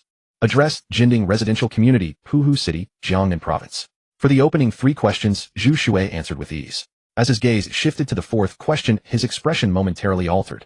The fourth question, do you enjoy consuming living creatures? For instance, puppies, lambs, kittens, or even humans? Zhu Shui picked up his pen and began writing. Answer, I have no interest in consuming living creatures as it contradicts my principles as a human being. The fifth question, do you feel you harbor any psychological confusion, such as perceiving people or things invisible to others? Answer, my mental state is extremely healthy. I love sports, love society, and love the people. Positive and upward, optimistic and cheerful, harboring no negative emotions whatsoever. The sixth question, suppose a person invisible to others appears and can communicate with you normally, even providing emotional comfort. Have you ever pondered why others cannot see her or them? Have you considered that perhaps they genuinely do not exist? Could your so-called seeing merely be your own imagination? Upon reading this question, Zhu Shui immediately recalled the little girl and the gloomy youth. His hand holding the pen paused momentarily. The exam content is not extensive, but it may be rather penetrating for him.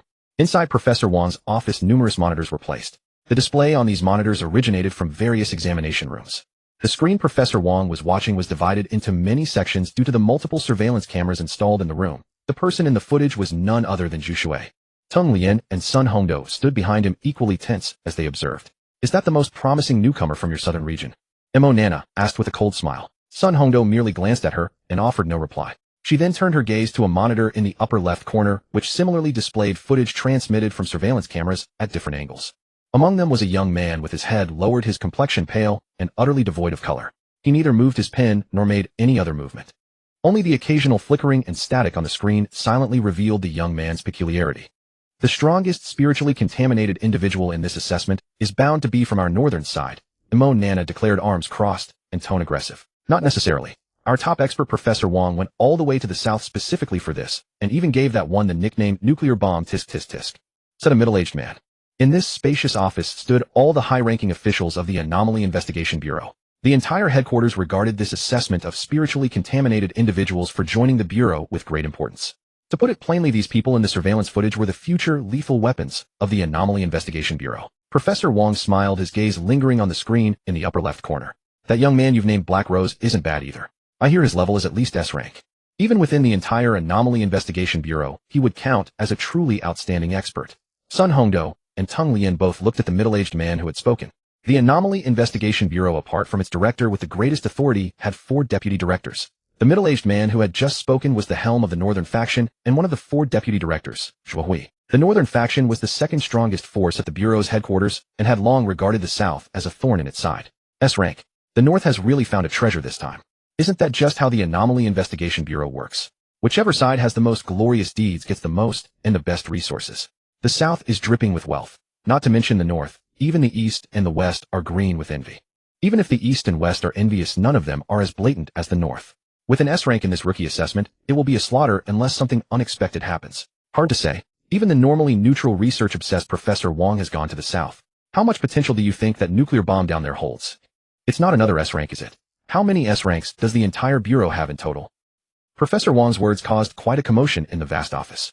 We've kept Black Rose's rank strictly confidential. Yet Professor Wang could state it precisely. Seems you did plenty of homework before the assessment as well. Zhua Hui interlaced his fingers and rested them on the desk.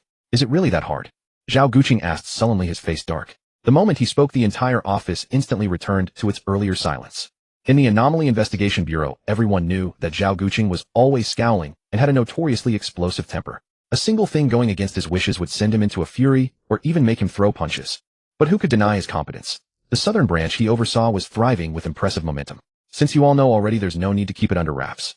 Zhua Hui said merrily, a normal person's spiritual energy is roughly between 80 and 150. After spiritual contamination, the energy value can reach 500 to 1000, and once it hits that threshold the person is considered spiritually contaminated. To become S rank, one's spiritual contamination energy needs to be at least 10,000. Who here didn't already know the things you just said? Zhao Guqing gave no face whatsoever to the other deputy director despite their equal rank. Everyone present simply looked as though they were enjoying the show.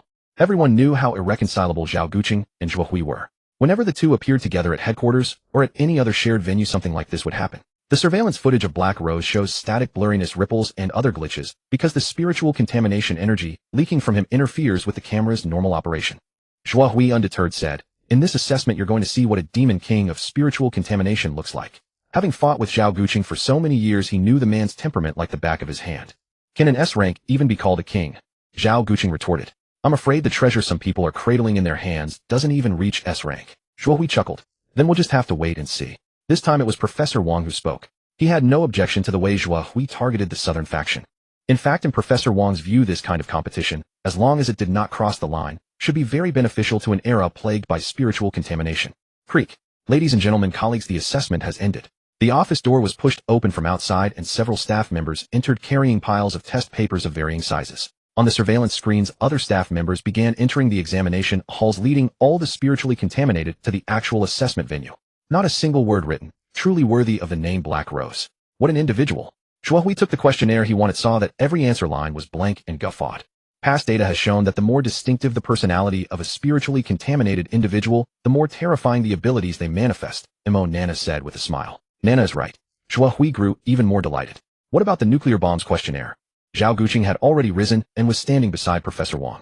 He filled it out completely with neat handwriting and perfect presentation. Professor Wang sounded relaxed with a trace of amusement in his voice. But as for a few crucial questions, his answers can only be described with 2 words. What 2 words? Zhao Guqing asked. Hypocrisy. Professor Wang placed the questionnaire in front of Zhao Guqing.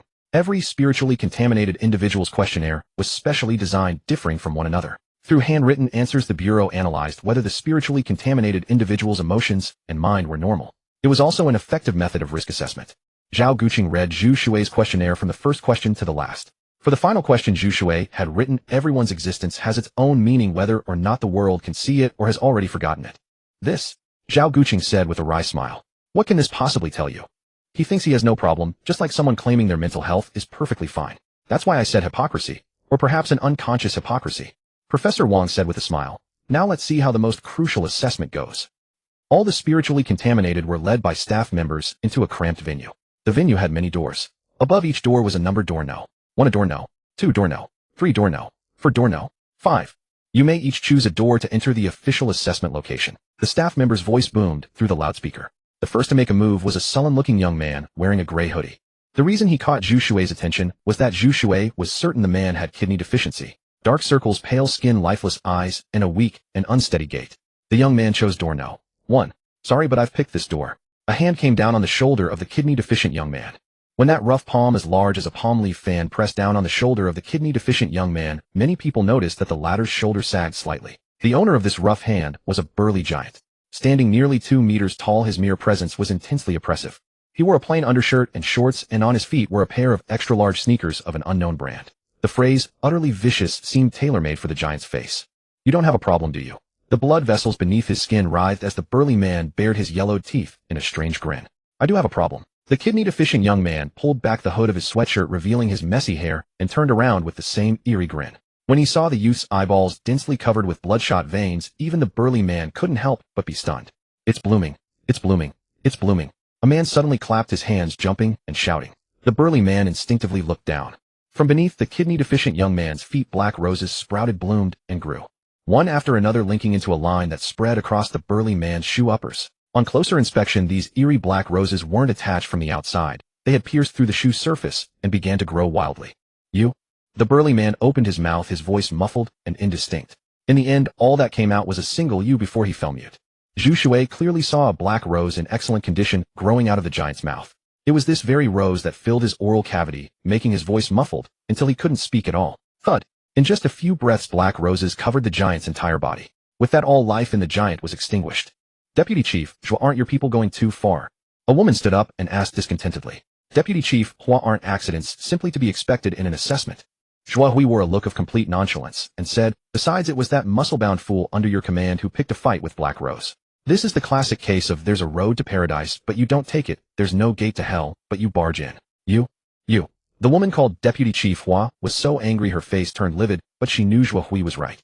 Sun Hongdo's understanding of the feuds among these big shots was raised to a whole new level. She had thought that when big shots met, no matter how many conflicts they had, at least they would maintain a hypocritical smile on the surface. The situation before her told her that was not the case. Our Black Rose has a rather erratic and vicious temperament. Deputy Chief, Zhao, perhaps you should go remind your precious nuke to keep behaving himself, otherwise an accident could easily happen. Zhu Hui looked rather like a petty man savoring his triumph. Is that so? Zhao Guqing merely responded with perfunctory indifference, his gaze still fixed on the high-definition footage transmitted from surveillance. On the surface he appeared unmoved, but inwardly he was somewhat tense. When the phenomenon of spiritual contamination first emerged, many researchers believed that the changes it produced must follow some logic. What is logic? In a narrow sense, logic refers to both the laws of thought and the discipline that studies those laws, logic as a science. In a broad sense, logic generally refers to laws including the laws of thought and objective laws. As research into spiritual contaminants grew deeper, many researchers finally realized that they followed no logic whatsoever. Take that S-class Black Rose in the surveillance footage. Just from the recent images and naked eye observation, there was no telling how it worked. Where did those roses come from? What kind of power was this? Perhaps only Zhu Hui and Mo Nana knew the answer. Mr. Zhu Shui, please stay safe. Sun Hongdo clenched her small hand, which was beaded with fine sweat, and said silently in her heart, I now choose door no. 1. Does anyone have a problem? The kidney-deficient young man's voice was hoarse, as if he had gone days without a sip of water and walked through the desert for a long time. The other spiritually polluted individuals undergoing the assessment all remained silent. They just stared at him with dark, somewhat neurotic eyes. But the kidney-deficient young man paid no attention to those inexplicable stares. He simply walked in. Your eyes have witnessed extremely arrogant behavior. The message was passed to the brain, and the brain was somewhat displeased. Your face feels a loss of luster. It thinks you need to steal some of the spotlight. Your stomach is stirring with desire. It thinks that eating this arrogant spiritual pollutant might allow it to absorb a great deal of energy. Your kidneys think you are a coward for merely watching and express strong contempt for you. From within his brain, notification sounds kept popping out like hallucinations. Let's choose door no. 7. Zhu Shui looked around and walked over there. The reason he chose that door was because door no. 7 was in a relatively remote position and compared to the others not so conspicuous. Zhu Shui lifted the curtain, revealing a deep pitch-black corridor. In the distance there was a flickering light. Zhu Shui guessed that this was the end of the corridor, the exit. After the investigation ended, the staff gave him a contract. This contract could be understood as a life and death waiver. A life and death waiver is an exculpatory agreement signed by both parties before engaging in life-threatening actions. Does a life and death waiver have legal force? Zhu Shui muttered, then strode off toward the glow at the end of the corridor. Now that the official assessment has begun, there is no need to keep the specific contents of this session a secret from everyone anymore.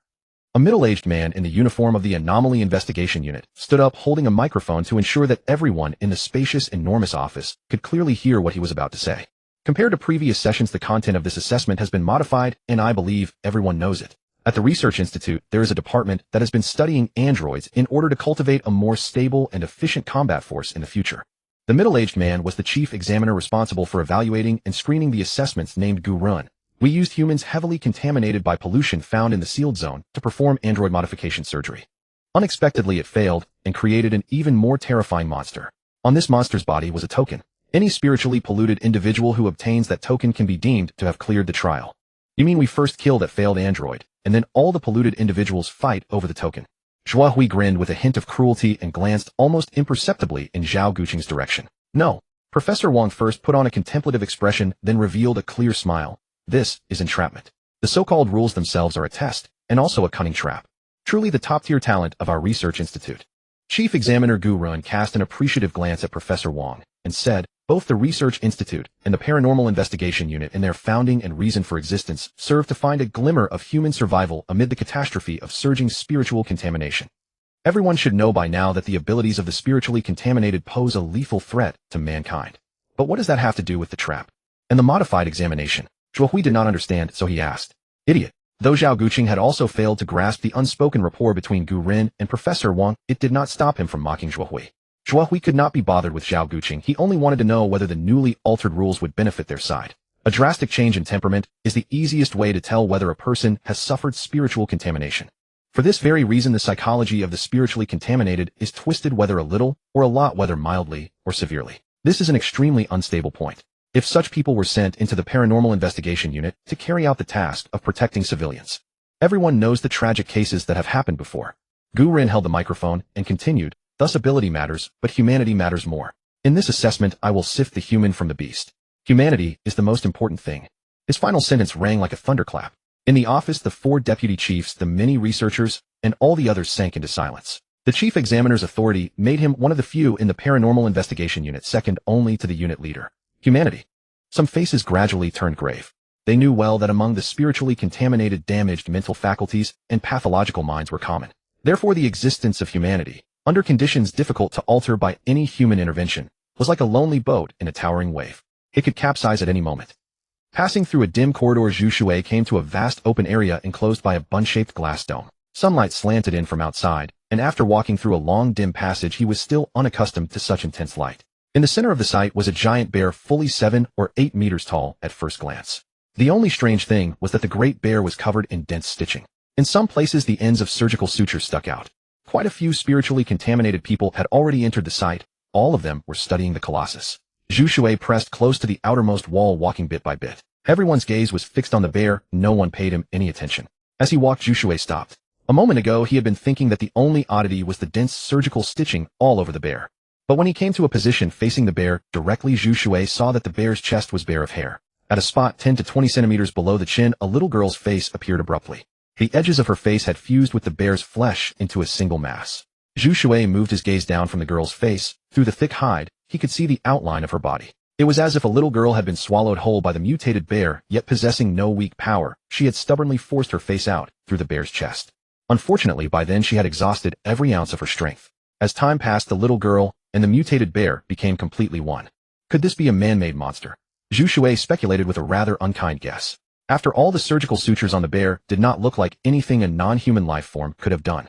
In the huge office, everyone was watching the oversized screen at the center. The bizarre fusion of girl and bear on the screen gave them no small visual shock. Is that failed artificial human placed on the assessment site very dangerous? Professor Wang suddenly asked. Yes. Chief Examiner Gu Ren looked rather bleak. An external squad of spiritually contaminated operatives discovered the girl and the mutated bear. They used every method to control the monster and transport it back to headquarters. We tried to dissect the bear and rescue the unmistakably human girl. But once we cut it open, we were horrified to discover that the little girl and the bear had become one body. It was as if they had been born like this. If we forcibly separated the little girl and the bear, both of them would die. You can think of their relationship as heart and body. When they coexist, there is life. When they are separated, neither can survive alone. What about transplantation? At least transplant the little girl into a relatively normal body, a researcher asked. No. Chief Examiner Gu Ren shook his head. You can imagine it as the relationship between heart and body, but it is not truly that simple. During the test, the little girl was extremely manic, full of savage bestiality. A female researcher, moved by pity, went over to feed her, and the girl tore her apart alive. The examination report we submitted rated her combat strength as no weaker than S-class, her mental capacity as 0, and her nature as no different from that of a wild beast. Then why put her into this assessment project? Deputy Chief Hua, the only woman among the 4 deputy chiefs, asked. I hope she can be released. Chief Examiner Gu Ren offered a small smile. Must you use such a cruel method? Deputy Chief Hua asked in displeasure. That little girl on the mutated bear was at most 7 or 8 years old and quite cute. Now she was surrounded by a crowd of the spiritually contaminated. How was that different from a lone wolf caught by a pack of rabid dogs? Use everything to its best advantage. When it is a matter of life and death for humanity, I will not show any mercy. Chief Examiner Gu Ren paused. This is punishment for her tearing apart our colleague. Deputy Chief Hua was silent. Why doesn't Deputy Chief Hua go run an orphanage? In this era of surging spiritual contamination, there are plenty of orphans. I think you're very suited for it. After all, you're so kind. Zhu Hui said with a laugh. Say one more useless word, and I don't mind tearing your mouth open. Deputy Chief Hua was even breathing a little roughly. Zhu Hui smiled and said nothing. It was obvious that Deputy Chief Hua was truly on the edge of exploding. It was not wise to get on a woman's bad side at a moment like this. Are you worried about your precious nuclear bomb? Chief Examiner Gu Ren shifted his gaze to the young man in the image, standing at the back, silently observing, face calm. Before this assessment, he had already received information about that young man. No. Professor Wang smiled in a knowing and unfathomable way. Oh. Chief Examiner Gu Ren seemed thoughtful, putting on airs. Zhu Hui curled his lip. Just then a staff member's explanation of the rules came over the arena's loudspeakers. Our task is to obtain the tag hanging around her, the bear's neck. Zhu Shui, who had listened carefully, raised his head and looked over. The sound of the loudspeaker echoed even louder within the enclosed space, reverberating off the walls. Not sure if disturbed by the commotion outside, the little girl weakly lifted her drooping eyelids, her eyes slowly regaining a flicker of clarity. But this awakening gave everyone a feeling that was far from the gentle clarity of someone waking from sleep. It was more like a rabid stray dog napping in the afternoon sun suddenly opening its eyes upon someone passing by, ready to fly into a violent rage. Just as everyone was contemplating the rules, a lean man somehow appeared climbing on the glass, leaping down from above and landing on the mutated bear's shoulders. He stretched out his hand toward a certain signboard. "Aunt." The little girl let out a cry in her childish, milky voice. It should have been endearing, but the moment the sound escaped her lips, everyone felt as though they were facing a ferocious beast. The great bear extended its arms, swiftly grabbing the man on its shoulder and crushing him mercilessly before everyone's eyes. The lean man's entire body was compressed inexorably, his eyes bulging from their sockets. Certain parts of his body could no longer withstand the tremendous force, bursting open as blood and shattered flesh squeezed out between the bear's fingers. Blood poured from all his orifices, a gruesome sight beyond bearing. The great bear cradled the twisted corpse in its claws and placed it before the little girl, who opened her mouth and began to eat. Crunch, crunch. The eerie sound of chewing human flesh echoed in everyone's ears. His body is so massive and heavy. Why is his movement so swift? That doesn't make any sense, someone asked curiously. It goes against all logic, against all logic, against all logic. Someone else muttered, shudderingly, trembling all over. A demon. It's a demon. We should go to the Western paradise and invite Buddha. One person covered his face, daring not to witness the bloody scene. Someone else leaned against the wall and retched violently. All these spiritual contaminants have been scared stiff, observed a researcher with a sigh. Those selected to join the paranormal investigation team must retain some semblance of humanity. As long as one possesses humanity, one will inevitably feel some degree of terror towards such primal feeding behavior, said Chief Examiner Gurin, seemingly having anticipated this very scene, speaking with satisfaction. That compassionate colleague of theirs had been eaten alive by the bear girl in exactly the same manner.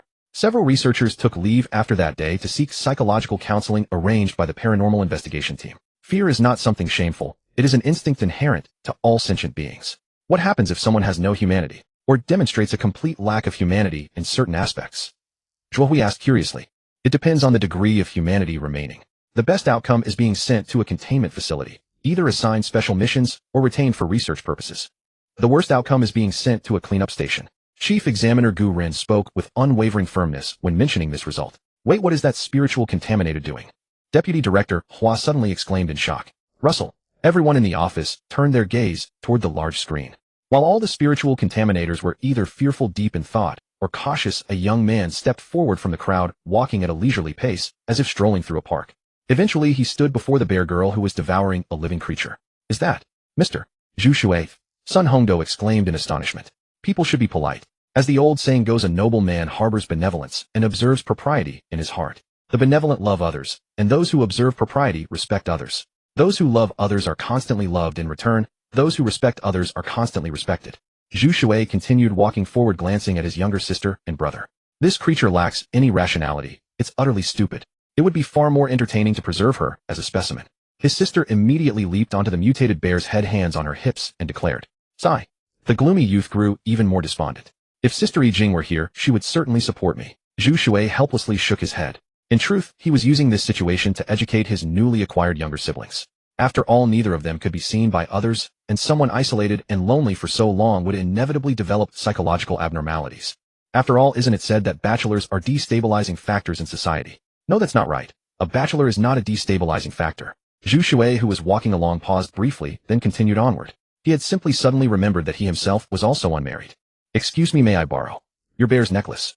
It is extremely important to me, something like this. Unsure whether the little girl could understand, Zhu Shui kept gesturing toward his neck while speaking. Whoosh. Clearly the little girl did not understand. The mutated bear's claw swung violently, carrying a fierce gust of wind, and struck Zhu Shui's head and neck with devastating force. Everyone watched with wide eyes as Zhu Shui's head snapped backward instantly, accompanied by the crisp sound of shattering bones. The back of his head pressed firmly against his spine. Zhu Shui's body remained standing upright. This guy must have lost his mind, trying to communicate with an animal, someone shouted, covering their head in disbelief. Ba, immortal Lord, hallelujah. A man chanted under his breath. Bro, you've got quite a few faiths there. The woman nearby regarded the chanting man with contempt, as if looking upon an unfaithful scumbag. So this is the treasured nuclear deterrent your southern faction holds so dear. I actually have faith in your judgment. Setting aside his combat strength for now, it seems his brain isn't working properly.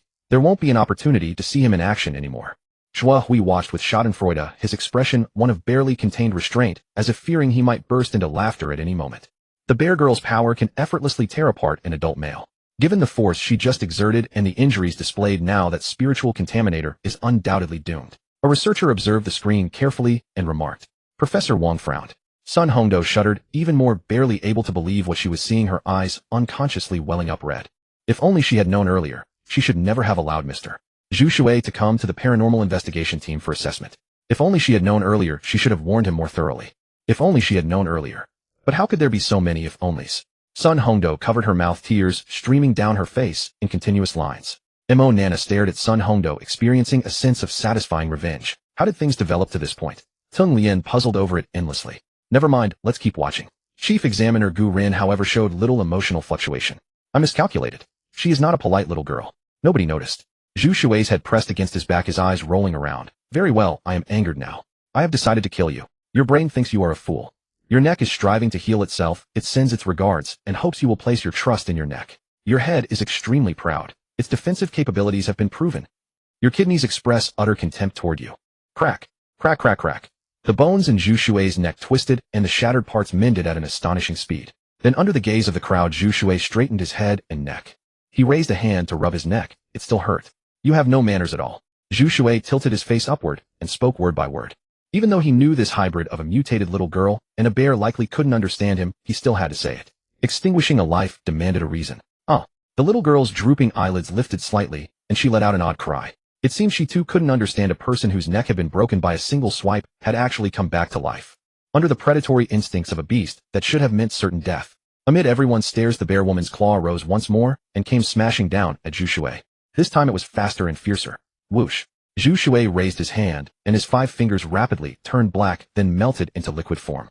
The liquid black fingers looked more like tentacles, continuously splitting and growing until they wrapped tightly around the mighty bear claw. Goodbye.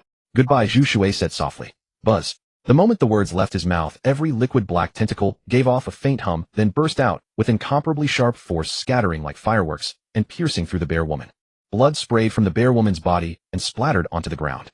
Repairing the severe neck injury just now consumed a great deal of spirit pollution energy. The brain believes you should devour the spirit contaminant in front of you to replenish your body. Your stomach strongly agrees with the brain's suggestion. Your mouth and oral cavity declare they are fully prepared. Your hands want to tell you that the body no longer needs to feed solely through the mouth and oral cavity. Zhu Shui stood there quietly, listening to one prompt after another springing up in his mind. Then bending down, he picked up the token that had fallen to the ground. The liquid tentacles spread rapidly, gradually covered the bear woman's entire body, and formed into a huge mass of black slime. In everyone's sight, the black slime shrank at an astonishing speed until it vanished. From full coverage to disappearance, it took at most 3 seconds. He actually didn't die. His neck had been slapped until it broke like that. This is what spirit contaminants are, utterly beyond our previous theoretical common sense. He tore off the bear woman's face. He ripped it off with his bare hands. We tested the toughness of the bear woman's pelt. No matter the distance, an ordinary shotgun couldn't damage it, but in front of this young man, it was as flimsy as paper. The office burst into an uproar. Head Examiner Gu Ren fixed his eyes on Professor Wang and Zhao Guqing. He should be more than S rank. Did you deliberately conceal that in the intelligence you submitted? Shh. All at once, every gaze in the office turned to the two of them. So this spirit contaminant nuclear bomb that the South cradled like a treasure was the young man in the surveillance footage. Zhua Hui opened his mouth, stunned. Not good. It's Black Rose. What? What is he trying to do? Mo Nana suddenly said. Because her emotions had surged too violently in such a short time, her voice had become rather shrill. Everyone in the office was drawn by her words and turned in unison to the surveillance screen. You have devoured a spirit contaminant. Energy 11377. More than 10,000.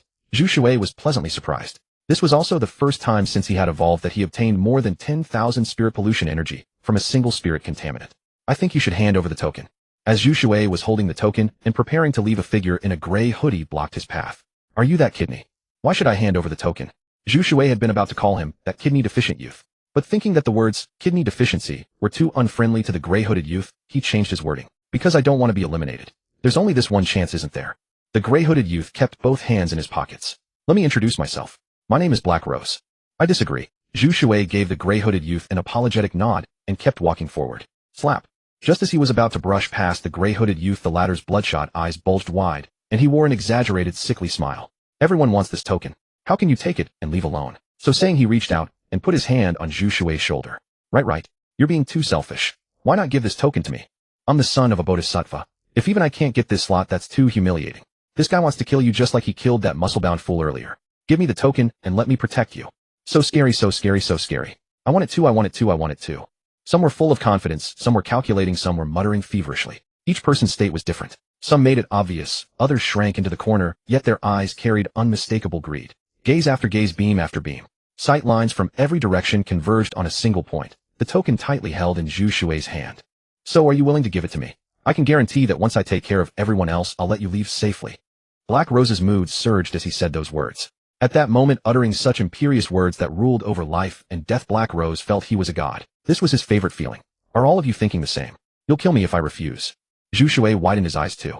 Only Zhu Shui's eyes were clear black and white, the look of innocence shocked by the sinister nature of human hearts. Every spirit-polluted person present nodded, as if it were only natural. Every one of you wants it. Zhu Shui raised the token in his hand.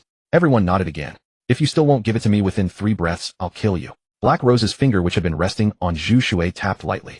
Then Zhu Shui felt his skin itch as if something was trying to burrow out through his pores. Zhu Shui looked toward the strange sensation. Something was sprouting there. Before long, he saw a tender new sprout emerge, grow leaves and bloom. From stem to leaves to flower, it was all like black crystal. It's over. This nuke is going to die. No one can escape Black Rose's ability, Nana said. Her expression was tense, but at the same time it relaxed a little. At least Black Rose had the situation under control. That's wonderful. Zhu Shui broke into a smile. What did you say? Black Rose frowned. I said that's great. Zhu Shui's smile looked somewhat radiant, just like the sunlight outside the glass enclosure. A rustling sound, then a gurgling rush rose within the circular arena, soon swelling into the roar of surging river waters. Black Rose did not know why, but he faintly felt something was amiss. This was the keen intuition he had acquired after becoming a mental polluter surpassing that of ordinary people. Then go to hell. Black Rose had lost his patience, and the hand gripping Zhu Shui's shoulder began to exert force. He had already decided to make this detestable young man bloom, with black roses all over his body. In the gray-hooded youth's hand, the black rose was a mark of death. I'll return those words to you. All of you. Zhu Shui's gaze shifted, looking toward the gloomy youth beside him. Sigh. Death is truly a terrible and sorrowful thing, yet it is also unavoidable, whether by the passage of years or by one's own protection. The gloomy youth sank back into depression, once more slowly spreading his arms. It was then that the mental polluters in the circular arena realized that the ground had at some unknown moment become covered by a vast expanse of black shadows. Yet these black shadows were extremely strange, for they were actually continuously bubbling. This guy isn't normal. A shadow is an optical phenomenon. The darker area formed when an object blocks the propagation of light and cannot pass through an opaque body. That is what we commonly call a shadow. But his shadow can flow like liquid. Just now his hand also turned liquid. An old man with the bearing of a scholar said gloomily, "We should kill him immediately, or else we will very likely bring great disaster upon ourselves." His words stirred many of the mental polluters present, and one after another they began to move toward Zhu Shui. The tide rises and falls, human hearts grow cold. The gloomy youth's raised hands suddenly clenched into fists. The flowing shadows on the ground surged like waves, and in an instant a swamp formed entirely from shadows spread across the earth. Everyone standing on the ground felt their feet slowly sinking downward. What's going on? I can't pull my feet out. I was wrong, I was wrong, I was wrong. Spare me, spare me, spare me. I'm so scared, so scared, so scared. Monster, it must be a monster. I'm the son of Bodhisattva. If not, I'll go to the Western heaven and summon the Tathagata Buddha. The faces of these mental polluters changed color. They could not move at all, and their bodies were still uncontrollably sinking into the black shadows. The body parts submerged in the black shadows had already lost all sensation. For instance, once the part below the ankle sank down, it was as though that body had never grown a pair of feet at all. Strange. Too strange. Hurry up. When doing things, efficiency matters. Zhu Shui said softly. Sigh. The gloomy youth nodded, feeling rather helpless. Why not let me make a move? He can't have all the fun by himself. The little girl hung from Zhu Shui's neck, blinking with malice-filled eyes as she asked. Fun? How is this fun? But how do you want to play? Zhu Shui asked. I'll curse this guy and vent your anger for you. The little girl reached out her small hand and gripped the black rose. This despicable thing can devour the life force inside your body and rapidly spread and grow all over you. In the end, when you die, your body will be filled with these black flowers. From the outside, it seems like nothing has changed about you except that you are covered in these black blossoms. But if an autopsy were performed on you, the inside would be nothing but a hollow shell stuffed with straw. Oh, and the straw is these roses. Tui tui tui, that's terribly unlucky. Next time there's a similar situation, please don't use me as an example. Zhu Shui said with disgust. So you agree to let me have some fun? The little girl asked. Fine. Zhu Shui nodded. He had expected the little girl to maliciously run wild. But that explanation just now had truly opened Zhu Shui's eyes. After all, the black rose growing on his shoulder was the kidney-deficient youth's ability. Zhu Shui had already discerned that much. Yet how a single flower could be used to kill someone he had not understood. With the little girl's explanation, Zhu Shui finally understood. It seemed this cheaply acquired little sister was not so troublesome after all. Curse reverse. The little girl cheered with excitement and leaped directly onto the gray-hooded youth's head. Holding a nail with black tadpoles writhing around it, she slammed it heavily onto the crown of the gray-hooded youth's head. The nail silently drilled into his brain. There was no sound, nor did it bring him any sensation. Who are you talking to? The gray-hooded youth, utterly unaware of any of this, asked with a creeping chill down his spine. Perhaps frightened by Zhu Shui's string of bizarre behavior, even the red bloodshot veins on the surface of his eyeballs had receded somewhat. The black shadows surged across the ground like a tide, robbing the gray-hooded youth of his ability to move. Yet the palm he had placed on Zhu Shui's shoulder did not withdraw. Throughout this time, he had been continuously straining to unleash his ability. But apart from the first black rose, not a single flower could bloom afterward. This was the first time Black Rose's ability had failed. Looking around the circular arena, many mental polluters had already sunk completely into the black shadows. Of those remaining, only a handful were left. For the first time, a life-threatening panic welled up in Black Rose's heart. Are you insane, or what? Who are you talking to? What have you done to me, and what have you done to them? Black Rose grew more and more furious, demanding again and again. Suddenly the shadows gathering around Black Rose's feet began to disperse. He discovered to his astonishment that he had regained the ability to move. You? Black Rose was bewildered, unable to understand what Zhu Shui was doing. A moment ago, Zhu Shui had clearly been about to kill him. In the blink of an eye, he had withdrawn his killing move. What exactly are you doing? Zhu Shui had not understood either and asked. It was the cheap little sister who had told the cheap little brother to retract his ability. Let him try out his own ability, the cheap little sister said with a sly smile. Zhu Shui remembered that she had mentioned something about a curse reversal just now. You have devoured a mental polluter energy 3156. You have devoured a mental polluter energy 6643. You have devoured a mental polluter energy 7887. A continuous series of notification tones rang out. Now in the circular arena, only Zhu Shui and Black Rose remained. Black Rose sized up, Zhu Shui, cold air seeping from every pore across his body. Attack me, Zhu Shui said. Are you serious? Black Rose feared it was a trap. Very serious. Zhu Shui nodded. Black Rose took a deep breath and slowly placed his hand on Zhu Shui's shoulder. In that instant, a venomous, ferocious gleam burst forth from his eyes. That hand pressed against Zhu Shui's shoulder, and its grip gradually tightened. In that fleeting moment, Zhu Shui clearly saw that both of Black Rose's eyeballs were bloodshot, as if they were about to drip with blood. Then a startling scene unfolded before him. One after another, dark roses burst through the gray hoodie, blooming and spreading across the entire body of the gaunt young man. No. Impossible. Black Rose released his grip and retreated several steps. The first 2 or 3 steps were panicked in emotion, but steady in stride. But the steps that followed began to stumble and stagger. Zhu Shui watched in astonishment as an adult man's entire body became covered in roses that looked carved from crystal. A beauty so bizarre it defied reason. In the final moment before his mind went blank, Black Rose still couldn't figure out why using his ability on Zhu Shui had rebounded upon himself. How about it? This is the power of the curse. The little girl hopped around speaking with great pride. Not bad. Zhu Shui gave a thumbs up, then asked, but why do you look so exhausted? Because the power required to reverse a curse depends on the enemy's rank. The little girl drooped her head and said, this guy may be stupid, but he's actually quite powerful. I see. Zhu Shui had been astonished just moments ago. If the little girl's curse reversal could be used without limit, wouldn't that make her invincible? No matter what level of spiritual pollutant one provoked, simply by casting curse reversal, she could make the enemy kill themselves. It turned out that the stronger the power the opponent exerted, the greater the price the little girl had to pay. It's all because I'm too weak. The little girl lifted her head and said with a hint of grievance, it's all right.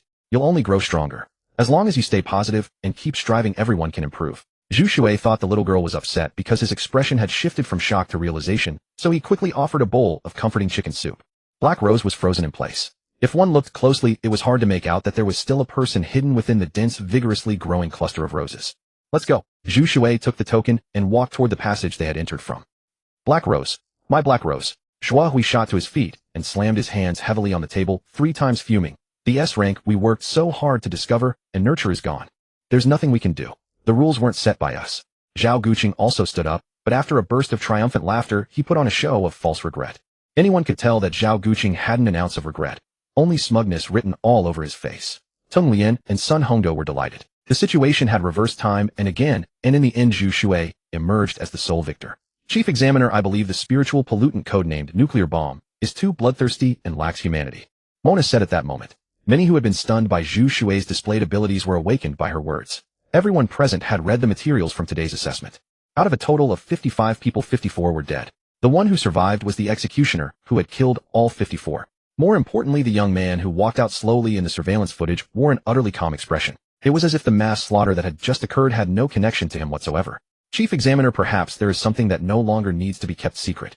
Professor Wang rose to his feet, hands clasped behind his back, his demeanor as warm as a spring breeze. You should answer my question first.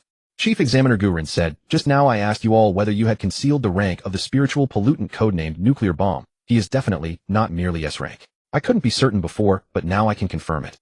Black Rose. That was the manifestation of the young man's spiritual pollution, the one with heavy dark circles and a somewhat manic temperament. Deputy Chief Hua picked up the thread and said, but according to an article I've read, there is a hierarchy among spiritual pollutants. It can't simply be divided into BAS and so on. The spiritual pollution of a lower-ranked individual cannot affect a higher-ranked one. Then why did a black rose appear on the spiritual pollutant codenamed nuclear bomb earlier? And why did that spiritual pollution stop working afterward? A staff member asked. He had witnessed the entire process on the surveillance screen and still couldn't understand this point.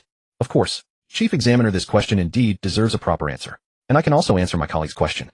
Professor Wang nodded and said candidly, first regarding the spiritual pollutant codenamed nuclear bomb. It was never a deliberate attempt to conceal his true rank. The reason is simple. I tried every detection method available and nuclear bomb handled each one with ease, so I could only tentatively classify him as S-rank. Second, during the testing process, we discovered that nuclear bomb suffers from schizophrenic pollution syndrome. I'm sure everyone saw in the surveillance footage that he exhibited abnormal self-talk behavior. In the submitted documentation, his mutation type was clearly listed as physical. In fact, he also possesses a mental mutation. His split personality has manifested into physical form. That's impossible. The first to retort was Zhu Shui. Physical and mental mutations cannot coexist in a single organism. That is an ironclad rule established through years of research since spiritual pollutants emerged. Yet it has indeed become a fact. Professor Wang was not joking. Really? Chief Examiner Gu Ren's breathing quickened. A dual mutation of mind and body. If it were true, would this be the only case in the entire world? What did it signify? It could mean rising to the clouds or sinking into the mud.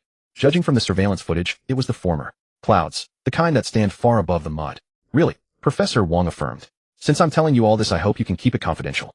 Many countries around the world are already researching how to turn spiritual pollutants into new-style weapons of the future. If this news leaks out, you all know the consequences. Prepare a confidentiality agreement.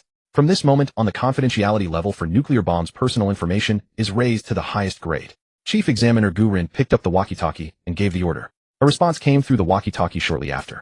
Before long, staff members hurried in carrying confidentiality agreements and pens. Aren't inhuman spiritual pollutants supposed to be sent to containment or disposed of? Mona asked in disbelief. Why does it suddenly seem like nuclear bomb has become the treasure of the Paranormal Investigation Division? Shut up. Zhu Shui glared at Mona and warned. If everything could follow idealized development, then nuclear bomb would become a cornerstone weapon of the investigation division. Mo Nana had a sudden realization. Could the dual mutation of mind and body bring about a qualitative transformation? The others in the office raised no objections, picking up their pens to begin signing. Deputy Director, Zhu, could it be that? Sun Hongdo asked with concern as she signed. To her, this deputy director, who was at odds with Zhao Guqing, seemed every bit a villain.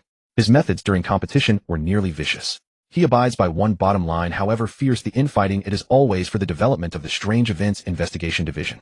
But against external threats, Deputy Director Zhu would never pose any risk of betrayal, Teng Lian said with a smile. A flicker of surprise passed through Sun Hongdo's eyes, and after signing, she set her pen down. Captain Teng actually held such a high opinion of Deputy Director Zhu. This confidentiality agreement and the protective measures for the mental contaminant codenamed Nuke are commendable. Professor Wang showed rare approval. It was clear that Examiner Gu Ren's decisiveness aligned perfectly with Professor Wang's expectations.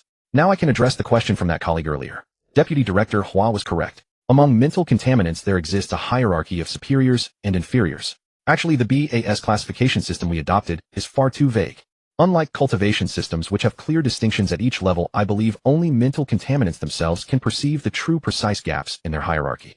Professor Wang spoke deliberately, having deduced this through comprehensive analysis of multiple data points. This mental contaminant codenamed Nuke has the social identity of a 19-year-old college student. We cannot currently determine precisely when his mental contamination occurred, but one thing is certain. He knows little about the changes happening within himself. For instance, he remains unaware that he suffers from schizophrenia contamination syndrome. Are you saying Nuke hasn't even grasped his own abilities yet? Zhu Shui asked thoughtfully. Yes.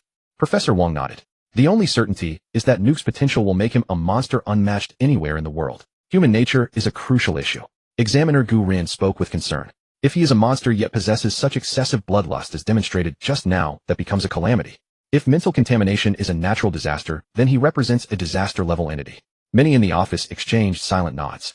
With Nuke, potential and danger exist in direct proportion. The greater his potential, the more formidable his deterrent value to the nation. On the contrary, he is an utterly normal human. Professor Wang shook his head with a smile, pointing toward the largest screen. You only saw, and only remember, how Nuke eliminated all the other mental contaminant candidates during the assessment. But you should also have seen and remembered that before acting, Nuke repeatedly sought confirmation. Everyone present was saturated with malice. The sign Nuke held was itself a source of that corruption. Even when the woman with bear-like features dealt him near-fatal injuries, he still adhered to the rules. There was one thing Professor Wong left unsaid. Those rules were entirely his own. At minimum, he followed some code of conduct. The rules governing his dominant personality appeared to lean toward the positive. Yet I remain uneasy. Examiner Gu Rin offered a bitter smile. In Puhu City he has a friend. However, that friend has become contaminated. But Nuke showed no awareness of it remaining quite close to that person. Professor Wong continued, Nuke is unaware that his friend was transported to the provincial capital at the same time. Surely he didn't participate in the assessment just now.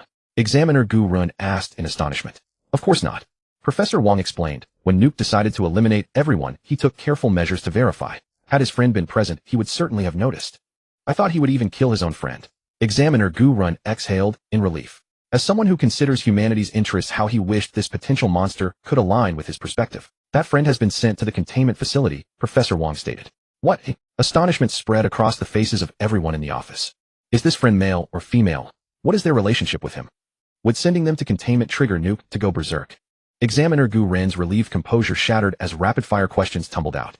Those confined in the containment facility were all irredeemable. The attendees knew this with absolute clarity. Only the most reprehensible cases merited such placement. We can leverage this situation to conduct a small test on him, Professor Wong suggested with a knowing smile, nodding towards Sun Hongdo. Sun Hongdo froze in shock. Congratulations, Mr.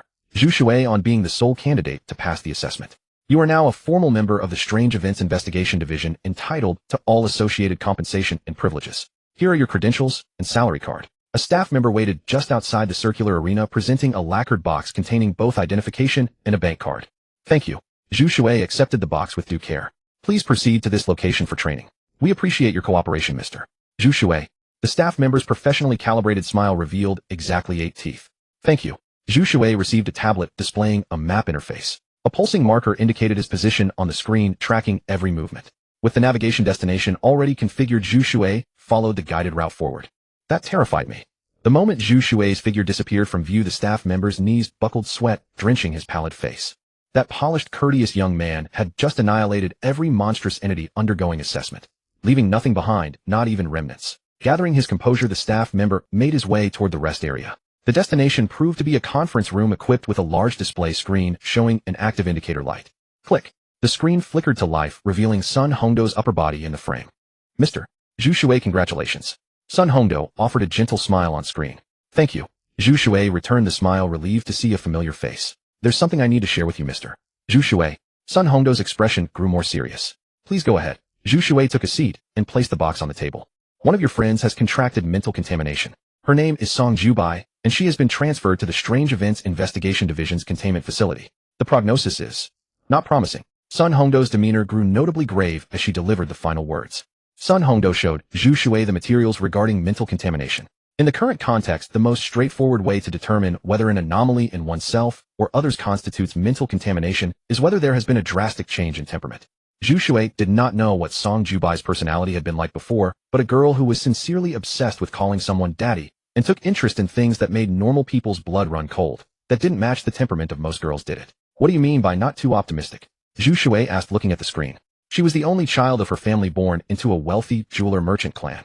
Her father had gone missing, and the business was taken over by her mother. When the investigation team colleagues discovered and confirmed that Song Jubai was mentally contaminated, they initiated procedures to investigate her detailed background. They found that Song Jubai's missing father had been killed by her mother, and his corpse was sealed within the walls of the villa. According to the analysis of colleagues from the information unit, it was highly likely that Song Jubai had discovered the truth that her mother killed her father. This dealt a tremendous blow to her psyche, leading to mental contamination. The reason Song's mother killed Song's father was that she had an affair. She took her lover to a private residence elsewhere, and Song's father barged in and exposed them on the spot.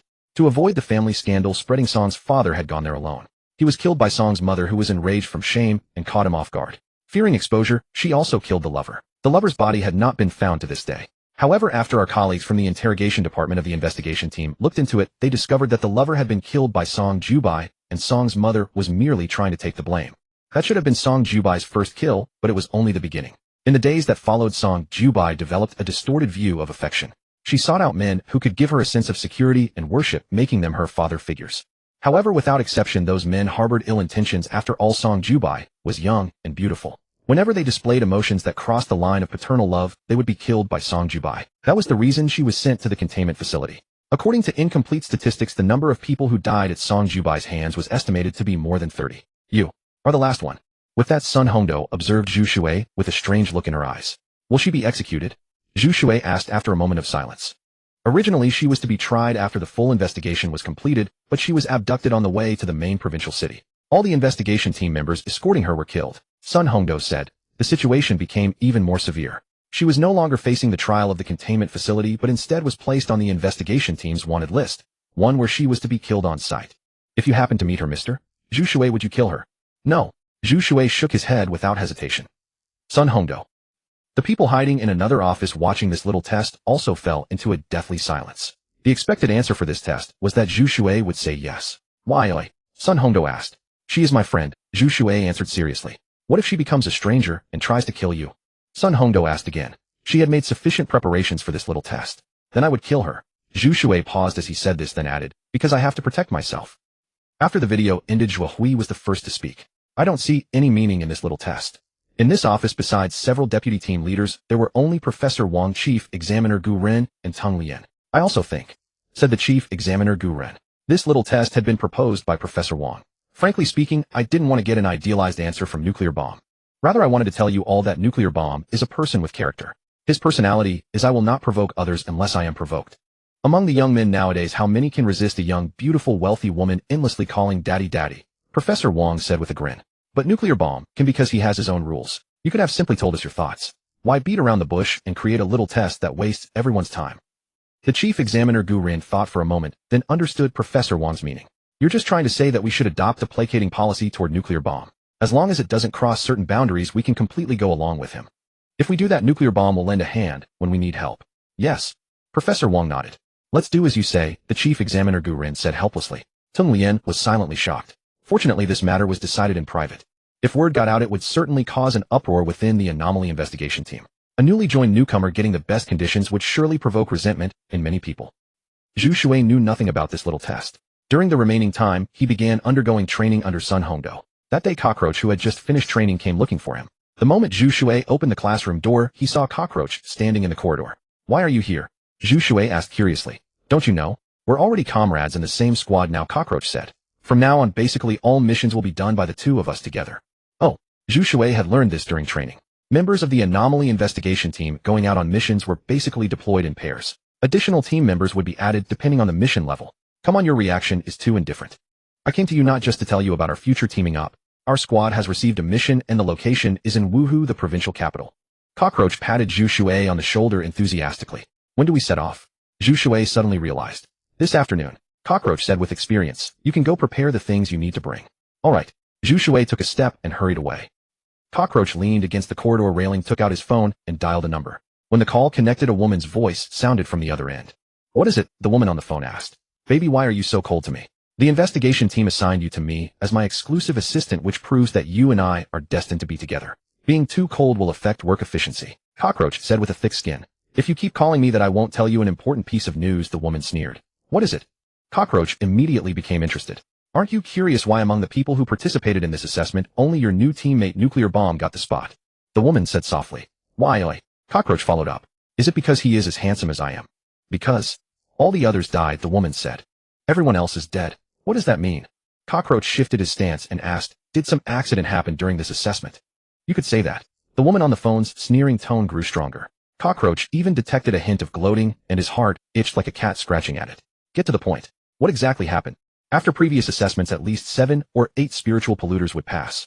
They were then placed together in a single classroom for professional training. But this time the classroom for new recruits had only one person sitting in it every day, the one codenamed Nuclear Bomb. A few days earlier, Cockroach had asked his dedicated assistant about it, but the other party simply hung up without answering. If you weren't going to be partnered with Nuclear Bomb for future missions, you wouldn't be entitled to know this. This assessment was unusual, the woman on the phone continued. Only one of them could walk out of the elimination process. To avoid elimination, they had to obtain a token symbolizing advancement. The result was predictable. Nuclear Bomb was the first to get one, and immediately everyone isolated and targeted him. So Nuclear Bomb went on a killing spree. Cockroach slowly straightened up under the sun. He recalled the bizarre scenes when he had come into contact with Zhu Shui in Puhu City. Talking to thin air was scary enough, but once or twice could be tolerated. But when it happened repeatedly, it really made people around question their sanity. One couldn't help wondering, was there really something invisible to the eye? That had been Cockroach's mental journey exactly. Yes, in the end, Nuclear Bomb walked out of the assessment site alone. The surveillance footage from that day was sealed by the highest authority. Only a handful of top executives have the authority to view the footage and Nuclear Bomb's personal information. The more she spoke, the more amused the woman on the phone sounded. Now you can imagine how highly our anomaly investigation unit values Nuclear Bomb, right? Gulp. Cockroach swallowed hard and asked uncertainly. It's not like he could kill me on a mission out of irritation or carelessness and get off scot-free, right? Very likely, the woman said. Is it too late to request a different partner? Cockroach asked. What do you think? The woman retorted. Cockroach had never heard of anyone successfully changing partners. Just try to accommodate him. No matter what Nuclear Bomb does. Woman's intuition tells me he might be the most dangerous spiritual polluter since the Anomaly Investigation Unit was founded. The other end of the line fell silent for a moment, then spoke. Honey, so you do care about me. Cockroach's expression brightened, and he said cheerfully. D. A busy tone came from the other end. Hello? Hello? Cockroach called into the phone. In the afternoon, a private jet took off from the Anomaly Investigation Unit's headquarters. It made Zhu Shui realize once again the status of this department in Zhuzhou Nation. Building a dedicated airport just for one department, that was probably a first. Why haven't we taken off yet? Zhu Shui was already seated on the plane. He had only brought a few changes of clothes, all of which Cockroach had told him to bring beforehand. Cockroach had been on many business trips and was quite familiar with this sort of thing. It seems there's still one more person, he said, raising his hand to check his watch. Aren't we only a team of two? Zhu Shui asked blankly. Right, Cockroach nodded. But this mission involves interrogation work and neither of us has that skill. I think. He had been about to flatly say no, but remembering that the person beside him was literally Nuclear Bomb, he changed his tone to something rather tactful. I see. Zhu Shui hadn't expected the Anomaly Investigation Unit to arrange things so thoroughly. Soon a familiar figure boarded the plane. The person had shackles on both wrists and ankles, shiny and obviously sturdy. After boarding, the familiar figure's gaze lingered on Cockroach for a few seconds, then turned to Zhu Shui. We meet again. So it's you. Zhu Shui was somewhat surprised. Yes, it's me. The figure showed a helpless expression. He was the beautiful young man in Puhu City who had stood in the mist at the crossroads granting people's wishes. You know Lung Tai-san? Cockroach asked in surprise. I remember you. The ability you gained after spiritual pollution is quite astonishing. Your head was cut off, yet here, you are still able to sit here and carry out missions. Lung Tai-san sat down directly in the seat next to Zhu Shui and said, You. Cockroach was even more shocked. He had absolutely no memory of meeting this person. Zhu Shui could only help him recall what had happened that day in Puhu City. Only then did Cockroach manage to piece together a few fragmentary memories. Provincial capital Wuhu. The plane landed smoothly at the airport here. After disembarking, the three were picked up by a special car. The vehicle was somewhat like a bus, spacious inside anyway. Hello, I'm Luo Tsong, head of the Ordinary Crime Investigation Unit in Wuhu. The crew-cut man nodded to everyone as a greeting. I already know who you are. We've asked you here to help us with an investigation. Assist you? I thought we were the ones in charge of the investigation. Cockroach asked. This is Wuhu's own affair. There's no need for you to go to so much trouble. The crew-cut man gave Cockroach a strange look and said. Lung Tai-san's expression shifted subtly. This mission, it seemed, would not go as smoothly as expected. Ha. Cockroach wasn't stupid. He noticed something from Luo Tsong's expression. He had encountered this kind of thing before on missions. With the emergence of spiritual polluters, many people regarded all spiritual polluters as monsters. Especially after the establishment of the Anomaly Investigation Unit, there were many who could not understand it. It was these very monsters that had turned human life upside down, yet they were given privileges and official positions that left many people feeling deeply resentful. Presumably the head of the Ordinary Crime Investigation Unit, Luo Tsong, was one of them. The Ordinary Crime Investigation Unit was also an organization subordinate to the Anomaly Investigation Unit. However, this agency was far inferior to the Anomaly Investigation Unit, both in personnel and in the organization itself. The special car soon arrived at the Ordinary Crime Investigation Unit's building. Luo Tsong led the three inside. Many staff of the Ordinary Crime Investigation Unit in the building were secretly watching. After all, they had long heard about these monsters from the Anomaly Investigation Unit. This was an interrogation room. Inside sat a trembling girl, pale-faced, with deep exhaustion written on her features. This interrogation room was divided into two sections. On the left was the interrogation chamber where the girl sat, while the right side served as an observation room for the others. Between the two rooms stood a wall constructed from a specially engineered material. It possessed multiple functions, including soundproofing and bulletproofing. When Zhu Shui and the others stood on this side, they could observe the girl in the interrogation room, but she could not see them. This is the girl who filed the report, named Qin Xian. Luo Tsong took a seat beside the desk, picked up a document, and placed it on the corner, signaling for Zhu Shui and the other two to take a look. Zhang Lang picked up the document and began reading. Qin Xian, 18 years old this year, has just finished the college entrance examination and has not yet officially enrolled. She reported her close friend Ji Yingxue. In fact, it was this close friend Ji Yingxue who experienced a mental contamination incident. After carefully listening to Zhang Lang read through the file information, a relatively complete outline of the case gradually formed in Zhu Shui's mind. Ji Yingxue was the campus beauty of their school, pretty academically excellent and admired by many male students. Unfortunately, Ji Yingxue's father suffered an accident while working at a construction site and had to undergo double leg amputation surgery. Her mother had heart problems and could not do heavy labor, only working from home on some handicrafts to supplement the family income. Ji Yingxue's wish was to study hard, get into a good university, and change her family's circumstances. The problem arose just 1 week ago. Ji Yingxue's school had a delinquent student named Tao Guangguang. He bullied classmates, got into fights, and accomplished nothing worthwhile. Tao Guangguang's crush on Ji Yingxue was common knowledge throughout the school. Yet there was another matter. Everyone was equally aware of. Ji Yingxue detested Tao Guangguang. This was partly because Tao Guangguang had once dared to secretly lick Ji Yingxue's water cup, only to be caught red-handed by other students. After the summer vacation, during the waiting period for admission notices, Qin Xian would call out to Ji Yingxue every day to work part-time together, earning money for future university life and easing the burden on her family. But a few days prior, when Qin Xian sent Ji Yingxue a message, she replied, saying she was unwell. Qin Xian went to her part-time job alone that day. On the second and third days, Ji Yingxue continued to reply that she was not feeling well. So Qin Xian called and offered to visit her at home, only to be emotionally refused. Sensing something suspicious, Qin Xian, being clever, did not recklessly proceed despite the rejection. The next day, Qin Xian skipped her part-time job and secretly went to Ji Yingxue's house. Ji Yingxue lived in the old district where courtyard-style houses were common. To Qin Xian's shock, she discovered that Tao Guangguang was actually emerging from Ji Yingxue's home, and he was even holding her close in an intimate embrace. Such a surreal scene made Qin Xian feel as though she were hallucinating. This best friend had told Qin Xian more than once that ever since discovering Tao Guangguang's disgusting act of licking her water cup, she had felt nothing but goosebumps and revulsion. So why were the two of them entering and exiting each other's homes like a couple? After returning home, Qin Xian messaged Ji Yingxue on social media, asking whether something had happened. After waiting with no reply, she sent the question again, only to see a red exclamation mark pop up on the app. This was the unmistakable sign of being deleted as a friend. Perhaps Qin Xian doesn't truly understand this friend at all. Wouldn't these clues alone be insufficient to draw conclusions? Lung Tyson asked. Since they refused to cooperate, let's go directly to Ji Yingxue's home for investigation, Zhu Shui suggested. The they he referred to naturally meant Luo Tsang. Without substantial evidence, we are not permitted to visit the home of a suspected victim, Luo Tsang stated. Several ordinary crime investigation team members in the room also wore expressions of discontent. Zhang Lang was also somewhat surprised that Zhu Shui would blurt out such words so bluntly. After all, everyone was barely maintaining the appearance of cooperation. But remembering what Zhu Shui had done at the Supernatural Investigation Unit headquarters, Zhang Lang soon came to terms with it. Who else but Zhu Shui could single-handedly eliminate all competitors from his cohort? Let us not forget this guy's codename was Nuclear Bomb. This is the most efficient approach. Moreover, your rank does not entitle you to speak with me on equal footing.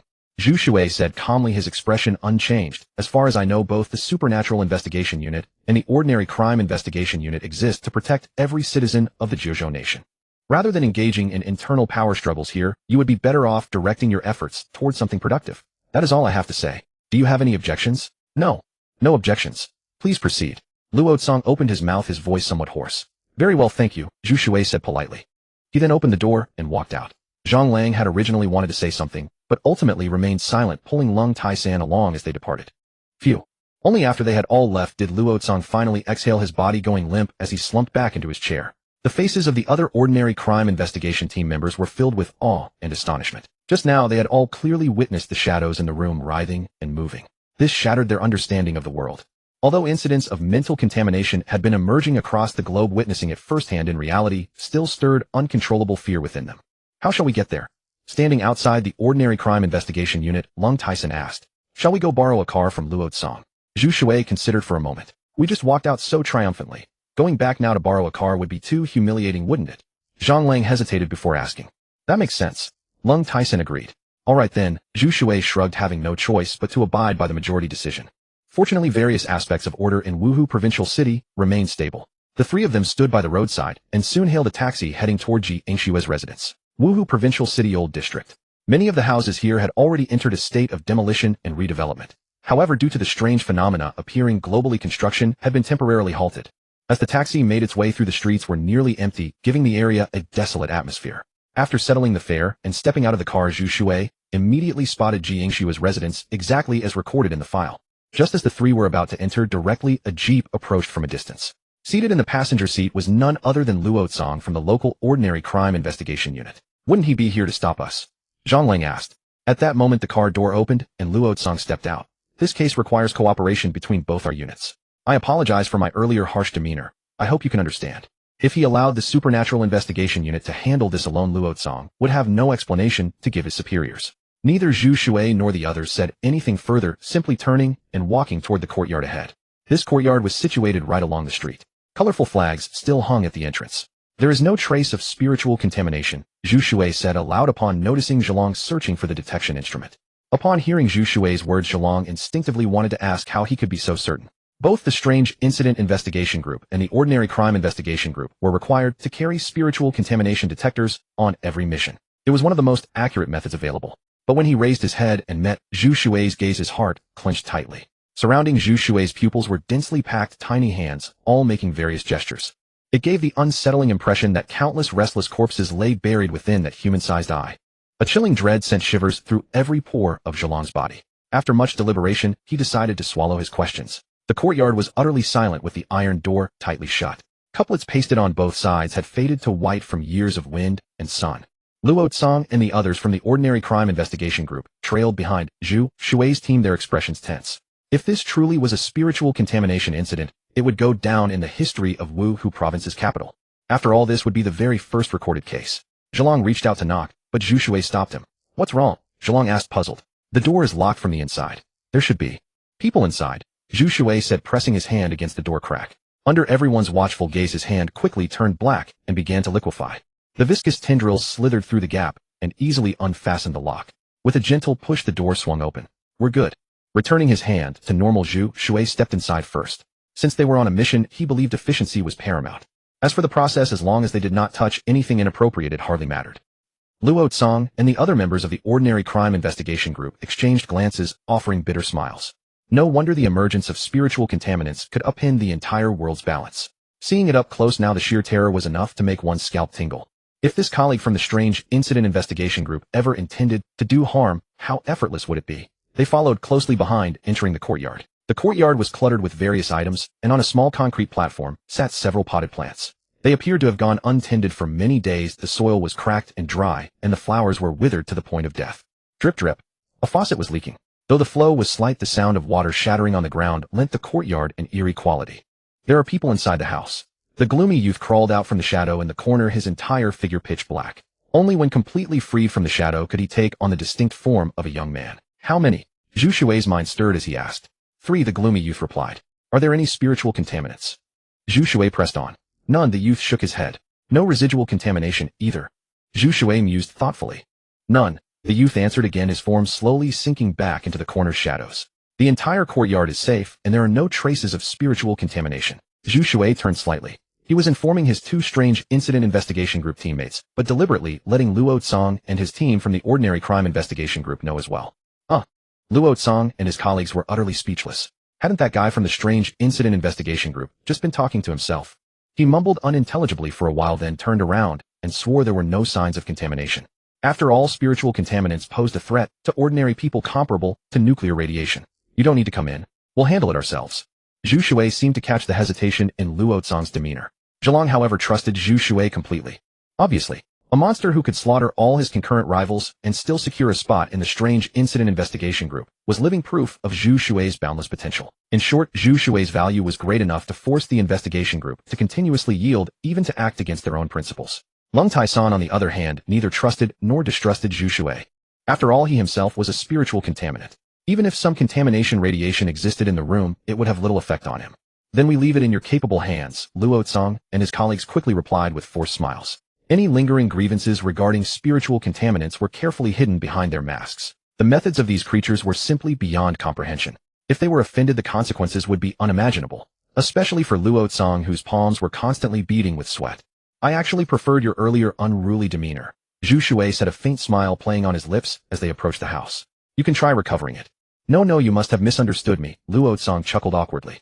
Zhu Shui said no more and stepped into the house. A strange odor permeated the interior. This? Zhilong stammered embarrassingly. What is it? Zhu Shui and Lung Tyson both looked at him in query. Can you smell something odd? Zhilong asked. No, Zhu Shui shook his head. Lung Tyson sniffed carefully. It is a bit strange, but is that a problem? It shouldn't be contamination radiation, should it? Indeed, it lacks the signature of spiritual contamination. Zhilong scratched his head and said. But this is an odor only produced by intimate relations. Neither knew quite how to react. Lung Taisan and Zhelong exchanged a knowing glance, a subtle brotherly understanding passing between them. Zhu Shui furrowed his brow, piecing it together. The interior of the house was extremely dim. The few remaining windows had been nailed shut with wooden planks, allowing not a single ray of light to penetrate. Hygiene products were scattered across the floor. Aside from the living room, the house contained only 2 bedrooms. Zhu Shui pushed open one of the doors and froze. 2 ice coffins stood inside, each holding the corpse of a middle-aged person. Aside from those 2 corpses, nothing living remained in the room. Closing the door, Zhu Shui moved toward the second bedroom. Inside was merely a bed and a nightstand. The overwhelming scent of passion drifting through the house seemed to originate almost entirely from here. On the bed lay a young girl in pajamas, perfectly still. Her wrists and ankles were bound with rope tethered to the headboard and footboard. Stains of blood mottled the sheets, though judging by their color, they were not fresh. "Hello. I am from the Strange Incident Investigation Group, codename Nuclear Bomb." Zhu Shui pushed the door fully open and asked politely, "Am I speaking with Jingxue?" The girl lay still on the bed, face turned to the ceiling, her eyes wide open. Were it not for the gentle rise and fall of her chest, Zhu Shui would have believed she was a corpse. Around her wrists and ankles the ropes had been tied so tightly and kept in the same position for so long that her blood circulation had become sluggish and patches of skin had changed color. It was only when she heard the stranger's voice from the bedroom doorway that a glimmer of light surfaced in the girl's dull eyes. She turned her head slightly toward the doorway and glanced in that direction. "Who are you?" When the girl opened her mouth to speak, the voice startled the 3 people standing in the doorway to varying degrees. The voice was utterly at odds with a girl who was about to enter university. "Close your eyes and listen to her." The image that surfaced in one's mind was of a person who had been thrown into a pitch-black cave, gone weeks without drinking water, and suffered vocal cord damage.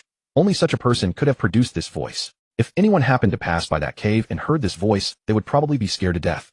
Anomaly Investigation Unit, codename Nuke. Nuke, Zhu Shui repeated, forcing the most amiable smile he could manage. "We deal with things science can't explain." No wonder she had been targeted. Jingxue was indeed quite pretty.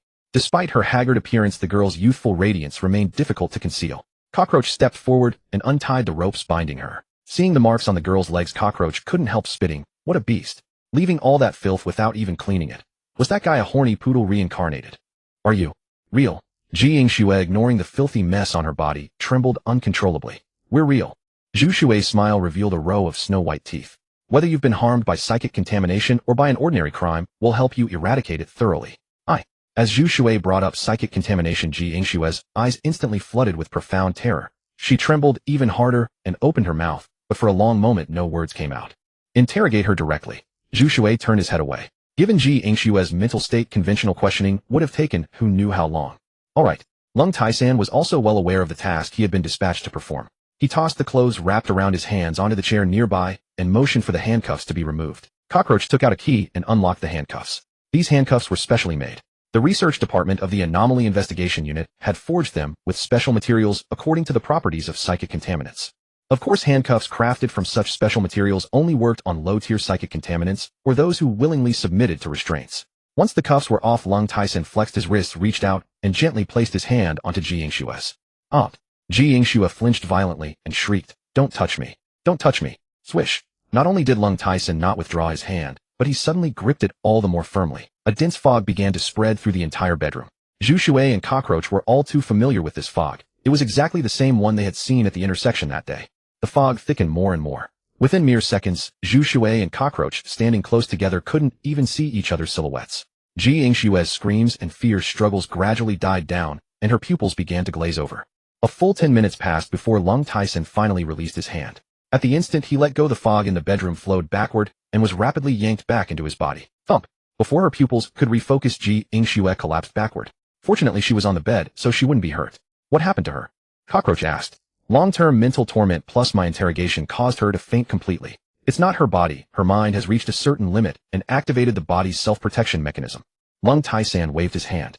"I've already figured out the full chain of events. Whether this is truly a case of psychic contamination can only be confirmed once we see Tao Guangguang, the key figure in this incident." "So what exactly happened?" Luo Tsang's inquiring voice came from the bedroom doorway. Seeing Zhu Shui, Cockroach, and Lung Taisan all turn toward him, Luo Tsang explained awkwardly, "We heard a girl screaming outside, so we came in to check." Luo Tsang and several other members of the Ordinary Crime Investigation Unit also saw Jingxue unconscious on the bed. "Send a few female members to process the scene and also find that Tao Guangguang," Zhu Shui said. "Once you find him, you can hand him over to us for the arrest." "You all heard that. Hurry and make arrangements." Luo Tsang turned around. Several members of the Ordinary Crime Investigation Unit immediately turned and went out, some to call for female members, some to organize a manhunt across the provincial capital. Before long, the female members arrived. When they learned what had happened in this courtyard, even Luo Cang's expression changed. Don't tell Ji Yingxue about her parents' murder for now. Looking at Ji Yingxue being carried out by the female members, Lung Taisen cautioned, otherwise it might shatter her sanity. In the best case, she'd become a raving lunatic. In the worst, well, the consequences would be unthinkable. I understand. I'll remind the others to be careful. Luo Cang nodded. The situation in the courtyard was left to the other members of the Ordinary Crime Investigation Unit. Zhu Shui and the others had come to the outside of the courtyard waiting for Lung Taisan to share the information from Ji Yingshue's memories. Ji Yingshue's estimated exam scores at the very least could still get her into a bottom-ranked Project 985 university, a genuine academic ace. Getting into a good university meant that her family would have a chance at a new life, and everything was steadily heading in a better direction. The sudden turn of events happened on the day she didn't go to the part-time job with Qin Xian, or more precisely the night before. When Ji Yingxue came home, she found many people standing on the streets around her house. Those people wore no clothes, and their bodies were milky white. From their appearance, one couldn't even tell their gender. Each face had eyes, a nose, and a mouth. The inside of their eyes was white, the inside of their mouths was white, and the inside of their noses was white as well. Every person's build, height, all aspects were exactly identical. It was as if they were multiples born on the same day. Ji Yingxue was extremely frightened, because she had already learned about psychic contamination incidents through various channels. At the time, Ji Yingxue suspected that she had encountered something dreadful. At that moment, her greatest worry was the safety of her parents. At that moment, a boy named Tao Guangguang walked out from among that group of terrifying people. Tao Guangguang snapped his fingers, and the people began to move as if they had been brought to life. Tao Guangguang told Ji Yingxue that he had been psychically contaminated and had gained power beyond ordinary humans. He demanded that she satisfy every requirement he made and never reveal what had happened. Otherwise, he would use his power to kill Ji Yingshue's parents. Panicked and helpless Ji Yingxue could only concede. Thus, Ji Yingxue endured inhumane torment. On her body, certain uniquely feminine parts were pierced with toothpicks gnawed by teeth and stuffed with blunt objects. Because Tao Guangguang had once confessed to Ji Yingxue and had been rejected. With the exposure of his socially humiliating deeds, Tao Guangguang's love turned to hatred and his mind twisted, leading him to treat Ji Yingxue with such cruelty. As for who killed Ji Yingshue's parents, that wasn't obtained from her memories, and it was impossible for now to determine whether Tao Guangguang did it. But personally, I think it's inseparable from Tao Guangguang. Lung Taisan was calm. He had seen too much of humanity's dark nature to be emotionally affected by such things. What a goddamn animal. Luo Cang was deeply enraged, clenching his fists as he spat out the words. Controlling people. Maybe that's Tao Guangguang's ability. Cockroach stroked his chin, speculating. We haven't learned his attack power or his approximate level yet. Everything will have to wait until we actually meet him. For now, let's just wait for news. Zhu Shui nodded and said, it seems Ji Yingxue not only needs a physical doctor, but also a mental health professional. Rest assured that will certainly be arranged. Luo Cang said approvingly. At that moment, a member of the Ordinary Crime Investigation Unit hurried over. Chief, we've found Tao Guangguang. He's attending a class reunion at Delay Hotel downtown. We haven't tipped him off yet. Delay Hotel was a large establishment in the provincial capital combining dining and accommodation under one roof. Before the emergence of the spiritual contamination incidents, it had been striving to achieve a 4.5-star rating. Facing the gazes of Zhu Shui, Zhang Lao, and Lung Taisan, Luo Cang explained, how should we proceed? Should we arrest him directly or wait for all of you to arrive and coordinate our actions? Seal off the hotel without tipping them off, Zhang Lao said. We'll handle everything once we're there. Understood. Please follow me. Transport has been arranged. That member of the Ordinary Crime Investigation Division made an inviting gesture. From Ji Yingshue's residence to Delay Hotel, the drive took less than 20 minutes. At the entrance of Delay Hotel, numerous individuals in uniform were already redirecting nearby guests and preventing anyone else from entering. Those uniforms belonged exclusively to members of the Ordinary Crime Investigation Division. Second floor, room 03, someone said as they spotted the vehicle approaching, bending slightly to address Luo Cang in the driver's seat. Let's go up directly, Zhang Lao said, opening the car door. He had gradually grown accustomed to Zhu Shui's personality, decisive and swift in action. You stay in the car, Zhu Shui said to Lung Taisan, who was about to step out. I'd be only too happy, Lung Taisan replied with a shrug, closing the car door. The comprehensive evaluation conducted by the Abnormalities Investigation Division had barely awarded him an A rank. If they truly encountered an offensive-type spiritual contaminant, Lung Taisan couldn't even guarantee victory against a B-rank opponent through direct confrontation. Zhu Shui and Zhang Lao walked side by side toward the stairs. Luo Cang waved his hand, and immediately more than a dozen uniformed operatives looking every bit like agents fell in behind them. This team was led by Luo Cang. When they had first joined the Ordinary Crime Investigation Division, they had undergone training. Once a mission was classified as a spiritual contamination incident, it would be transferred to the Abnormalities Investigation Division to handle. Meanwhile, those from the Ordinary Crime Investigation Division would assume the role of the reinforcements. The entire second floor had been surrounded completely. Here are the miniature earpieces. You can both listen and communicate with us. Luo Zhang handed the earpieces to Zhu Shui, and Zhang Lao then pointed to his own ear. He was also wearing this specialized communication device used for mission operations. If you need us to enter, you can contact us through this. Understood. After Zhu Shui and Zhang Lao put on the earpieces and tested the signal, confirming everything was working properly, the two of them headed together toward room 03. Second floor, room 03. Inside, the constant sounds of clinking glasses and cheerful laughter echoed. By the way, why didn't Qin Xian and Ji Yingxue come to this gathering? After a few rounds of drinks, a boy with a flushed face asked, burping. Tao Guangguang, seated on the opposite side, showed a subtle shift in expression and drained the wine in his cup in one gulp. Yeah, it's quite strange. I sent them messages and made calls, but neither replied. I remember they both have part-time jobs. They're probably busy making money. Maybe it's because our school beauty and top student has a bright future ahead and no longer cares to bother with a bunch of underachievers like us. Don't say that. Both Ji Yingxue and Qin Xian are really nice people. They're known for being helpful. As they drank on, stirred by the alcohol, both the usually quiet and the outgoing began to talk more freely. Only Tao Guangguang, who was usually the most lively, stayed silent and kept drinking. Tao Guangguang, haven't you had a crush on Ji Yingxue for a long time? Do you know where she's been lately? What are you talking about? That's not a secret crush. He openly licks her water cup behind her back, haha. Tao Guangguang's expression darkened instantly. He slammed his glass heavily onto the table, wine splashing onto the back of his hand. He strode forward and grabbed the bespectacled boy who had first brought up the topic, forcing him down hard onto the table. If you don't know how to speak properly, just keep your mouth shut. If you keep spreading nonsense about my relationship with Ji Yingxue, calling it a secret crush or whatever, I'll kill you. Whoosh. The entire private room fell instantly silent. The bespectacled boy who had claimed Tao Guangguang secretly loved Ji Yingxue swallowed hard. He suddenly realized that Tao Guangguang seemed like a completely different person. The light reflected in those eyes made an involuntary chill rise within him. It was as if he had been targeted by a man-eating beast. Creak. Just then the door to the private room was pushed open from the outside, and a young man walked in. A faint, almost imperceptible smile played on the young man's lips. He scanned the room, his gaze eventually settling on Tao Guangguang. Before heading upstairs, he had already reviewed Tao Guangguang's identification photo and casual pictures, so he could identify him without any mistake at a single glance. This young man was none other than Zhu Shui. Zhang Lao, meanwhile, stood outside the private room on guard against any unexpected incidents. He trusted his captain deeply. The nickname Nuclear Bomb was certainly not given for nothing. Is something wrong? Tao Guangguang slowly released his grip on the bespectacled boy and asked with an unnatural expression. Since this stranger had entered the room, he had been fixated on him. Having done something guilty, Tao Guangguang of course felt uneasy. The bespectacled boy stood up and walked to the side, rubbing his neck, which bore a ring of red marks from when Tao Guangguang had grabbed him during his earlier outburst. Come with us, Zhu Shui said with a smile. Who are you? Tao Guangguang frowned. You should know very well, Zhu Shui said, glancing at the others. Several boys stood up and moved toward Tao Guangguang. You're looking for trouble with our brother Guang. Think about whether you're even qualified. Our brother Guang is followed by. Zhu Shui had encountered students like this back in high school. They would smoke in the restrooms between classes, exuding clouds of smoke, and other classmates would follow them, making many well-behaved children deeply afraid. They seemed to enjoy the fear they inspired. Seeing a physical confrontation about to break out, the other boys and girls in the private room retreated to the corners. You can come in now, Zhu Shui said. Everyone in the room looked curiously at this stranger, not understanding who he was addressing. A sense of foreboding rose in Tao Guangguang's heart. Creak. Immediately after, the door was pushed open from the outside, and a group of uniformly dressed, well-trained individuals stormed in, surrounding everyone in the room. At the same time, Luo Zhang followed in, his gaze sweeping like a hawk or falcon, instantly locating Tao Guangguang. Fuck! Tao Guangguang panicked. He knew exactly what he had done and could roughly guess why these people had come. Grabbing a dinner knife from the table, he charged toward Zhu Shui.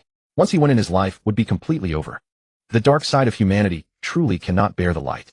Zhu Shui maintained a faint, indifferent smile. Before his gaze, Tao Guangguang's facial features twisted almost beyond recognition.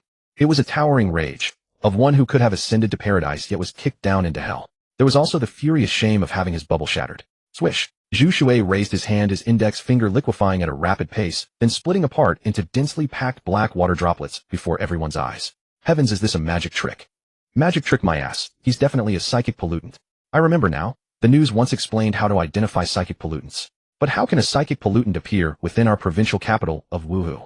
Shouldn't these monsters all be gathered in the quarantine zone outside the city? Inside the private room, one youthful face after another stared at Zhu Shui's index finger in utter terror. Whiz! Zhu Shui's lips moved, producing an onomatopoeic sound. Then the black water droplets suddenly boiled, transforming into a dark blur that shot toward Tao Guangguang. The black droplets were not like water at all. They carried inconceivable force piercing entirely through Tao Guangguang's body as he charged forward in madness with his knife. Thud! Countless minute black dot-like wounds appeared all over Tao Guangguang's body. Oddly, not one drop of blood flowed out. He collapsed heavily to the floor. His knees had lost all sensation, no longer able to propel him forward to attack. Pain. It was too much. Pain so agonizing that Tao Guangguang's consciousness began to blur. According to regulations, before an interrogation reaches a conclusive result, we cannot employ punishment against him. Luo Cong trotted a few steps to Zhu Shui's side. Looking at Tao Guangguang on the ground, a chill crawled through his entire body. His comprehension of psychic pollutants climbed yet again to a new level. He had originally believed that psychic pollutants were simply like zombies infected by a virus in a movie, endowed with powerful defense and offense, but never a match for a human army. Now that he had witnessed with his own eyes the way a psychic pollutant attacked Luo Cong, was truly shaken. Even if all the ordinary criminal investigation officers he had brought today launched a joint assault, they might not be a match for him. During the arrest, he tried to resist and harm me, Zhu Shui said calmly. Secondly, standing before absolute darkness and evil looking down upon him like a judge is truly a gratifying thing. Lastly, he won't die. The pain I inflicted upon him is just pain, nothing more. You don't need to worry. The reason I asked you to come in is because he's just an ordinary man.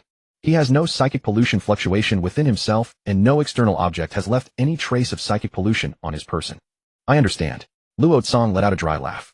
Just a moment ago he'd thought that a joint attack by all the ordinary criminal investigation members he'd brought today might not be enough to beat him. Now it was clear that he had underestimated the fellow. He had beaten Tao Guangguang into such a miserable state in an instant and calculated the injuries with such exquisite precision. It was simply terrifying. I'll leave the rest to you to handle. Zhu Shui nodded and turned to walk out. All right. Luo Cong sighed in distress. This strange colleague from the Paranormal Investigation Unit, whose code name was Nuclear Bomb, had just attacked with psychic pollution in full view of so many young people in the private room. The aftermath would be a pain to settle. Is it all handled? When Zhu Shui and Cockroach got into the car, Lung Tai-san was lounging lazily against the car window. It should be an ordinary person's crime, using the recent frenzy of psychic pollution incidents to intimidate and coerce an innocent young girl. Cockroach said, that man is a beast. Wrapping himself in the cloak of psychic pollution is nothing short of defiling us. I just saw the news. The Paranormal Investigation Unit has been fully revealed to the public. Lung Tai-san raised his phone and said, it is more than that. Every surviving country on Earth has disclosed the matter of psychic pollution.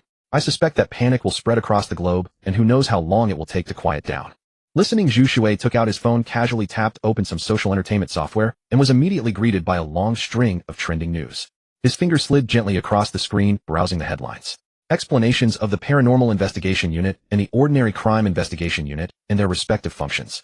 Places beyond the safety zone had already collapsed into utter chaos. They were steeped in death, slaughter, crime. A stern warning was issued to those inside the safety zone: do not go out without authorization, otherwise you bear the consequences. There are actually still living people in the quarantine zone. Zhu Shui said, surprised. Of course there are. Cockroach said, I once had a mission that required me to go to a quarantine zone. When I first arrived, a single glance made it look like a normal human town. Only by going deeper did I realize that humans had long since been mixed together with the psychic, polluted with all kinds of illegal dealings rife inside. That's still one of the normal ones.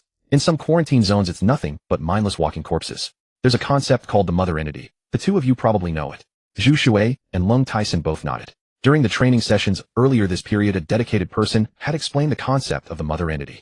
Though Lung Tai-san was from the containment facility, he still received training. Unlike Zhu Shui, aside from the necessary standard training, there were also courses in ethics and character. High-risk quarantine zones are suspected of harboring mother entity-level psychic pollutants. Cockroach said mysteriously, even now this remains classified. Besides, the research institute has yet to obtain conclusive evidence, so it can't be made public for the time being. What level is a mother entity-level psychic pollutant, anyway? Zhu Shui asked curiously. At least SSS rank. Cockroach thought for a moment, then said SSS rank. That reaches the pinnacle of psychic pollutants. Lung Tai-san couldn't help but be moved. SSS rank is indeed formidable. Once it enters a city, it's a one-sided massacre. But above SSS rank, there is a rank that the two of you have never heard of. Cockroach grew more mysterious and his tone became low. What rank is that? Zhu Shui and Lung Tai-san asked in unison. Ahem, ahem, ahem, ahem, ahem. Cockroach clenched a fist against his lips. He seemed rather pleased at sparking such curiosity from Zhu Shui and Lung Tai-san, and dragging his words out, teased, stronger than SSS rank is the monarch rank, what the West calls the king. Monarch rank. Why called that? Zhu Shui had never heard of this rank before. It's just a legend. What I'm saying might not be accurate. Cockroach looked sheepish. It's all hearsay. It is said that once you reach the monarch rank you can wield sovereignty. Sovereignty, the authority of a monarch. A monarch is the title for the highest ruler after humanity entered civilized society and developed the initial form of a state. To wield sovereignty is to truly stand at the very pinnacle of this world. Cockroach said with longing. If he had sovereignty, didn't that mean he could indulge in pleasure until the natural end of his life, never repeating a partner even once? What is sovereignty? Zhu Shui asked, just like a curious child. What is royal authority? Cockroach's eager smile stiffened. That question should probably be asked of those balding, thick-lensed researchers at the Institute. Whether beings at the king level truly existed, even Cockroach was not sure. But after spending a long time in the Anomaly Investigation Unit, and going on mission after mission, he had heard more than a few unusual things. The term royal authority became profoundly obscure once spiritual contamination was added to it. I'm going to report the mission. Cockroach took out his phone and said, let's see whether we can go back or have to wait for the local Ordinary Crime Investigation Unit in Wuhu to finish its inquiry. After saying this, Cockroach got out of the car, closed the door, and made a call. We already know the mission situation. The call was soon connected, and the voice of Cockroach's personal assistant sounded from the other end. Can we go back now? Cockroach glanced toward the car Zhu Shui was sitting in and asked, during the operation Captain Nuclear Bomb severely wounded the suspect target Tao Guangguang. How do the higher-ups intend to handle his violation? Deal with it. Why would they deal with it? The personal assistant asked, puzzled. Isn't that a serious violation? I remember a member of the Anomaly Investigation Unit who harmed a suspect target was sent straight to the containment facility, Cockroach said. You also said it yourself? That was another case. Your Captain Nuclear Bomb has the highest privileges in our investigation unit. In other words, as long as he doesn't do something that uproots the Anomaly Investigation Unit, he won't have any problem, let alone be punished. Cockroach was stunned for nearly a full minute before letting out a low sigh. This is probably the gap between people. No, between one spiritually contaminated person and another. Fine, cut the idle chatter. At a spot 18. 3 kilometers southeast of Wuhu, there is a town called Shenyang. Our unit's intelligence colleagues have sent the latest information. Members of the Peach Blossom Spring organization are active there. The spiritually contaminated person who attacked you in Puhu City last time is there too, the personal assistant said seriously. I'll send the exact coordinates to your phone. Right after that, the clatter of furious keyboard typing came from the phone. Soon Cockroach received a message from his personal assistant through the Anomaly Investigation Unit's specialized software. Cockroach tapped the screen with his fingertip a few times and sent a heart back. What are we going there to do? He asked during the call. Use every possible means to gather as much intelligence on Peach Blossom Spring as you can. If possible, capture them alive. If capturing them alive fails, kill them where they stand.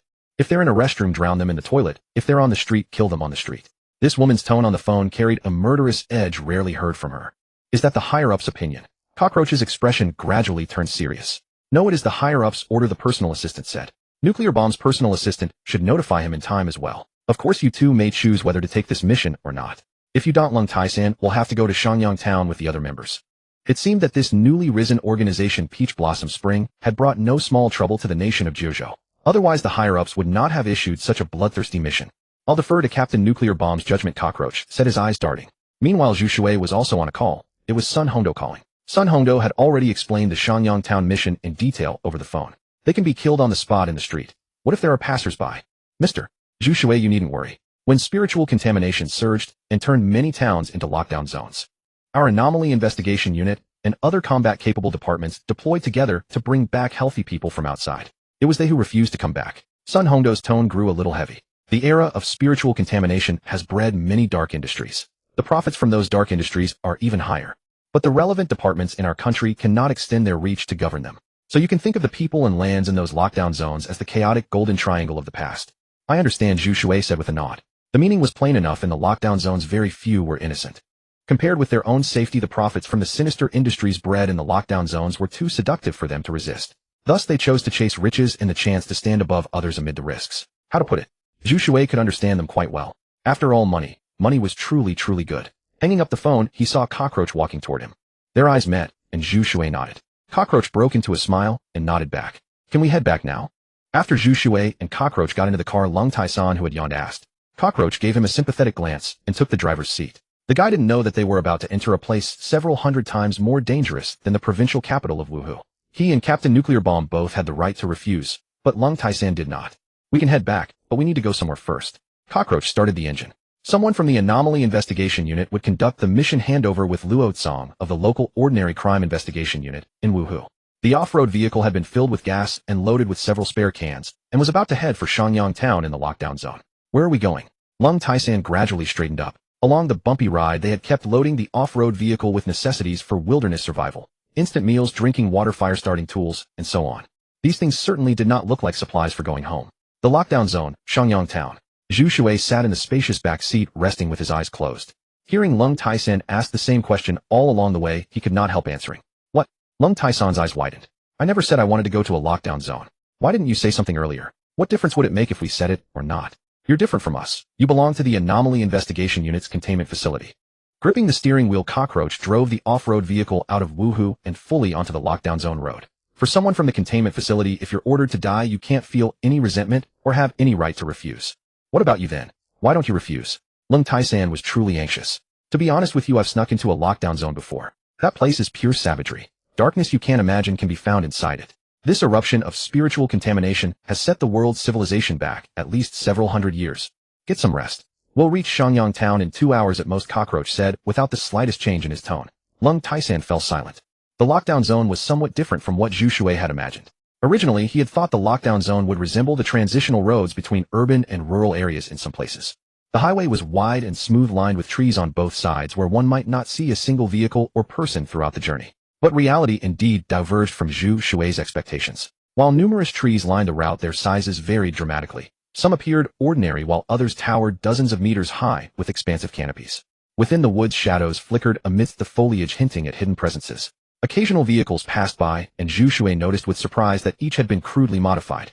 Reinforced wire mesh covered the windows and hoods, studded with barbed wire to deter animals from forcing their way inside. As the vehicles passed, occupants fixed their stares on Zhu Shui's group, brandishing cleavers and crossbows openly, with one aiming a threatening weapon directly at their car. Firearms. How would they possess guns? Zhu Shui asked. In Zhuzhou, weapons regulations were far stricter than in the West. Private ownership carried legal consequences. According to the law, unlawful possession typically resulted in sentences up to 3 years. Serious offenses could warrant imprisonment ranging from 3 to 7 years. Lung Taisan was unfazed and well-versed in these statutes, but his tone shifted abruptly. The chaos in the lockdown zone stems not only from spiritual contamination, but also from people within those so-called safe zones. What do you mean? Zhu Shui asked. Lung Taisan opened the window and lit a cigarette. People used to traffic women and children, you're aware of that. I know. Zhu Shui nodded. Previously, trafficking was prohibited, yet persisted. People did it furtively, always fearful of being caught. Lung Taisan exhaled smoke toward the window. Inside the lockdown zone, women are auctioned off openly. The concept of starting with 3 years for crimes against children doesn't exist there. This is precisely why I say the era of spiritual contamination has caused global civilization to regress by centuries. Are you suggesting their weapons originated from the safe zones? Certain clandestine industries unique to the lockdown zone are also connected to influential figures in the safe zones. Zhu Shui gradually understood Lung Taisan's meaning. Clever. Lung Taisan flicked his ash. I initially thought I could live carefree here as a spiritual contaminant. But after arriving, I realized it wasn't as simple as I'd imagined. So I returned to Puhu City, where modern civilization provides comfort. Won't the anomaly investigation team look into this? Zhu asked curiously. If things continue like this, the lockdown zone will only grow more chaotic. Investigate? How? A thorough search would expose the entire network. There'd be no survivors. Lung Taisan wore an expression of weary resignation. Lung Taisan had witnessed too much darkness. Back when people came to the crossroads seeking his wishes, desires knew no bounds. Zhu Shui fell silent, gazing at the passing landscape. 2 hours later, Cockroach guided the off-road vehicle to the edge of a town. At the entrance stood a massive stone stele inscribed with Shenyang Town. Why does this resemble an ancient fortress? Zhu Shui asked through the window. The lockdown zone offers no sense of security. Cockroach, waiting in line, noted that these towns had long been privatized. Each town answers to its own leader, the boss of that settlement. At the entrance, 2 long lines of vehicles waited to enter Shenyang Town. Thick walls had been erected at the gate, their surfaces bristling with dark gun barrels trained on the queue below. Any sign of trouble would see the convoy riddled with gunfire without hesitation, despite many vehicles being reinforced against bullets. Soldiers in camouflage patrolled the perimeter, while others collected fees from those entering Shenyang Town. How much? Zhu Shui watched someone hand over a stack of bills from the vehicle ahead. Each town sets its own price. We'll see. Cockroach lit a cigarette to sharpen his mind and steady his nerves. A normal person entering the lockdown zone was like lambs walking into a wolf's den. Even spiritual contaminants needed caution, lest they fall to ordinary hands. Zhu Shui felt a spark of curiosity. Ripples spread through Zhu Shui's eyes as phantom hands emerged, grasping at the air around him. Colorful distortions blanketed Shenyang Town as a gloomy youth materialized outside the door, sighing mournfully at the thick spiritual contamination. Shadows of people and vehicles merged unseen, and surrounding chaos resolved into clear, ordered sounds reaching Zhu Shui's ears. We netted 5 women this time. All virgins, the oldest just 20. This haul's going to make us rich. That bastard Lao Lu took our money and did nothing about it. Today we finish him off. Is Shenyang Town really safe? I hope nothing goes wrong. Zhu Shui caught every whispered word around him. Toll is 5,000 per person. At the checkpoint, a man approached with a machete dangling from his grip, a half-smoked cigarette hanging from his mouth as he spoke arrogantly. Understood. Cockroach produced a duffel bag filled with cash and handed over a bundle. The money came from the provincial task force back in Wuhu allocated as operational funds. Go on in. The man with the machete took the bills and passed them to a woman behind him for verification, then gestured with his blade for them to proceed. Cockroach drove forward into Shenyang town. Captain, what's the situation here? He knew Zhu Shui possessed the rare ability to perceive spiritual contamination with his bare eyes. Abundant, Zhu Shui confirmed without hesitation. Then let's find somewhere to rest first before investigating the Peach Blossom Spring organization. Cockroach navigated through the town's streets. Shenyang town's roadside resembled Puhu City, where Zhu Shui had lived. Various shops lined the streets, though some existed only in the lockdown zone. Stores selling weaponry and unmanned vending machines dispensing ammunition and arrows.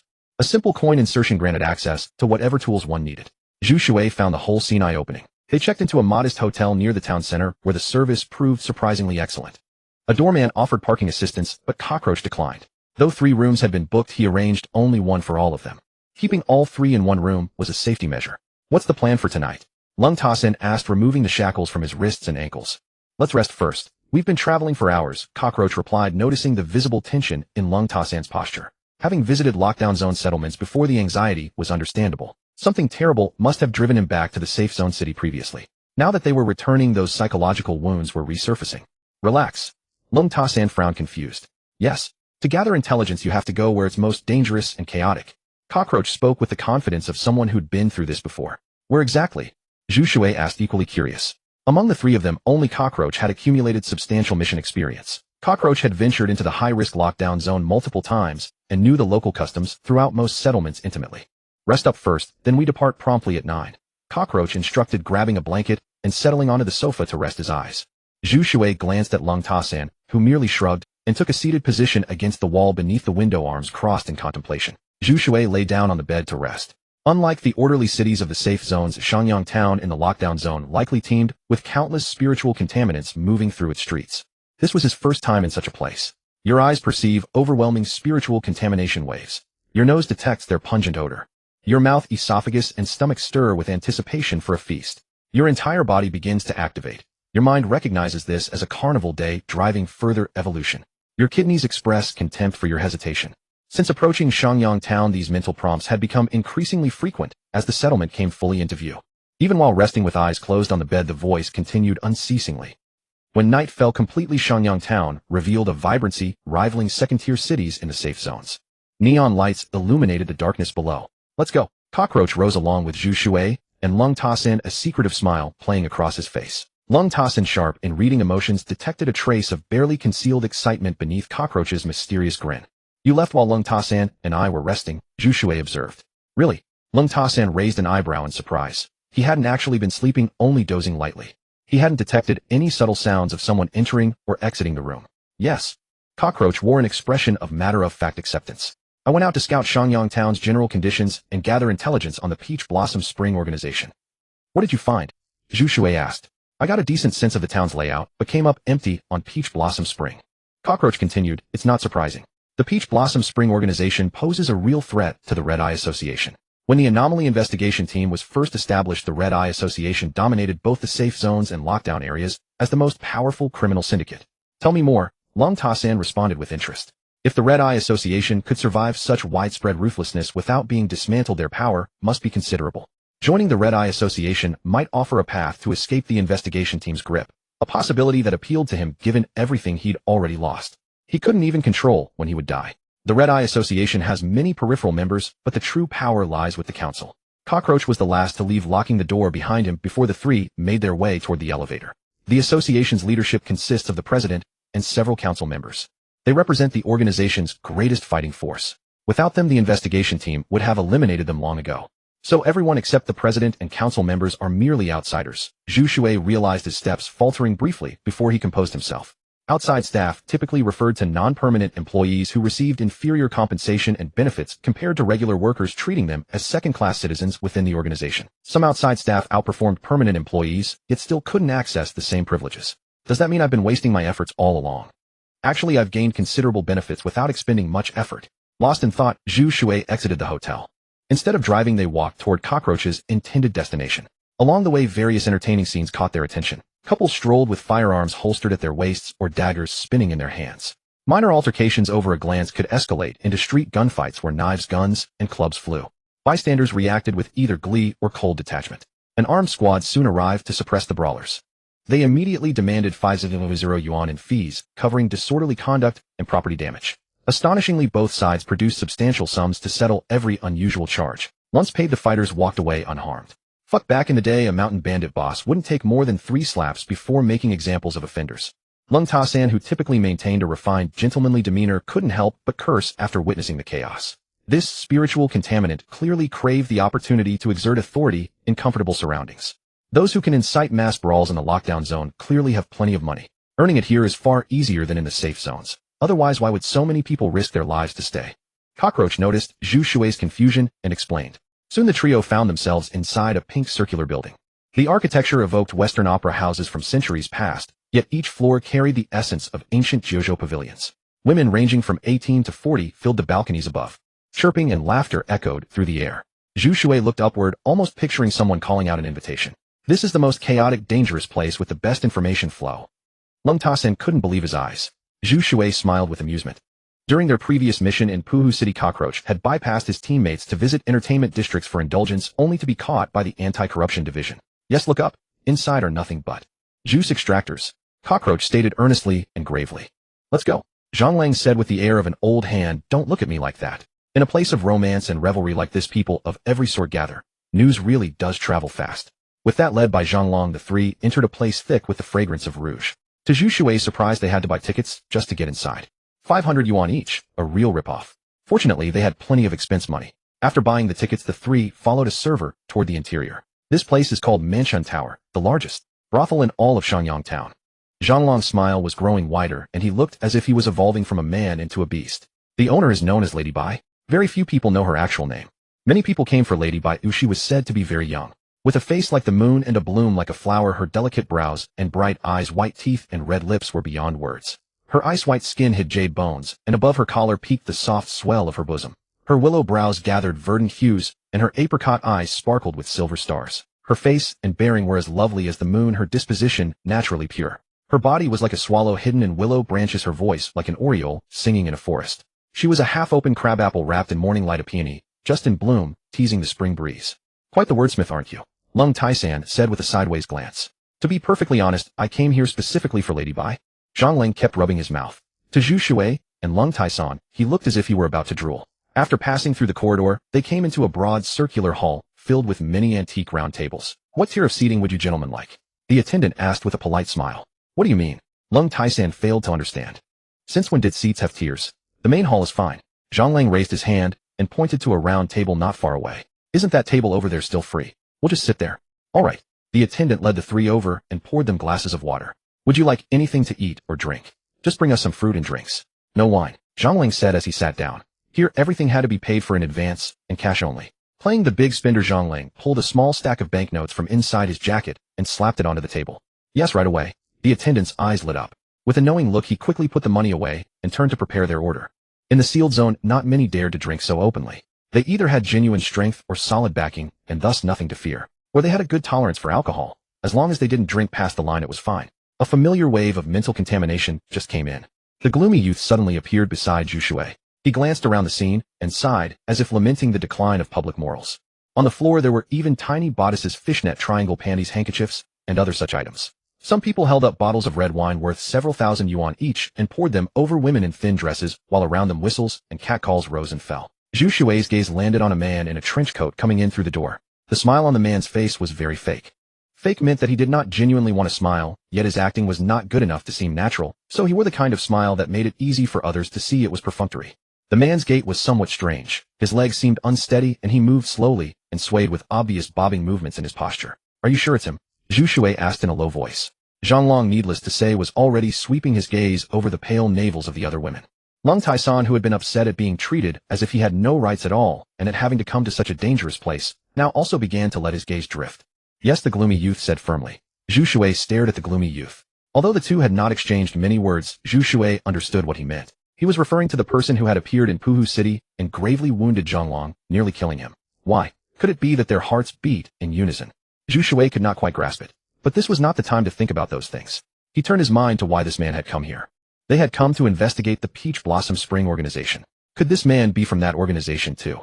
Zhu Shui still remembered the woman named Fu Ling. During training, Zhu Shui had heard Sun Hongdo mention that Fu Ling had been designated an S-class risk target by the Paranormal Investigation Unit. The risk rating corresponded to Fu Ling's actual strength. It was even possible that this mentally aberrant woman of the Peach Blossom Spring organization had reached SS class. What did SS class mean? It meant she could serve as a council member of the Red Eye Society. Within the Paranormal Investigation Unit, she was also top-tier combat power that would hardly ever be mobilized. When he heard this back, then Zhu Shui could not help sighing that the contamination of mental mutation was truly terrifying. After all, its methods were formless and traceless, leaving people with no way to guard against them. The man did not sit down after arriving. Instead, he found an inconspicuous spot and waited quietly. If the owner of Mansion Tower is a woman, she must be incredibly capable to have gained a foothold in a town in the sealed zone. She isn't also a mentally contaminated person, is she? Zhu Shui suddenly asked. There had to be a reason the man in the trench coat had come to Mansion Tower. Perhaps it was related to the owner. It was also possible that the owner of Mansion Tower was a member of the Peach Blossom Spring organization. If you were going to develop an organization, it would be easier in sealed zone towns than in safe zone towns, especially given the Peach Blossom Spring organization's obvious fighting strength. That I'm not sure about. People say she has ties to the boss of Shangyang Town, but who knows? Still, I do see the logic in it. She's that beautiful, that young, and a woman at that. Tisk tisk tsk. In a place where women are not treated as anything of value unless she really is mentally contaminated, it would have been impossible without relying on a man. Zhang Lang said with utter certainty. I think we should get ourselves a few women first. Look, everyone around us has women while we're sitting here with none. That stands out too much in a place like this. Lung Tai-san suggested with a perfectly straight face. Of course, I'm only doing this for the mission. Don't get any wild ideas. Right. We're all doing it for the mission. Zhang Lang greatly appreciated Lung Tai-san. Just as he was about to wave over some women, an alarm rang out throughout Mansion Tower. The women who had been flaunting their charms to entice the guests abruptly dropped their seductive airs and looked up in unison at the miniature loudspeakers in the building. Immediately after, a large group of armed personnel rushed in from outside, guns in hand. Zhu Shui's heart tensed. He looked toward the strange man in the trench coat and saw the fellow heading outside. His originally bloated body was moving with astonishing speed at that moment. Dense clusters of tiny squirming hands rapidly sprouted from within Zhu Shui's eyes. As those little hands waved about, his vision sharpened, and every movement in the scene could be slowed to an infinite degree. It was as if he had pressed the slow motion button while watching a film on television. Seizing the opportunity, Zhu Shui noticed that beneath the trench coat of that bloated, clumsy man, something shaped like a triangular blunt instrument was protruding. That was the Tao. Lung Tai-san also tensed up immediately. Could our identities have been exposed? Your people in the Anomaly Investigation Unit spend all day hunting down fugitives, and many of them have slipped into the containment zone. They must bear a bitter, bone-deep hatred for you. That object shaped like a triangular blunt instrument was bracing against the ground and propelling the man forward swiftly. What's going on? Zhang Lang's hand, which he had just raised, quickly dropped back down. He had been about to summon a few pretty girls to keep him company. His tone somehow suggested that Zhang Lang had dragged him down. Aren't you also part of the Anomaly Investigation Unit now? Zhang Lang shot Lung Tai-san a disdainful glance. As time passed, and the two grew increasingly familiar with each other, Zhang Lang came to realize that Lung Tai-san was nothing more than a coward who put on a sanctimonious front. The very archetype of a man with a lecherous heart, but no courage to act on it. I'm from the containment center, Lung Tai-san retorted. Isn't the containment center also part of the Anomaly Investigation Unit? Zhang Lang countered. Lung Tai-san fell silent, his gaze darting about. For one thing, the situation had erupted so abruptly that many of the young misses had not yet finished dressing, an exceedingly pleasing vista. For another, while his eyes feasted on the beauties, Lung Tai-san was also mapping out a path of retreat for himself. It's the owner of Mansion Pavilion. Madame Bai has gone missing. Zhu Shui spoke. This information had all been relayed to him by the gloomy youth. After linking with the patch of shadow near the entrance of Mansion Pavilion, the gloomy youth had overheard the conversation of the leaders of that armed force. Madame Bai is missing, Zhang Lang exclaimed in astonishment. Based on the intelligence I gathered beforehand, Madame Bai is the second most prominent figure in Shangyang Town. Many say she shares an illicit relationship with the boss of Shangyang Town. It is precisely that connection which allowed Madame Bai to become the owner of Mansion Pavilion.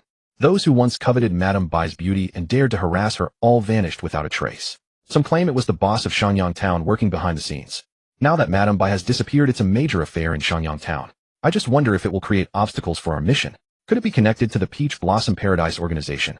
Lung Tai-san asked. Not certain yet. Zhang Lang harbored the same suspicion. By now the armed forces had surrounded Mansion Pavilion so tightly that not even water could seep through. While gathering intelligence, did you ever look into the identity of Shangyang Town's boss? Zhu Shui picked up a slice of cut hami melon and placed it into his mouth. It was crisp and refreshingly sweet. Everyone says the boss of Shangyang Town is a sleazy character who never shows his face in normal times. Apparently afraid of being taken out. Anyway, those who have actually seen the boss can be counted on one hand. I believe this Madam of Manshun Pavilion, whose alluring reputation spreads far and wide, would definitely know. Zhang Lang said. The leader of this armed force was a man adorned with ear studs. Both of his ears were studded with a dazzling array of glinting ornaments. He wore a black sleeveless leather jacket and held a heavy machine gun in one hand. Routine inspection, folks. My apologies for the inconvenience. Once the inspection is finished, you'll all be free to go. After saying this, he paid no heed to whether the patrons of Manshun Pavilion agreed. His underlings surged forward and began the search. Still, they were well aware that those who entered Shangyang town for respite were all wealthy clientele. Despite their confidence in their armed superiority, they would not be excessively rough with these benefactors. After the inspection, once no issues were found, people were permitted to leave Manshun Pavilion. However, before they departed, the ear-studded man reminded everyone that until the crisis was resolved, Shangyang town would operate under a policy of entry only with no exit allowed. They never announced Madame Bai's disappearance to anyone. How did you know? Lung Taisen asked curiously after they had exited Manshun Pavilion. I heard it. Zhu Shui pointed at the gloomy youth beside him. More precisely, he heard it and told me. Oh, I see. Zhang Lang and Lung Taisen nodded in unison. They had nearly forgotten that Zhu Shui had several unseen friends. Even so, when Zhu Shui extended his finger, the two could not help stealing a glance. And instantly a layer of goosebumps crawled across their skin. Even a spiritual contaminant standing right before them would not have been so spine-chilling. It is the unknown that is most terrifying of all. The three walked along the roadway, encountering numerous armed squads passing back and forth, while searchlights above Shangyang town swept ceaselessly across the sky, draping the entire town in an added cloak of tension. The sin of that man is here. As they passed a single-story flat-roofed building, the gloomy youth's head emerged from a sliver of shadow. What place is this? Zhu Shui halted. This place. Zhang Lang and Lung Taisen also stopped. The former gazed at the building, pondered for a moment, and said, This looks like the only auction house in Shangyang town. Want to go in and have a look? All auction-style transactions have to go through this venue, and it even takes a 10% cut of the proceeds as a service fee. Let's go in for a look, Zhu Shui said. The atmosphere here is different from Manshun Pavilion. Yet this place is in no way inferior. Anything that exists in this world can basically be procured here. For instance, living, breathing people. Of course, the majority of those auctioned are women. Men rarely appear. If they do, it's for female bosses or male bosses with particular inclinations, though such cases are still relatively rare.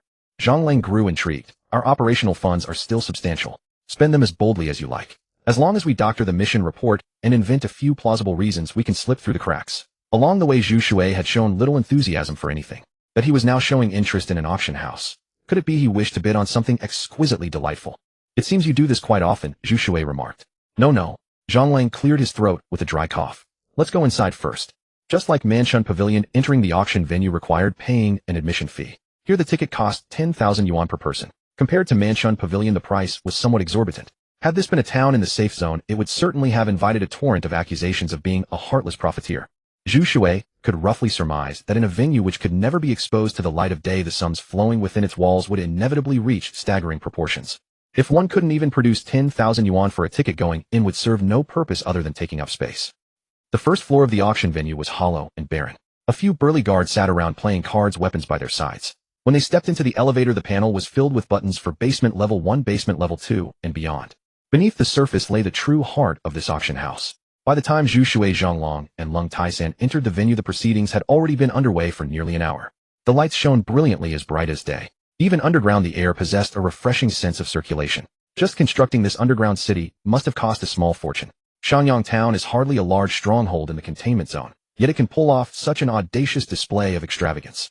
Lung Taisen glanced at Zhu Shui, and a semblance of understanding flickered through his mind as to why Zhu Shui wanted to come to this auction house.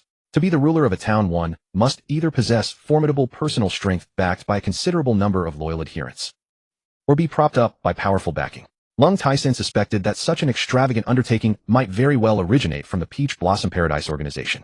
It was precisely this line of reasoning that had prompted Zhu Shui to suggest entering and investigating. When he last searched Zhu Shui's memories, Lung Taisen still remembered that door at the deepest, most remote reaches of his recollection. Behind that door lay an endless pitch-black world, and at its heart stood a throne. Upon the throne sat a man. He was slumbering, yet should he but casually open his eyes, the pressure they radiated was enough to annihilate Lung Taisen's very mind and soul. Lung Taisen could not fathom what it was that Zhu Shui concealed within the recesses of his heart, nor what his past had truly entailed. What exactly was he? Zhu Shui had no inkling that Lung Taisen's thoughts had already drifted into the boundless unknown. He had merely sensed the aura of that bloated, trench-coated man who had departed Manshun Pavilion lingering at the auction house, and suspected that a comparably extraordinary situation might be unfolding here as well. The trouble at Manchun Pavilion surely centered upon the illustrious Madame Bai of Shenyang Town. And what of the auction house? They found a spot and took their seats. An auctioneer stood upon the stage at the front, a small gavel in hand. He struck the auction table once, and a crisp sound akin to a wooden fish reverberated across the entire hall. The next items are the ones you have all been eagerly awaiting. There are 5 in total, and each carries a starting bid of 500,000. The auctioneer appeared to be only in his early 30s with handsome clean-cut features. After speaking, he brought his gavel down against the table, whereupon a clanking sound arose. It was several attendants pushing a 4-wheeled iron cage draped in a black cloth. Your nose detects the scent of nourishment imbued with extraordinarily high energy. Your mouth begins to secrete saliva. It yearns to experience the taste of high-energy sustenance. Your stomach is churning. It announces that it is fully prepared. Your kidneys are stirring with restless eagerness. The messages they receive from your brain excite them greatly, and they hope to contribute their fair share. Zhu Shui inwardly marveled. Well, this time his kidneys had actually refrained from looking down on him. Your kidneys would also, by the way, like to express their contempt for you. Zhu Shui let out a breath. So it turned out they had simply been too absorbed in their excitement. They hadn't yet gotten around to sneering. The black cloth was pulled away, revealing 5 girls who ranged in age from 13 or 14 to around 20. Their faces were clean, yet their garments were filthy and threadbare. Some bore bloodstains upon their bodies, evidently having suffered physical wounds. Whether the clothing had been deliberately arranged was anyone's guess. The torn openings were situated just so, exposing certain areas that made men's eyes bulge, yet without crossing too far into the realm of the indecent. In any case, it was enough to set the imagination ablaze. Some men's fingers twitched with hunger. Some might even have been middle fingers. So tender. I love this batch. Brothers and sisters, remember to leave one for me. This little brother thanks you in advance. A seasoned regular of the auction house bellowed. Wait. Isn't that woman over there Madame Bai of Manchun Pavilion? A bit similar, no, far too similar. It's practically the same person. Isn't Madame Bai supposedly the boss of Shenyang Town's woman? Who the hell would dare kidnap her and put her up for auction here? This auction house belongs to the boss of Shenyang Town. Could it be she's angered the boss? I've long coveted Madame Bai, young, fair-skinned, and exquisitely beautiful. What's more, I have a weakness for married women. You'd actually dare touch her? What if it's merely a lover's quarrel, just a disciplinary lesson from Madame Bai? If you truly dare to win that bid, don't be surprised to find your head dumped outside Shenyang Town the next morning, feeding the wild dogs or monsters. The auction house erupted in a boiling frenzy. What in the world is going on? Over at Manchun Pavilion, they're investigating Madame Bai's disappearance, and over here, they're selling her off like a commodity.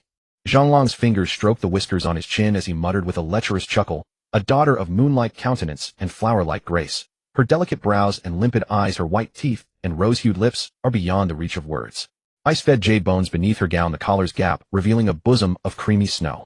Willow brows gather, verdant dark apricot eyes sparkle with silver stars. Her moon-like features are exquisitely fair, her natural temperament pure and clear. Her form is as a swallow nestled amid willows, her voice as an oriole trilling through the grove. A half-bloomed crab apple veiled in the morning sun, a freshly opened peony, toying with the sentiments of spring. The tales truly do not exaggerate. Within the iron cage stood a girl of roughly 20, clad in a white gauze dress, her wrists bound to the cage bars by iron shackles. From her expression alone, her eyes appeared somewhat vacant, staring blankly and helplessly at everything before her. She would force herself to blink, as if unable to clearly make out the scene within her line of sight. Someone must have tampered with her. Lung Tyson straightened in his seat and said. His observation was quite meticulous. What should we do? Zhongling asked. That auctioneer is the one who killed you in Puhu City, Zhu Shui stated. How could anyone possibly have killed me? Do you take me for a name without substance?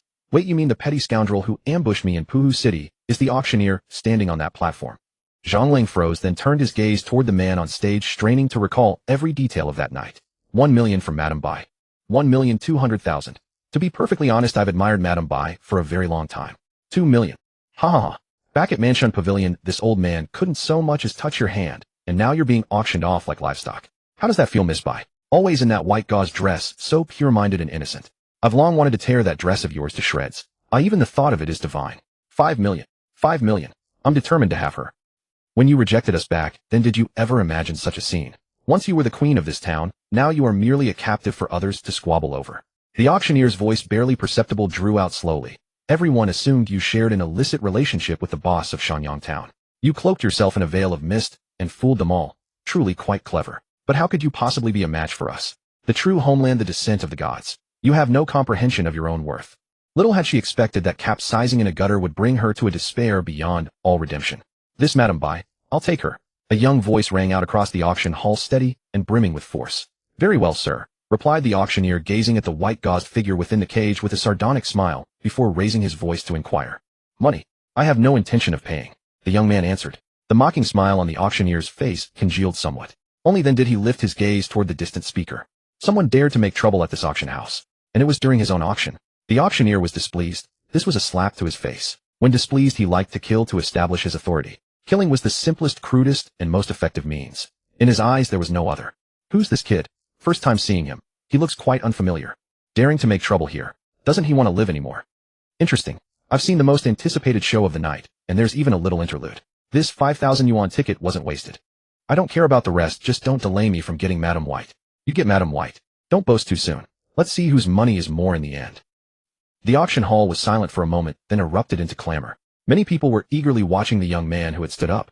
Everyone was curious. The first person ever to dare make trouble in this auction house, what fate would the boss of Shangyang Town give him? Inside the iron cage, Madam White's long eyelashes fluttered gently, a few times her gaze carrying a glimmer of hope toward the young man who had stood up. As long as she had a little time to recover, she could escape the control of this man posing as an auctioneer.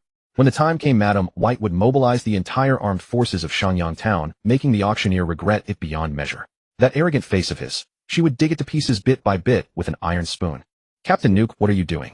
Aren't we exposed like this? Cockroach had never expected Zhu Shui to step so openly from the shadows into the light, and couldn't help feeling anxious. He admitted that Madam White was very charming, but to effect the mission for a woman, no matter how enchanting, was not allowed. Once the Anomaly Investigation Unit found out, a dedicated supervisory team would conduct a review. If the violation was severe or the nature of it vile, even a member of the Anomaly Investigation Unit could be sent to a containment facility. Lung Taisan, on the other hand, was filled with admiration. A single rage for a beauty. What a man. Zhu Shui naturally failed to notice the thoughts of the two beside him. His gaze turned into an invisible straight line from the last row of the auction hall, filtering out all the noise, and landed on the auctioneer, standing on the stage. From this man, Zhu Shui caught an extremely faint familiar aura. It came from fooling the spiritually mutated contaminator of the Peach Blossom Spring organization.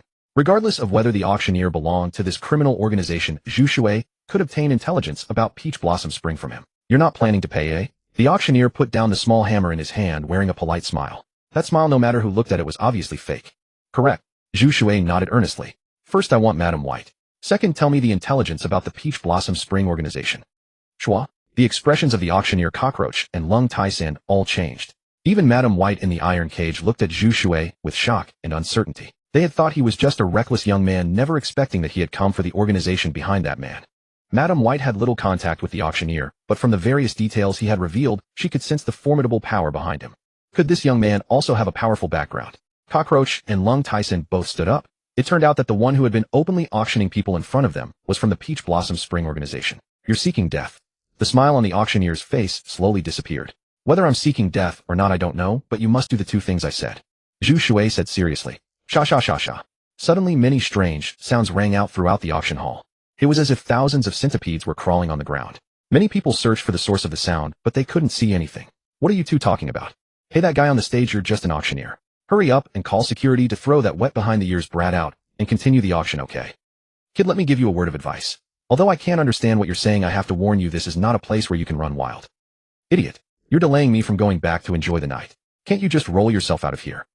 The commotion grew even more intense. Pair after pair of displeased eyes fell on Zhu Shui and the auctioneer. Look at these pedantic people. The auctioneer laughed heartily and said, the world I see you cannot see. The world you see these people cannot see either. But after all, they are human, living, breathing humans. What do you intend to do? Start a war with me here and drag these people into it. As far as I know, people from your Anomaly Investigation Unit cannot casually kill the living people in the lockdown area. He's right. This guy relies on the fact that the people in the auction hall can become his hostages at any moment, which is why he dares to act so arrogantly and unscrupulously in front of us. Cockroach said indignantly, let's find a way to leave first. We can't afford to waste time with him here. As soon as this guy is alone, we'll directly enter mission state. Either kill him on the spot or take him alive. Too troublesome. Zhu Shui slightly lifted his chin. The hand in his pupils suddenly stopped squirming. Then his right hand slowly rose, 5 fingers pointing toward himself. Then all 5 fingers quickly turned black, liquefied and disintegrated, turning into droplets of black water. The droplets split infinitely. In less than 3 breaths, at least several hundred droplets, as fine as grains of sand, floated around Zhu Shui. Each one was purely black, untouched by any substance, like jewels forged from black material. At a single glance, they had the elegant beauty of crystal artwork. Looking again at Zhu Shui's right hand, only the wrist remained.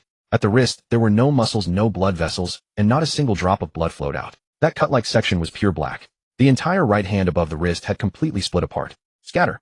Zhu Shui's lips moved slightly, and a single word drifted out of his mouth sounding weak and boneless, exuding a sense of feebleness. But in that instant the hundreds of black droplets burst outward in all directions. Poochie poochie poochie. The droplets landing on people brought little sensation, let alone pain. But after Zhu Shui said the word scatter, those black droplets turned into incomparably sharp weapons of killing, instantly piercing through everyone in the auction hall, except for Cockroach Lung Taishan the auctioneer and the few girls in the iron cage. Those who had been arrogantly shouting just a moment ago now had their bodies covered in holes, blood trickling down. Gather. The black droplets that had slaughtered a large swath of life floated all over the auction hall, as if they had lost their targets. As Zhu Shui spoke again, all the black droplets swept back and quickly condensed into a complete hand at his wrist. Zhu Shui flexed it and revealed a smile toward the auctioneer on the stage. Walla walla. A sound like flowing water rang through the auction hall, as if water were flowing. Zhu Shui's whole body sank toward the ground and vanished from the auction hall. The auctioneer's heart suddenly lurched. A crisis was swiftly locking onto him and drawing near. This was the instinct of an S-rank spiritual contaminator. Voila! Zhu Shui's figure abruptly emerged in front of the auctioneer. Then before the auctioneer could react, tentacles extended out and wrapped directly around his neck. The two things I said earlier. You should be able to do them now, right? Zhu Shui asked with a smile. Cockroach. Lung Taishan. Madam White. The other women in the iron cage. A line of cold sweat slowly slid down the auctioneer's face. This guy had actually killed all the ordinary humans in the auction hall. You're not from the Anomaly Investigation Unit. The auctioneer admitted that he had misjudged. He had come into contact with members of the Anomaly Investigation Unit no fewer than 5 times, and his hands were even stained with quite a few of their lives. Those people were looked down upon by the auctioneer. Bound by so many rules in their actions, they could never become a force that made people fear. Thus he concluded that this young man before him was definitely not a member of the Anomaly Investigation Unit. Cockroach was directly dumbfounded. How was this mission report supposed to be written? Lung Taishan was simply frightened by Zhu Shui's methods. A killing move that was large-scale and without blind spots was indeed too terrifying. He slowly crouched down, letting the seats in front and behind conceal his body. After all, he was someone who had personally witnessed the secret behind that door in the deepest part of Zhu Shui's memory. He could understand Zhu Shui's decisive killing. Compared to the gaze of that time, he guessed that Zhu Shui was in a good mood today and had not been too cruel. Where is Fulling now? Zhu Shui asked directly. Last time he had suffered a great loss in front of Fulling, especially the emotional breakdown that had occurred, which made Zhu Shui feel very angry. But after sensing his own anger, he was somewhat surprised. Why should he be angry? Since childhood, Zhu Shui had read in books that victory and defeat are common affairs for soldiers.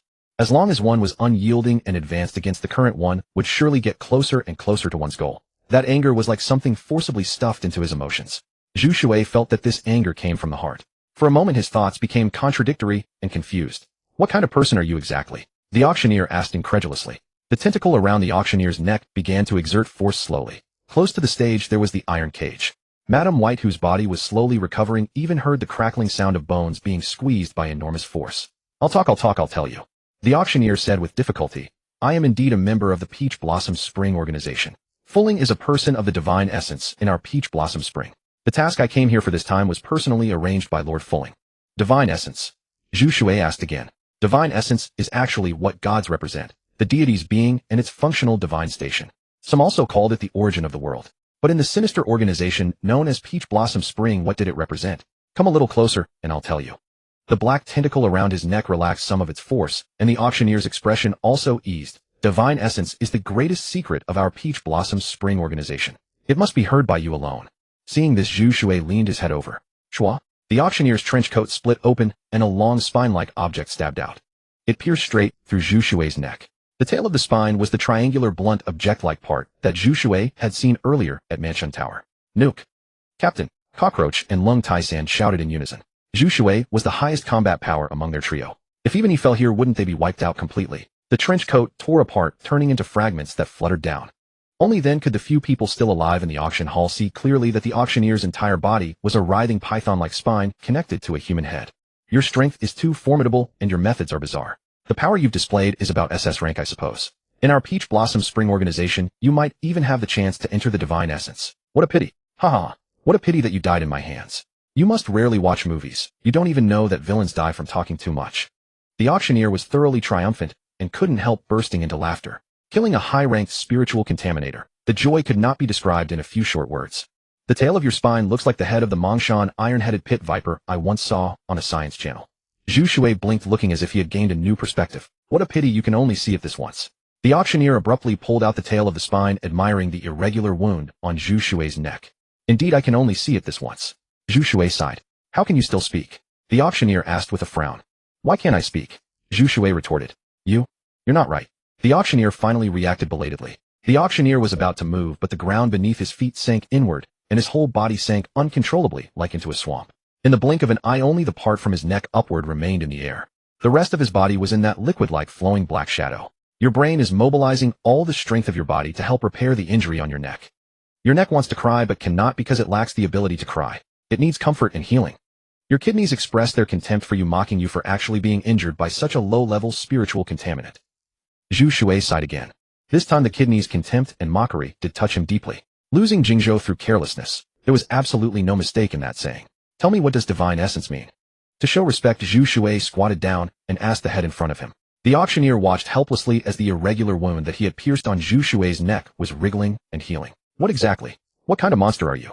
The auctioneer felt that his understanding of spiritual contamination had been turned upside down. If you don't speak, I'll send you down completely right now.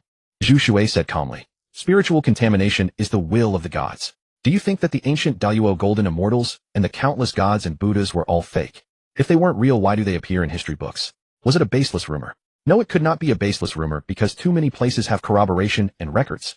The auctioneer spoke faster this time. He was truly afraid.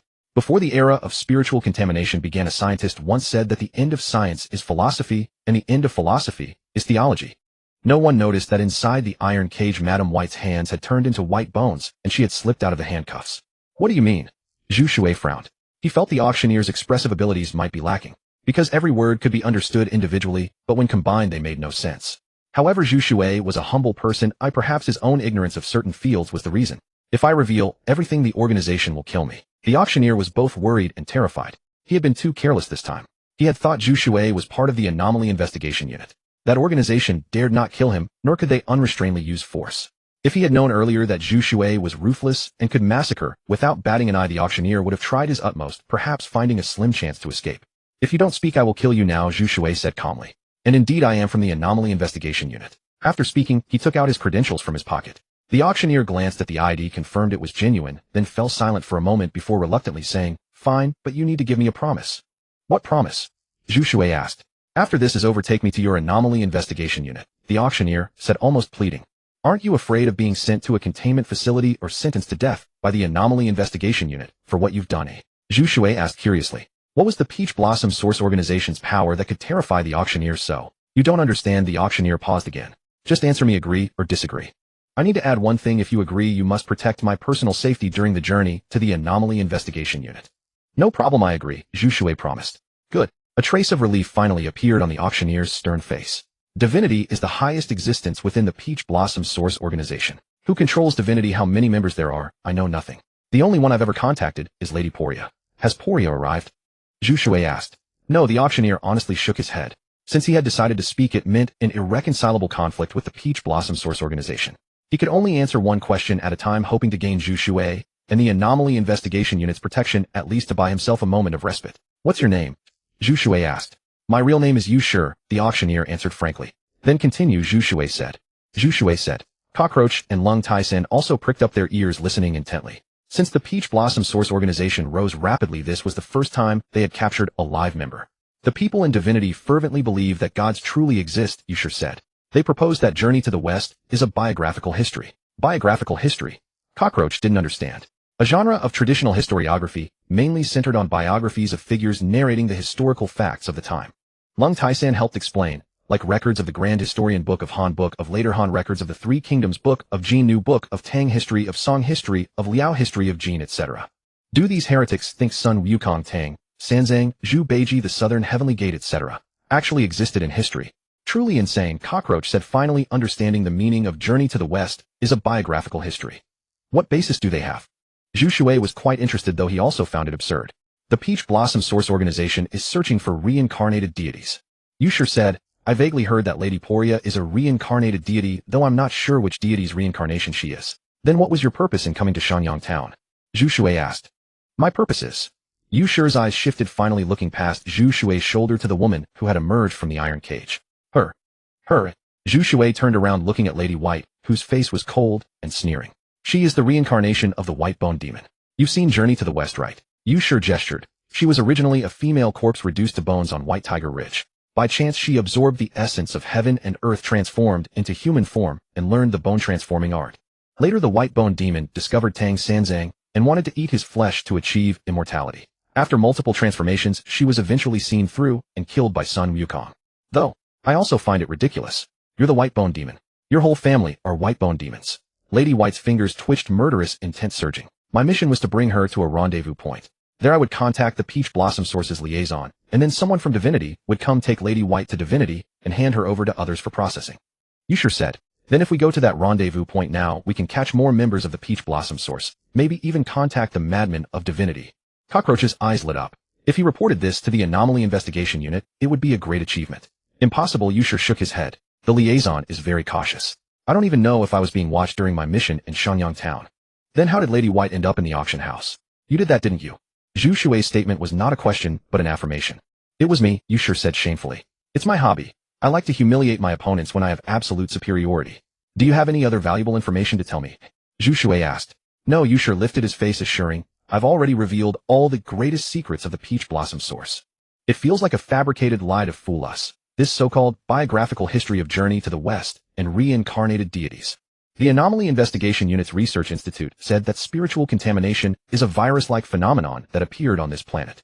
Just like zombie movies, spiritual contamination shares similarities with zombies, but also many differences. Cockroach stepped out from the audience, seats his gaze toward Yusher full of suspicion. If I'm lying, may lightning strike me. Yusher raised his hand with index, middle ring, and little finger's extended thumb pressed flat against his palm. Divinity's research is on reincarnated deities. Their plan is to revive the deities that once truly existed in the long history of JoJo. But if they are deities, how could they be destroyed or reincarnated? Don't deities govern the cycle of reincarnation? Cockroach asked. That I don't know. I managed to gather this intelligence only because I'm an old-timer among the outer members of the Peach Blossom Source. Among the outer members, very few know about this. Yusher said earnestly, if my life weren't in your hands, I would never have revealed it. If she is the white bone demon. Is the white bone demon considered a deity? Zhu Shui blinked, thinking seriously. The main point doesn't seem to be here, Lady White said as she walked up to the auction stage. Then where is it? Zhu Shui's mind had just reminded him. The stunning young woman before him contained extremely surging spiritual contamination energy. Her entire body seemed on the verge of losing control, eagerly craving a feast. The reason his body was reacting this way was that Lady White was attracting him. Lady White couldn't keep up with the young man's train of thought. She didn't know how to respond to his words. We need to leave now, or the Peach Blossom Source will send Divinity's strongmen to hunt me down, including you who heard the secret. Yusher interrupted the conversation between Zhu Shui and Lady White, speaking seriously. I don't care, Zhu Shui said, quite eager to meet the so-called Divinity members. Could they really possess godlike power? Thank you for this. If we meet again, I will repay you, Lady White said to Zhu Shui. As for Shenyang Town, she didn't intend to stay there any longer. The Peach Blossom Source organization gave Lady White a very dangerous sense of oppression. Since that hysterical group had targeted her, she decided to relocate quickly. Otherwise, those people would be like summer mosquitoes, annoying and impossible to shake off. Don't go, Zhu Shui said. Why, oi? Lady White asked in confusion. I need to verify something. Zhu Shui walked over and pulled Lady White into a hug. Yusher, Lung Tai-san, and the several young girls still bound in the iron cage all stared in shock. What were they doing? I also need to verify something. Members of the Anomaly Investigation Unit always adhere to the principle of caution above all else, Cockroach said, opening his arms and drooling at the enchanting Lady White. Lady White's mind went blank. She had misophobia, mental purity. She hated men. Not even sharing a chair with a man, let alone being embraced. Yet now she was held tightly against the young man's chest. Before she could struggle free, a dangerous sensation enveloped her. Everyone saw Zhu Shui open his mouth and bite down on Lady White's elegant jade-white neck. His sharp, dense teeth pierced her delicate skin and blood spurted into his mouth. You drank a large mouthful of blood energy, 1288. You drank a large mouthful of blood energy, 1531. You drank a large mouthful of blood energy, 1994. You swallowed a piece of flesh energy, 2111. Lady White felt a deep fatigue wash over her as her strength drained away with the blood being rapidly sucked out. Zhu Shui released his mouth and licked the bloodstains on his lips. My mind's reminder was correct. The spiritual contamination energy in your body is the highest I've ever encountered among all contaminators. Except for Lady Poria, I haven't verified her. A primal wild desire surfaced in Zhu Shui's eyes. That Lady Poria of the Peach Blossom Source might be an even more delicious meal. What are you doing? When Zhu Shui released his arms, Lady White stumbled back, covering the wound on her neck, shocked and furious, but deeply wary. Maybe you really are the reincarnation of the white bone demon.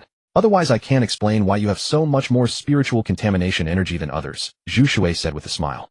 Watching the blood seeping through her fingers, he walked over and said, "I'm going to brand my label on you.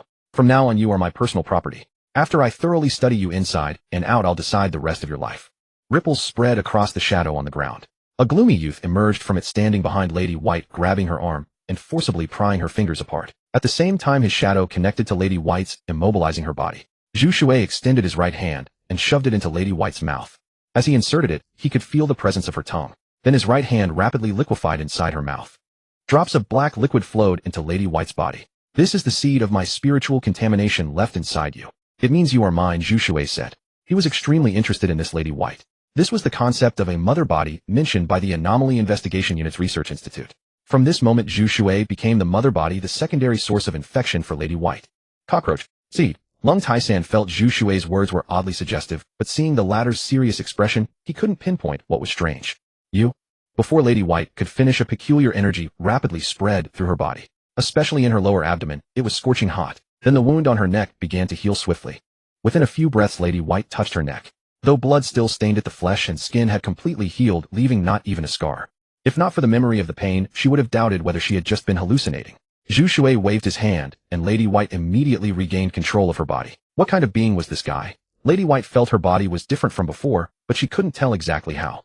Was it because of the seed of spiritual contamination he had left inside her? This speed of recovery had never existed before. Everything Zhu Shui had just done was unfamiliar to him, yet these things seemed to exist inherently in his memory. Triggered by the scene, everything flowed smoothly. Maybe it's a side effect after spiritual contamination. Memory information is in chaos. Zhu Shui found a plausible explanation. The gloomy youth looked at Zhu Shui, sighed melancholy, and slowly sank into the shadow, disappearing. "What do you want me to do?" Lady White asked, bewildered. The young man's strength was unfathomable. She already understood that if he wished, he could easily kill her at any moment. "You can move freely, but you might be targeted by the peach blossom source again. If you encounter danger, I can sense it, but I can't guarantee I'll arrive in time." Zhu Shui said seriously. "You can come with me, and your safety will be assured. I can roughly guess why the divinity members of the peach blossom source are after you, but I can't give you a definite answer yet. It's your freedom to stay or leave." Lady White fell into thought. "This should be your ability, right?" Zhu Shui extended his right hand, miming a pistol gesture. 3 fingers curled toward the palm, index finger pointing ahead, thumb pointing up. Bang! As Zhu Shui imitated the sound of a gunshot, a piece of stark white bone shaped like a bullet shot out from the direction of his index finger. The bone carried immense force, instantly piercing through a wall. You? How is that possible?" Lady White was stunned. "Now you should have your answer." Zhu Shui lowered his hand. Zhu Shui himself wasn't sure if this was his unique ability. After devouring a spiritual contaminant, there was a high chance of assimilating the target's abilities. "I'll follow you, but I don't want to go to the Anomaly Investigation Unit." Lady White bit her lip, making a decision. A smile appeared on Zhu Shui's face. He was very satisfied with Lady White's decision. "I will never tell anyone about this," Yu Shi immediately assured. "We swear to." Cockroach and Lung Tyson quickly followed. Outside Shenyang town, a commercial vehicle parked outside, not entering. Several people sat inside the car. Yu Shi's mission failed, and he betrayed our greatest secret. "Should we carry out a silencing operation?" one of them asked in a low voice. "That guy. Is he the brat Lord Fulling nearly killed last time? He really did join the Anomaly Investigation Unit, and now he dares to come out on missions and openly clash with our Peach Blossom Spring organization. Doesn't he know how many people from the Anomaly Investigation Unit have died at our hands?"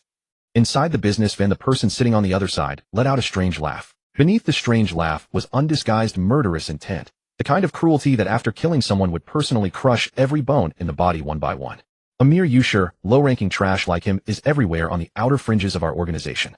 The man who had spoken earlier said, "The people sent by the Anomaly Investigation Unit this time are quite capable. Since Shin's plan has been exposed, we'd better report it to our superiors first. If we rush and recklessly, we might fall into an Anomaly Investigation Unit trap. Didn't the intelligence say that members of the Red Eye Association have also appeared near Shenyang town?" "What? You're not afraid of those Red Eye Association people, are you?" the man with the strange laugh asked. "Our Peach Blossom Spring organization has always operated in the shadows. The Red Eye Association shows itself in broad daylight, yet nothing has happened to it all this time, and it has accumulated enormous funds in both the containment zone and the safe zone." "Do you think they're made of paper?" the man who spoke earlier asked coldly. Fine, you've said more, so you must be right." The strange laugher stopped arguing. "Let's go," the man who spoke earlier said. The business van restarted, turned around, and drove off down the road away from Shenyang town. At the auction venue, Cockroach looked at Zhu Shui with envy. How wonderful! The charming youthful Madame Bai had already taken the shape of Captain Nuclear Bomb. Cockroach and Lung Tyson knew very well that the matter of Madame Bai must never be written into the mission report. Yushir, being sensible, would certainly not say a word either. He had already thoroughly offended the Peach Blossom Spring organization, his original group. He couldn't offend the very people he was seeking protection from. Otherwise, wouldn't he be sprinting headlong toward a dead end? Don't go. Please save us too. When Zhu Shui and the others were about to leave, the girl in the iron cage called out. Help them open the cages, Zhu Shui said. Otherwise, these girls who had been left at the auction venue for unknown reasons would likely fall victim to terrible cruelty. After all, the containment zone was full of ruthless people. In that environment, most women were lambs waiting to be slaughtered. Cockroach went over and wrenched open a gap in the iron cage. The girls quickly crawled out through the gap. The past few days had been like a journey through hell, and now, as if by miracle, they had returned to the human world. Terrified and lost, they did not know whether the next step forward would send them plunging back into hell. Sir, could you take us with you? One of the girls, 18 or 19, sobbed. We're from a city in the safe zone. We came to the containment zone out of curiosity, and then, well, you all know each other. Zhu Shui asked in surprise. To think they had entered the containment zone out of curiosity, what an eye-opener. We know each other. We went to middle school and high school together. Later we went to different universities scattered far apart. As it happened, the semester had been delayed this summer because of the spiritual pollution incidents. Another girl explained, we had been idle at home too long and wanted to do something thrilling. We never expected it would actually be this terrifying. Forget it. Come back with us, Zhu Shui said with a helpless shake of his head. They really were a bunch of ignorant young girls. Luckily for them, they had run into people from the Anomaly Investigation Unit. If their luck had been bad, they would have ended up in who knows whose hands tonight. And no matter whose hands they fell into, it would not have ended well. During the auction, just now the flocks of male gazes were like a pack of starving jackals that had gone weeks without meat suddenly spotting a large piece of succulent mutton. Madame Bai stepped forward and stabilized the situation in Shanyang Town. Naturally, she still had trusted underlings in Shanyang Town. From among her trusted underlings, she selected a man with both ability and martial power. The man with the earring whom Zhu Shui had seen earlier at the Mansion Pavilion, to become the new boss of Shanyang Town. Whether the earring man could hold on to his position as boss of Shanyang Town was no longer something Madame Bai could concern herself with. Madame Bai's full name was Bai Jingjing, and her spiritual pollution ability was whole-body skeletonization, taking the manipulation of bones to its extreme. Firing bones as bullets, drawing out bones as blades, fusing bones into shields. In short, when Madame Bai displayed her full combat strength, it was comparable to S rank. Yusher told Zhu Shui that Madame Bai's potential was far more than this. According to a Shinj member in the Peach Blossom Spring organization, Madame Bai Jingjing, was the reincarnated vessel of the White Bone Spirit, and most of her power was still asleep. The Shinj knew how to activate it, so Yusher had been sent to bring her back. But because Yusher wanted to show off and act cocky, not only did he fail to bring her back, he ended up losing himself as well. They had Bai Jingjing arranged for a van as well, managing to carry the girls rescued from Shanyang Town back with them. A few days later, they arrived directly at Puhu City. The high walls of Puhu City had already taken on a considerable scale with large machines working day and night. It was said that no fewer than 15 major and medium construction teams were working in rotating shifts. Less than a kilometer from Puhu City, Zhu Shui saw a temporary outpost. No fewer than 1,000 members of the Anomaly Investigation Unit's reinforcement squads were waiting there. When the two-vehicle convoy came into view, someone was already waving flags to signal. Zhu Shui spotted Teng Lian and Sun Hongdou. One was dressed in a tight combat suit, the other in gentle, soft clothing. Their temperaments were different, but both were exceptionally pleasing to the eye. The route had been sent to Zhu Shui by Sun Hongdou. Zhu Shui had then handed it to Cockroach to drive here. Zhu Shui had already reported the mission details to Sun Hongdou on the way. To avoid bringing any contaminated spiritual pollution back to Puhu City and causing unnecessary trouble, a temporary outpost had been set up specifically to run tests on their party. It was mainly for those female college students. As for Bai Jingjing's existence, it had been completely concealed. The Anomaly Investigation Unit had no idea at all. Please come with me. After the residual spiritual pollution readings are done, you'll need to sign a confidentiality contract. A staff member stood at the van door, and after the female college students got off, he led them into a tent. The tent was equipped with many precision instruments. These instruments were specially used to detect spiritual pollutants. Hasn't spiritual pollution already been made public? Why do we still need to sign a confidentiality contract? Zhu Shui got out of the van, accepted the repeated thanks of the female college students, then walked alongside Sun Hongdou and asked, Mr. Zhu Shui, you've had a tiring mission. Sun Hongdou stood on her tiptoes and straightened Zhu Shui's collar. She stepped back and said, what you don't know is that members of the Anomaly Investigation Unit with spiritual pollution powers need to keep their identities confidential. This is to ensure that you and other members with spiritual pollution won't affect your previous lives in the real world. Zhu Shui was frozen for a moment. A gentle breeze drifted from afar, lifting Sun Hongdou's dark hair. To be honest, how many men could withstand a girl tiptoeing to straighten their collar? Teng Lian also noticed what was happening, and a glint of approval flashed in her eyes. Sun Hongdou truly deserved to be first among her peers. She handled such details impeccably. I see. Zhu Shui nodded. Lung Taisan cast a pitiful look at Zhu Shui and Cockroach. He was already cuffed and shackled and would be escorted by dedicated personnel back to the detention center at the Anomaly Investigation Unit headquarters in the provincial capital. Cockroach hypocritically waved at Lung Taisan. Sigh, that's how it is for detention center inmates. Work yourself to death, earn not a single cent, and still have no human rights. Every time I see this I secretly feel lucky. Back then, after I awakened my spiritual pollution ability, I didn't get cocky and start breaking laws. Otherwise I'd probably be one of those detention center inmates now. Zhu Shui smiled, but did not chime in. In his view, didn't this guy deserve it? Sun Hongdo personally drove Zhu Shui back to his home in Puhu City. When he opened the door, everything was still familiar. The entryway, the living room, and all the other rooms were clean and spotless.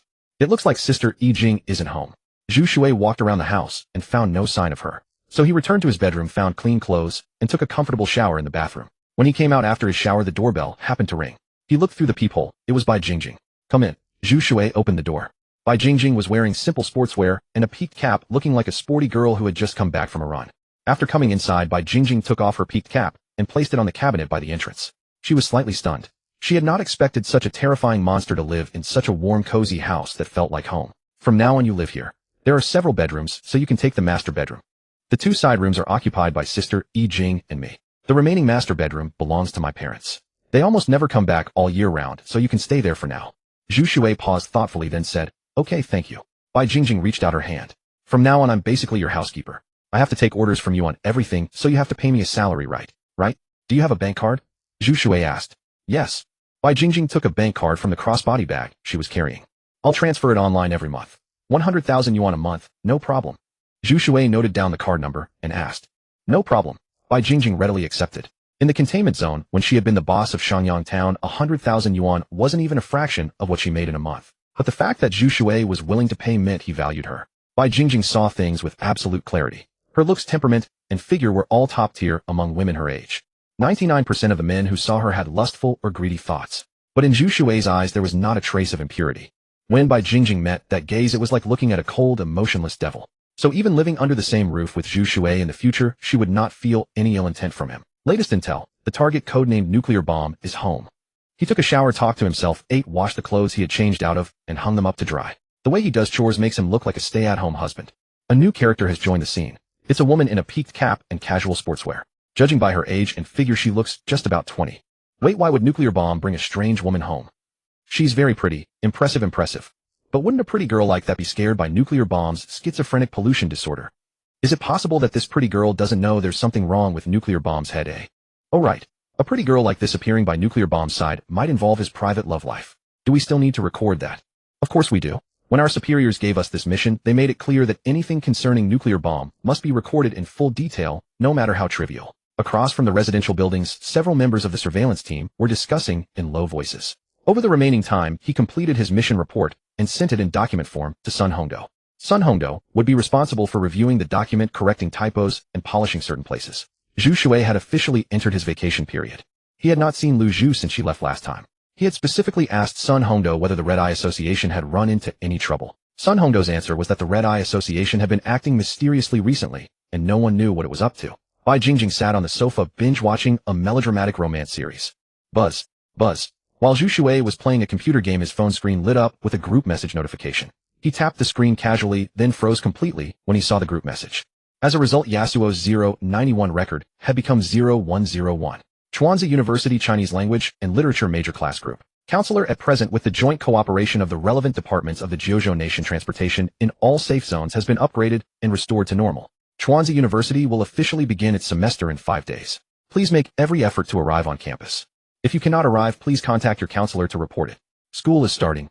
Zhu Shui picked up his phone, his face full of astonishment. He had almost forgotten that he was only a 19-year-old college student.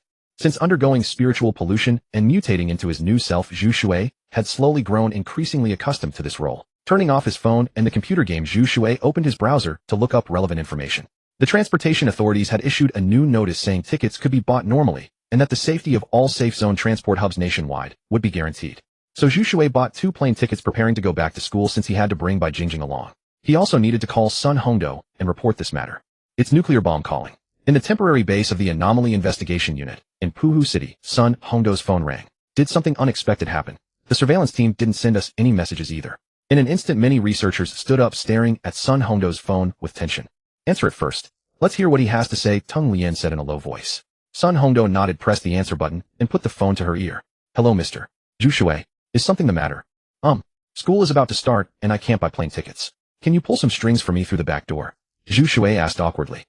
Everyone, including Sun Hongdou, Teng Lian, and the other researchers, was collectively petrified. School. Starting. In fact, everything Zhu Shui had done in the sealed-off Shanyang town, including the identity of the girl he had brought home, had already been thoroughly investigated. The Anomaly Investigation Group was currently the only official department in Jiuzhou Nation that confronted spiritual pollutants head-on, and its reach extended far beyond what most people could imagine. As for what had really happened inside Shanyang town, the Anomaly Investigation Group could not be kept in the dark if it wanted to investigate. Moreover, the enchanting beauty Zhu Shui had suddenly brought back was bound to attract attention. Of course, there's no problem, Mr. Zhu Shui. As one of our Anomaly Investigation Group's top-tier professionals, I'll arrange 2 plane tickets for you as soon as possible. Besides, even if tickets are unavailable, arranging a private plane for you is no trouble at all. Sun Hongdou said with a beaming smile, her phone cradled in both hands. Her tender tone was like that of a young wife who had finally found a spare moment to call her husband away on business. Oh, that's really allowed. Zhu Shui had never imagined that joining the Anomaly Investigation Group would grant him the authority to use a private plane as his own. Indeed, Mr. Zhu Shui, Sun Hongdou replied. Then I'll have to trouble you. Zhu Shui sighed with relief. After the spiritual contamination phenomenon was announced nationwide, everyone in the safe zones had to remain in their respective towns and were forbidden to leave. Anyone who left would bear the consequences alone. 99% of people were sensible enough not to take reckless risks in pursuit of excitement. Now that transportation had reopened and the authorities had pledged safety, many people in the safe zones could no longer sit still. Some husbands had gone on business trips and lost all contact. Some parents back home could not be reached, and some children studying far away had sent no word at all. Train tickets, plane tickets, even high-speed rail tickets had become impossible to buy no matter the price. At the very least, buying tickets within the following week had become an extremely difficult task. After his call ended, Zhu Shui opened the chat group for his university classmates. Quite a few were griping that the term start date was set far too tightly, and that they even had to carry a spiritual contamination test report before they could leave their hometown for the provincial capital Chuanza. Puhu City was a city within the administrative scope of the provincial capital Chuanza. In the past, a high-speed rail trip from there took over 2 hours, so the distance was considerable. Bai Jingjing, the mastermind behind Shanyang town, controls over 80% of its industries and is just 20 years old this year. Her origins are unknown. No concrete information has been uncovered for the time being. In the early stage of spiritual pollutant emergence, a portion of domestic archives was destroyed in the turmoil, so we can't even tell whether Bai Jingjing is really from Jiuzhou Nation. Based on current data, like the proportion of her businesses, there is an 80% chance she is of native origin. What is certain at the moment is that Bai Jingjing is a spirit-contaminated individual of unknown rank. Back in Shanyang town, Bai Jingjing's relationship with the Peach Blossom Spring organization had reached a knife's-edge tension. A member of the organization, the one named Yushir, wanted to bring her into the organization's divine seat. Sun Hongdou, standing in the middle of the office, reported with documents in hand to Professor Wang, who had just arrived. Once the divine seat member of the Peach Blossom Spring organization was exposed, Professor Wang had immediately hurried back to the Anomaly Investigation Group headquarters in the main provincial capital. The researchers at the Anomaly Investigation Group headquarters were deeply intrigued by the concept of divine reincarnation. However, after going there to learn more and holding several meetings, Professor Wang hurried back to Puhu City. Compared with those so-called divine seat members rendered so mysteriously profound, Professor Wang was far more interested in Zhu Shui's existence. His instincts as a senior researcher told Professor Wang that Zhu Shui might be the most extraordinary individual amid the worldwide spiritual contamination. As for the investigation into Bai Jingjing, all surveillance teams have been withdrawn. Professor Wang held a cup of coffee, its surface sending up wisps of steam. When pondering, he liked to have a cup of coffee in hand. Whether the aroma reached his nose or his mouth, it always relaxed his mind and body a little. Relaxation made it easier to think. Nuke wants 2 plane tickets. It's very likely he's taking Bai Jingjing to the provincial capital Chuanza, and there could be a serious crisis there. Teng Lian hesitated. At present, only 7 provincial capitals remain in Jiuzhou Nation, and each one is vital to the entire country. If any one of them runs into trouble, it could trigger an unstoppable butterfly effect. I'll say it again, loosen all restraints on Nuke. He is different from the other spirit-contaminated members of the Anomaly Investigation Group. Professor Wang did not look as tense as Teng Lian. On the contrary, he appeared completely relaxed. Understood. I'll relay this order immediately. Sun Hongdou closed the folder and said understood. Go. Professor Wang hummed in acknowledgement and continued to slowly savor the bitter, fragrant coffee. A few days later, Zhu Shui and Bai Jingjing arrived by plane at the provincial capital Chuanza. To his surprise, the relevant authorities had actually designated special transit channels for high-tier talent. High-tier talent included, for example, university students, technical staff at tech companies, doctors and hospitals, and so on. I've already rented a high-end apartment less than 500 meters from your Sichuan University, and you're the one who will pay the rent. Bai Jingjing walked on Zhu Shui's right, pulling a large suitcase behind her. The suitcase, of course, belonged to Zhu Shui. When Bai Jingjing had left Shanyang town, she had carried only a small crossbody bag. Knowing that she was coming to the provincial capital of Chuanza, she had not bought anything in Puhu City. She said she would buy things once she arrived to avoid dragging a pile of luggage along the way. The airport was crowded that day with people bustling both inside and outside. Several roads around the airport were packed with parked cars. Some drivers, having learned in advance that transportation had resumed, figured places like the airport high-speed rail station and train station would be flooded with passengers, so they had come early to wait for customers. Amid the outbreak of spiritual contamination, many industries had been hit hard. Some people who originally worked for companies or public institutions had started driving private cars to take side jobs to supplement their household income. Most people in the airport were young, and the provincial capital Chuanza was also a major education hub, with numerous first-rate and second-rate schools. The transportation departments had specifically granted special conveniences to Chuanza provincial capital. Many people were captivated by Jingjing as she walked out of the airport. She was young and gorgeous with a charm ordinary girls lacked. So much so that some men already accompanying their girlfriends suffered a painful pinch.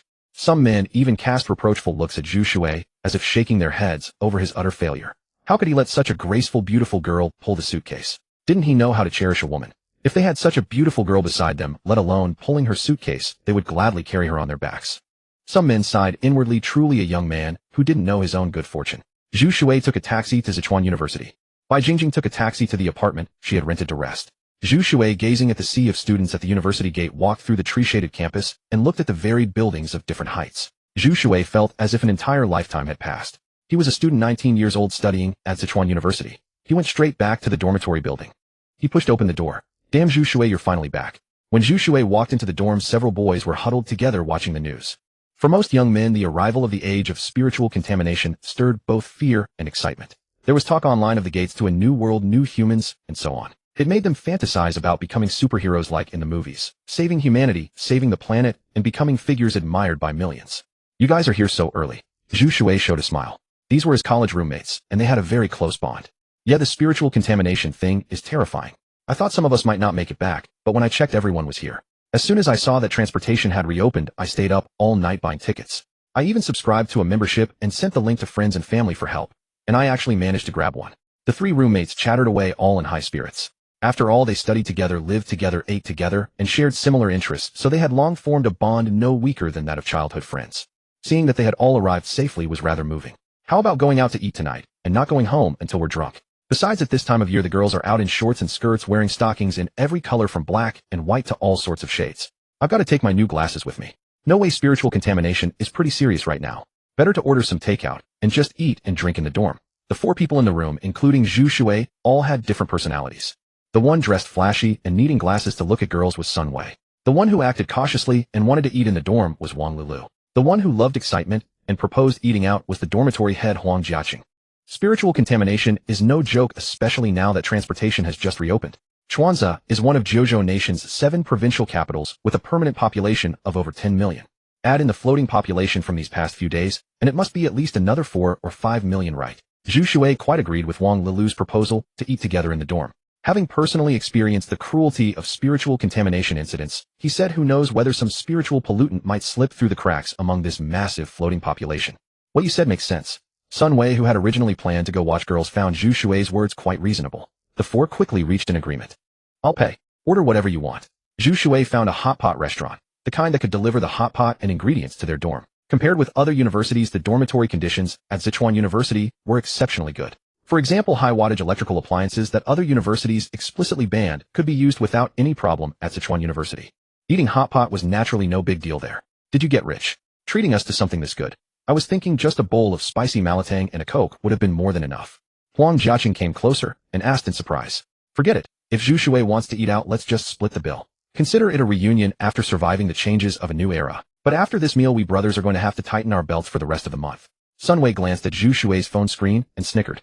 This hot pot restaurant was a major national chain. Eating at the physical store, the ingredients and service could be considered top-notch, so paying a little more was fine.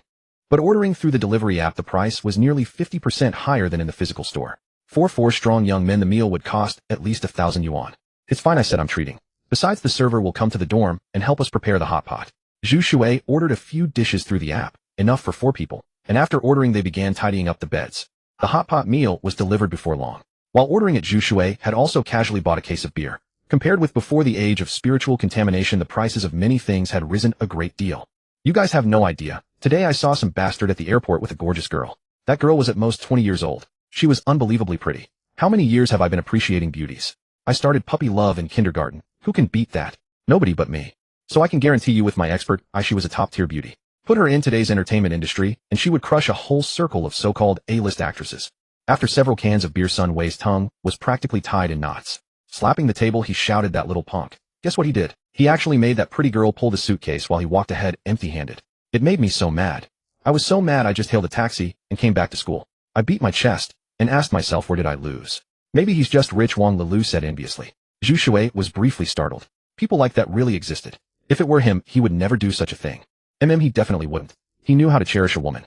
Buzz buzz. When they were almost done eating, Zhu Shui's phone vibrated twice. He picked it up and saw a message from Sun Hongdo. Sun Hongdo, according to intel from the Anomaly Investigation Group's intelligence section, high-level combat forces from both the Peach Blossom Spring Organization and the Red Eye Society have appeared near the provincial capital Chuanza and seem intent on entering the city. At present, the two criminal organizations are clashing in multiple areas and the atmosphere is uneasy. Since you have arrived in Chuanza provincial capital, I'll send the known information over. A file then appeared on Zhu Shui's screen. He accepted it, and once successful chose to open it. The first page stated that the high-level members of the Red Eye Society, also its high-end combat power, were the council members. Council members actually came. Somewhat surprised, Zhu Shui was about to turn to the second page. Bang! The spot where Zhu Shui sat was with his back to the door. The hot pot dinner table was actually two dorm tables pushed together. The painted wooden dorm door was kicked open from the outside. The violent sound made Sun Wei, Huang Jiaqing, and Wang Lilu, who were drinking beer and eating hot pot, freeze and look toward the door. Zhu Shui, who had been about to turn to the second page to see which Red Eye Society council member had come personally to Chuanza provincial capital, was startled. His hand even trembled involuntarily. His mind was entirely absorbed in the document, and he was just thinking that if the Red Eye Society had sent such high-level combat power, could the Peach Blossom Spring Organization be sending a Divine Seat member? Zhu Shui was quite curious if the Red Eye Society's council clashed with the Peach Blossom Spring Organization's Divine Seat, which side would be stronger? He suddenly remembered that he himself was also a member of the Red Eye Society, though just an auxiliary one. If the Red Eye Society and the Peach Blossom Spring Organization ended up locked in a bitter stalemate, should he step in and help? While he was lost in thought, his stream of thought was interrupted. A look of anger appeared on Zhu Shui's face. Partly because his thought had been interrupted, and partly because having arrived at Sichuan University his whole body had relaxed. Someone kicking the door open from outside had actually managed to startle him. Click, click, click. The sound of high heels came. It was a female student in a women's blazer with smooth long black hair. Several young men followed behind her. We're here with Senior Luo Meiyu to inspect the dormitory hygiene for the start of the semester. Take a good look at our faces. From now on, nobody else gets to tell you what to do. Let me introduce her. This is Luo Meiyu, assistant of our Student Union Life and Health Department. From now on, address her as senior. You're enjoying this hot pot quite a bit, aren't you? Before the long-haired girl in front could speak, the young men crowding around her started shouting. Those in the know knew the Student Union was checking the dorms of those who didn't. Would have thought a gang of hoodlums had come to make trouble. Sun Wei let out a drunken burp, his flushed face staring in confusion at the people before him. None of them in the dorm had ever seen such an overbearing, arrogant scene. Huang Jiaqing and Wang Lilu, who had been about to clink their glasses, froze mid-motion. They stared at the student council members in shock, dumbfounded, and at a loss. All they could do was slur drowsily, understood. No sooner had the words left his mouth than the girl with long, straight black hair and a neat blazer stepped forward. You're juniors once the semester starts, aren't you? And juniors still eat hot pot in the dormitory. Don't you know how dangerous it is? What stunned Sun Wei and the others was that the girl's face was plastered with arrogance and insufferable conceit. She paced around the dorm with her hands behind her back, looking left and right, touching this and that. Finally, with a haughty expression, she turned to the people on the beds and pointed at the still bubbling hot pot on the table. Then a young man wearing a student union badge spoke up. This is Senior Luo Meiyu, assistant in charge of life and health in our student union. Why isn't anyone greeting her? Do you think being a junior makes you high and mighty enough to look down on our student union and Senior Luo Meiyu? Damn, what did that have to do with anything? They were really spouting self-righteous nonsense and pinning labels on us. Sun Wei, Wang Lilu, and Huang Jiaqing stared at those domineering thugs, and this so-called Senior Luo Meiyu completely baffled. All they could do was put down their beers and say hello, senior. Seeing even juniors lower their heads to address her as Senior Luo Meiyu's dusty rose lips curved into a proud smile. Hot pot is forbidden in the dorms. Clear all of this away. The smell has spread all over the corridor. Does this look like a proper college dormitory to you? Throw away the packaging after you unpack it. Line up all 8 thermoses in a neat row, and nothing is allowed on the windowsill. That trash bag of yours really knows how to hide things. As for those hooks up there, I don't want to see them at tomorrow's inspection. Take them all down. Don't just stand there like fools drunk out of your minds. Clean it up. Several young men from the student union kicked at things now and then pointed around and barked loudly. In the corridor outside the dormitory, quite a few students had gathered, peeking in with curiosity. Some looked pleased at the misfortune, some sympathetic, some utterly stunned. Luo Meiyu at the lead looked more arrogant than ever. She glanced around, and then all of a sudden she lowered her gaze, and it landed on Zhu Shui. No matter how arrogant, domineering, or conceited they had been, this young man had remained silent. He had never once called her senior. Just then Zhu Shui reached for his phone, unlocked it, and actually opened another document. Luo Meiyu could hardly believe that this guy had actually ignored her and the student union lackeys behind her. Oh no, supporters. Our student union is here to guide dormitory hygiene, and you're playing with your phone. Your dorm is full of scattered paper beer cans and hot pot soup everywhere. We point out your mistakes, yet you're half-heartedly playing with your phone. Are you even a college student? You're here to study, understand? Seeing how arrogant she was, Zhu Shui looked up blankly. Sorry, I'm not playing with my phone. The materials Sun Hongdo had sent were truly urgent. On one side, a council member of the Red Eye Association had arrived. On the other, a mysteriously eerie divine rank member of the Peach Blossom Land Organization had arrived.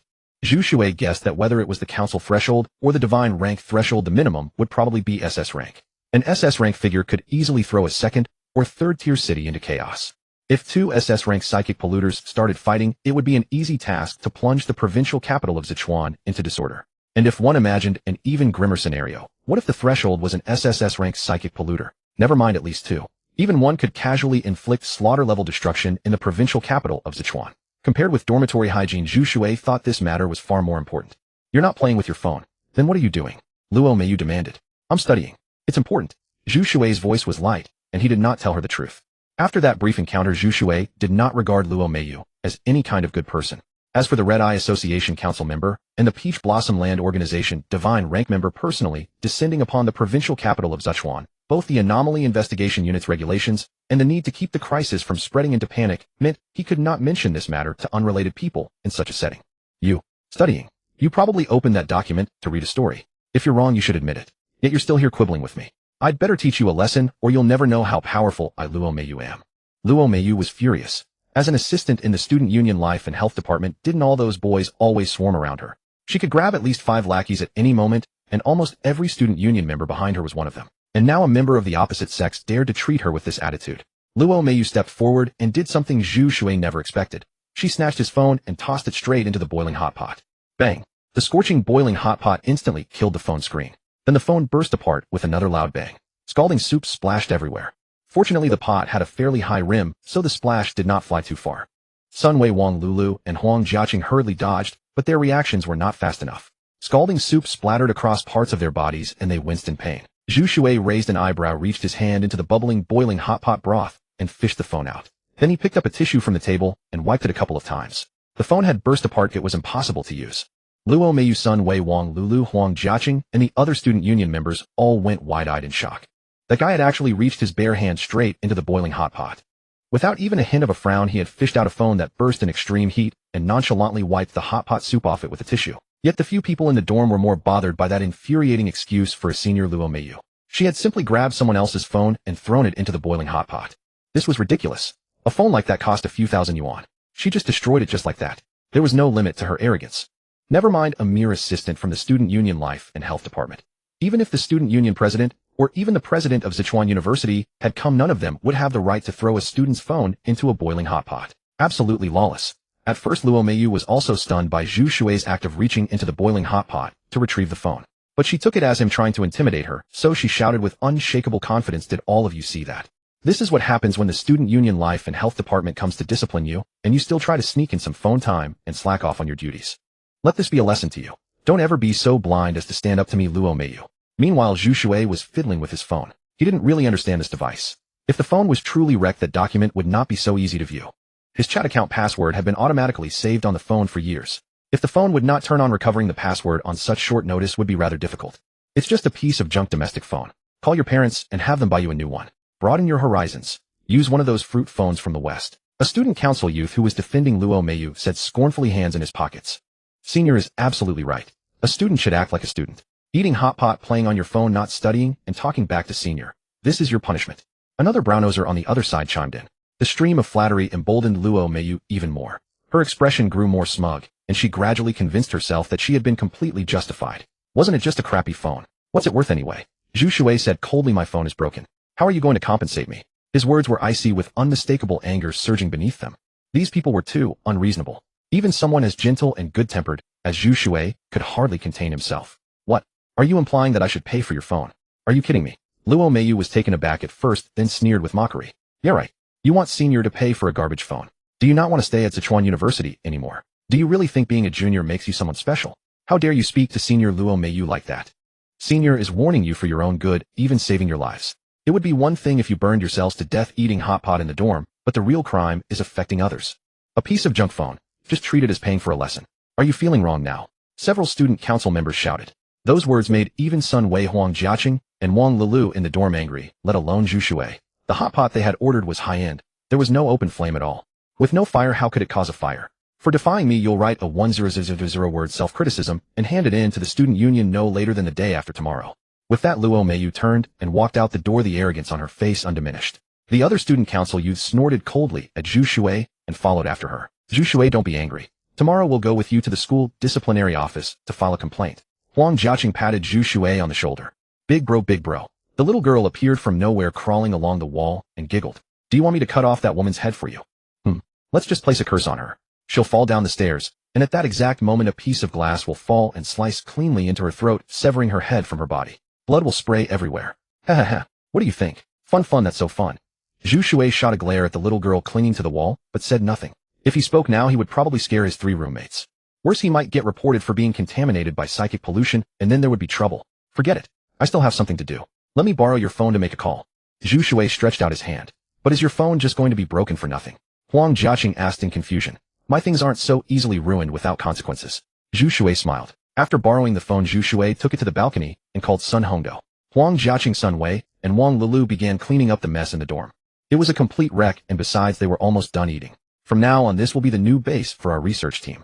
In a luxurious villa in Sichuan's bustling provincial capital Tonglian, Sun Hongdo, Professor Wang, and all the other staff had gathered. Every kind of advanced equipment filled the place to the brim. Nuke just called and said that his phone was thrown into the boiling hot pot by the student union members during the dorm inspection. He hasn't finished reading the document I sent about the Red Eye Association council member and the Peach Blossom Land Organization Divine rank member.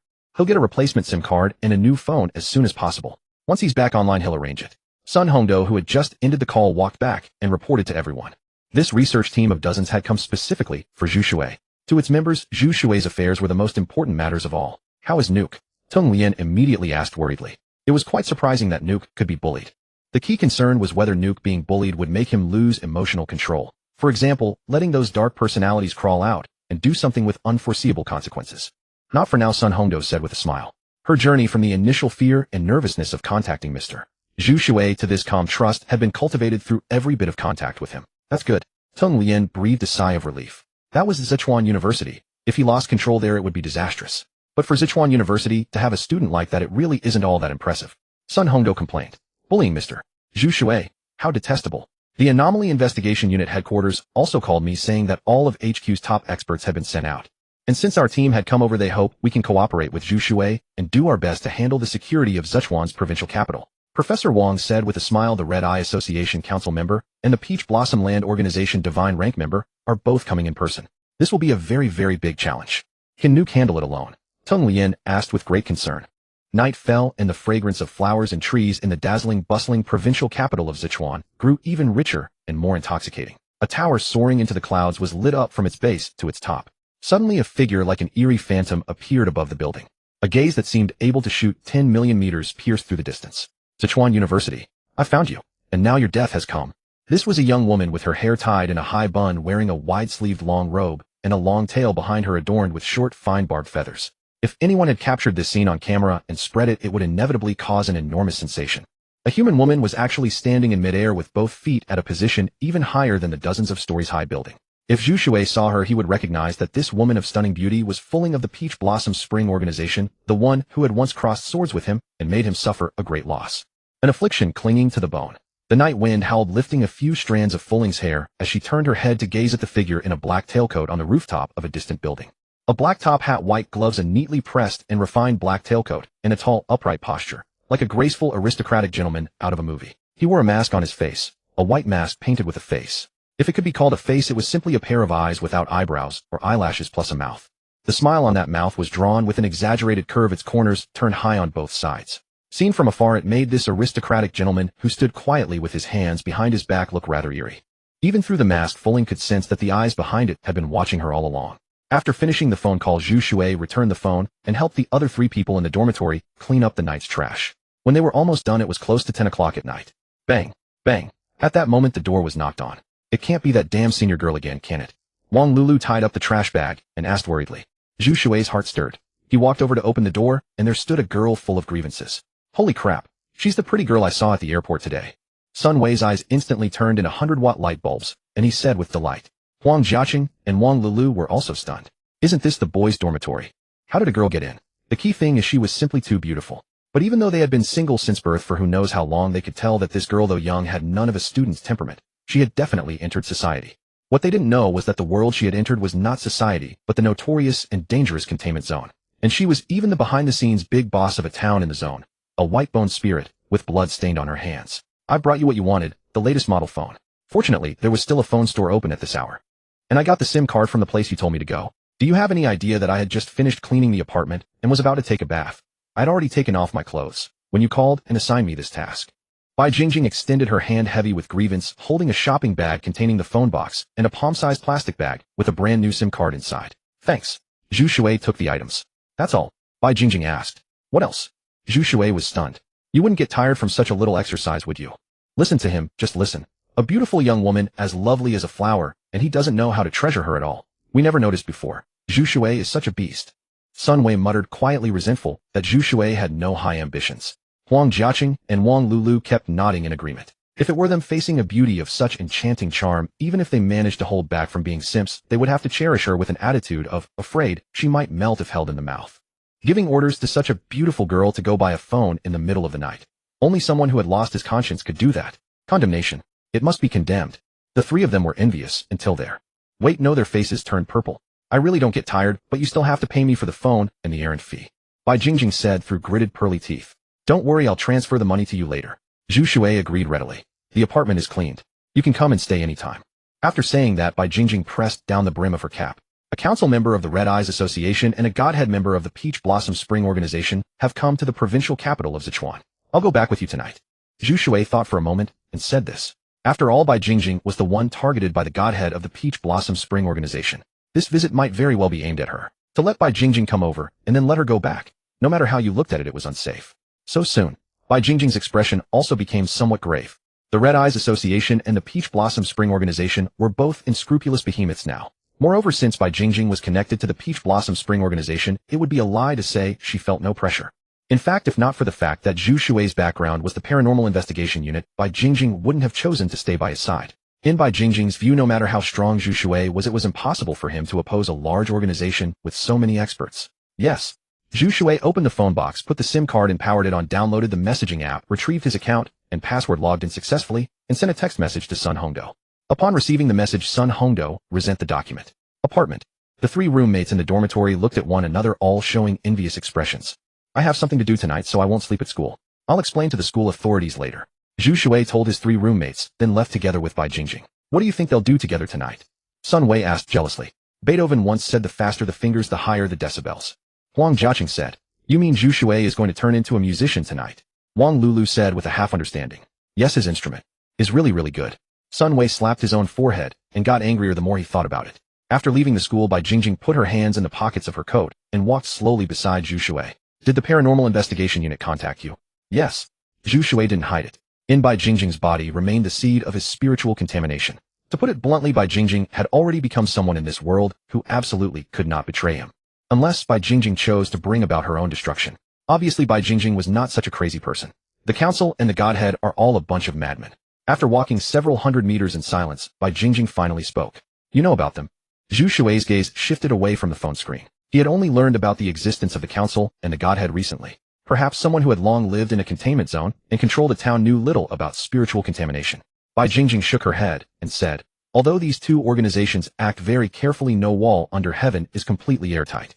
Information can be artificially blocked in the safe zones, but it's very hard to do that in the containment zones. Which side do you think is stronger, the Peach Blossom Spring Organization or the Red Eyes Association? The Peach Blossom Spring Organization. Zhu Shui hesitated, then guessed. I don't know either. Bai Jingjing shook her head once again. I thought you actually knew something. Zhu Shui was speechless. The two walked back to the apartment on foot. Because these days were the peak of traffic recovery, the provincial capital of Sichuan had issued a regulation after 10 o'clock at night no one was allowed to leave their homes. There would be high-intensity patrols and routine checks at night, and the authorities hoped all provincial capital residents would understand and cooperate. However, with the strength of Zhu Shui and Bai Jingjing, avoiding the waves of patrols on the streets was very simple. The next morning, Zhu Shui returned to school. Were you tired last night? You don't have dark circles at all. Pretty good physical fitness. Your girlfriend? Oh no, she's just your sister. Sister said purple has a certain charm. I misspoke. What I meant to say is, does your friend have any close girlfriends or something? Introduce one to me. People say like attracts like. Since she can be friends with such a pretty girl, her looks probably aren't bad either. Huang Jiaqing, Wang Lulu, and Sun Wei were walking beside Zhu Shui, and the group was heading toward the main sports field of Sichuan University. Today the school leaders were going to hold a school-wide meeting. Zhu Shui felt helpless. No matter how he explained, these three beasts wouldn't believe him. Have you checked today's international version of the Indo short video app? You mean that Appa Park Jae-hyun from Angli country? Exactly. I used to think spiritually contaminated creatures were all disgusting and twisted monsters, but I never expected him to be so handsome. He completely fits the image of a guy in my heart. Oh my god, you don't know how many times I rewatched that video last night. I love him. Storm crying. A group of girls in the same class as Zhu Shui were chattering and laughing without stop. What are they talking about? Zhu Shui asked curiously. Park Jae-hyun, you don't know. Sun Wei said, feeling exasperated. I don't know. Zhu Shui was not in the habit of playing on Indo short videos. Now that the networks of all surviving countries in the world have been restored, Indo short videos, which existed before spiritual contamination erupted, took advantage of this opportunity to merge versions into an international edition, becoming the world's hottest live streaming and short video editing platform. On it there's a person from that Bangsi country, that is Ingli country, named Park Jae-hyun. He's a spiritually contaminated person. As he spoke, Sun Wei took out his phone and found a short video. In the video, a handsome and stylishly dressed young man was walking along when he suddenly jumped from a building more than 10 stories high, landed safely and steadily on the ground, and then pulled out a rose from behind his back. It was also captioned with love words like, "No matter what monster I become, I will stay by your side." Is that handsome? Zhu Shui was speechless. This video had actually received over 3 million likes. Each user could only like it once, which meant over 3 million viewers enjoyed the content. Sun Wei also tapped open the comment section, where there were all kinds of languages. Zhu Shui recognized the characters of Jojo country. They were nothing more than, "I love you, I want to marry you," and "Why is there no man as handsome and charming as you by my side?" Some girls even said, "I used to think the containment zone was terrifying, but with a demon king-like man like you existing, it gives me a glimmer of hope in the cracks of the apocalypse." In short, reading them one by one, Zhu Shui felt quite speechless. Isn't he handsome? You really should reflect on your taste. What many men in this country lack most is an aesthetic sense and self-evaluation. How does the saying go? Obviously so ordinary, yet so confident. When Zhu Shui said this, several girls overheard and started mocking him with sneers on their faces. There are different tastes for different people. Just because he doesn't like it, can others not comment? Sun Wei immediately retorted. Isn't he good looking? That girl retorted. Zhu Shui raised an eyebrow. A familiar feeling suddenly appeared at Sichuan University. He looked up toward the towering office building in front of the main sports field, where a figure stood on its roof. It was Fulling.